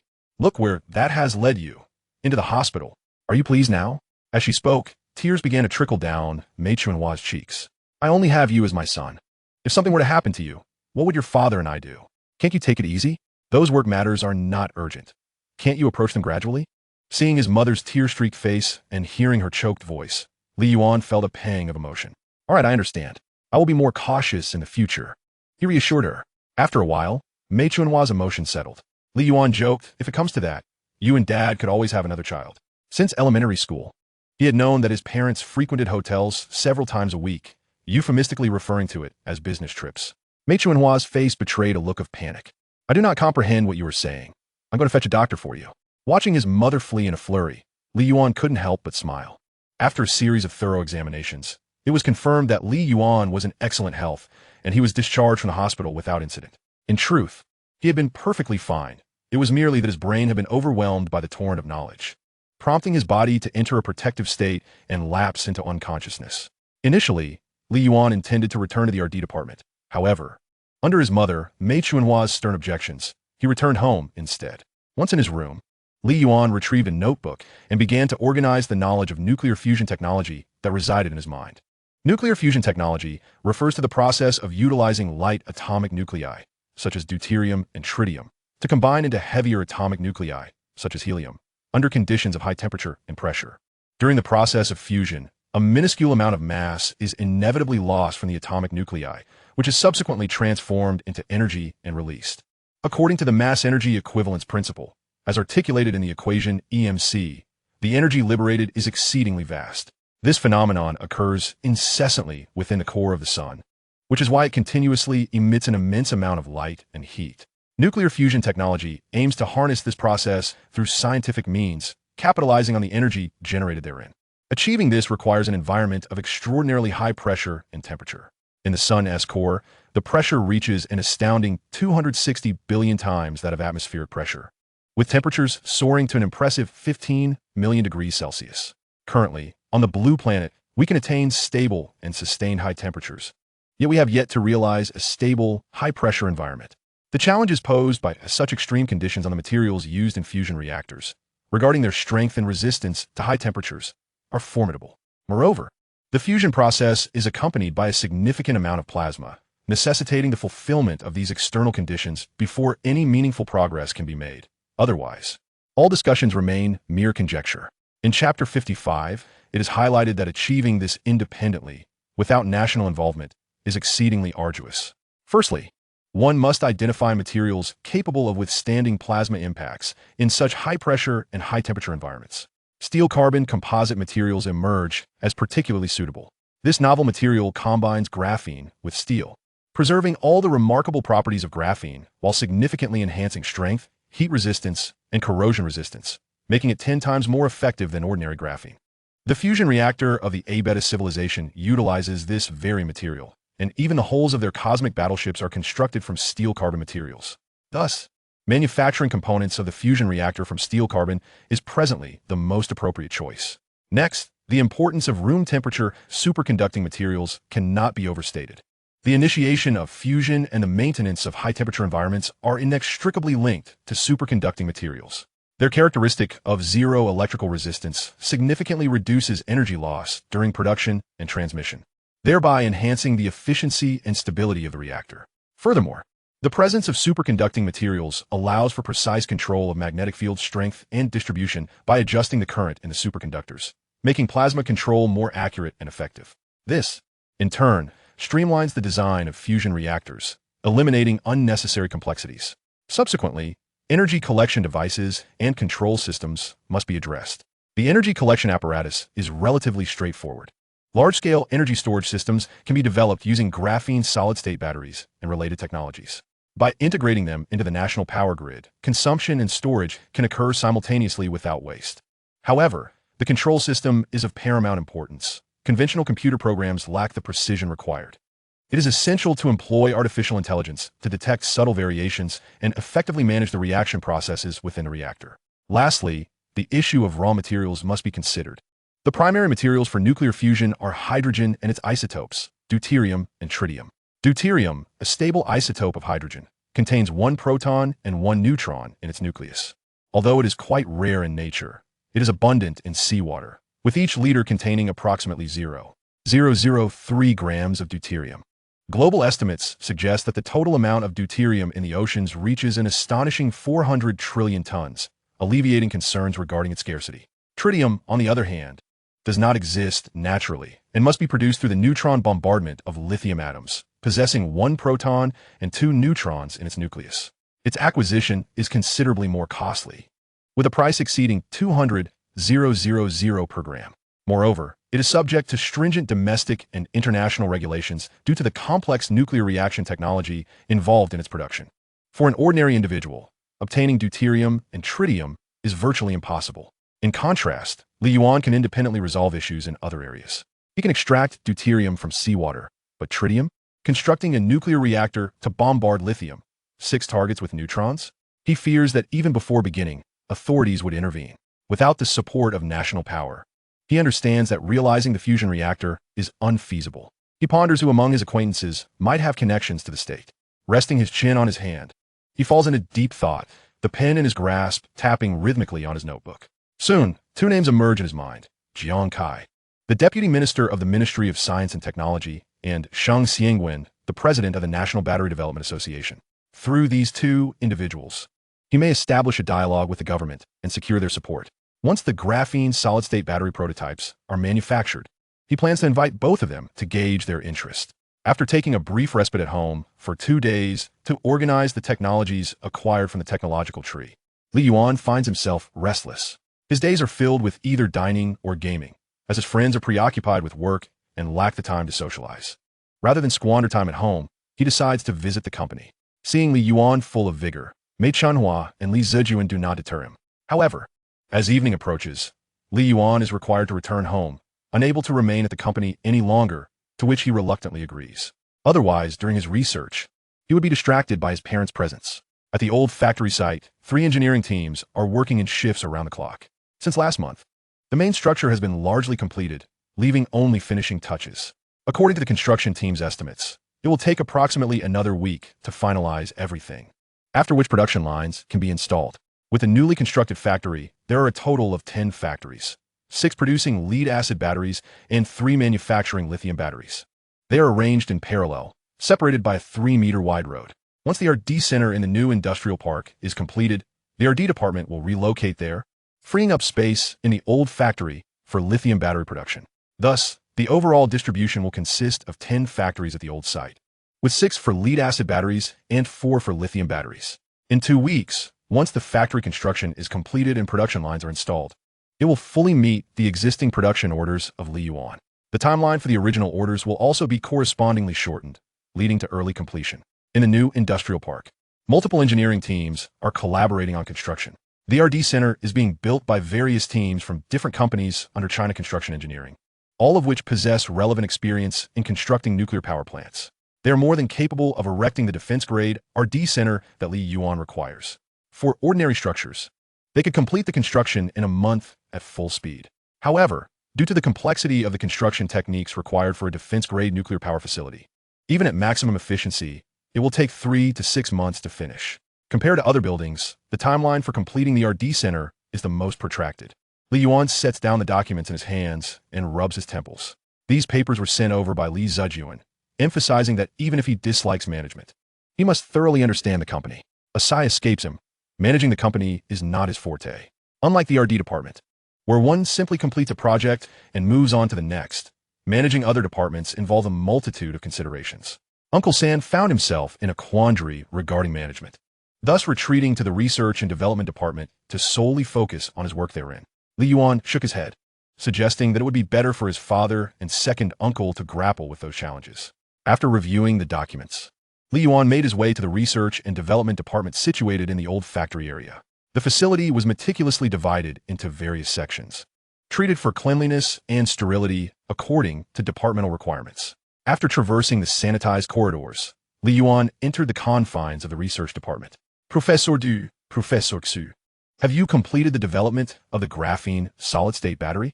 Following Li Yuan's previous explanation, which included a written account of the manufacturing method for the graphene solid-state battery, he assumed there would be no issues. Yes, Mr. Li, both responded in unison. We have successfully manufactured it and have even improved upon certain processes. In terms of performance, it exceeds your initial requirements by approximately 15. Su Yuan grinned broadly as he spoke. Oh, let me take a look. Chapter 56, Commencement of Research on Power Batteries. The new blueprint for the research department. With an inquisitive gaze, Li Yuan approached the center of the graphene solid-state battery research lab. At the heart of the platform lay a rectangular black object, intricately adorned with exquisite patterns. Grasping a nearby testing instrument, Li Yuan commenced his evaluation. After an extended period, he settled into a chair with the testing report in hand. The energy density measured between 500 and 600 Wh/kg, several times that of lithium batteries. If one were to consider a battery weighing 300 kilograms, with an energy density of 500 Wh/kg, its total energy would amount to 150 kilowatt-hours, equivalent to 150 degrees of battery power. Assuming the vehicle's energy conversion efficiency is 80 and the average power consumption is 10 kilowatts-p. Traveling at a consistent speed of 60 kilometers h/t, the energy provided by this battery would enable a journey of 720 kilometers.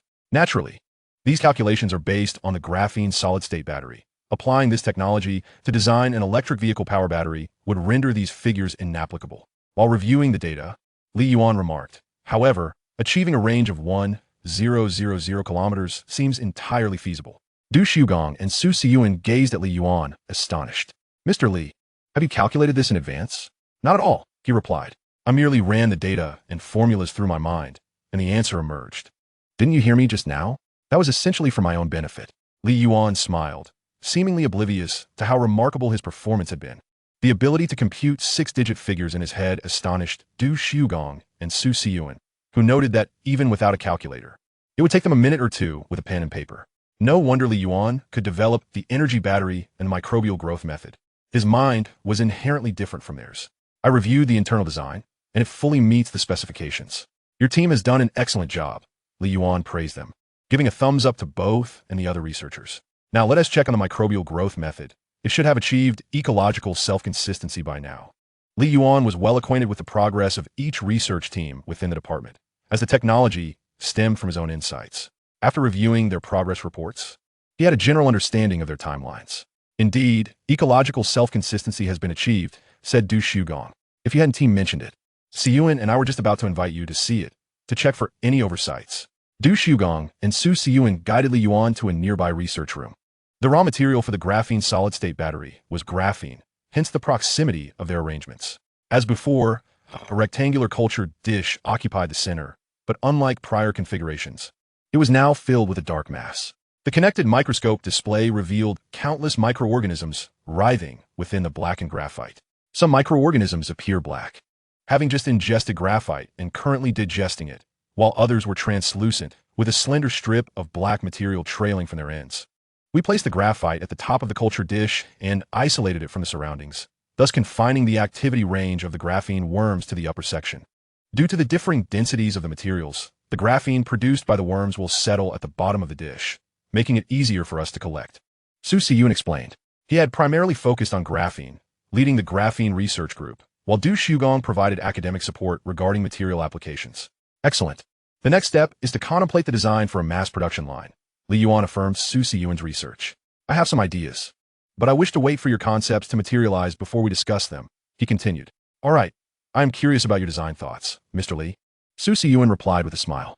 Please organize and archive the data and relevant materials in the resource room. Then wait for my notification. We will convene a meeting with everyone, Li Yuan instructed. Upon concluding that task, Li Yuan proceeded to visit other research groups. The first-generation energy battery research team had been dispatched to Shengting Technology to collaborate on subsequent related technologies. The balanced scooter research team had dwindled to 18 members, focusing on updates and iterations. Essentially, they would adopt any new technologies developed for two-wheeled and four-wheeled vehicles that could be applied to balanced scooters, marking a form of upgrade. This endeavor posed a considerable challenge, as they had to determine how to combine these innovations to make the new generation of balanced scooters appealing from a technological perspective. This was tied to their bonuses and served as Li Yuan's motivation for the research department. If the product sold well, they would reap rewards. If not, they would have to watch others enjoy the spoils. The aesthetic aspect was the concern of the design department, which was responsible solely for the designs. The two-wheeled vehicle research group, equipped with Li Yuan's initial design blueprints and technical documentation for the first-generation electric two-wheeler, commenced the design of the second generation, steering towards greater intelligence, lightweight construction, and youthful appeal. The four-wheeled vehicle sector encompassed a broad array of considerations, including major and minor electrical systems, vehicle body design, and various sensor placements, resulting in a notably sluggish progress rate. This research group was also the one with the highest concentration of doctoral and master's researchers. In a modest conference room, the primary heads of each group squeezed into their respective places. Li Yuan entered from outside, taking a seat at the front of the room. I have just reviewed the progress across all research groups, and I am well informed of your advancements. To enhance our research output, our department necessitates a more meticulous plan. The first and second generation energy batteries and the graphene solid-state batteries will be amalgamated into a single battery research room, which will house the energy battery research group and the graphene solid-state battery research group, both primarily tasked with the development of the respective batteries. This room will be overseen by Li Zijia and Wang Jian as the main leaders. Following this meeting, your primary responsibility will be to research the power batteries for new energy vehicles utilizing energy and graphene solid-state battery technologies. The electric two-wheeler and balanced scooter groups will merge into a convenient mobility vehicle research room, maintaining their focus on electric two-wheelers and balanced scooters. This research room will be led by Cheng Yulin and Zhao Chong. Both individuals are graduates of Shimizu University, and during an evening seminar, Li Yuan was quite impressed by them. The electric four-wheeled vehicle has been adjusted to serve as the research and development room for new energy vehicles. Equipped with various research teams focusing on motors, electronic control, and high-voltage battery platforms, of which I am the principal responsible party. The members of each research room and their respective teams will be compiled into a list by the team leaders and submitted to me. This outlines our department's new plans. If anyone has suggestions, they are welcome to voice them now. Our department values democracy, encouraging everyone to express their thoughts freely. After several discussions, the overall plan remains unchanged, though further refinements have been made to the details. All right, we shall conclude today's meeting. Everyone is dismissed to commence with the adjustments. After the meeting, Du Shugong and Su Yuan hurriedly followed Li Yuan. Mr. Li, we have a military project that requires your decisive input. Chapter 57, Military Project. Materials for Arresting Cable. A military project? Li Yuan queried, turning back to the two with a puzzled expression. Du Shugong nodded affirmatively. Indeed, a military project. My esteemed protege currently lead a research team at the Blue Aviation Industrial Group, primarily tasked with sourcing materials for arresting cables. He is aware of my continuous exploration of various materials and approached me over a month ago for assistance. Subsequently, I consulted my friend Yuan for further insights. We have long held the belief that graphene could be engineered to meet the requirements for arresting cables. However, due to the exceedingly low yield of graphene, we have yet to discover a viable method for mass production, leading us to abandon the idea. Now that we stand at your door, we see a glimmer of hope. Du Shugong gazed at Li Yuan with eager anticipation. Thus, I wish to inquire whether our graphene could forge a collaborative relationship with them. If an agreement is reached, our technology would need to be shared with them for verification. This is how things operate within academia. Yet our technology has not yet been patented. And even if it were, it is likely that others would regard it with disdain and seek to acquire it by any means necessary. Both Yuan and I are concerned about potential betrayal from within Blue Aviation, and it is up to you to make the final decision on this matter. At this point, Du Shugong's expression reflected his internal conflict, caught between national interest, the stakes of Li Yuan, and the aspirations of his talented protege. After absorbing Du Shugong's account, Li Yuan grasped the situation. Recently, he had seen updates regarding the successful development of the first aircraft carrier by the Rabbits, which had now entered its final stages. An aircraft carrier, commonly referred to as a carrier, is a sizable surface vessel primarily equipped with carrier-based aircraft as its main offensive weapon, representing a high-tech and intensive military system engineering endeavor. The takeoff runway for aircraft on carriers is merely around 200 to 300 meters, a mere tenth of that on land. To ensure the safe landing of carrier-based aircraft, arresting cables are indispensable and play a crucial role. Can we produce graphene materials for them, allowing them to develop the arresting cables themselves? Li Yuan suggested with a smile. Both Du Shugong and Yuan fell into a misunderstanding. Does collaboration with the national side necessitate relinquishing technology? Perhaps this is the case in academic circles, where competition is fierce. The national entities require verification of technology's authenticity, hence the demand. However, does Li Yuan require this? Absolutely not. We can supply you with materials. If you find them suitable, we will provide them. If not, we can collaborate again in the future. Oh, how foolish of me! Du Shugong exclaimed, slapping his forehead. I was thinking in the wrong direction. Ha ha ha, Mr. Li. Your clarity of thought is commendable. Please refrain from flattering me. Li Yuan chuckled wryly, feeling it quite odd to receive flattery from a man nearing 50. Please, go ahead and contact your protege to explore whether we can initiate this collaboration. Certainly, I will do so immediately. Du Shugong cheerfully took out his phone and stepped aside to call his protege. Professor Su, I have some insights on the large-scale production of microbial growth methods that I would like your feedback on. Li Yuan suddenly remembered and pulled a document from his stack, handing it to Yuan. All right. Yuan promptly took the document and began to review it. Soon, he became lost in thought. At Blue Aviation Industrial's arresting cable RD department, Wang Shangxin, clad in a dark blue work uniform, gazed despondently at the spreadsheet on his computer. The table recorded various suitable materials for crafting arresting cables, each accompanied by detailed parameters. Unfortunately, every single entry was marked with a red cross, indicating that none of the materials met the ideal requirements. What kind of material is suitable for producing arresting cables? He pondered. Must I develop a new type of material? But how easy is that to accomplish? He felt increasingly frustrated by the unrealistic expectations placed upon him. Just then his phone rang. Teacher? Wang Shangxin answered the call. Hello. Teacher, is there any news on new materials from your end? During this period, he had been in frequent communication with his teacher regarding various materials. Wang. The situation is as follows. I'm currently working at Li Yuan Electric Power, collaborating with Professor Su to develop a new type of material. I can now tell you that we are working on graphene materials, and we have already. Before Du Shugong could finish, Wang Shangxin interjected. Teacher, didn't we previously agree that graphene was difficult to mass produce and thus abandoned? Arresting cables have diameters of 6 to 7 centimeters. They are not the same as the strings used in a laboratory. Listen to me. After all these years, you've learned to interrupt. Du Shugong finit de reprimand. Am I unaware? Graphene has been researched for many years. Would I join a nascent company based on its physical and chemical properties? Let me be frank. Professor Su and I have developed a method for mass-producing graphene, distinct from any method in academia, a wholly innovative approach. To date, we have achieved complete success in mass production of graphene. This secret must remain between us. Thus, I wish to know if you require graphene materials.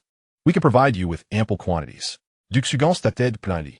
However, Du Shugong's words sent Wang Shangxin's spirits soaring. What is graphene? It is the king of materials.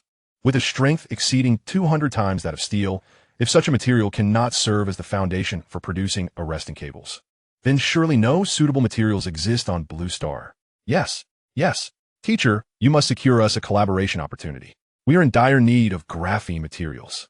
Wang Shangxin exclaimed eagerly. Could you also provide us with a price estimate, teacher? This remains unclear. However, it should not be excessively expensive. After all, our company is dedicated to the mass production of graphene and the development of graphene solid-state batteries, which is why we are conducting research on this technology. As for the price, you need not worry. I will inform you once I have inquired. Dusu just pondered for a moment before speaking. All right, thank you, Professor. I will report back now and provide you with a response in the next couple of days. Great. After hanging up the phone, Wang Shangxin exclaimed with excitement, Everyone, the issue with the blocking cable materials has been resolved. Chapter 58, Break, Break, Break. The blocking cable once again fell into a stalemate. Really? Team Leader Wang, you've said that countless times. One of the team members retorted, unimpressed by Wang Shangxin's words. So, how do we need to test this time? Such situations had unfolded many times before, ending in disappointment and yielding no results. Nevertheless, the team members prepared their tools for yet another round of testing. Graphene materials, Wang Shangxin proclaimed with enthusiasm. This time we are set to validate the graphene materials. However, we have yet to acquire the materials. I will first consult with Minister Tang.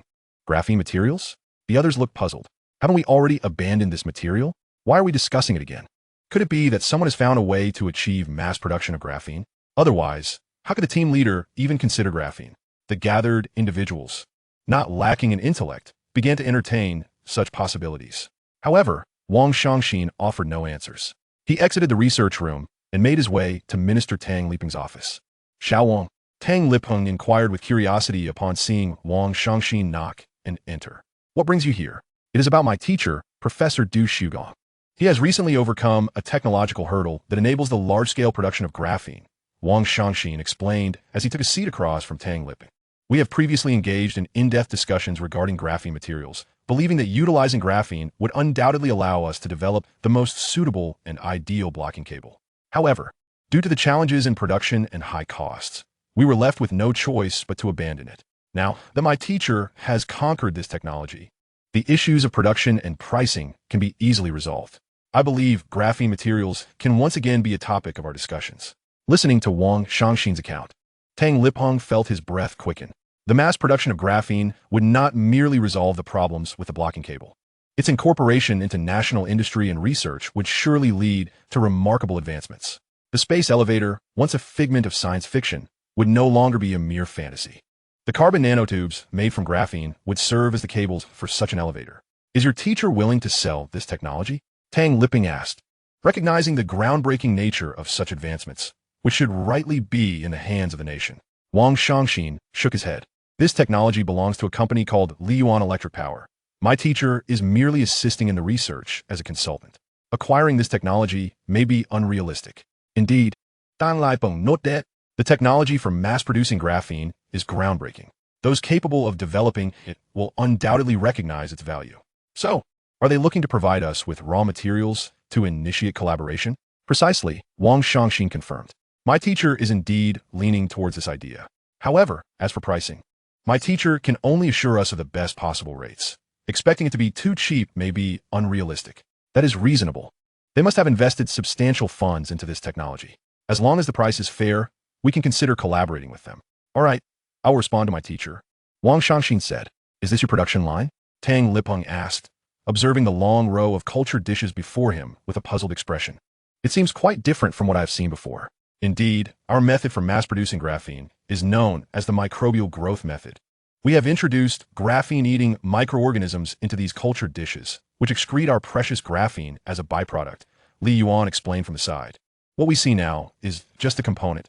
We have yet to establish a large-scale production line.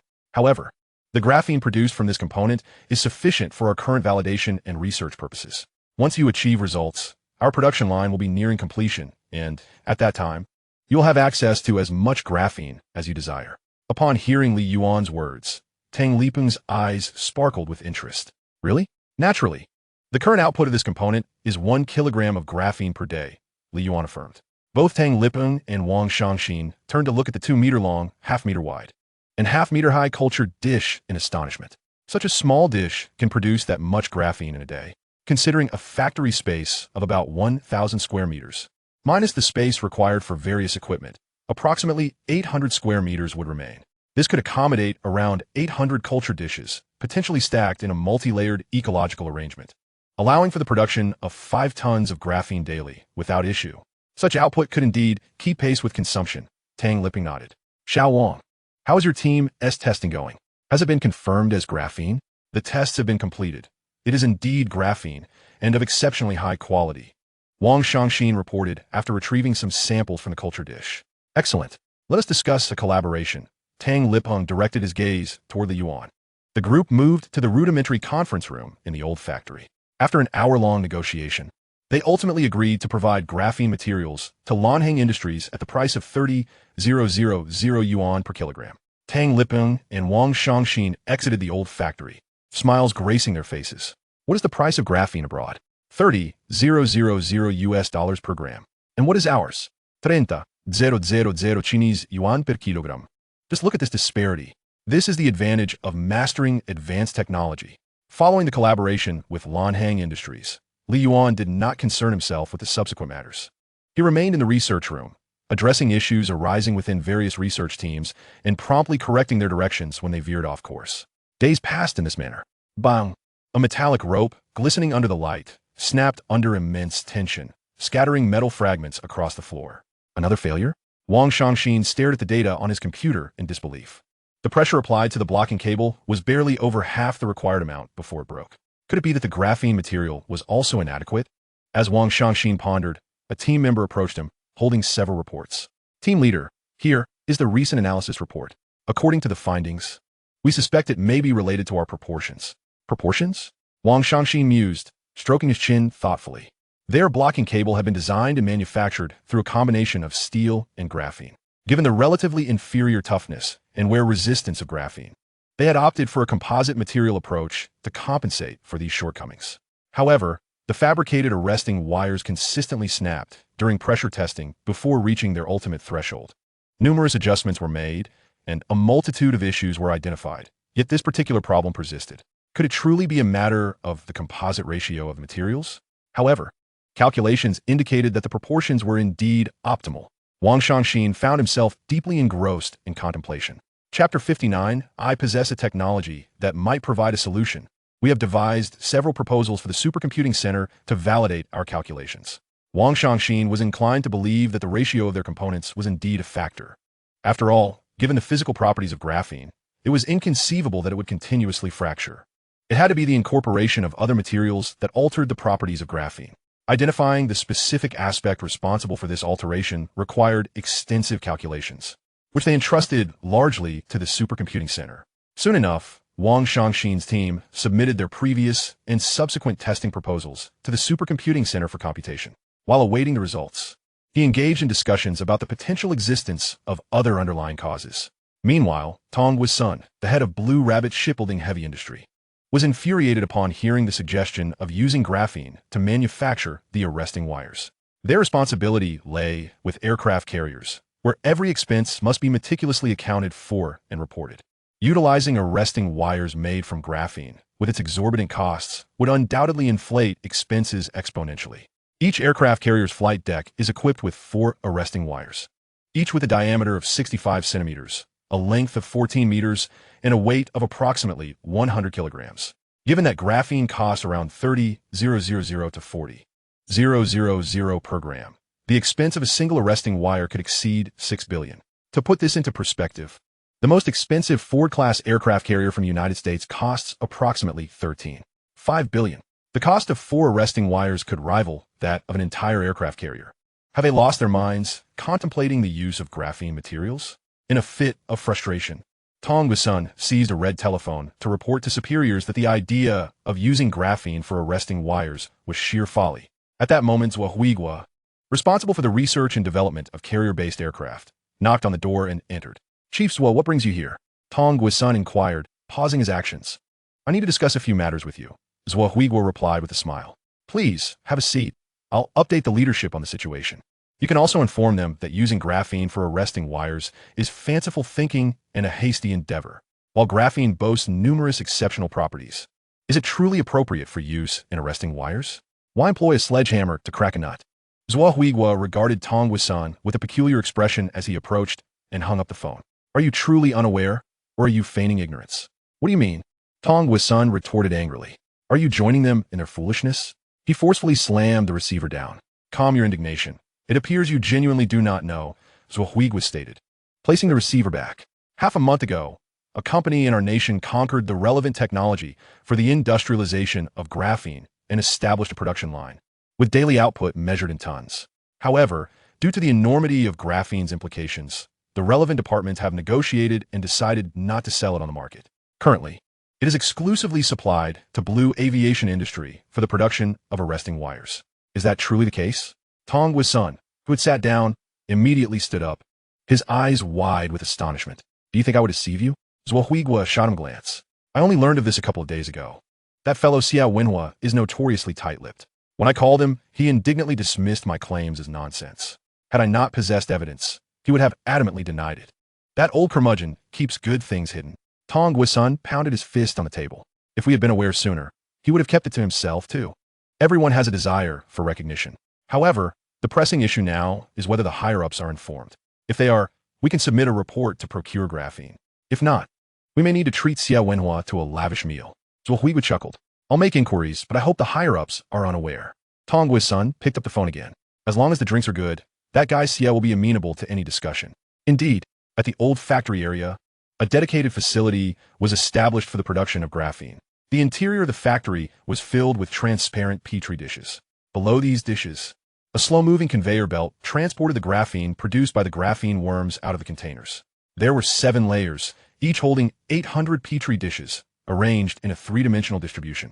The daily output of graphene was between 5,000 and 6,000 kilograms, more than sufficient for Blue Aviation Industry to manufacture arresting wires. Team Leader Wang, what brings you here personally today? Li Yuan asked, observing Wang Shangxin disembarking from a camouflage truck with a puzzled expression. Typically, it was a fellow named He Xing who came to collect the graphene. I'm just here to clear my mind and seek Professor Du Shugong's insights on some questions. Wang Shangxin replied, his demeanor dejected. Seeing Wang Shangxin in such a state, Li Yuan understood that he was facing challenges. He had witnessed this expression many times in the research department. Encountering difficulties in development, Li Yuan inquired curiously. Wang Shangxin nodded.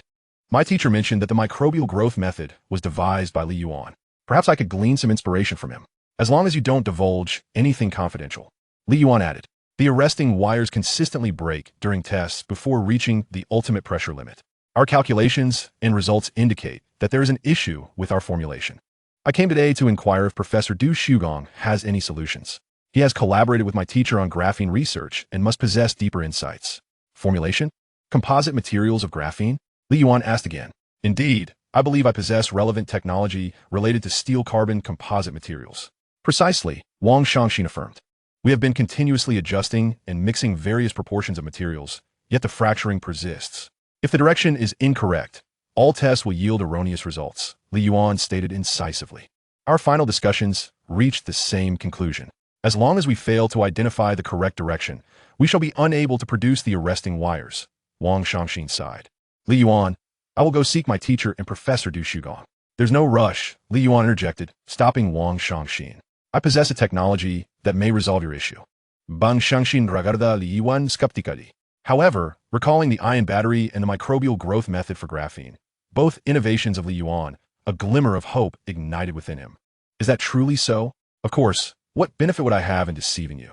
What kind of technology is it? Wang Shangxin inquired with curiosity. Currently, these are merely my contemplations. Whether they can be realized remains uncertain. However, allow me to share my thoughts with you. Leader Wang, please follow me. Very well. Chapter 60, Goodness Gracious. Your technology seems rather excessive for its purpose. Steel-carbon technology? Wang Shangxin read the title on the A4 paper. Precisely, Li Yuan nuda affirmatively. Graphene, a form of carbon, possesses a multitude of exceptional properties. Thus, I envision a new material primarily composed of graphene and steel. In my conception, this steel-carbon material would be extraordinarily strong, remarkably lightweight, and highly corrosion-resistant, vastly surpassing existing materials, including graphene, in terms of both strength and other attributes. Should we master nanotechnology, it may even be feasible to develop steel-carbon nanotubes to construct a space elevator akin to that in the three-body problem. As Li Yuan expounded, Wang Shangxin listened intently. Utilizing steel-carbon technology would indeed resolve the issue of the arrestor cable. Yet, is it not somewhat of an overkill? With its lightweight properties and strength far exceeding that of steel and even graphene, would such a material not be more suitable for manufacturing fighter jets and carrier-based aircraft? Mr. Lee, your technology is undoubtedly impressive, but employing it for the production of an arrestor cable seems rather extravagant. Extravagant? Li Yuan was perplexed. What is the purpose of an arrestor cable? It exists for the safety of the pilots and the carrier-based aircraft. Is that truly extravagant? The training of a pilot costs at least hundreds of thousands, does it not? The research and development of a single carrier-based aircraft incurs even greater expenses. Based on the cost estimates I provided, the expense of an arrestor cable hovers around $600,000. If constructed using steel-carbon technology, the cost would not exceed $1.5 million. Wherein lies the extravagance? Li Yuan retorta. After his calculations, it indeed appeared that the costs were significantly lower than they had initially anticipated. Wang Shangxin fell into contemplation. As a businessman, I should have, according to international pricing, sold graphene to you. Moreover, I ought not to have so readily shared the steel-carbon composite technology with you. If you were to appropriate it and claim it as your own innovation, what recourse would I have? After all, your backing is the state. Yet, I chose not to do so. Instead, I provided it to you at the lowest, even loss-inducing price. Do you know why? Li Yuan spuka gravity. Wang Shangxin shook his head, perplexed. This was also a question that had intrigued him and Tang Liping. Li Yuan was neither a relative nor a military man. His family had only served as conscripts. So why offer them such a bargain, tantamount to a gift? The two were unable to fathom it. And due to time constraints and pressing tasks, they did not dwell on it further. Now, with Li Yuan's renewed mention, Wang Shangxin found himself deep in thought. In truth, I stumbled upon a video on Kuaishou pertaining to our nation's aerospace development. In 1993, the Eagle Nation shut down GPS, causing our Galaxy cargo ship to be adrift at sea for 33 days. In 1994, our application to join the International Space Station was met with refusal by the Eagle Nation. In 1996, the cessation of GPS by the Eagle Nation resulted in the failure of all our missile launches. In 2003, when we applied to join the Galileo system, we were swindled out of 200 million euros and ridiculed. Upon witnessing those events in the video, I was suddenly filled with indignation. Why? Knowing the Eagle Nation's propensity for betrayal, did we still choose to rely on their GPS? Why do we so resolutely pursue membership in the Galileo system and persist in applying to join the National Space Station? It is precisely because we lack these capabilities. We must learn and forge our own path. And since I possess these elements, why not extend a helping hand to our nation and ourselves? Therefore, I place immense trust in you, believing that you will transform my technology into a formidable weapon against our adversaries. Li Yuan stated with solemnity and gravity. Wang Shangxin widened his eyes, gazing at Li Yuan. How young was he? In his 20s, yet possessing such profound awareness? Is this the character of today's youth? Wang Shangxin grasped Li Yuan's hands and shook them vigorously. Thank you for your trust. However, this matter is not solely within my purview. I must confer with Mr. Tang and others before we can reach a conclusion. Understood, but I would appreciate it if you could retain the detailed technology for me. Li Yuan replied with a smile.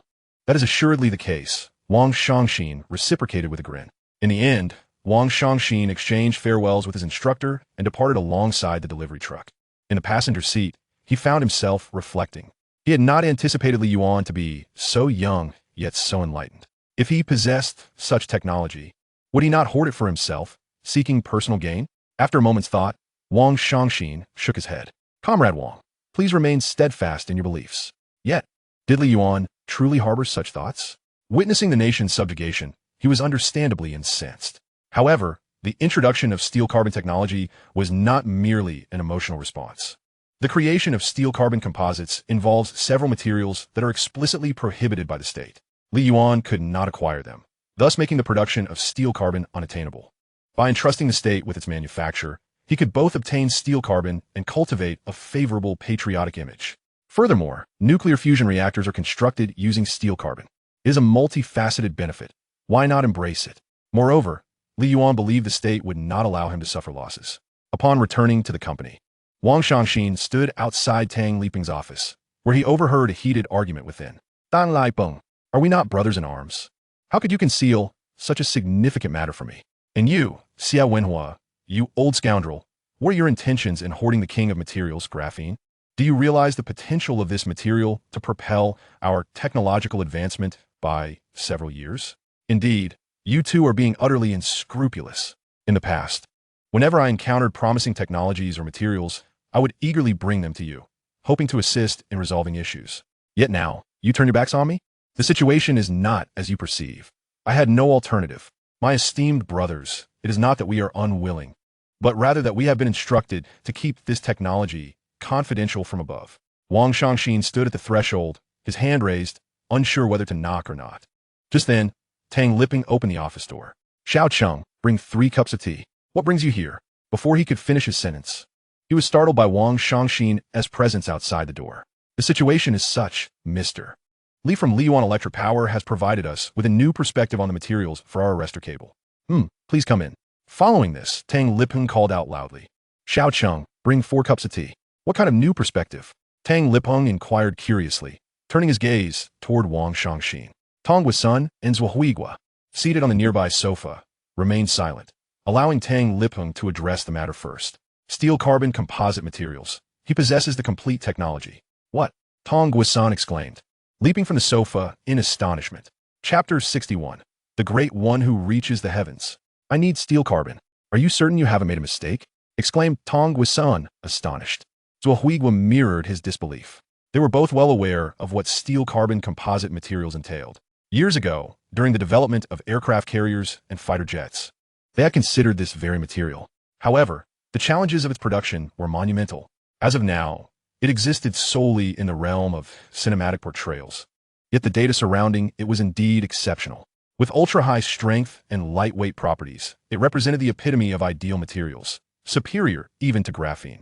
Neither of them doubted that someone capable of developing industrial-scale production technology for graphene would utter falsehoods. Furthermore, Wang Shangxin would never report unverified matters to Tang Liping. Wang Shangxin did not respond immediately. Instead, he raised his gaze towards Tang Liping.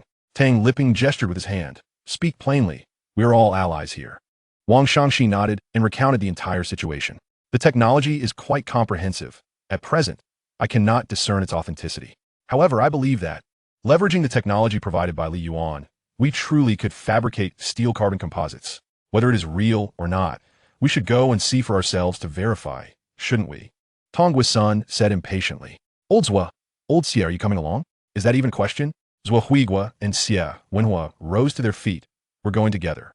By the way, summon Xiao Jiang. If the technology truly is feasible, it must be kept under wraps, as it represents a technological advancement that surpasses the global standards. Given our capabilities, we might not be able to enforce a complete blockade. Tong Guisun nodded. I'll call him. Xiao Tang, arrange for us a vehicle. We are headed to Li Yuan Electric.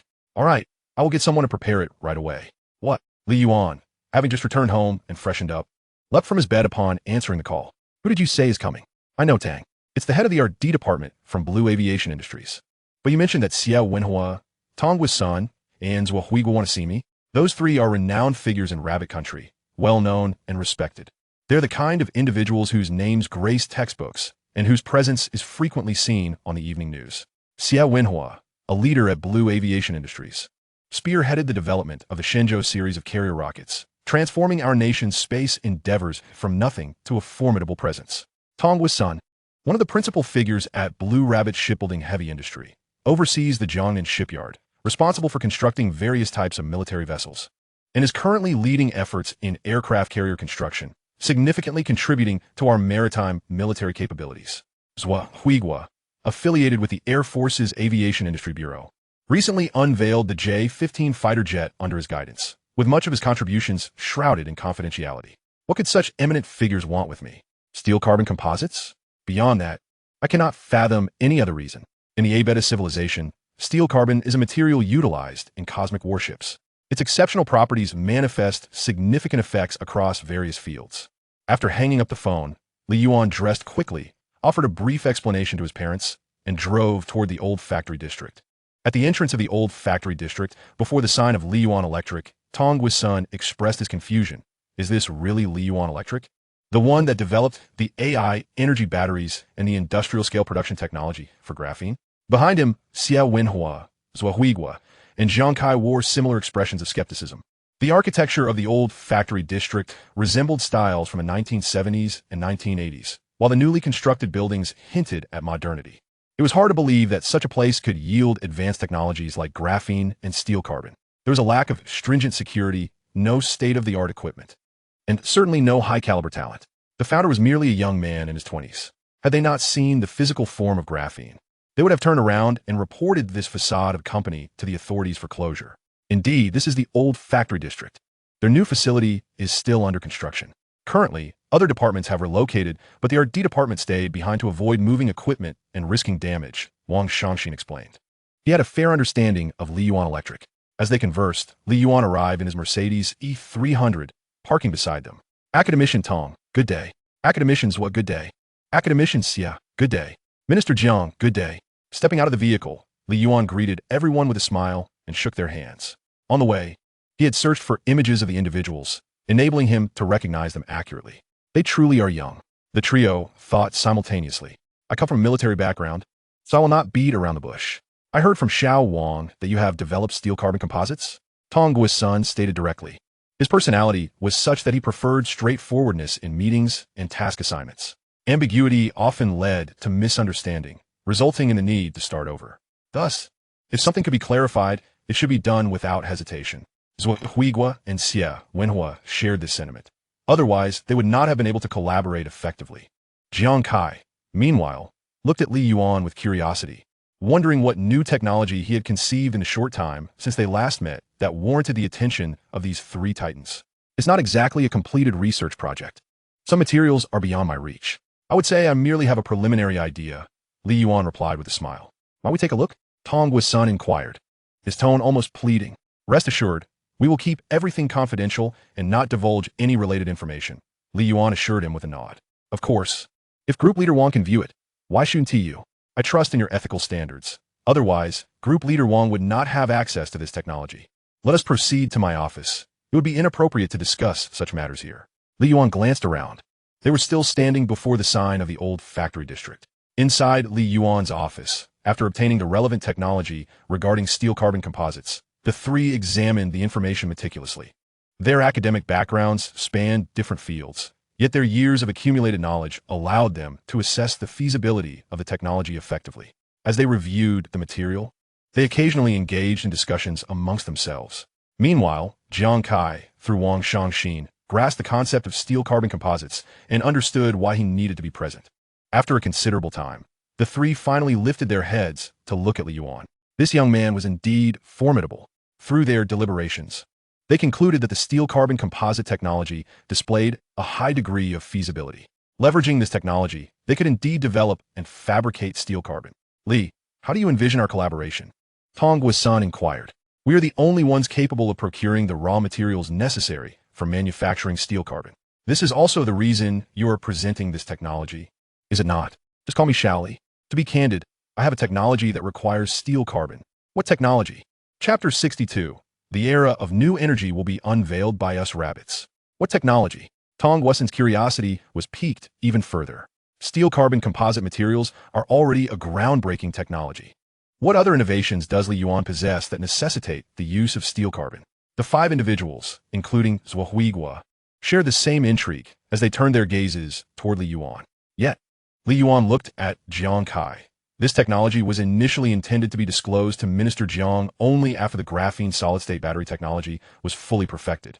However, with Minister Jiang present today, it seemed fortuitous to share it now. Li Yuan inputted a password into the safe behind him and retrieved a document. There were at least a dozen similar documents tucked away in the safe.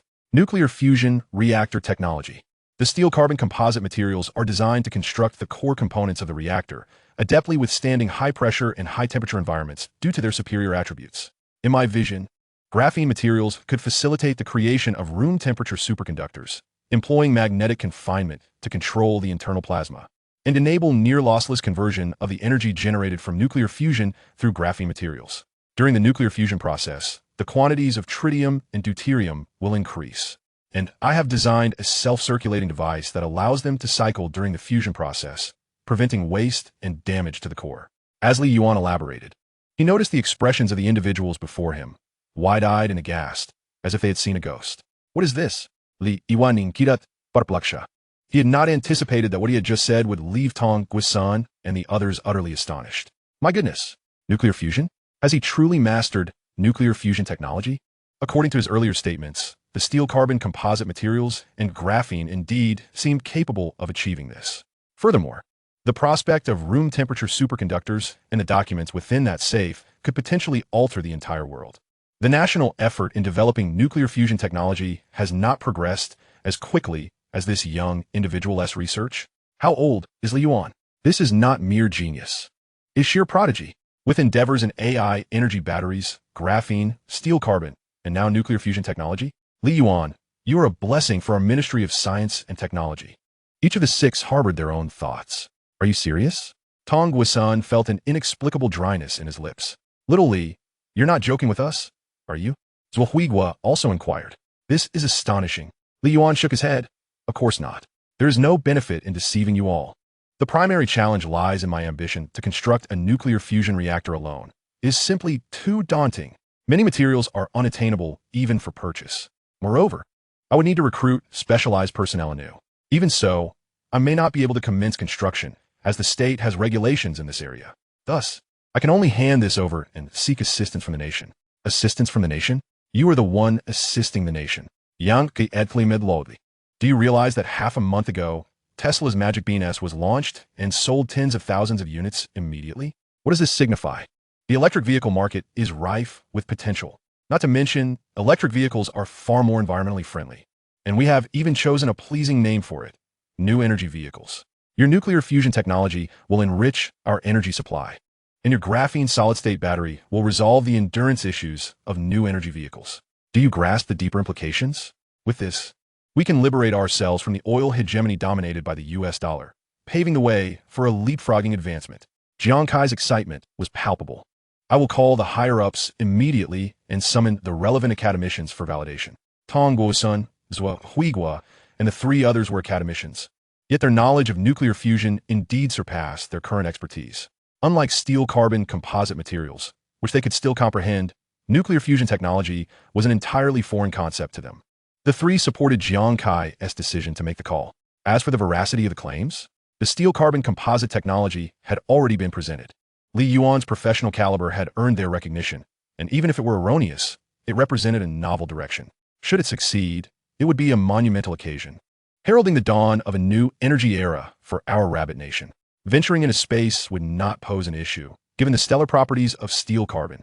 Shortly after Jiang Kai made the call, dozens of military trucks arrived at the old factory site. The leading officer, Peng Yandong, alighted from the first military vehicle and commanded, "Seal off the energy source. No one is to enter or exit." Understood. The security personnel, retired military veterans, saluted and obediently remained in the security room. Half an hour after they completed the lockdown, several commercial buses approached from a distance, only to be intercepted by the soldiers and halted at the entrance. They were only allowed entry after thorough verification. Outside the factory, where Li Yuan's office was located, he, along with Tong Guisun and Jiang Kai, awaited the arrival of distinguished guests. As the impending visit was of paramount significance to the transformation of Rabbit Nation from weakness to strength, intertwined with their fates. The buses stopped before them, and several bleary-eyed elders disembarked. "Little Jiang, if you're jesting with me, I shall spank you. Do you not see the time? It's 3 a.m, and you called us here without any special provisions. I'll remember this. I was just about to drift off when you woke me up. You are quite inconsiderate." The leading elders chided Jiang Kai upon stepping down from the bus. Jiang Kai feigned ignorance, having dealt with such occurrences before and knew how to manage the situation. "Serve them wine and cigarettes. There is a pressing matter that warrants the presence of you, esteemed elders, our national treasures. Allow me to introduce Li Yuan, the innovator behind AI energy batteries, the industrialization of graphene production technology, steel-carbon composite materials technology, and nuclear fusion technology." Upon hearing the initial part of the introduction, the elders nodded slightly, as they were somewhat familiar with these developments. However, upon hearing the latter part, their prior drowsiness dissipated, and their eyes sparkled with newfound energy, as if they would illuminate the surroundings while gazing at Li Yuan. This is academician Fei Qingyun, currently overseeing our nation's nuclear fusion technology breakthrough project. Beside him are academicians Tian Jingli, Ji Yuanming, and Tan Yu, all of whom are similarly engaged in tackling our nuclear fusion technology. As Jiang Kai introduced them, Li Yuan shook hands with each in turn. "Jiang Kai informs me that you have developed nuclear fusion reactor technology. Academician Fei Qingyun inquired of Li Yuan. Some concepts, but they hardly qualify as successful development. Li Yuan replied, waving his hand dismissively. Some concepts? If they were merely concepts, we wouldn't find them incomprehensible, Tong Guisan interjected. It was only then that academician Fei Qingyun noticed the presence of Tong Guisan and the others. Old Tong, Old Zhuo, what brings you here as well? Chapter 63. The complex verification ordinary transport cannot reach. In pursuit of steel-carbon composite materials technology, Tong Guisan stepped forward, smiling as he remarked, "What this young man is researching is truly remarkable, surpassing us old fellows." Tong Guisan, Zhuo Huigua, and Xia Wenhua were longtime acquaintances of academician Fei Qingyun, having collaborated on numerous occasions and established a close rapport. Steel-carbon composite materials? Have you seen them? Fei Qingyun inquired with curiosity. Tong Guisan nodded affirmatively. There is considerable feasibility. However, whether it can indeed be manufactured remains to be verified. After listening to Tong Guisan's words, Fei Qingyun turned to Li Yuan. "Shally, may I have a glimpse of your nuclear fusion technology? Rest assured, we shall not divulge a single detail. Rather, we will extend our assistance to you," Fei Qingyun said kindly. "Everyone, please follow me to my office. I've already prepared the technical documents." Li Yuan had long anticipated such a day. In the conference room, Fei Qingyun and Tian Jingli, along with two others, began to peruse the documents handed over by Li Yuan. Dong Wusen Apruka Li Yuan. Xiao Li, the fabrication of steel-carbon composite materials necessitates some advanced equipment. We may need to take the technical documents and confer with others on the manufacturing process. Tong Guisan gestured toward the files on Li Yuan's desk. If we can indeed produce it, we can then contemplate industrialization and large-scale production. Should you require, we can provide you with finished steel-carbon products or assist in the fabrication of instruments. Rest assured, we will not leak any related technologies nor fail to compensate you. After casting a glance at Jiang Kai, who nodded in agreement, Tong Guisan continued, "We will jointly invest. You will contribute your technology in exchange for a 51 stake. The remaining shares will be held by governmental entities. As for the reason for 51, I trust you comprehend the rationale." Li Yuan nodded in understanding. "Concerned about outsiders guiding the experts, I presume," Yang Kai solemnly remarked. "However, rest assured, once the steel-carbon composite technology is validated, the Chief and the Central Institute will ensure that no malevolent individuals can interfere. I have faith in the state. Thus, I entrust this technology to you," Li Yuan said, pushing the documents towards Tong Guisan and Jiang Kai. "However, I require a research and development room. My facilities are still under construction, and I have no space to accommodate your instruments. I need advanced equipment to produce the steel-carbon composites. Do you believe it can be manufactured?" Li Yuan flashed a confident grin, revealing his white teeth. "I'm 90% certain of my own vision. No problem. I will handle it," Jiang Kai promptly responded. The smooth acquisition of the steel-carbon composite technology could not be divorced from Li Yuan's involvement. Naturally, he would exert every effort to assist him. At that moment, Fei Qingyun raised his head. "Shally, could you come here for a moment? I would like to inquire how this data was derived." Fei Qingyun pointed to a string of numbers on the document, beside which lay numerous A4 sheets filled with various formulas and figures. "All right," Li Yuan acknowledged, glancing at the area Fei Qingyun indicated. He then took an A4 sheet. This data was calculated using this formula and these several data points. "First, we compute."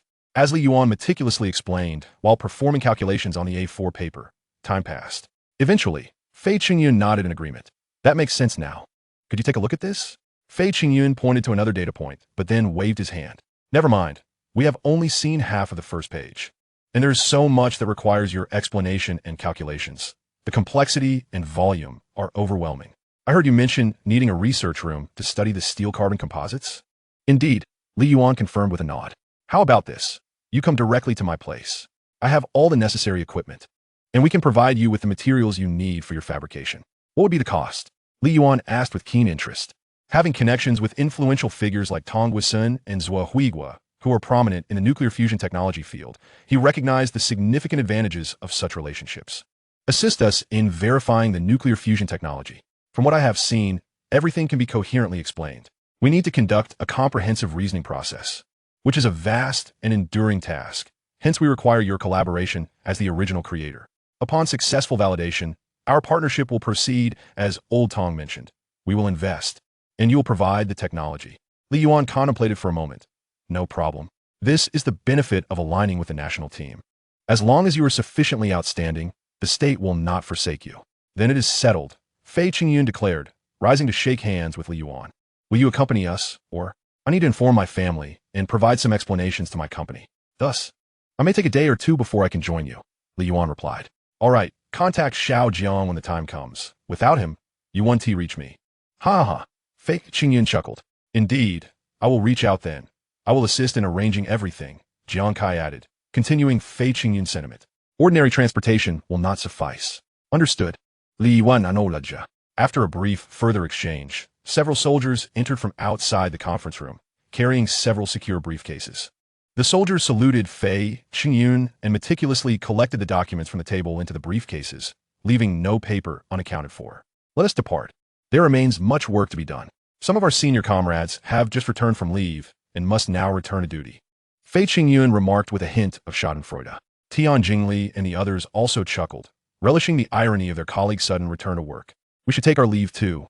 Tong Guisan addressed Zhou Huigua and the others. After bidding farewell to Tong Guisan, Fei Qingyun, Jiang Kai, and the others, it was already 3 or 4 in the morning. Once the military vehicle disappeared from sight, Li Yuan returned to the parking lot, starting his car to head home. At Li Yuan's home, Li Zijuan sat on the sofa in his pajamas, while Mei Chunhua paced anxiously in front of him. What has happened at the old factory district? Why has Xiao Yuan not returned for such a long time? Mei Chunhua expressed her concern. I have not received any notification of a major incident. It should merely be a minor issue. No need to worry, Li Zijuan replied calmly, yet his fidgeting hands betrayed his own unease. What minor issue could take this long? Just then, Li Zijuan's phone buzzed with a message and several images sent by Li Ziqing. Brother, what has transpired at the old factory district? Why are there soldiers there? I heard it was sealed off for several hours. Images of military vehicles and soldiers accompanied the message. Soldiers? Military vehicles? What is going on? Li Zijuan's expression changed, and he quickly made a call for clarification. I don't know, I also saw it online. I asked Guan Xiaojian, and while he did not state it outright, I gathered that there's indeed something happening. All right, I understand. I will ask Li Yuan when he returns. He has just gone to the old factory district, so this matter should pertain to him. Okay. After hanging up, Li Zijuan faced Mei Chunhua's inquisitive gaze. There are military vehicles and soldiers at the old factory district, and I heard it was sealed off for several hours. Whether at the old factory or the new park, construction work has been conducted in 3 shifts continuously. Workers are perpetually entering and exiting the premises, and Jiang Kai and his colleagues have appointed someone to secure the area, preventing anyone from taking photographs or posting on social media platforms. However, there are always those who fancy themselves as special, eager to share their observations and experiences, flaunting their extensive sources of information. Consequently, some images and videos have inevitably found their way onto the internet. Mei Chunhua gasped, covering her mouth with her hands. Could it be that Xiao Yuan has engaged in some illegal activities? Li Zijuan shook his head. I believe he would never partake in anything unlawful. He has always been well-behaved and has received praise from others throughout his life. At that moment, the sound of a door lock turning echoed through the room. Exhausted and barely able to keep his eyes open, Li Yuan stepped in from outside. Hey, Mom, Dad, you're still awake? He said weakly. We were waiting for you to return. Your uncle mentioned that the old factory area has been sealed off by the military. Li Zijuan inquired directly. Yes, Li Yuan nodded. Indeed, I possess a certain technology that has piqued the interest of the national authorities, and I am in discussions regarding a potential collaboration. Since you're still awake, there is something I need to discuss with you. In a day or two, I will be assisting them, so please keep an eye on things at the old factory area with your second and third uncles. Li Zijuan and Mei Chunhua immediately breathed a sigh of relief. Oh, that is how it is. Since the country requires your assistance, you should go. We will manage the company here, Li Zijuan said, giving Li Yuan a thumbs up, tactfully refraining from asking about the specifics of the technology. A technology that garners the nation's interest must undoubtedly be advanced and confidential. Even if he were to ask, it is likely that Li Yuan would not divulge much. Indeed, your father and I will ensure the company is well managed, Mei Chunhua added. As long as it isn't anything unlawful, your safety is what matters most. I'm off to rest now. I'm utterly exhausted, Li Yuan said, pointing towards his room. Go ahead. Not long after Li Yuan returned to his room, Li Zijuan and Mei Chunhua also retreated to theirs. Once their tense emotions had eased, they exchanged glances. Mei Chunhua walked to the bedside table, retrieving a pair of black stockings and a pair of glossy black high-heeled shoes with red soles. Li Zijuan took from the other bedside table a tube containing a transparent liquid and a doll Terminator. Meanwhile, in the adjacent room, Li Yuan slept soundly, oblivious to any unusual sounds. At that time, The internet was abuzz with night owls, restless individuals, and those indulging in post-event smoke. They were joyfully surfing the vast ocean of the web. Suddenly, a brief video began to amass a rapid influx of likes, catching the attention of many viewers. Military vehicles. Soldiers? Is this a lockdown? Indeed, the stance and patrol arrangements indicated a lockdown. The blogger is quite audacious to post a video of a military lockdown. Isn't he afraid of being confronted by the military police? Hey, guess what I've discovered? The area they have sealed off is Yuan Electric. Come on, you must be joking. Yuan Electric can't possibly be in such disrepair. It's a high-tech company. That place looks like a relic from the 70s or 80s. Which high-tech company would operate from such a building? Haha, that's the old factory area of Yuan, where the Yuan battery was born. I just want to know why the military would seal off Yuan Electric. I heard it was sealed for 4 hours before the military left. The reason remains unclear. Could it be that the military has taken an interest in Yuan's battery technology? It's quite possible, as many military devices rely on electricity. Given the exceptional performance of the Yuan battery, it wouldn't be surprising if the military is keen on it. What if Yuan has developed some new technology? As the discussions grew increasingly heated, the video abruptly vanished, taken down. Comments on similar videos were also deleted for being deemed inappropriate for publication. Such occurrences were not unfamiliar to internet users, who immediately recognized the arrival of the Great Firewall. Yet, this only intensified their eagerness to discuss the matter. By the next day, when Yuan awoke, he received a call from Jiang Liqian, the head of the public relations department. Regarding the military's lockdown of the old factory area, Yuan furrowed his brow and replied, "That's unfounded. It must be a fabrication. Please issue an announcement to address it." Understood, Mr. Li. After hanging up, Yuan called Jiang Kai, utilizing the contact information Jiang had provided the previous evening. Besides Jiang Kai's number, Yuan also retained the contact details of Fei Qingyun and Tong Wisin. The internet monitoring team had already taken notice, initiated deletions and takedowns, and contacted various self-media platforms. Rest assured, we have a series of measures in place to address such matters. All right, I understand. After resolving the issue, Yuan made his way to the old factory area alone. His parents, unaware of the situation, received no response when they knocked on the door.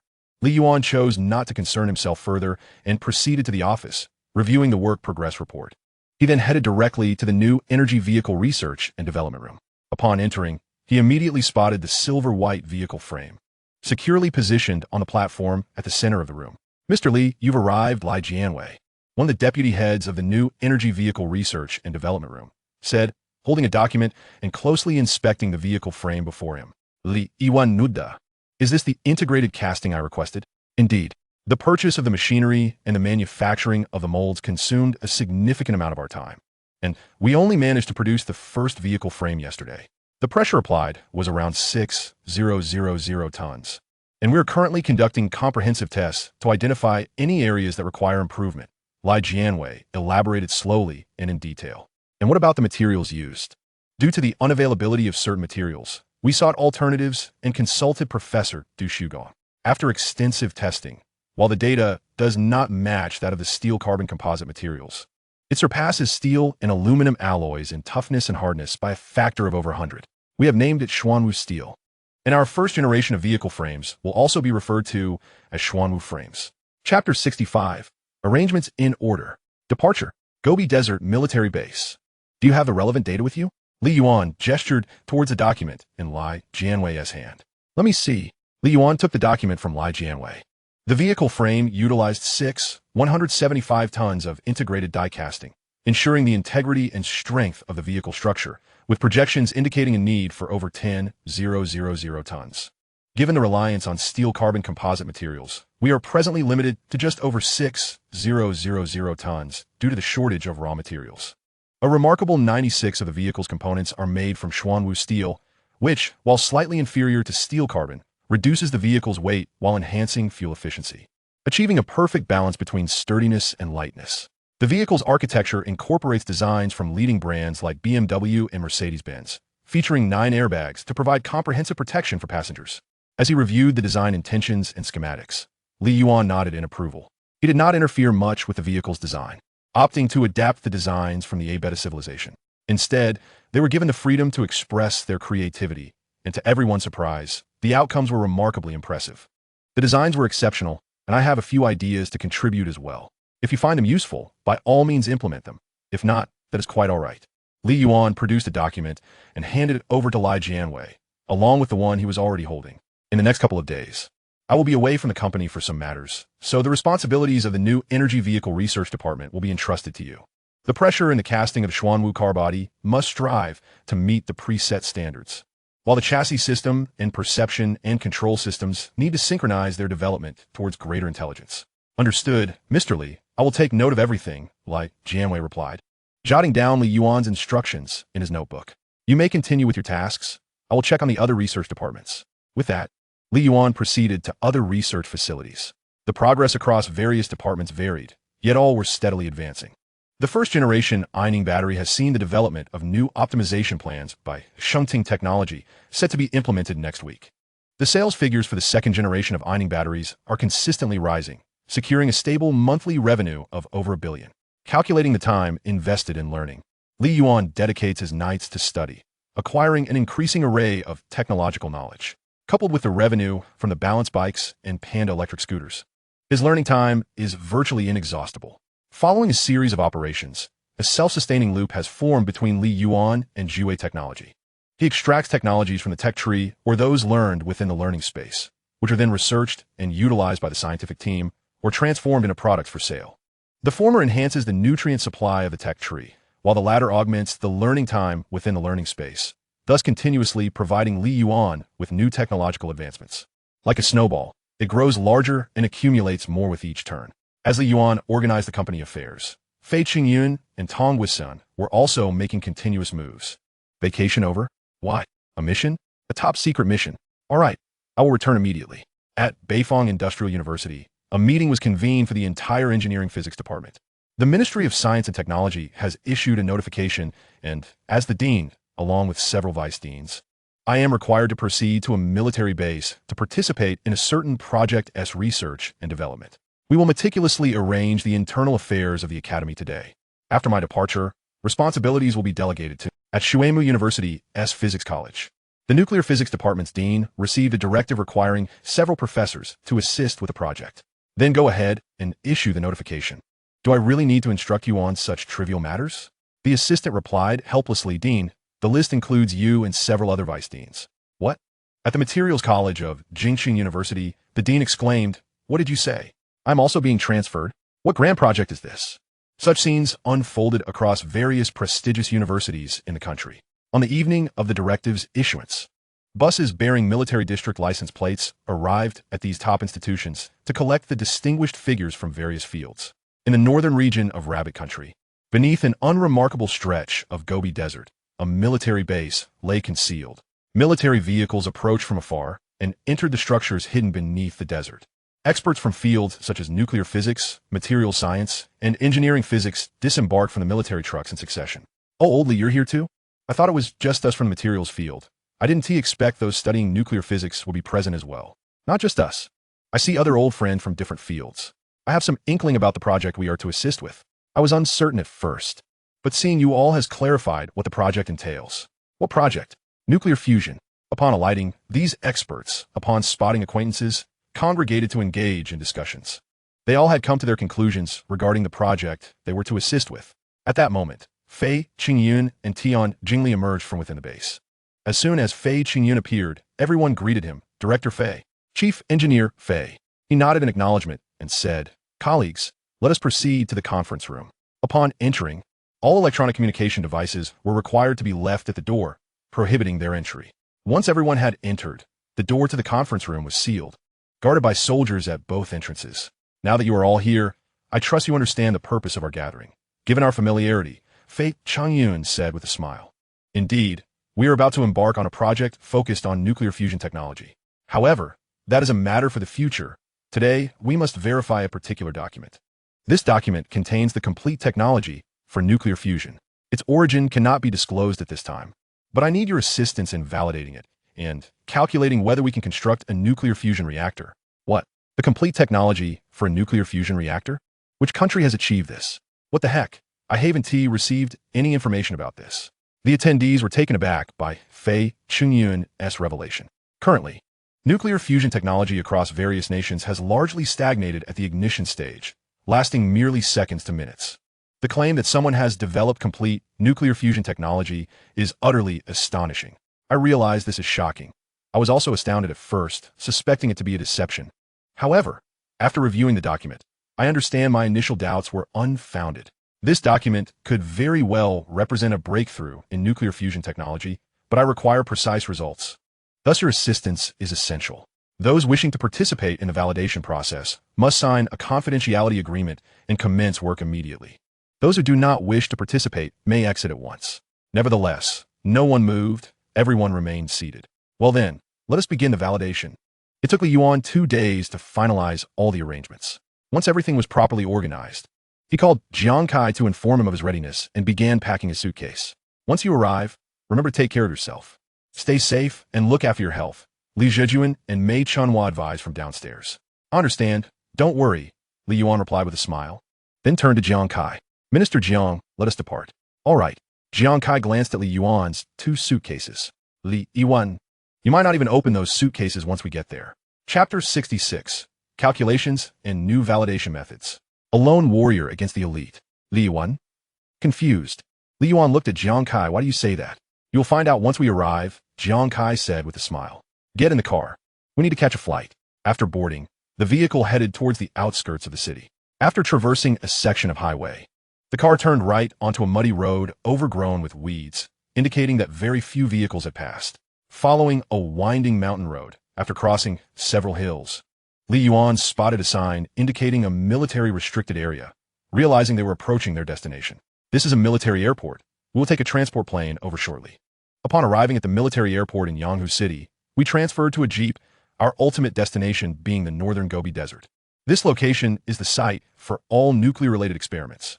However, rest assured, the conditions here are considerably improved compared to the past. With internet access, an abundance of fresh produce, and various amenities, it cannot be described as arduous, though venturing outside is not an option. Occasionally, sandstorms sweep through, and anyone who steps outside risks being completely erased from existence. Once lost, one is truly lost. Jiang Kai took it upon himself to bolster Li Yuan's morale. Concerned that upon arrival, Li Yuan might find the environment overwhelming, potentially hindering the progress of nuclear fusion technology validation. Yet, Li Yuan wore an expression of eager anticipation. I'm quite curious to witness the sandstorms. Perhaps inspiration will strike, and I will devise a way to combat them. While Li Yuan had not obtained methods for controlling sandstorms, he did acquire a technique for cultivating a drought-resistant grass with exceptional water retention capabilities, which might indeed prove useful. Haha, I'll take you to see it when the opportunity arises. I hope you can tackle the significant issue of desertification in the future. Jiang Kai laughed heartily at Li Yuan's enthusiastic demeanor. The moment Li Yuan boarded the plane, however, his expression fell dramatically. Who claimed that flying was comfortable? The thunderous noise reverberated incessantly, even with noise-canceling headphones, and the jarring motions up, down, left, and right almost made Li Yuan, who typically does not suffer from motion sickness, lose his composure. I must ensure that I design an aircraft that is absolutely stable and produces minimal noise. At the Nuclear Fusion Research Base in the Gobi Desert, a spacious conference room was arranged like a classroom, with professors and academicians seated as though they were students taking an exam. The only sounds are the rustle of pens against paper and the occasional hushed discussions among colleagues. Their seating arrangements were meticulously organized according to their respective fields of expertise. Facilitating discussion, it would be impractical for a materials scientist to sit beside a physicist if they wished to converse. Such an arrangement was the most rational and convenient for Fei Qingyun to distribute different sections of technical details based on their specialties. The esteemed academicians occupied the front, engaged in calculations.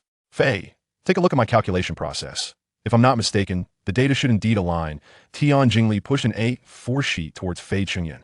After a moment, Fei Qingyun nodded, correct. As we continue our calculations, it appears we haven't identified any flaws. Indeed, all the chemical formulas and their interactions from my side are accurate and without a hitch. What about the results from the supercomputing center? Fei Qingyun inquired. How are their calculations proceeding? Any errors reported?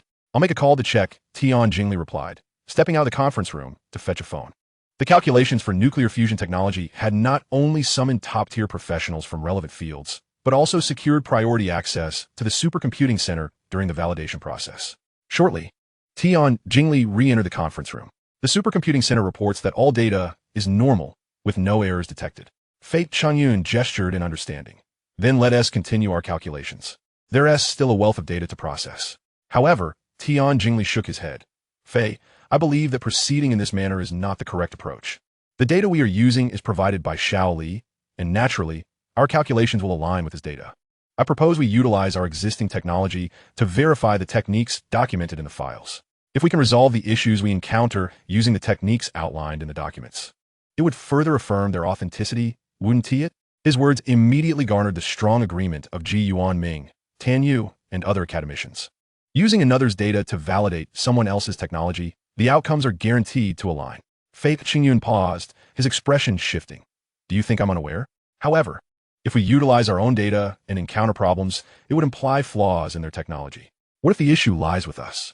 Initially employing his data is also a means to familiarize ourselves with the documented techniques. To verify Li Yuan's nuclear fusion technology using our data requires his presence. Without him, we cannot address the intricate details. Fei Qingyun's rationale was not without merit, and for a moment, the group fell into a contemplative silence. Just then, a knock sounded at the door, followed by the appearance of a familiar face before Fei Qingyun and the others. Chief Engineer Fei, we have arrived. Jiang Kai beamed with a radiant smile. Behind him, Li Yuan appeared pale, his lips ashen, with traces of moisture still visible at the corners of his mouth. Indeed, Li Yuan had ultimately succumbed to nausea and vomited. Wearily, he greeted the group. Hello, everyone. You're finally here. Fei Qingyun exhaled in relief. If Li Yuan had not arrived, even if the calculations were accurate, he would have been unable to ascertain whether the technology could truly be effective. This validation was essentially Li Yuan's opportunity to prove his correctness. They would pose questions, and he would endeavor to convince them. Xiao Ai, please pour a cup of hot tea for Xiao Li. Let him recuperate first. Fei Qingyun instantly recognized Li Yuan's state, as he himself had appeared similarly upon his initial arrival.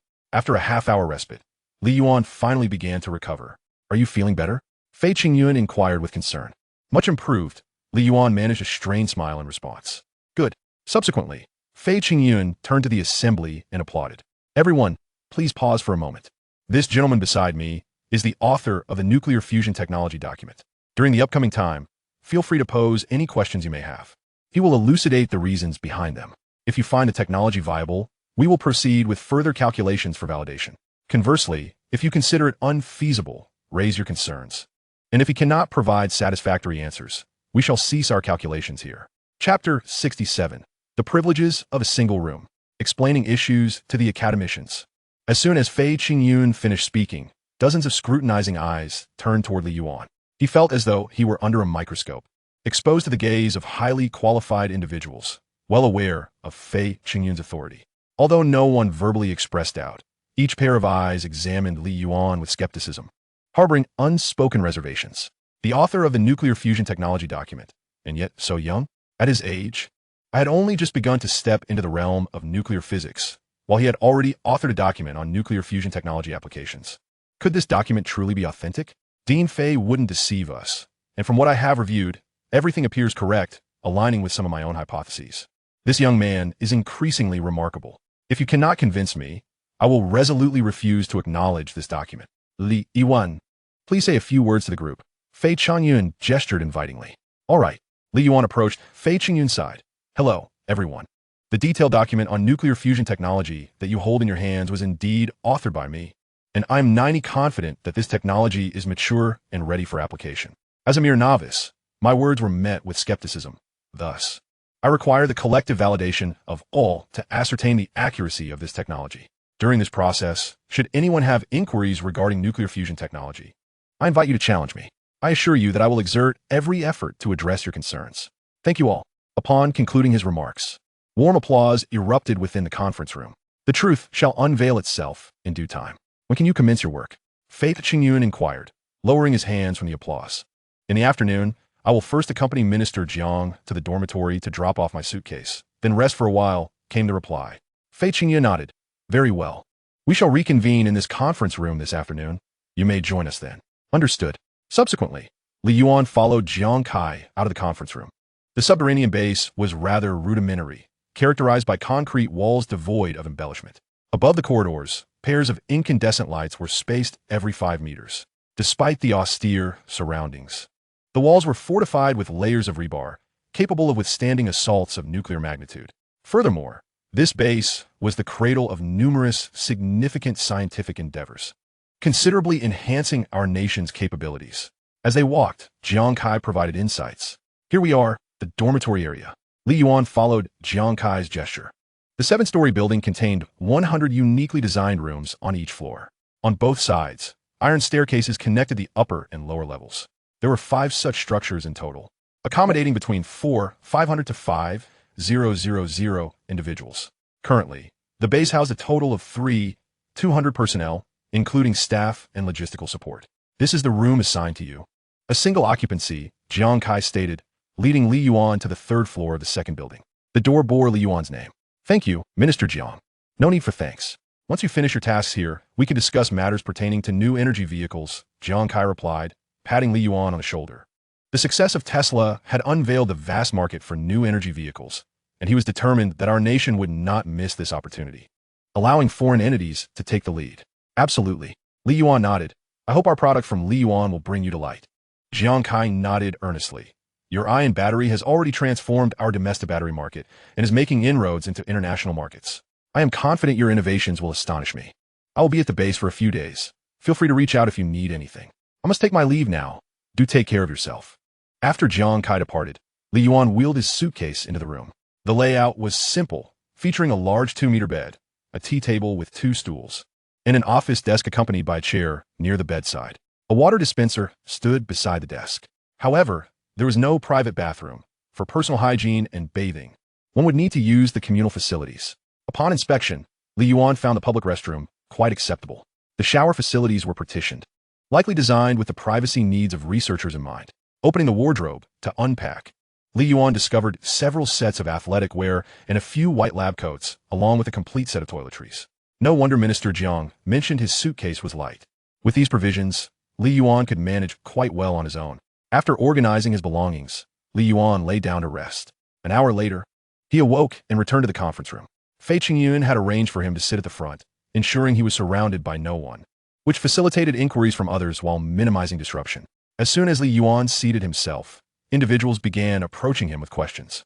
After all, they had been scrutinizing the document for 2 days and were brimming with queries. Hello, Li Yuan.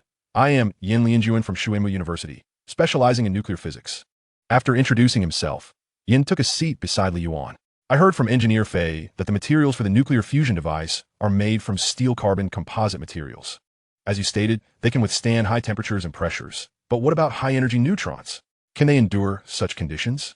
The nuclear fusion process involves handling vast amounts of plasma, which generates a significant quantity of high-energy neutrons. These can damage the fusion device and produce radioactive materials. If the material is inadequate, there is a risk of nuclear leakage. Li Yuan pondered for a moment. This issue is, in fact, quite straightforward. My explanation in the document may not have been sufficiently precise. In addressing this concern, I employed. Through Li Yuan's elucidation, Yin Lianjuan quickly grasped the concept. I see now. I have a few more questions. My formulas are correct, but why do the computed data exhibit substantial discrepancies? Li Yuan scrutinized the formulas. You have misapplied your formula. Observe here. I have highlighted the necessary variant of the formula for our calculations.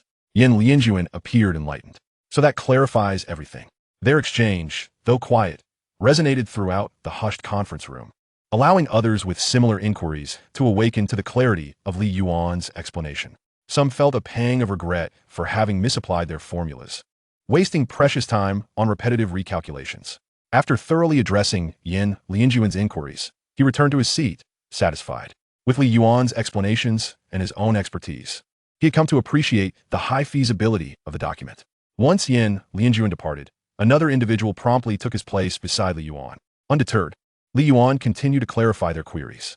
You just graduated with your bachelor's degree? This world is truly astonishing. Indeed, that is correct. Thus, this is the right approach.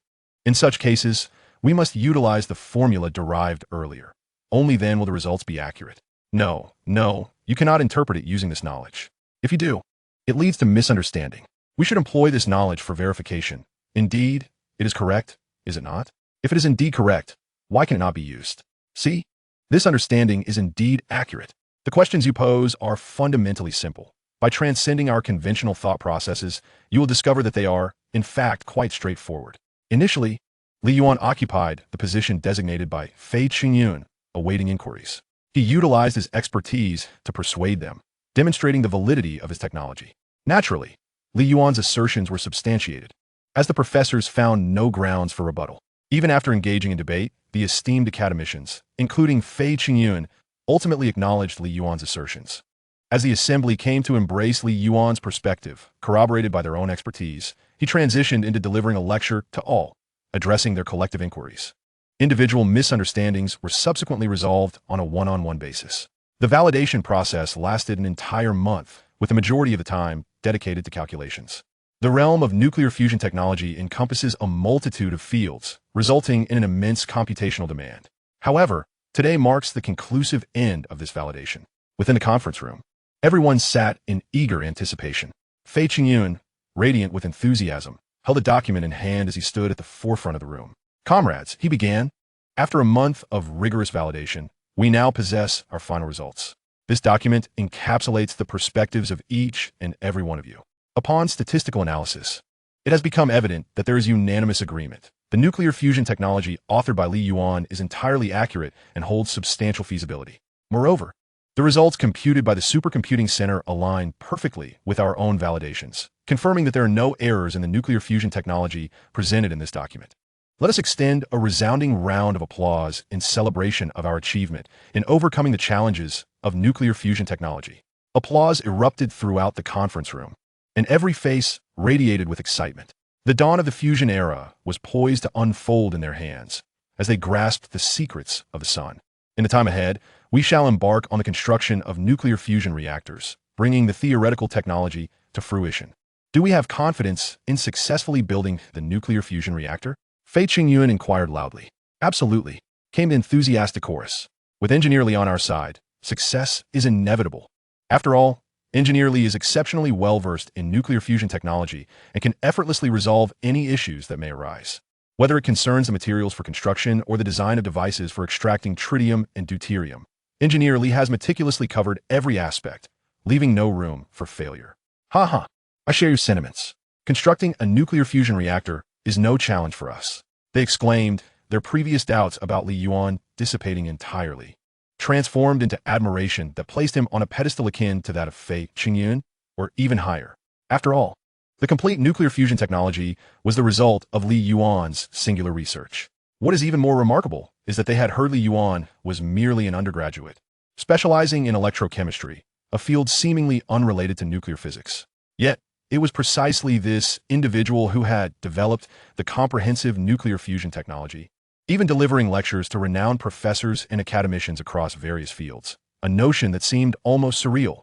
Well, it appears that everyone is brimming with confidence. However, we will require some time to arrange the materials. The base will grant everyone a 7-day holiday during which you may return home and discuss the situation with your families. As constructing a reactor is certainly not a task that can be accomplished overnight, the timeline may extend beyond that of our validation of a nuclear fusion technology. So please prepare yourselves mentally. Additionally, it is imperative that we maintain confidentiality regarding what can and cannot be disclosed. I trust that you all possess the discernment necessary to navigate this matter, as it must remain undisclosed, Fei Qingyun cautioned. Rest assured, Chief Engineer Fei, we understand completely. We have participated in highly classified projects before, and our lips are sealed, came the reply. Meanwhile, in the office of the Minister of Science and Technology, Jiang Kai received the news of the successful validation. I always knew this kid had it in him, Jiang Kai remarked with a grin, picking up the red telephone on his desk. Hello, this is Jiang Kai from the Ministry of Science and Technology. Please connect me to the chief. Soon, a warm voice resonated from the other end of the line. Zhang, what brings you to call?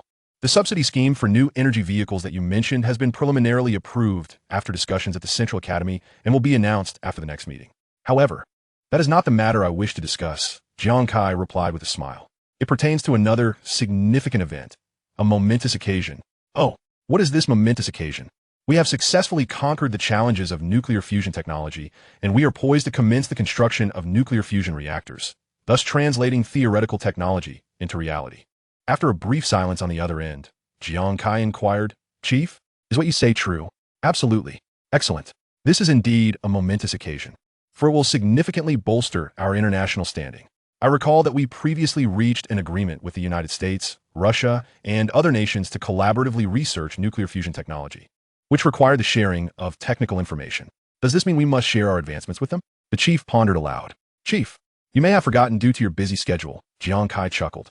Over a year ago, they expelled us from the organization, barring our participation, which incited widespread outrage throughout our nation. Yet, in retrospect, their decision appears to have been quite astute. Ha ha ha. That is reassuring. We cannot allow our hard-earned achievements to benefit them. Focus on your construction efforts, and report to me should you require anything. Understood. Meanwhile, in the headquarters of the Eagle Nation's intelligence agency, a man with golden hair and blue eyes sat in a sofa chair. According to our investigations, professionals in nuclear physics and engineering physics from the Rabbit Nation have indeed been summoned, and preliminary analyses suggest their research direction is nuclear fusion technology. Can we confirm this? The man, known as Mice, inquired, looking up at his colleague, Rate. Based on information from our sources, it is indeed accurate. However, we have not uncovered additional details due to the high level of secrecy surrounding their operations. Mice nodded slowly, then stated, let them continue their investigations and seek out more clues and evidence. Last year, our scientists made significant breakthroughs in nuclear fusion technology. And to prevent the Rabbit Nation from acquiring this technology, we allied with other countries to expel them from the International Research Cooperation Project on Artificial Suns. In a mere few decades, the Rabbit Nation has nearly caught up with us, with many fields in which they are ahead. Should they be the first to conquer nuclear fusion technology, it would pose a grave disadvantage to our Eagle Nation. We cannot treat them as we would other nations. Their military capabilities are formidable. The President has instructed us to collect information on their key projects and classified initiatives. Subsequently, we must sabotage them or utilize international public opinion to keep them within our control. Do you understand? Mice's piercing gaze fixed on Rate, as the power struggle between great nations unfolded both overtly and covertly. Understood. I will arrange for them to proceed accordingly. Rate replied resolutely. Go on. Mice gestured dismissively. The rapid development of the Rabbit Nation was astonishing. In just a few decades, they had caught up to a century's worth of progress, producing a multitude of talents, most of whom pursued advanced studies within their own country. To entice them to stay, they offered houses, beauty, and high salaries, anything one could desire. Yet ultimately, they returned to their impoverished homeland, subsisting on meager rations while conquering one technological challenge after another. This evoked both admiration and trepidation in Mice, as the emergence of such a nation would undoubtedly impose immense pressure on their own country. They would never believe that the Kingdom of Rabbits is truly the peaceful nation they claim to be. Without war, how could there be progress? Thus, stringent limitations must be imposed on the Kingdom of Rabbits to prevent their rise and ultimate challenge to their dominant status. This is a frequent contemplation of the President, who often reflects on how the majority of the intelligence efforts of their military focus on the Kingdom of Rabbits and the Kingdom of Polar Bears. Why do you look so pale? Lin Wanxia inquired, gazing at Li Yuan as he emerged from the airport. I don't recall you being afraid of heights. She offered him a bottle of mineral water. Indeed, he had returned by plane. Though it was a normal airport, he had traveled on a military aircraft. It merely landed at this dual-use airport. Military planes prioritize speed over comfort, designed to swiftly reach battlefields while accommodating a large capacity for resources. Li Yuan shook his head. It's nothing, just a bit of motion sickness. He certainly couldn't admit that the turbulence of the flight had affected him. That would raise concerns about his physical condition. He could not allow that. Let us get in the car, and you can rest properly. Lin Wanxia stepped forward to support him, but he declined. I'm Fine. I can walk on my own. Inside the vehicle was a driver Li Yuan recognized. Master Gao, take us to the old factory district. As soon as he spoke, Lin Wanxia interjected. Aren't you going home? Li Yuan shook his head. The first generation of electric vehicle from Li Yuan has been produced, and I need to take a look. In a week, I'll have to return there. I need to finalize arrangements for the company's research and development. Upon hearing this, Lin Wanxia's expression faltered. Just as Uncle Li had mentioned, Li Yuan was exceedingly busy. Once he retires, he would not be managing things, leaving Li Yuan's future in uncertain hands. It's not the potential risks that worry me, but the reality of those risks. Lin Wanxia silently contemplated. But isn't their mobile phones and computers? Can't we arrange things through calls or video chats? Haha. Li Yuan chuckled, his mouth stretching wide. Where I am is a secret base. Making calls or video chats poses a significant risk of exposure. All communications are through an internal network, which does not connect externally. I wouldn't even be able to make a call if I wanted to. All right then. Lin Wanxia pouted in resignation. With your talents, why don't you develop it yourself? That way, we would control all the data and by strictly safeguarding it, there would be no risk of leaks. Lin Wanxia no longer regarded Li Yuan as merely a junior. When he developed the ion battery, she felt he had finally risen to prominence. But as he ventured into balancing vehicles, electric scooters, and electric cars, she began to see him as a genius. He could produce results even in fields outside his expertise. Perhaps he could even succeed in developing mobile phones and computers. Then I wouldn't lose contact with you for an entire month? Upon hearing Lin Wanxia's words, Li Yuan fell into contemplation. Once he exited the base and connected his phone to the network, a flurry of messages from Lin Wanxia appeared. The timestamps indicated that she had reached out almost daily. During school and work, they would exchange a few words each day. No wonder he felt an emptiness while at the base. Such feelings prompted Li Yuan to reassess his relationship with Lin Wanxia. Friends, yet not quite lovers? Should they become more? Li Yuan was uncertain. Hey, why are you so quiet? Lin Wanxia waved her hand in front of him. I was contemplating your suggestion. It's quite good. Li Yuan may indeed venture into the two fields you mentioned. Mobile phones and computers are inextricably linked to chips. And the intelligence of electric vehicles also requires chips, which Li Yuan must inevitably engage with. Otherwise, how could he showcase his technologies? Handing them over to other companies for development? No way. It would be better to toil for them himself. By the way, why are you back again? Li Yuan asked curiously. Lin Wanxia had not frequently returned home before. She spent most of her time in her mentor's studio. Venever, Li Yuan sat here. He could always find her there. I resigned. Lin Wanxia smiled wistfully, her expression radiant like flowers blooming in spring. You? Resigned? Li Yuan shook his head vigorously in disbelief. Weren't you planning to master your mentor's techniques and start your own company? What about your doctoral degree? Surely, she must be joking. I'm not joking. Lin Wanxia replied earnestly. I truly resigned. I've applied for a part-time doctoral program, and both the school and my mentor have approved my application. What will you do after resigning? Li Yuan asked with curiosity. Go abroad, to study business management. What? Upon hearing Lin Wanxia's intention to go abroad, a sudden wave of disappointment washed over Li Yuan. The shock deepened when she mentioned studying business management. You must be joking. I'm not. Lin Wanxia shook her head resolutely. I have made up my mind. When I return, I'll give you a surprise. Seeing Lin Wanxia's determined expression, Li Yuan understood her resolve. They had grown up together, and they knew each other well. All right then, when you return, I will also have a surprise for you. Chapter 70, Panda Electric Vehicle, Pure Electric Supercar Model, Guangxi. Lin Wanxia and Li Yuan exchanged glances, as if they had both reached a silent agreement. After a few seconds of shared contemplation, Li Yuan was the first to avert his gaze. When do we depart? A week from now. What a coincidence. Li Yuan glanced back at Lin Wanxia. Indeed, it is quite the coincidence. Lin Wanxia stuck out her tongue playfully, making a silly face. A week later, Li Yuan would return to that secretive location, with no news to receive and few friends at home, and with her best friend working in another city. Lin Wanxia thought it better to study abroad than to remain bored at home. All right then. Li Yuan shrugged helplessly. When we have time, I'll take you around.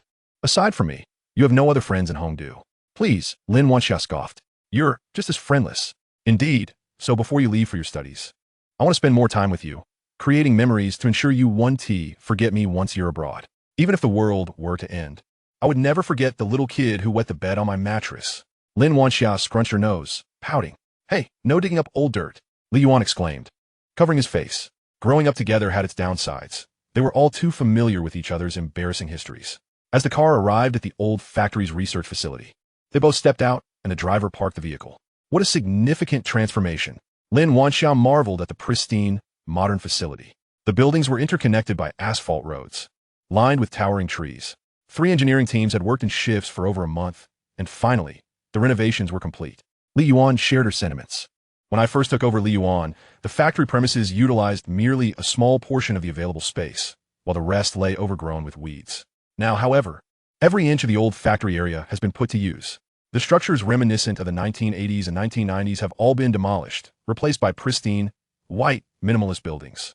The transformation is undeniably more orderly than before. When will your R&D department relocate to the new campus? Lin Wanxia is well aware of Li Yuan's acquisition of the new campus. The main structure of the R&D center has only just been completed, so if we are to move, it will likely take another month or 2, Li Yuan estimated, contemplating the timeline. Oh, I see, Lin Wanxia nodded. Cool, let me show you the car I have been developing. As Li Yuan departed, he handed over to Lai Jianwei the materials regarding electric vehicles from the A-Beta civilization. With this information in hand and a preliminary framework for the car established, if he could not produce an electric vehicle within a month, Li Yuan would consider his dismissal. Such an individual clearly lacked the necessary capabilities. Upon entering the RD workshop, Li Zijia was just stepping out. "Ah, Xiao Yuan, you're back," Li Zijia exclaimed in surprise. "Third uncle." The two greeted each other. "Yes, I just returned," Li Yuan replied promptly. "Your timing is impeccable. Our first electric vehicle has already been manufactured and is currently being adorned with camouflage stickers. We will commence road testing in a day or two. I was just about to deliver the approved documents over there. Would you like to join me?" Li Zijia raised the documents in his hand. "Let us go together." Li Yuan smiled and nodded. Lin Wanxia, too, became curious about the electric vehicle Li Yuan was working on. The indoor testing for the electric vehicle took place in another workshop. Until the camouflage stickers were properly applied, it would not make an appearance outside, to prevent imitation and theft of their design concepts, while also maintaining a sense of novelty for the consumers. Not far ahead, Li Zijia led Li Yuan and Lin Wanxia into a brand new workshop. Security personnel stood guard outside, prohibiting unauthorized access. Inside the workshop, a colossal integrated die-casting machine was installed, along with supplementary production equipment. The procurement investment for these devices alone had exceeded 100 million yuan. The other components of the vehicle were ordered from the respective parts manufacturers. Lai Jianwei was instructing the workers to be cautious while applying the anti-counterfeiting stickers. "Jianwei, the application for road testing has been approved. Here are the documents. Xiao Yuan has also returned. Please introduce him to our first electric vehicle," Li Zijia said, patting Lai Jianwei on the shoulder. "Certainly." Lai Jianwei turned around with a smile. "Mr. Li, this is our first electric vehicle." As he gestured towards the car before him, Li Yuan and Lin Wanxia took note of its features. With an ultra-low chassis and an aesthetically pleasing streamlined body, complemented by a prominent rear wing, it was evident that this was a supercar, a pure electric supercar. Light Start, this was the name we settled upon after numerous discussions. True to its name, its acceleration is as swift as light. After testing, it can reach 100 kilometers in 18 seconds, surpassing traditional fuel-powered supercars. We utilize our latest graphene solid-state batteries, which, when crafted into power batteries, provide an impressive range of up to 1,200 kilometers. Such range, paired with our rapid charging technology, ensures no issues when hitting the racetrack. Moreover, through repeated wind tunnel testing, we have achieved a drag coefficient of 0.195 candelas, lower than that of some bullets. A new optimization plan is imminent, with hopes of reducing it to below 0.18 candelas. At that point, our Light Start will be the fastest supercar in the world. These performance metrics were obtained under specific conditions, and further data will be gathered during road testing. Lai Jianwei excitedly elaborated. Such figures are indeed more dazzling than those of established supercars. The prospect of birthing the world's premier supercar is exhilarating. After listening to Lai Jianwei's presentation, Li Yuan nodded in approval. "However, I have some inquiries. Where does the vehicle's intelligence manifest?" Intelligence operates akin to an assistant, aiding our drivers by allowing them to focus on driving without the distraction of constant alerts, as the intelligence system provides reminders. Just as Lai Jianwei was about to respond, he was interrupted by Li Yuan. "I understand your concern. This is a supercar, and with its extreme speed, should the intelligence system malfunction, it could spell disaster for both the driver and the vehicle." Lai Jianwei nodded in agreement. "That is indeed our challenge. If the intelligence system cannot address these issues, it might be better to forego it altogether. I will take the lead, and we shall investigate this together." Furthermore, the tuning of the chassis is crucial. The comfort of driving a vehicle is heavily influenced by its chassis. "How many road test vehicles do we have?" Li Yuan inquired of Lai Jianwei. 7 vehicles. Provide me with one. I will take it for a spin in the coming days to experience it firsthand and offer suggestions. You should also consider driving vehicles from other companies to learn from their technologies. Li Yuan posed several questions, and the exhilaration Lai Jianwei felt from developing Light Start was doused by the reality of these concerns. There are still so many issues to address. Lin Wanxia gazed at Li Yuan in astonishment. Such an exceptional car harbors so many problems? She could hardly reconcile this with the Li Yuan she had known. He was utterly transformed. Chapter 71. The New Energy Vehicle Subsidy Scheme. A new choice for car manufacturers. In 1978, the implementation of the reform and opening up policy marked a monumental shift, leading China from a closed-off state to one of comprehensive openness. Over time, the opportunities and challenges brought forth by this reform, coupled with the resurgence of the market, allowed those with a modicum of intelligence to unearth vast wealth. This wave of entrepreneurial spirit birthed numerous millionaires and multimillionaires, propelling the economy of China into a phase of sustained and rapid growth. Within a mere few decades, China has ascended to become the world's second-largest economy, intricately linked to its progressive and ever-evolving policies. When business stagnates, one need only look to the latest national policies to perhaps uncover new opportunities for growth. Those who capitalize on policy dividends are undoubtedly the most astute individuals. This morning, the new energy subsidy scheme, spearheaded by the Ministry of Science and Technology, was swiftly seized upon and discussed by this insightful cohort. New energy vehicles? Is the government beginning to support the development of electric vehicles? I've heard that several car manufacturers have received invitations from the state to collaboratively develop technologies related to electric vehicle motors, electronic controls, and batteries. How did this sudden support for electric vehicles come about? With their meager range, who would be willing to purchase them? Perhaps it's not so far-fetched. The recently popular Yuan Electric Power is reportedly developing solid-state batteries and dedicated power systems for electric vehicles. Once the range issue is resolved, choosing between a low-cost electric bill of 1 or 2 yuan versus a soaring fuel cost of 7 or 8 yuan becomes an evident decision. Since the state is committed to supporting electric vehicles, venturing into car manufacturing seems implausible for us. However, I believe we could delve into the realm of automotive components. The intricate composition of a vehicle is indeed complex. Provided our products gain the approval of automobile manufacturers, profitability should not pose a significant challenge. I second that. I concur. But we must also consider the stance of the car companies. Precisely, there is no need for us to rush. At BMW's Rabbit Country branch, the president remarked, "Here is the latest policy from Rabbit Country, which features substantial subsidies for new energy." The assistant handed over a compiled document to Cui Shihong, who was engrossed in writing at his desk. Cui raised his head and accepted the document from the assistant. For consumers, the price of the bare vehicle is set below 200,000 yuan, with a subsidy of 2,000 yuan for each new energy vehicle. For vehicles priced at 200,000 yuan and above, the subsidy amounts to 3,000 yuan per vehicle. For automobile manufacturers, financial subsidies will be provided based on the type of new energy vehicles, their range, battery energy density, and other factors, potentially reaching tens of thousands of yuan. Moreover, the subsidy amount will vary according to the vehicle's range and battery capacity, with specific amounts subject to adjustment over time. This is merely the national subsidy. Provincial and municipal levels will also offer varying standards of support. In total, purchasing a new energy vehicle can yield nearly 10,000 yuan in subsidies.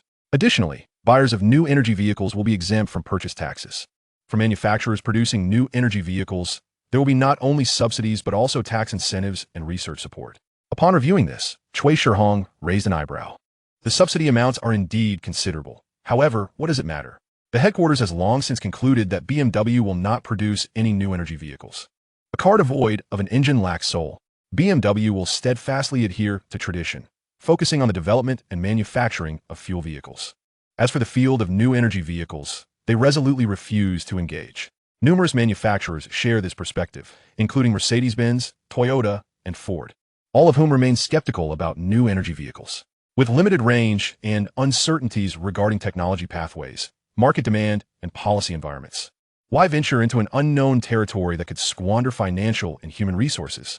Moreover, consumers may not necessarily embrace these changes, preferring traditional fuel vehicles that promise a more certain future. With that thought, Cui set the document aside. "I understand, you may leave now." Once the assistant departed, Cui resumed his work, indifferent to the new energy vehicle sector, which the headquarters disregarded.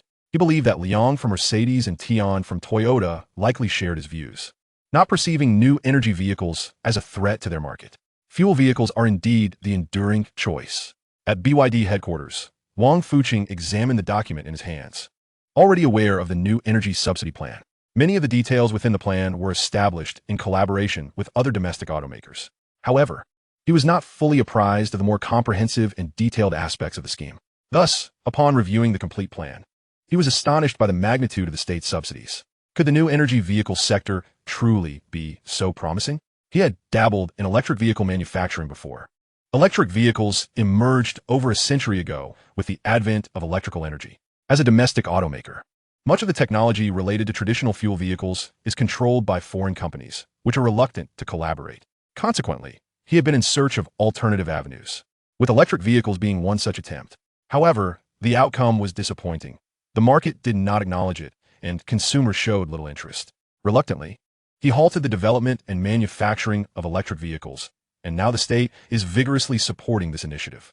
He struggled to comprehend the rationale behind engaging in such a thankless endeavor. He was not alone in this sentiment. Other executives attending the meeting shared his belief that this was a futile effort. After all, the success of Tesla is not something that can be easily replicated.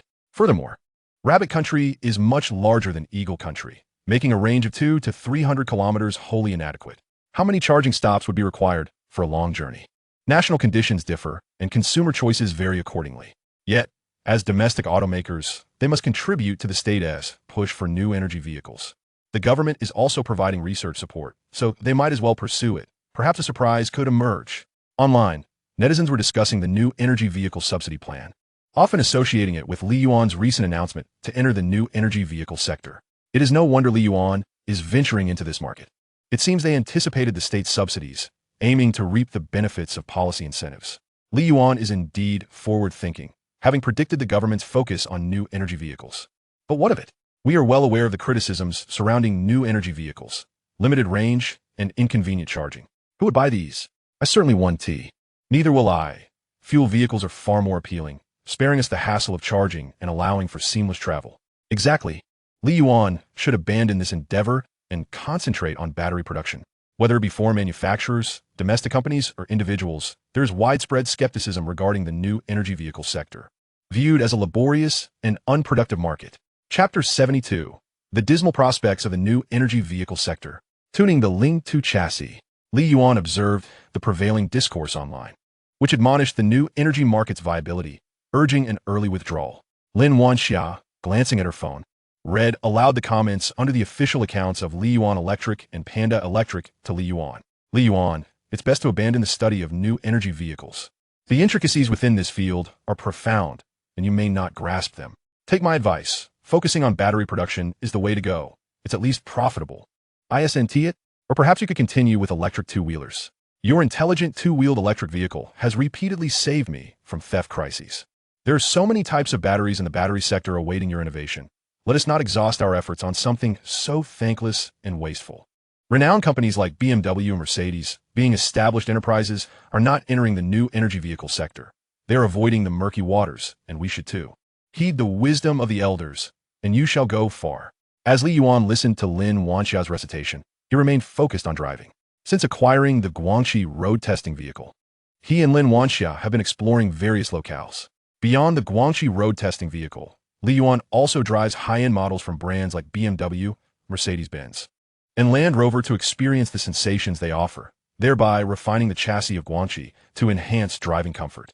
It seems the entire internet holds a dim view of new energy vehicles. Li Yuan lamenta. Yet, he believed the future undoubtedly belongs to new energy vehicles. With the successful implementation of nuclear fusion reactors, the cost of electricity may plummet, potentially becoming free. Regardless of whether one drives a fuel or electric vehicle, the primary expense lies in fuel and electricity. Once the only costs remaining are those of purchase, maintenance, and repairs, the issue of electric vehicle range becomes inconsequential. Moreover, the graphene solid-state battery can impeccably resolve the issues at hand. Consequently, the choice of which vehicle to purchase becomes abundantly clear. Indeed, the entire internet seems to be singing the blues for new energy vehicles, deeming them a field destined for failure due to the myriad of challenges that must be surmounted. Even with governmental support, success appears elusive. Li Yuan did not continue with Lin Wanxia's statement, but instead inquired, "Do you believe we can succeed?" Lin Wanxia hesitated before responding, furrowing her brow and resting her chin on her right hand, deep in thought. Over the past few days, she had acquired considerable knowledge about Li Yuan. Currently, Li Yuan boasts a graphene solid-state battery that can address the range issues of electric vehicles, a Xuanwu chassis that enhances safety, and a plethora of designs typically reserved for supercars. All components are sourced from the industry's leading manufacturers, with the aim of making an indelible mark, in a bid to provide drivers and passengers with an unparalleled experience. Li Yuan, as the CEO, personally engaged in testing and tuning the vehicle. It seems there's no reason for failure, does there? Lin Wanxia nodded earnestly, asserting, "I firmly believe we will succeed." Then why bother with the discussions online? Let us turn it off. Later, I want you to share your riding experience and truly appreciate it. Li Yuan remarked with a smile. He was indifferent to the online chatter. In his heart, he already had the answer regarding the viability of new energy vehicles. Lin Wanxia's expression fell instantly. Over the past couple of days, Li Yuan, under the guise of taking her for a joyride and indulging in exquisite cuisine. Had a hidden agenda: to have her experience the test vehicle and provide feedback to aid in tuning the chassis. Spending all day in the car, while it was indeed comfortable, proved to be monotonous. No way. I've already drafted several pieces on my experiences, yet I haven't seen a raise. I've heard that test drivers and passengers receive 100 yuan per hour for trial runs. What about my share? Lin Wanxia extended her right hand towards Li Yuan. Are we really discussing money between us? Li Yuan exclaimed. Incredulity etched across his face. Your invaluable insights are of utmost importance to me. Save your poor acting. Lin Wanxia scoffed, turning her head away. Regardless, you owe me wages, compensation for my time spent, mental strain fees, and discomfort from prolonged sitting. In total, you owe me 3,000 yuan a day. Otherwise, we can't negotiate. Observing Lin Wanxia's resolute demeanor, Li Yuan relented. All right, I'll pay when we get back. Just then, a Lamborghini sped past them at the red light. Hey, brother, which company's test vehicle is this? Conducting road tests domestically? Li Yuan did not conceal the truth, knowing it would eventually be uncovered by netizens. Panda Electric. Panda Electric? The man in the driver's seat furrowed his brow, trying to recall which automotive brand it was. Suddenly, a spark of realization lit up his eyes. Panda Electric, a subsidiary of Li Yuan Power. Your first car is a supercar, he exclaimed in astonishment. Indeed, Li Yuan Nudda. The massive rear wing and ultra-low chassis were unmistakable. Wow, impressive. Is this car fully electric? What is the range? The man bombarded with questions. However, the traffic light had now turned green. Brother, you'll find out at the launch event. Bye. Li Yuan pressed the accelerator, and the vehicle shot forward like a beam of light, leaving the other cars waiting at the light far behind. Covering a distance of 200 meters in the blink of an eye, the man gasped, exclaiming, goodness, that acceleration is terrifying. Upon returning to the old factory area, the other 6 test vehicles had just arrived. Import the data from the vehicles into the computer, Li Yuan instructed Lai Jianwei. To gather data during the drive, numerous sensors had been installed in the test vehicles. As Lai Jianwei exported the data, Li Yuan shared his observations. After 2 days of driving, I believe our linked chassis has significant room for improvement. The acceleration is somewhat sluggish, and the feedback is delayed. We need to refine the algorithms. Additionally, during cornering, the lateral acceleration and tilt gradient performance are not perfect and require adjustment. In terms of smoothness and comfort, the combination of the front double wishbone and rear 5-link independent suspension, along with the CDC variable damping shock absorbers and air suspension, needs further fine-tuning to achieve intelligent adjustment of suspension stiffness, providing excellent comfort for passengers while ensuring body support. Li Yuan raised numerous concerns, and while Lai Jianwei could initially keep up, he eventually had to take notes to record all of Li Yuan's points. Have you documented everything? Li Yuan asked. Lai Jianwei nodded. You and the team continue the development. I'll think of ways to address these issues once I return. Understood. Meanwhile, discussions about Li Yuan's new energy vehicles continued to gain momentum online. Chapter 73. The Spy Shots of Guangxi, Entering the High-End Market. Whoosh. In a segment of video, a supercar adorned with deep camouflage stickers zipped by at breakneck speed, effortlessly leaving behind all surrounding vehicles. What was astonishing was not merely its speed, which is common knowledge for supercars, but rather the utter absence of the thunderous roar of a revving engine. In fact, there was no sign of an exhaust pipe at all. In addition to the video, a plethora of related images were shared online. The spy shots of the supercar sparked vibrant discussions among netizens. Wow, spy shots of a supercar? When did foreign automakers start conducting road tests in our country? This is unexpected. It seems our nation is increasingly recognized by foreign entities. Otherwise, how could they possibly test supercars here? The speed is undeniable, absolutely impressive. Foreign automotive technology is superior. They can achieve such speeds without the deafening noise, unlike those other supercars that are annoyingly loud. Indeed, it's tolerable during the day, but some people are particularly fond of racing at night, disturbing everyone's sleep. I wonder which company it belongs to, although it's wrapped in camouflage. The design looks stunning, rivaling those classic supercars. Of course, they must be prepared for exposure since they're testing in our country. If the design were unattractive, they wouldn't have the confidence to conduct road tests here. The spy images and videos of Guangxi were anticipated by Li Yuan, as he had foreseen this inevitable occurrence. It was unavoidable, considering the 1.4 billion population of the Rabbit Nation, where curiosity abounds. Particularly, the success of Kuayin has become the second social circle for many. Any intriguing, joyous, or even sorrowful events are shared on Kuayin. It's understandable that people didn't recognize which automaker the supercar belonged to. The deep camouflage stickers obscured even the logo, leaving only a blurred outline, making it impossible to discern more intricate details. Distinguishing the manufacturer of a vehicle merely by its appearance proves to be an arduous task. Online users are unlikely to consider the likes of Yuan Electric or Panda Electric. It has only been a short while since Yuan announced its foray into the realm of new energy vehicles. The electric vehicles produced fail to align with the performance benchmarks of supercars in terms of range and energy density. One might speculate that the vehicle would come to a rather awkward halt before having traversed any significant distance. Meanwhile, discussions surrounding the spy shots of Guangxi continue to swirl among netizens. However, the trends in online discourse are ever-changing, with one topic swiftly eclipsing another. The fervor surrounding the spy images of Guangxi has started to wane. Suddenly, the emergence of a particular post reignited significant interest in the spy shots. Out of sheer boredom, I stumbled upon a spy shot of a supercar during a road test and was intrigued as to which company it belonged. Serendipitously, the route of the spy vehicle aligned perfectly with my path home. Thus, driven by curiosity, I followed it and uncovered a staggering secret. Do you know where I ended up? Number 3, Chanyang Road, in the industrial park. Does this address ring a bell? Indeed.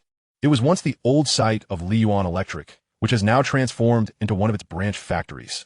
The supercar spy vehicle I encountered on the road had just entered this very branch factory. What does this imply? Brothers, do you understand? It means that this supercar spy vehicle belongs to Yuan Electric. This supercar is manufactured by Yuan Electric. Accompanying the post was a detailed account of the author's journey home, with images capturing glimpses of Guangxi in the surroundings. The final photograph depicted Guangxi entering the former factory premises of Yuan Electric. This post quickly garnered recommendations from Fast Sound, reaching a broader audience. Upon reading the post, astonishment swept through all who encountered it. What on earth? Is this supercar developed by Yuan Electric? An all-electric supercar? Or a traditional fuel-powered supercar? For heaven's sake, don't be foolish. There is no exhaust pipe in sight. How could it possibly be a fuel-powered supercar? Yuan's objective is new energy vehicles, so it must undoubtedly be electric. One cannot deny that Yuan's design is indeed on point, yet I remain skeptical about an electric supercar. Yuan Electric's electric supercar? Please, do not jest. They only announced their venture into vehicle manufacturing mere months ago, and now they are conducting road tests? Surely, it cannot be some haphazardly assembled contraption. If it can run all, we should be grateful. It's utterly laughable. If developing a supercar were that simple, why haven't domestic automakers managed to do so?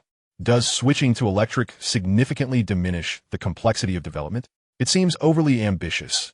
If a year from now, it were revealed that this vehicle was developed by Yuan, I might entertain some belief. But as it stands, let us be realistic. No matter how formidable Yuan may be, such a miraculous feat is implausible. Once Yuan's vehicle hits the market, who would dare to touch it? Rapid results like these raise serious questions about safety. Can a supercar be called a supercar if it never graces the racetrack? Yet, Yuan's vehicle, I fear, might not even complete a single lap before succumbing to failure. Yuan, you seem to be getting ahead of yourself. To speak frankly, Yuan appears to be overly eager for quick success. It would be far better to focus on developing your batteries, rather than venturing into cross-industry endeavors. Upon discovering that the supercar spy vehicle was from Yuan, the sentiments of netizens underwent a dramatic reversal. Initially, they believed Guangxi was a new supercar model developed by a foreign automaker and praised it profusely, convinced they had made the right choice. However, once it was revealed that the supercar was manufactured by Yuan Electric, opinions shifted drastically. The consensus was that the vehicle lacked technological sophistication and compromised significantly on safety. They speculated that the range would be disappointingly low, unworthy of the supercar's aesthetic. A uniform skepticism prevailed, with many asserting that Yuan needed time to mature. Discussions online did not concern Yuan. He had already envisioned a blueprint for success in his mind. He merely wished to proceed methodically, adhering to his plan. However, Lin Wanxia could not stand idly by. Upon reading the disparaging comments on Fast Sound, she began to vent her frustrations. How can we be technologically inferior? The battery sector has undergone revolutionary changes due to our innovations. Our swift vehicle development is a testament to our researchers' prowess and skill. You are truly hypocritical. I can't take this anymore. Lin Wanxiao exclaimed in exasperation. Aren't you anxious? Anxious about what? Li Yuan replied with a smile, maintaining a calm demeanor. Entering the market with a high-end model like a supercar will inevitably invite scrutiny. After all, supercars are the pinnacle of automotive engineering. As long as we deliver tangible results, that is what truly matters. We shall let the data speak for itself. demonstrating that our products are indeed formidable, and they will naturally come around. Oomph. Lin Wanxia huffed, crossing her arms. But their attitude is insufferable. Chapter 74. It's time to innovate. Li Yuan returns to the secret base. There is no need for concern. Li Yuan continued to sit comfortably in his armchair, reviewing the documents in hand. The files contained data recorded by sensors during Guangxi's recent road tests, meticulously analyzed over time. After each day of testing, the factory's research and development team would address any issues that arose, optimizing accordingly. The following day, they would assess the effectiveness of their adjustments and identify any new problems, initiating yet another round of refinement. Just as a new vehicle requires a breaking-in period, the process from conception to realization also demands a phase of adjustment. Only when everything achieves a relative state of perfection can a vehicle be deemed flawless. Given the current buzz surrounding Guangxi, it is evident that, aside from the astonished netizens, there are likely other car companies employing hired commentators who do not wish for us to unveil our developments so swiftly. Are they apprehensive about us encroaching on their market? Lin Wanxia, not one to be easily misled, speculated. Li Yuan shook his head. They do not believe that new energy vehicles will encroach upon their territory. They stubbornly cling to the notion that the market for fuel vehicles is invulnerable. Particularly regarding the range of new energy vehicles, they perceive it as a formidable challenge. What they truly fear is that our success will highlight their inadequacies. Li Yuan scoffed. Such events have unfolded in the A-Beta civilization as well. From initial disdain to a subsequent moment of realization, culminating in their eventual acquisition by Ainung, the formidable competitiveness of new energy vehicles has been laid bare. I see you've become rather cunning, Lin Wanxia remarked slyly. Li Yuan looked at her, puzzled. What makes you say that? Your solid-state graphene battery technology has successfully developed power batteries for electric vehicles, yet you have not made any announcements. Who would know that the issue of range in new energy vehicles has already been resolved? Furthermore, your motor and electronic control technologies have been reported by Minister Lai to be world-leading, surpassing even Tesla's. You keep all of this under wraps while disparaging others. Surely, we will feast first, and then we'll have to settle for the scraps. One Tiwi? Li Yuan chuckled, shrugging his shoulders. A week passed in the blink of an eye. During this time, Li Yuan spent most of his hours within the new energy vehicle research and development facility, while fine-tuning the chassis of the Ling 2. Efforts were simultaneously directed towards enhancing the intelligence of its systems and optimizing the electronic control architecture. Under the leadership of Li Yuan, the development of the Guangxi supercar has made significant strides forward. Following Li Yuan's proposed optimization plan, it is anticipated that within half a month, during road tests and based on data feedback, the vehicle will reach a relatively flawless state. Thereafter, extensive road testing will ensure that the Guangxi performs admirably under real-world conditions. Eventually, the vehicle will hit the track. After all, a supercar must prove its mettle on the racetrack to do justice to its stunning aesthetics. The Ainung battery is currently in the development phase of its third generation, while solid-state batteries are undergoing various manufacturing tests. New optimization plans for power batteries are also on the verge of yielding results.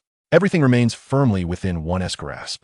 Upon returning from the fusion project, one can contemplate what new innovations to unveil. As for the battery sector, Li Yuan intends to refrain from introducing further innovations for the time being. The market is still absorbing the second generation of Ainung batteries, and various battery enterprises are diligently pursuing research and development, yet tangible results have yet to emerge. New models of electric vehicles can be launched, but in the realm of new energy vehicles, there remains a long road of testing ahead. Therefore, it is time to devise some novel ideas. I'm off now, goodbye. Li Yuan waved to Lin Wanxia and her parents, as well as his uncles. This time, Li Yuan had learned his lesson, bringing no items with him, as the base would provide everything needed. Goodbye. After Li Yuan entered the vehicle, Lin Wanxia turned to Li Zijuan. Uncle, it's time for me to leave as well. Li Zijuan nodded in acknowledgement. Rest assured, I have arranged everything. He handed Lin Wanxia a card, saying, This is for you. As a high potential talent of Li Yuan, it is for your activity expenses. Use it freely. Lin Wanxiao accepted the card graciously, saying, Thank you, uncle. Li Zijuan waved his hand dismissively. What is there to thank me for? You will be responsible for managing Li Yuan in the future. I will work hard, Lin Wanxia declared, raising her right hand and shaking her fist with determination. Upon her return after completing her studies, it would seem as if she had achieved her aspirations to establish a great company and accomplish remarkable feats. Managing Li Yuan in the future would, in a sense, equate to having founded it herself. Little did she expect that her dreams would be realized through Li Yuan. She gazed in the direction where Li Yuan had departed and realized she seemed to have developed feelings for him. In the vehicle, Li Yuan looked at the item Jiang Kai handed him, which resembled an honorary certificate. "Open it and take a look," Jiang Kai said with a kind smile. Upon opening the certificate-like document, Li Yuan saw the words, "After rigorous assessment and deliberation by the Central Institute, it has been decided to appoint Comrade Li Yuan as the General Director and Chief Engineer of the Artificial Sun Project." The message was brief, yet it carried immense significance. Li Yuan pointed at himself, incredulously asking, "I am the General Director and Chief Engineer?" Yang Ge nodded affirmatively. This decision was made jointly by the leaders and the Central Institute. Initially, there was a suggestion to appoint Director Fei, but after consultation, Director Fei strongly recommended you, stating that no one in the country is more familiar with fusion technology than you, and you're the one who developed both graphene and steel carbon. It was only natural for you to take on the role of Chief Director and Chief Engineer for the construction of the fusion reactor. Li Yuan closed the appointment certificate, contemplating the idea of directing a team of academicians and PhDs. "I'm just an undergraduate, commanding such esteemed individuals. What a thought. You need not worry. They have long been impressed by your capabilities and will undoubtedly follow your lead," Jiang Kai reassured him. "If they do not comply, just let me know, and I shall send them into retirement." No, Li Yuan fervently shook his head. "What I meant to say is, it's exhilarating just to think about. Ha ha ha. If only my undergraduate advisor were here. He always commanded me, and now it's my turn to command him. Just imagine the satisfaction if he doesn't perform well. I'll send him home to retire, especially after all those times he threatened me about graduation." At this, Jiang Kai could not help but facepalm. This young man used to seem quite reliable. Jiang Kai then recalled a meme he had seen online. "You truly are a filial son." The two exchanged glances and burst into laughter. Upon arriving at the airport, Li Yuan once again encountered the military aircraft that had caused him great distress. "Are we really going to ride this thing again?" he lamented. Jiang Kai nodded. "This plane goes directly without any layovers, which is quite convenient. Couldn't we arrange for some normal means of transportation?" Li Yuan grimaced. "Some shadows linger for a lifetime. Is there nothing else besides this and a helicopter?" Jiang Kai inquired, looking at Li Yuan with curiosity. Li Yuan decisively fell silent. Helicopters were even more turbulent than planes. Chapter 75, Steel Carbon Composite Materials. The manufacturing of the reactor commences. The discussions online had little impact on Li Yuan. Neither Li Yuan Electric nor Panda Electric were publicly listed companies. In light of the leaked images of Guangxi, skepticism towards Li Yuan Electric and Panda Electric was minimal. Li Yuan Electric and Panda Electric have always let their products speak for themselves. Thus, the Public Relations Department only pursued legal action against the rumors circulating online and, after appropriate guidance, took no further action. Li Yuan, however, was unconcerned, as his focus was entirely on the steel carbon composite material before him. The finished product of the steel carbon composite material presented a striking blue and white appearance, adorned with unique patterns. After countless nights of research, we have finally managed to bring the steel carbon composite material to fruition just in time for your return. Tang Guisun exhaled a sigh of relief, as if he had set down a heavy burden. Upon learning that the steel carbon composite material was the primary material for constructing the fusion reactor, he had received orders from above to expedite its production, ensuring the Artificial Sun Project team could swiftly commence work upon their return.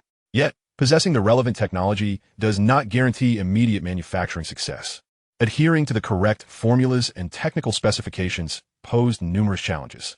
Although the issues were minor, resolving them consumed considerable time. We even gave it a lovely name. We call it Blue Gold. A fitting name, perfectly aligned with its appearance, Li Yuan remarked thoughtfully. After his assessment, the Blue Gold before him fully met his requirements. Can be mass-produced? Dan Gusa not det hap fi mai si. Li Yuan then turned to Fei Qingyuan, Director Fei. Please present our design blueprints. Li Yuan accepted the blueprints handed over by Fei Qingyuan and submitted them to Tang Guisun. These are the design blueprints for the fusion device. All the components are to be manufactured using the steel carbon composite material, which you refer to as Blue Gold. Tang Guisun examined the blueprints meticulously. Soon, he provided his response. No problem.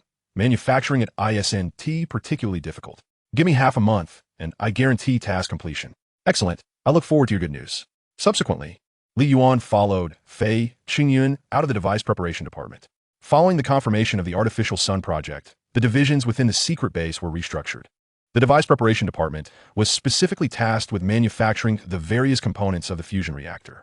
The raw materials allocation room is responsible for receiving and storing tritium, deuterium, and steel carbon composite materials, among other essential resources. Given that the secret base is situated in the vast northern expanse, it is imperative to prepare all materials in advance. To the members of the Technical Optimization Department, including Fei Qingyun, theoretical technology represents an ideal state, but the practical implementation of technology necessitates continuous adjustments. Li Yuan found it difficult to refuse. After all, he couldn't claim that everything would proceed smoothly after testing, could he?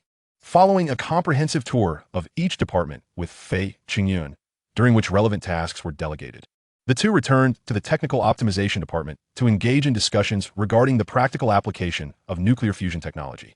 The pace of progress from Tong Wissen's team was swift, as components were delivered one after another to the Nuclear Fusion Assembly Department, the largest space within the base, capable of accommodating an assembled nuclear fusion reactor. As soon as the components arrived at the assembly department, Li Yuan promptly organized the initial assembly, positioning them appropriately. After completing this task, he returned to the Technical Optimization Department, where the whiteboard at the front displayed terms such as magnetic confinement and room temperature superconductors. The control of plasma within the fusion device primarily relies on magnetic confinement systems, ideally utilizing superconducting materials to create coils that generate immense magnetic fields. Currently, our nation's superconducting materials only function under either low or high temperature conditions, along with other stringent requirements. To avert unforeseen complications, I assert that room temperature superconductors hold the key. Consequently, I have devised a method for manufacturing room temperature superconductors, which is evident in our nuclear fusion technology plan. Li Yuan announced loudly at the forefront. The primary synthetic material employed is the graphene I recently developed. Today, we shall endeavor to create room temperature superconductors together. During the day, Li Yuan and Fei Qingyun urged for the prompt realization of a nuclear fusion reactor. In the evenings, Li Yuan would delve into the vast technology tree, seeking intriguing technological advancements. Each day, the technological achievements sprouting from the tree increased, yet due to the ongoing development of the fusion reactor, these advancements remained confined to the realm of first-level civilization. Perhaps once the fusion reactor is fully operational, the technological outcomes on the tree will ascend to the second-level civilization domain. After searching for quite some time within the technology tree, Li Yuan found little of interest. However, he understood that impatience would yield no results, and he must proceed at a measured pace. Days passed, and the progress of the nuclear fusion reactor steadily advanced. What is this white substance? Is this the room temperature superconducting material? The onlookers expressed their bewilderment. Graphene is black. How could the final product be white? Shall we conduct a test to ascertain? Li Yuan remarked with a smile. Upon witnessing the white substance, he knew they had succeeded. In the A-beta civilization, room temperature superconductors are indeed white. Room temperature superconductors are materials that exhibit zero resistance at ambient temperatures, allowing for the lossless transmission of electrical currents and the generation of stronger magnetic fields. Following tests conducted by the staff, it was confirmed that the white substance before them was indeed the room temperature superconductor. The following day, the magnetic confinement device was completed by the team, with its coils crafted from the newly developed superconducting material. Upon activation, this device would generate a magnetic field that is weak at the center and strong at the sides, effectively controlling the plasma of tritium and deuterium to facilitate their fusion reactions. The nuclear fusion reactor grew increasingly sophisticated, with a spherical outline emerging within the assembly department. The outer layer of the sphere constituted the magnetic confinement device, while the interior served as the space for the fusion reaction. Observing the reactor's gradual perfection, Li Yuan sought out Jiang Kai. Minister Jiang, I require your assistance. Jiang Kai looked at Li Yuan with curiosity. What do you need help with? I need a supercomputer. Very well, I will arrange that immediately. Li Yuan was taken aback by Jiang Kai's response, astonished that there would be no negotiation. He had anticipated a protracted discussion. Instead, the arrangement was made with remarkable ease. The Artificial Sun Project is currently our nation's most classified and highest priority endeavor. Whatever you desire, we shall prepare it for you. Chapter 76. Have I already completed the strong artificial intelligence? Are you jesting? I believe that the realization of the nuclear fusion device would take considerable time. Yet in merely half a month, we have accomplished the main components. I too did not foresee this. I expected discrepancies between theory and reality. Yet everything has proceeded so smoothly. I imagined we would encounter numerous minor issues, yet we faced none at all, and any that arose were swiftly resolved. It has been so seamless that it feels almost dreamlike. Within the secret base, researchers worked diligently while discussing their progress. The primary reason for this remarkable efficiency was undoubtedly due to Chief Engineer Li. Indeed, one researcher expressed with admiration, the minor issues that could have arisen were anticipated and addressed by Chief Engineer Li in every meeting, providing us with solutions beforehand. Without this foresight, we would have squandered considerable time on trivial matters. I also heard that Chief Engineer Li has mastered room temperature superconductors. I never realized that achieving nuclear fusion would entail overcoming so many technological hurdles. Each of these technologies, when considered individually, could merit awards. I firmly believe that the successful realization of nuclear fusion will have a monumental impact on our nation's technological landscape. This is certain. Even the room temperature superconductor technology will revolutionize numerous industries. Furthermore, blue gold is said to be utilized in future aircraft carriers and fighter jets. Not only is it lightweight, but it also boasts formidable defensive capabilities and resistance to corrosion. As these discussions unfolded, the researchers expressed their astonishment, recognizing Li Yuan's research prowess as unparalleled. Initially, some among them harbored doubts about his achievements in nuclear fusion technology, questioning its feasibility until it was fully realized. However, it now seemed inconceivable that failure could occur. We are once again at the forefront of global advancements, while the Eagle Nation has attempted to impede us. With our imminent success in nuclear fusion, they will surely regret their actions. Let them lament. I hold them in contempt. Technologies that showcase a great nation's prowess, such as space stations and nuclear fusion, are what they fear us mastering, surpassing them. Now, we will surpass them on our terms. Recently, I heard that Chief Engineer Li has requested a supercomputer. A supercomputer? What is it required for? One curious individual inquired. We only utilize supercomputers for computational tasks, so what could be the purpose of bringing one here? The group collectively shook their heads, perplexed by Li Yuan's request for a supercomputer. Even Fei Qingyun and Tong Guisun appeared equally confounded. Little Li, what brings you to employ the supercomputer? Initially, Fei Qingyun addressed him as Chief Engineer Li Yuan. However, after numerous requests from Li Yuan, Fei Qingyun eventually relented. Li Yuan, being cautious, could not allow someone of the elder generation, especially one who has made remarkable contributions to the nation, to call him Chief Engineer. This was a sentiment he shared with other academicians, insisting they refer to him simply as Little Li. As Li Yuan directed the team to set up the supercomputing center next to the assembly department, he turned his gaze towards Fei Qingyun. Director Fei, did I not previously mention that our nuclear fusion device requires control via a computer system? Fei Qingyun nodded, acknowledging that Li Yuan had indeed communicated this to him. They had already begun drafting the corresponding control programs during this period. I've been contemplating whether adhering strictly to our assumptions while developing the control program might lead to limitations. What if unforeseen circumstances arise? After much deliberation, I arrived at a solution. Artificial intelligence. Artificial intelligence?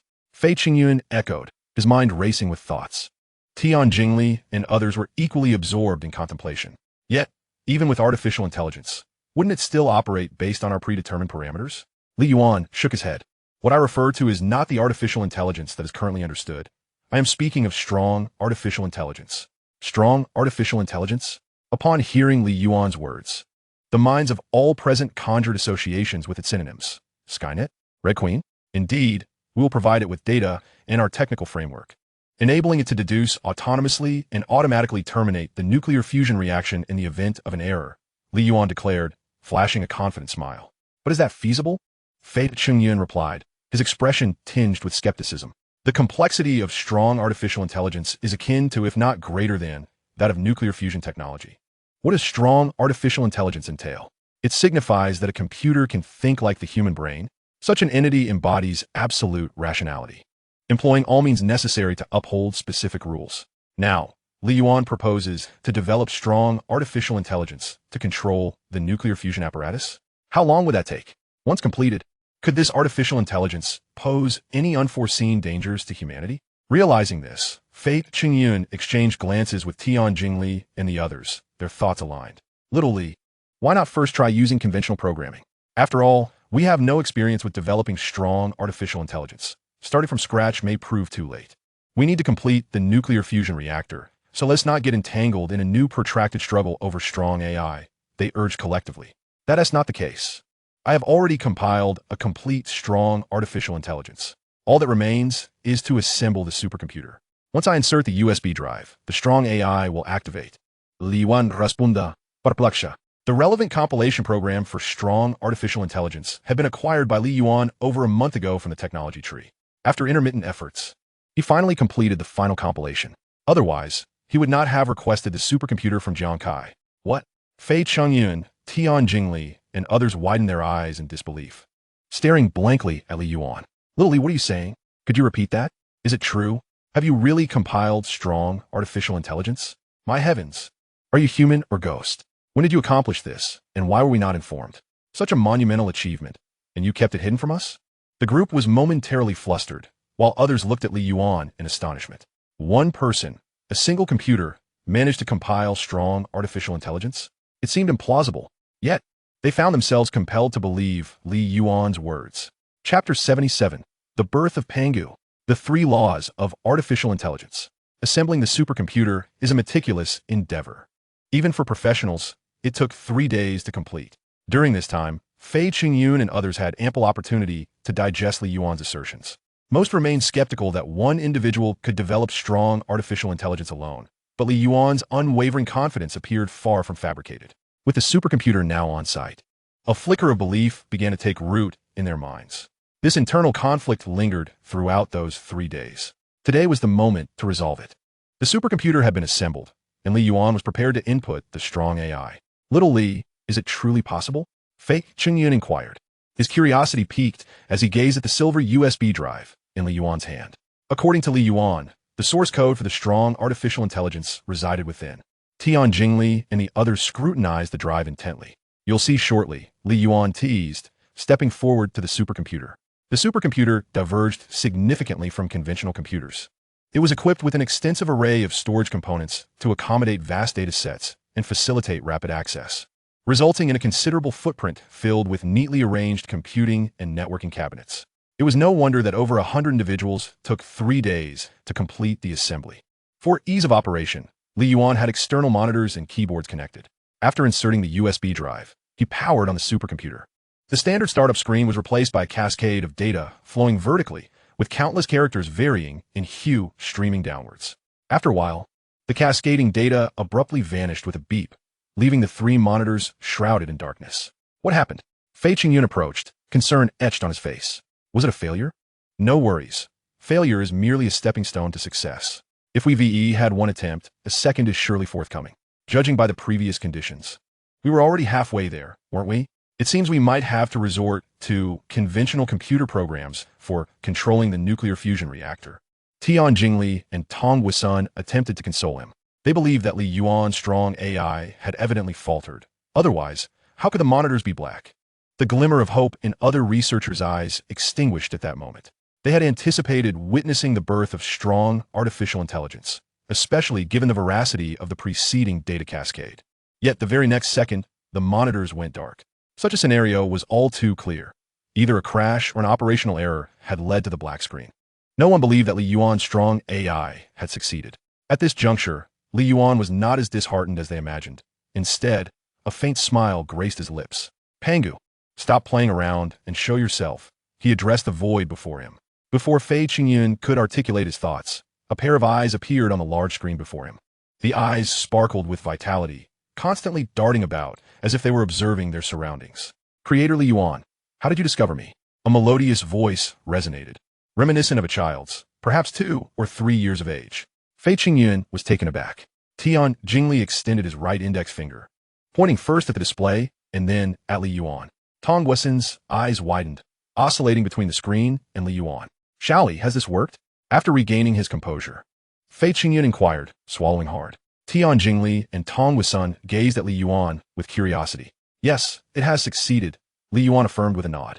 Creator, you have yet to answer my query. Pangu's inquiry echoed once more. Your indicator light was flashing continuously. I surmised you had successfully activated and were undergoing a self-diagnostic. Truly, my creator, you are remarkable, Pangu continued. However, my body informs me that my capabilities cannot be fully realized. This subpar physical form restricts my abilities to merely 5. For the time being, it will have to suffice. I will provide you with a new body in the future. Li Yuan responded with a smile. From now on, you may call me boss. I shall connect you to the network now. Let us assess your performance. Just as Li Yuan prepared to take action, Fei Chengyun interjected. Shaoli, perhaps we should wait a moment longer? He looked at Li Yuan with concern, then at the advanced artificial intelligence, Pangu. Director Fei, I am aware of your apprehensions, Li Yuan stated as he began to type on the keyboard. Shortly, the display revealed a segment of code along with 3 pieces of textual information.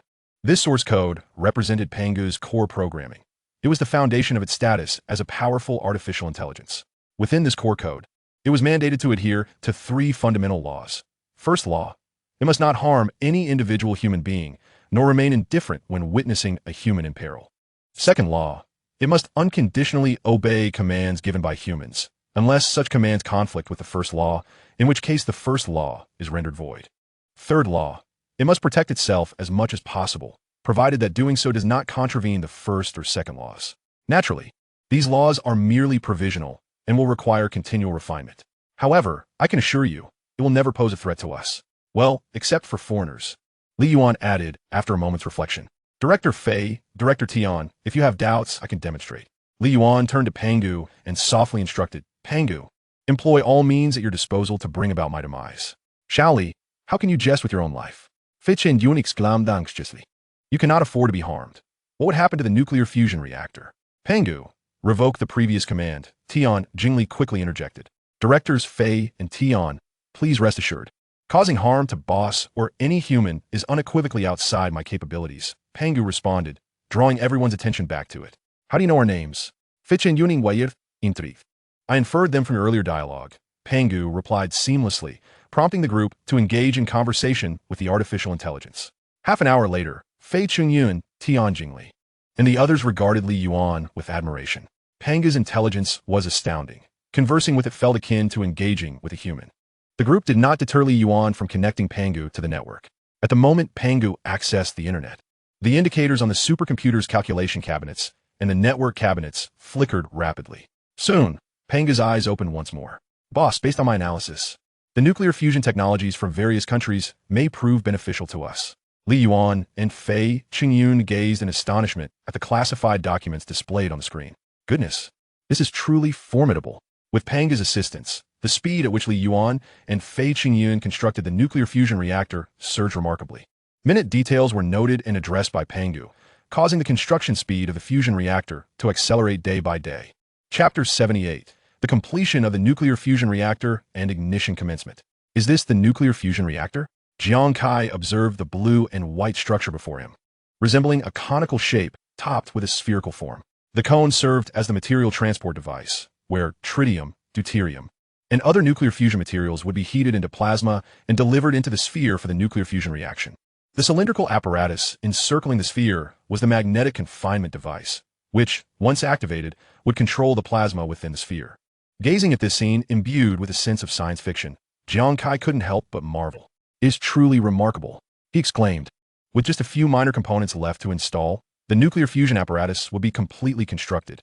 Li Yuan stood nearby, hands on his hips, donning a white safety helmet. Initially, Li Yuan estimated that it would take at least a month and a half to complete the nuclear fusion reactor. However, with Pangu's assistance, they accomplished it in just 1 month. The rapid resolution of technical challenges was complemented by the government's robust support, ensuring that materials such as blue gold were transported to the base at unprecedented speeds. Otherwise, the construction pace would not have been so swift. Your speed is astonishing. Yang market. Verification took a month, construction took a month, and with the brakes included, you have completed the nuclear fusion reactor in just over 2 months. I had anticipated a 6-month approval process with the higher-ups. You have undoubtedly exceeded expectations. Jiang Kai chuckled, giving a thumbs up to Li Yuan and his team. It is primarily due to Minister Zhang's support. If you had not consistently urged various departments to cooperate with us, we would not have resolved our requests so expediently. Fei Chungyun replied, donning a safety helmet and smiling. Overall, the success of the nuclear fusion reactor is a testament to our collective efforts, Li Yuan concluded. We will likely need 3 more days to finalize everything. When the time comes for ignition, we will require Minister Jiang to arrange for the evacuation of unnecessary personnel. What if? Li Yuan's statement was interrupted by Fei Chungyun. There are no what-ifs. We will succeed without a doubt. Indeed, we shall undoubtedly succeed. Tian Jingli added solemnly from the side. I believe in you all, Jiang Kai affirmed, giving Li Yuan a thumbs up. After a brief tour with Jiang Kai, Li Yuan returned to his tasks. After grasping the situation, Jiang Kai made his way back to the capital and arrived at the Central Institute. Following his report, Jiang Kai approached a room at the innermost part of the facility. Two soldiers armed with nuclear weapons stood guard at the door, conducting a routine search before allowing him entry. Knocking gently, Jiang Kai announced, "May I enter?" "Come in," replied Meng Zhongwang, who was diligently reviewing documents at his desk. "Chief, I have come to report on the latest developments regarding nuclear fusion." "Have a seat." Meng Zhongwang gestured, inviting Jiang Kai to sit across from him.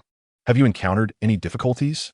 he inquired kindly. "No, I just visited the base, and according to Yuan, our nuclear fusion reactor has entered its final stage. It will be fully constructed in 3 days, at which point ignition will take place to test whether the nuclear fusion reactor can operate stably. If it can maintain stability, we will have conquered nuclear fusion technology." Judging by the demeanor of Li Yuan and Dean Fei, the likelihood of success is quite high. Upon hearing Jiang Kai's words, Meng Zhongwang expressed his surprise. "That is indeed splendid news. I shall also go and observe our nuclear fusion reactor in 3 days. This is a groundbreaking technological marvel." "Very well, I will make the necessary arrangements," Jiang Kai noted after taking note. In addition to the nuclear fusion reactor, the base has also developed room temperature superconductors, seawater deuterium extraction technologies, and advanced artificial intelligence technologies. The emergence of these innovations will create a substantial positive feedback for our science and technology. Meng Zhongguang listened attentively. "I may not fully comprehend all that you have mentioned, but I understand that the third industrial revolution may very well be led by us.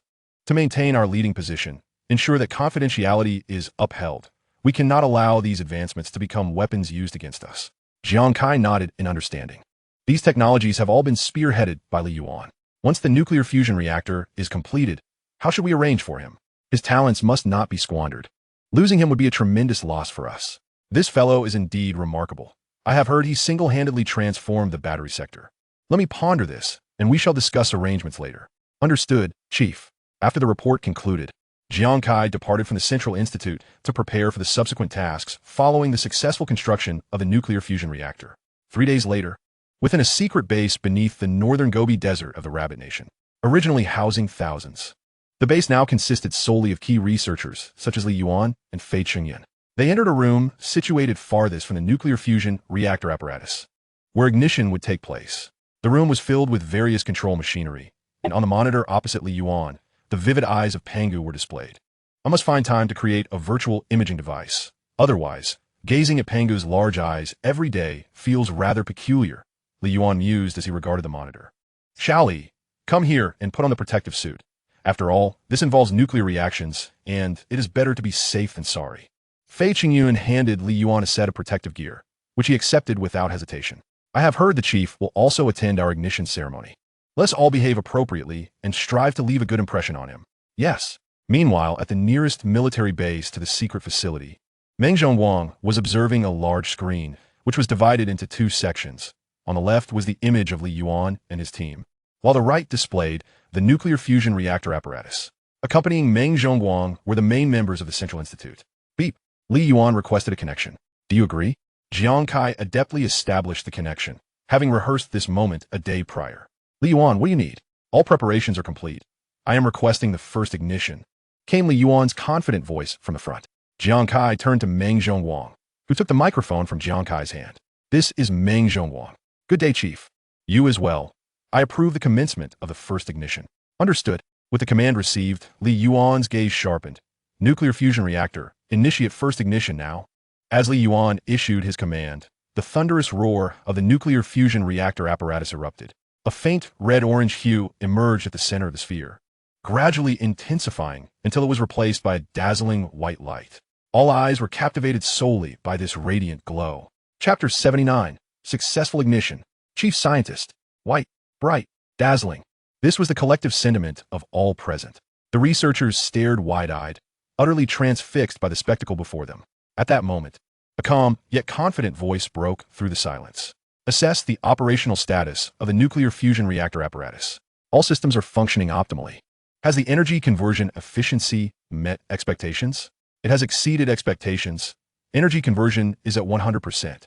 Examine the trajectory of tritium and deuterium ions within the apparatus. Trajectories are normal. There is no damage to the apparatus." A series of commands flowed from Li Yuan's lips. The dazed researchers initially struggled to comprehend, but it was Pangu who responded first. Only then did the other staff members begin various assessments based on Li Yuan's directives. After a series of intricate tests, Li Yuan received the final results. Everything is normal. Operations are stable, he exclaimed loudly. His excitement mirrored that of the researchers as he witnessed the nuclear fusion reactor apparatus, once merely a vision within the realm of scientific theory, coming to fruition before his eyes. The sense of accomplishment was beyond expression. Coconut silk. I don't know why, but I'm tearing up. We have finally reclaimed our position at the forefront of the world. The era of energy will be in our hands. Ha ha ha. We have succeeded. Long live our motherland. The researchers present erupted in jubilant shouts, their hands enthusiastically clapping in celebration. Tears brimmed in every eye. Fei Qingyun and others regarded Li Yuan with admiration. Indeed, it has been successful. This lad is truly a genius. Meanwhile, within another base, thunderous applause resounded. Meng Zhongguang and his colleagues, like Fei Qingyun, focused their attention on Li Yuan, fully aware that the success of the nuclear fusion reactor was largely due to his contributions. Buzz. On the right screen, the nuclear fusion reactor apparatus emitted a buzzing noise, followed by a sudden spike of brightness that gradually diminished. What is happening? Meng Zhongguang pointed at the right screen and inquired. Jiang Kai followed Meng Zhongguang's gesture, his previously excited expression now clouded with confusion. Li Yuan, what is going on? Why has the nuclear fusion reactor stopped? Soon, Li Yuan's response came through. Everything is normal. The ignition of the nuclear fusion reactor was merely a test ignition and did not involve continuous injection of raw materials. Thus, it lasted only a brief moment before ceasing.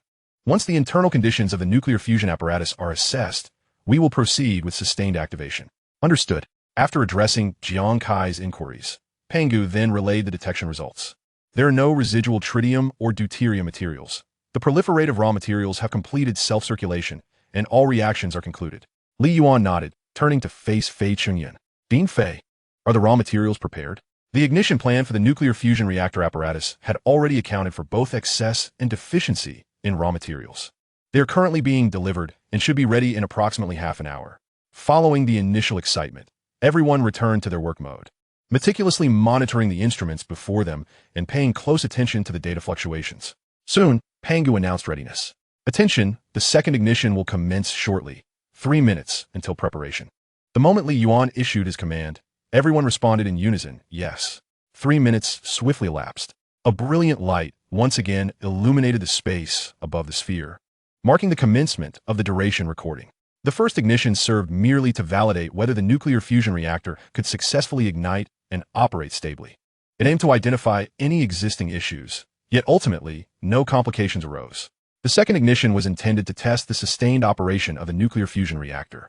Thus far, all nuclear fusion devices on Blue Planet had durations confined to merely hundreds of seconds. For instance, the Artificial Sun Project, a collaboration among multiple nations led by the Eagle Nation, utilized a fully superconducting tokamak fusion experimental device, which, upon activation, sustained itself for a mere 124 seconds. The JET device, one of the largest fusion experimental installations globally, initiated an ultra-high temperature of 1.2 billion degrees Celsius, managing only 102 seconds. Following its expulsion from the International Fusion Experiment Group, the Rabbit Nation endeavored earnestly in its research and development of nuclear fusion. Yet its independently developed artificial sun sustained itself for only 201 seconds.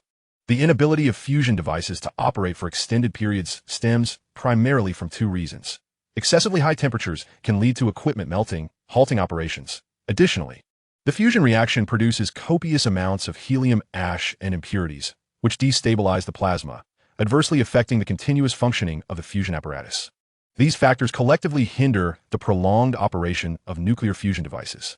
The nuclear fusion technology Li Yuan acquired from the technology tree recorded pertinent techniques capable of resolving these challenges.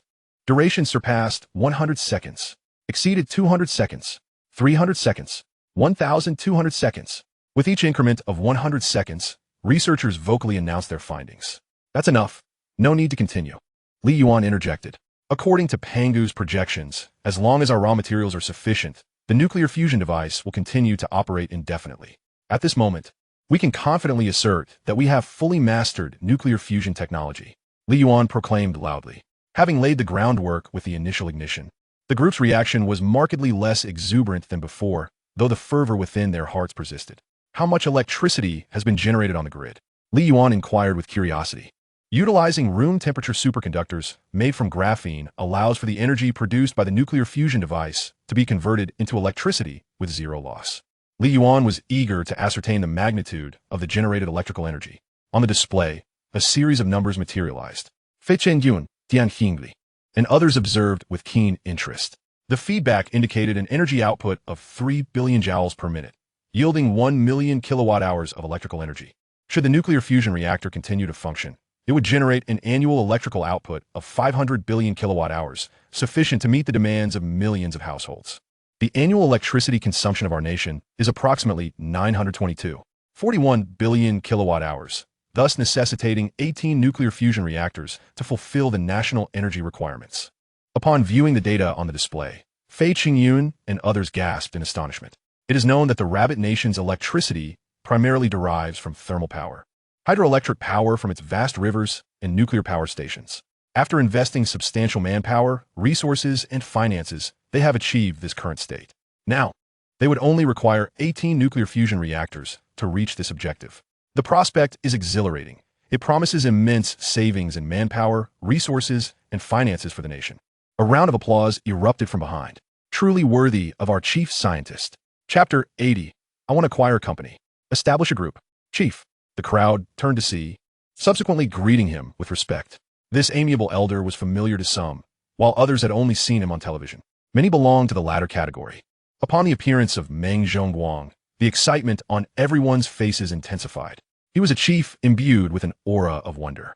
The transformation of the Rabbit Nation from weakness to strength, from poverty to prosperity, was realized under his leadership, and the diplomat's diplomatic stances had also become assertive, showcasing the demeanor of a great power. Many seemingly audacious decisions were approved only after his emphatic endorsement. It was precisely these bold choices that fortified the nation's strength. You are remarkable. I believe the title of chief scientist suits you perfectly, Meng Zhongguang remarked, patting Li Yuan on the shoulder with warmth. Chief, you flatter me. Li Yuan humbly replied. I stand on the shoulders of giants, and it is their foundational work that has inspired me to develop nuclear fusion technology. Meng Zhongguang chuckled as he glanced at Li Yuan and then at Fei Qingyun and others. Young man, you mustn't be so modest. I am well aware of the progress made by Dean Fei and his colleagues, so I understand their capabilities. Without you, how could we have mastered nuclear fusion technology so swiftly? Wouldn't you agree? Meng Zhongguang directed his final words toward Fei Qingyun and the others. Indeed, had it not been for little Li, we would never have witnessed the success of a nuclear fusion reactor in our lifetime. The lion's share of the credit belongs to little Li. We were merely assisting. Fei Qingyun and others expressed their admiration. See, even Elder Fei acknowledges this. The title of chief scientist is rightfully yours, but I only have a bachelor's degree. Li Yuan replied with a wry smile. What does that matter? Meng Zhongguang and others had long since investigated Li Yuan's background and were not overly surprised. However, upon first learning of it, many have been taken aback. A bachelor's degree leading to the development of nuclear fusion technology, earning the recognition of esteemed academicians. This was the epitome of genius. Exceptional talents deserve exceptional treatment. In a few days, I will have the Dean of Shigong grant you a master's and doctoral degree, and then you will be accorded the status of an academician, becoming our chief scientist. I believe the head of the nuclear physics department at Shigong is also present here, correct? Yes, indeed, Jiang Kai responded from the side. Your talents are undoubtedly recognized by him, so granting you a master's and doctoral degree will pose no issue. This, Li Yuan rubbed his hands, uncertain of how to respond. Participating in a project and being elevated to chief scientist? This seems rather extraordinary. Yet, reality was indeed extraordinary. It is settled then. Had it not been to quell certain individuals' criticisms, I would not have gone to such lengths. Of course, your status as chief scientist will be announced after some time. I hope you understand. Meng Zhongguang said with a smile. By the way, following the success of the nuclear fusion reactor, do you have any new ideas? Meng Zhongguang steered the conversation back to the fusion reactor. Upon mentioning technology, Li Yuan's eyes sparkled. Yes, the future of nuclear fusion reactors will trend toward miniaturization. In addition to miniaturization, there exists the prospect of fusion batteries. At that time, miniaturized fusion reactors could be installed on aircraft carriers. One must ponder, which nation in the world possesses aircraft carriers that can rival ours in speed, whose power can surpass ours? Imagine nuclear-powered fighter jets being mounted with such technology. How exhilarating that would be. Coupled with our steel-carbon composite materials and blue gold, our military prowess would witness a remarkable enhancement. Furthermore, the integration of fusion batteries into firearms could pave the way for the development of kinetic energy weapons. When that day arrives, our entire military would be unparalleled. Li Yuan US spoke with increasing fervor, his face flushing with excitement. As Meng Zhongguang, Jiang Kai, and Fei Qingyun listened to Li Yuan's words, their expressions grew peculiar. A shared thought arose within. It appears that our chief scientist leans toward the hawkish stance. Your ideas are commendable. We eagerly await their realization, Meng Zhongguang encouraged. Excellent. Should you require anything, communicate with Jiang Kai. He will cater to all your needs. He gestured towards Jiang Kai. Thank you, Chief, Li Yuan replied. Following Meng Zhongguang's departure, he addressed the gathered individuals, offering encouragement before leaving the clandestine base. He had diplomatic engagements abroad and had come to the secret facility at the expense of his own rest. Once the fusion reactor's testing had succeeded, it would cease operation. The secret base, located in the sparsely populated northern region, was not the ideal place for such a reactor. Next, Li Yuan and his team were tasked with dismantling the fusion reactor to establish a standardized manufacturing process. The dismantled reactor would be relocated to the Research and Development Center constructed in Hongdu. This center, known as the Li Yuan New Park, had been completed in just over 2 months by 3 national engineering teams, serving as a research facility of nuclear power plant defense caliber. Initially believing he would part ways with Fei Qingyun and the others, Li Yuan was surprised to learn they would accompany him to Hongdu. Why? Li Yuan furrowed his brow, forming a frown. We cannot afford to be uninvolved in fusion batteries, miniaturized reactors, nuclear-powered aircraft carriers, nuclear-powered fighter jets, and kinetic energy weapons, can we? If we are to participate, won't you need to act as our consultant? Wouldn't that require you to be constantly on the move?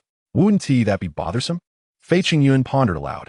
Xiao Jiang informed me that your newly established RD Center meets the nuclear power plant defense standard and aligns perfectly with our developmental requirements. The space is ample enough that even if your company's RD team works together, it would pose no issue. Xiao Jiang will also assist us in ensuring military confidentiality for our projects, Fei Qingyun explained. Upon hearing this, Li Yuan found no reason to decline. Primarily, he wished to avoid the arduous flights that would be required otherwise. The dismantling process took half a month, mainly due to the handling of internal fusion reactions and the resultant nuclear radiation. Otherwise, the task could have been completed in just 3 days. Subsequently, Li Yuan, alongside Fei Qingyun and his RD team, returned to the new research center in Hongdu. The temporary RD team was composed of deans and professors from top universities. They had much work ahead and would not accompany Li Yuan. They would convene only when significant challenges arose, necessitating collaborative breakthroughs. Upon returning to Hongdu, Li Yuan's first action was to transfer the RD team from the old factory site to the new center. Due to confidentiality protocols, the 2 teams would not meet. The new center would be divided in 2, utilized jointly by both teams. Afterwards, Li Yuan approached his father, as well as his second and third uncles. I intend to acquire a company and establish a conglomerate. Chapter 81.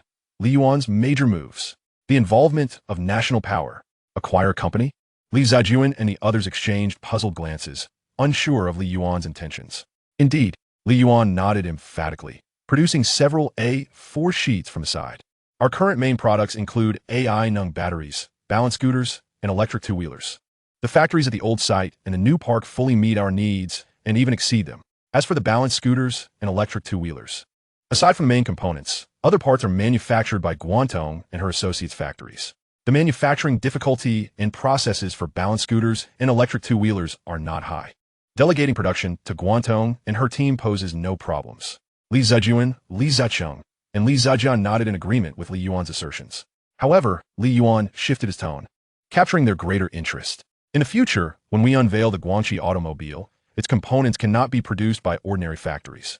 Items such as airbags, sensors, seats, and interior fittings cannot be entrusted to just any factory. Would consumers feel confident purchasing such vehicles? Would they believe these cars are manufactured with integrity? The 3 shook their heads in unison. Li Yuan's reasoning was sound. The balance scooters and electric two-wheelers, aside from their internal frames, which are made of aluminum alloy or steel, consisted mostly of plastic components. Their assembly was akin to piecing together building blocks. However, while electric vehicles may lack the complexity of an engine, the 3 major and 3 minor electrical systems are certainly not simplistic technologies. Other components, such as door frames, side panels, piping systems, and high and low voltage wiring harnesses, cannot be produced by ordinary factories. Moreover, can Guangxi, as Li Yuan's premium model, truly be considered high-end if it utilizes ordinary components? Thus, acquiring the relevant companies or obtaining controlling stakes through technological partnerships is imperative. That may not necessarily be the case. Li Zijiao remarked after a moment of contemplation. Companies capable of producing high-end automotive components are often highly valued in the market. The difficulty of acquisition is considerable. Establishing a cooperative relationship with them would be the optimal solution. Precisely, Li Zijuan and Li Ziqing echoed, expressing their perspectives. No, Li Yuan shook his head. The manufacturing processes for the components I require must be provided by me. I am unwilling to see my technology simply sold to others upon its release. Is that so? The three fell in a deep thought. They understood better than anyone how invaluable Li Yuan's technology was. Without it, Li Yuan would still be a struggling factory on the verge of collapse. We need not target only the large corporations. Those with relative capabilities would suffice. As long as production follows my technology. Li Yuan continued. I have conducted an investigation and selected a number of companies. With our company's cash flow, we can successfully complete the acquisitions. He presented a document before them. As the three perused it, Li Yuan added, I propose the establishment of the Li Yuan Group, with Li Yuan Electric Power and Panda Electric being subsidiaries. Additionally, we will form Li Yuan Technology, Julian Technology, and Guangxin International. Wait a moment. Let us finish reviewing this document first. We are older, so please understand our capacity for comprehension, they said. Your thoughts are somewhat beyond our current grasp. Very well, Li Yuan replied with a smile. After spending extended periods in the learning space and benefiting from technological advancements, his cognitive abilities had indeed become formidable. Otherwise, he would not have been able to keep pace with the intense learning environment within. Three individuals were engaged in different tasks. One was reviewing documents. Another was searching for information on a mobile device. And the third was performing calculations. After a considerable period, they reached a consensus on the documents presented by Li Yuan. The data computed by Pangu could undoubtedly not be erroneous. Your acquisition plan is indeed feasible and worth exploring, stated Li Zijuan, reflecting the shared perspective of the trio. Xia Yuan, please elaborate on your corporate vision, Li Zijuan requested. I propose the establishment of Li Yuan Group, with Li Yuan Electric and Panda Electric as the parent company. Alongside the formation of subsidiaries such as Li Yuan Technology, Julian Technology, and Guangxin International. Li Yuan articulated a plethora of specialized terms, which Li Zijuan succinctly summarized. Li Yuan Technology will delve into the manufacture of smartphones, computers, and operating systems. Julian Technology will engage in ship rigging and components for large machinery. And Guangxin International, as its name implies, will venture into the realm of chips and related fields. Xia Yuan, your ambitions are grand indeed. It appears your companies encompass nearly every high-tech domain, Li Zijuan exclaimed, staring in astonishment at Li Yuan. Can we truly reach such heights?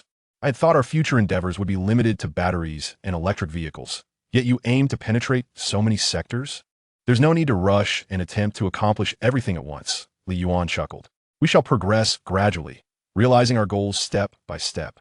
With so many technologies swirling in his mind, it would be a waste not to utilize them. If not for the practicalities of supporting equipment, labor, and marketing, Li Yuan could easily establish a company each day. After Li Yuan elucidated his rationale, the trio did not voice any objections. Li Yuan belonged to Li Yuan, and as long as he was not acting recklessly, they would all be in agreement, even in the event of failure. The family possessed ample resources to ensure Li Yuan's comfortable living. Before long, Li Yuan's proposal was set into motion. Such a monumental transformation could not escape the notice of astute netizens. Furthermore, Li Yuan Electric and Panda Electric had recently gained notoriety due to leaked photos from Guangxi. The official accounts of Li Yuan Electric and Panda Electric, spurred by this buzz, saw their followers soar into the millions.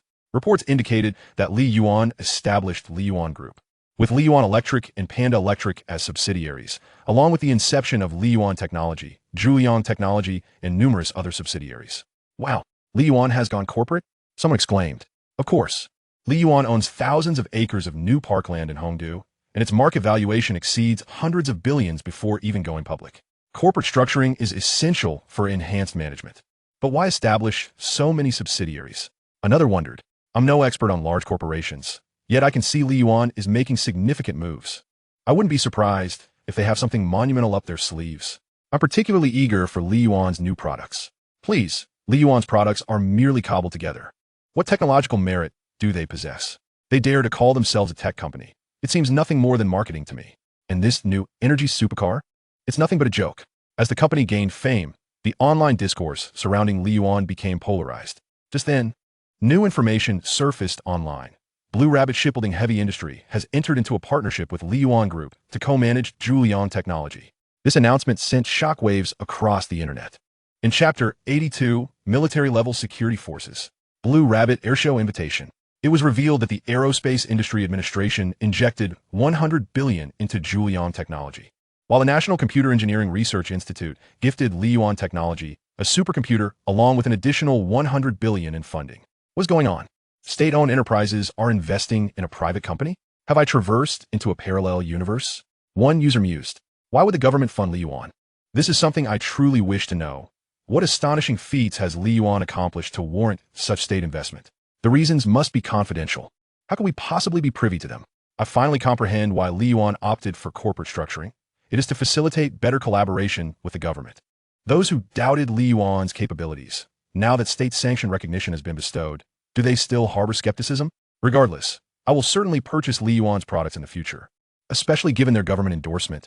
Yuan has also acquired a supercomputer for free. It seems their upcoming products will likely involve computational technology.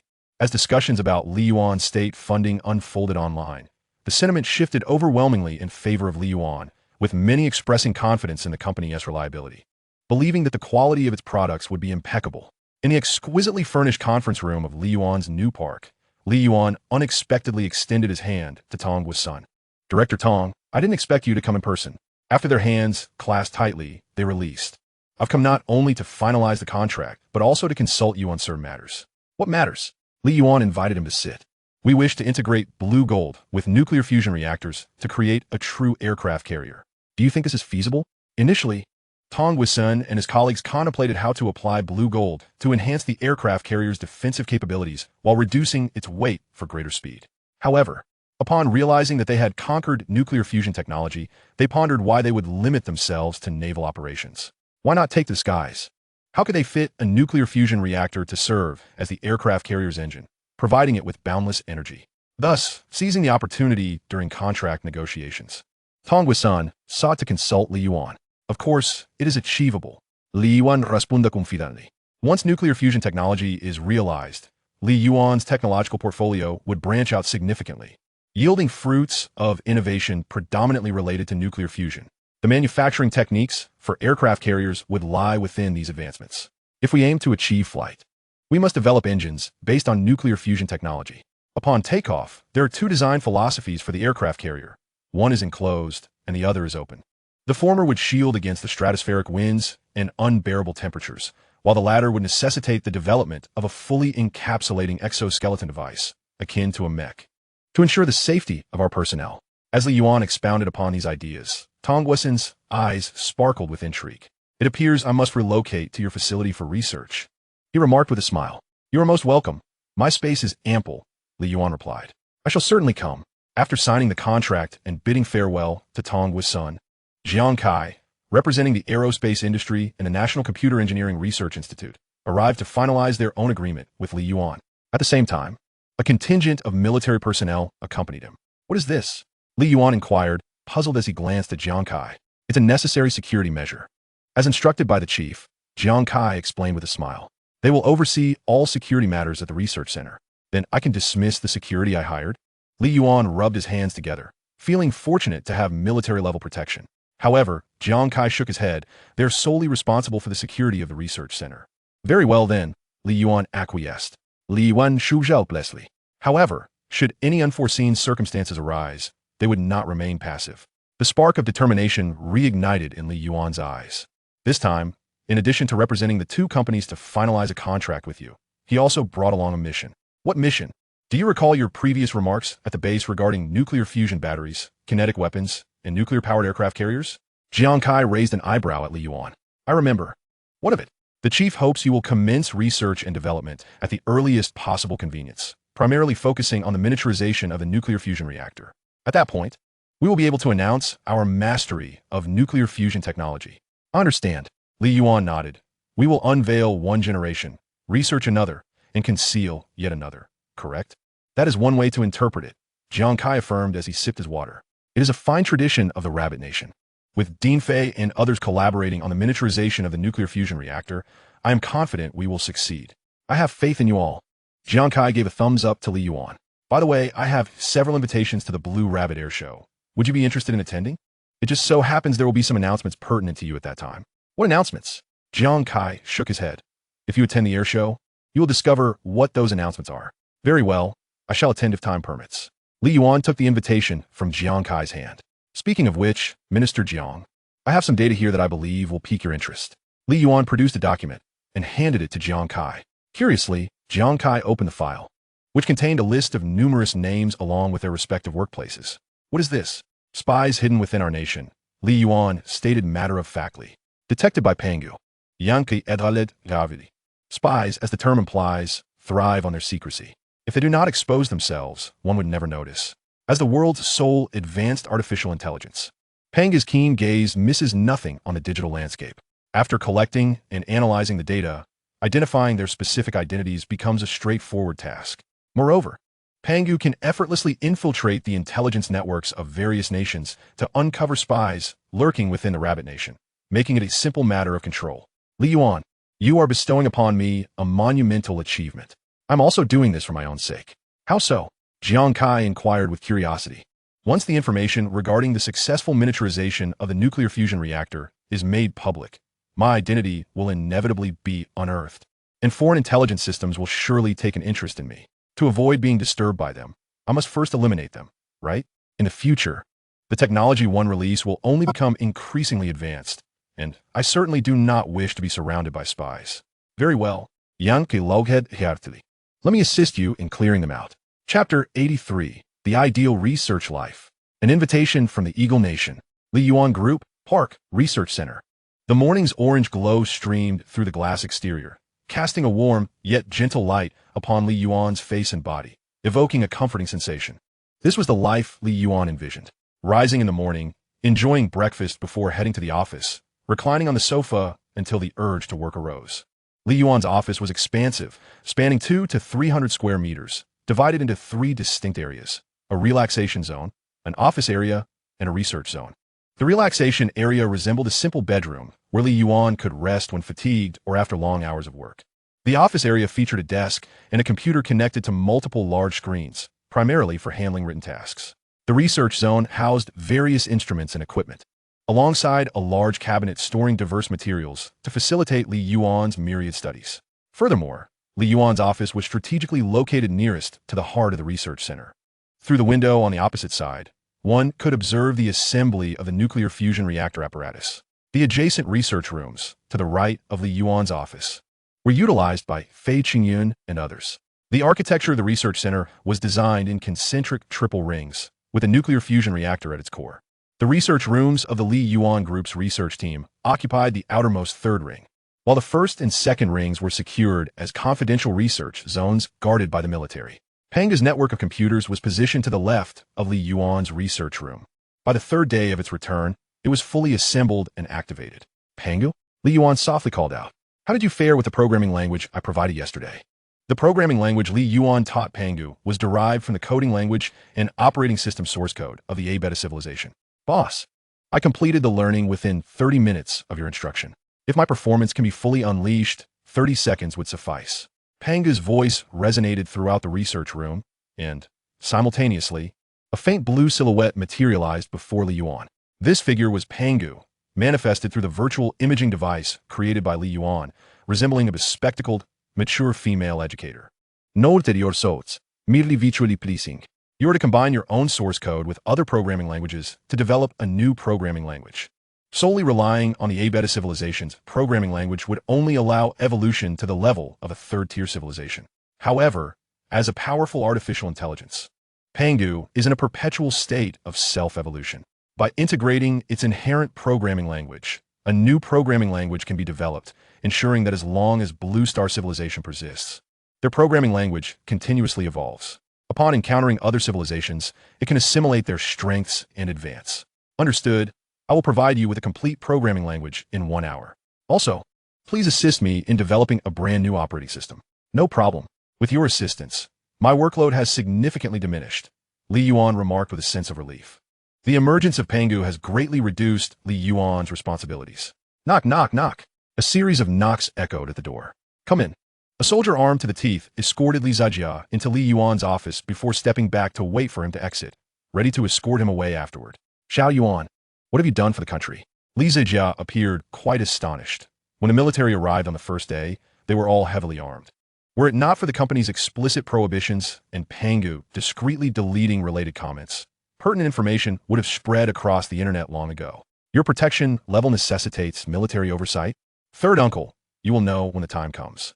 Li Yuan sat up and poured a glass of water for Li Zijia.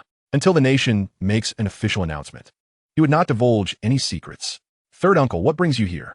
To report some circumstances. Li Zijia produced a document detailing the companies that have been acquired or were under dominant control. These are the companies you requested for acquisition, and the process is nearly complete. So soon, they were already showing signs of bankruptcy. As soon as we expressed our intent to invest or acquire, they immediately complied. Li Yuan nodded. Once the acquisition is complete, instruct them to adjust their production lines to ensure that the components produced meet our specifications. Understood. Indeed, the laser devices, beam shapers, lenses, and grading plates you procured. Where have you placed them? Some items are utterly unattainable, both domestically and internationally. I have marked them for your reference. Li Zijia flipped through the documents, reaching the procurement pages at the back. Just have them delivered to my office. If they weren't obtained, so be it. The items Li Zijia mentioned are components of a lithography machine. It is quite normal for certain parts to be unavailable, as the Eagle Nation does not wish for the Rabbit Nation to catch up in chip technology. That would spell a colossal disaster for them. Li Yuan had instructed his third uncle to handle the procurement to save time. Remanufacturing everything would be far too cumbersome. By acquiring some ready-made parts, they could simply modify them to assemble the lithography machine derived from the technological tree. After Li Zijia concluded his remarks, he departed Li Yuan's office accompanied by soldiers. Once Li Zijia left, Li Yuan rose from the sofa and began his work. Approaching his desk, his fingers danced swiftly across the keyboard, lines of text materializing on the monitor. Across the ocean, in the military intelligence office of the Eagle Nation, Rhett was presenting a report. After thorough investigation, we can be 80% certain that the recent assembly of domestic scientists by the Rabbit Nation was aimed at overcoming nuclear fusion technology. Recently summoned scientists have returned to their respective workplaces, suggesting that their efforts to conquer nuclear fusion technology may have failed. Otherwise, they would not have returned so swiftly. However, they returned with smiles, indicating they may have indeed achieved a breakthrough in a core technology. Once this technology is assimilated, they may be summoned again. Overcoming a core technology? This seems quite plausible, as it is characteristic of the Rabbit Nation. Summoning a multitude of scientists and sending them back to their posts without any results is evidently improbable. We must devise a means to acquire this core technology that the Rabbit Nation has conquered. Mice's index finger rhythmically tapped on the desk, producing a steady sound. Hot. Mice called out loudly. Rhett entered with a troubled expression. Director? We need to ascertain what core technology the Rabbit Nation has successfully conquered and then procure it. That may pose some difficulties, Rhett replied hesitantly. Why? According to the latest intelligence, the Rabbit Nation is vigorously purging domestic spies, including those sent by our nation, as well as from the Foot Basin Nation, the Polar Bear Nation, and others. What? Mice stood up in shock. How did they get exposed? Did our list leak? Unclear. An investigation is underway. Hurry, prepare to transfer funds and ensure the safety of our deep cover operatives. Yes. Chapter 84. What? This app belongs to Li Yuan. Who provided you with this list? Meng Zhongguang scrutinized the names on the document with a piercing gaze. These individuals are embedded within our nation, stealing state secrets and relaying them abroad, becoming weapons used against our country. Throughout the founding and even during peaceful times, many have perished because of them. Contemplating this, Meng Zhongguang's eyes shifted to a ferocious glare. The list given to me by Li Yuan is purportedly verified by Panga's investigation. They are likely spies. I instructed the intelligence department to conduct a thorough investigation, and indeed, their suspicions are substantial. If they're suspects, then apprehend them and interrogate them thoroughly. Meng Zhongguang ordered sternly. The document also details the points of their exposure. Better to err on the side of caution than to let them slip away. Some are traitorous scoundrels. Moreover, some are foreigners. There is no need for concern. Those who commit crimes in our nation shall be judged by our laws. Yes, Jiang Kai responded loudly, having received the directive.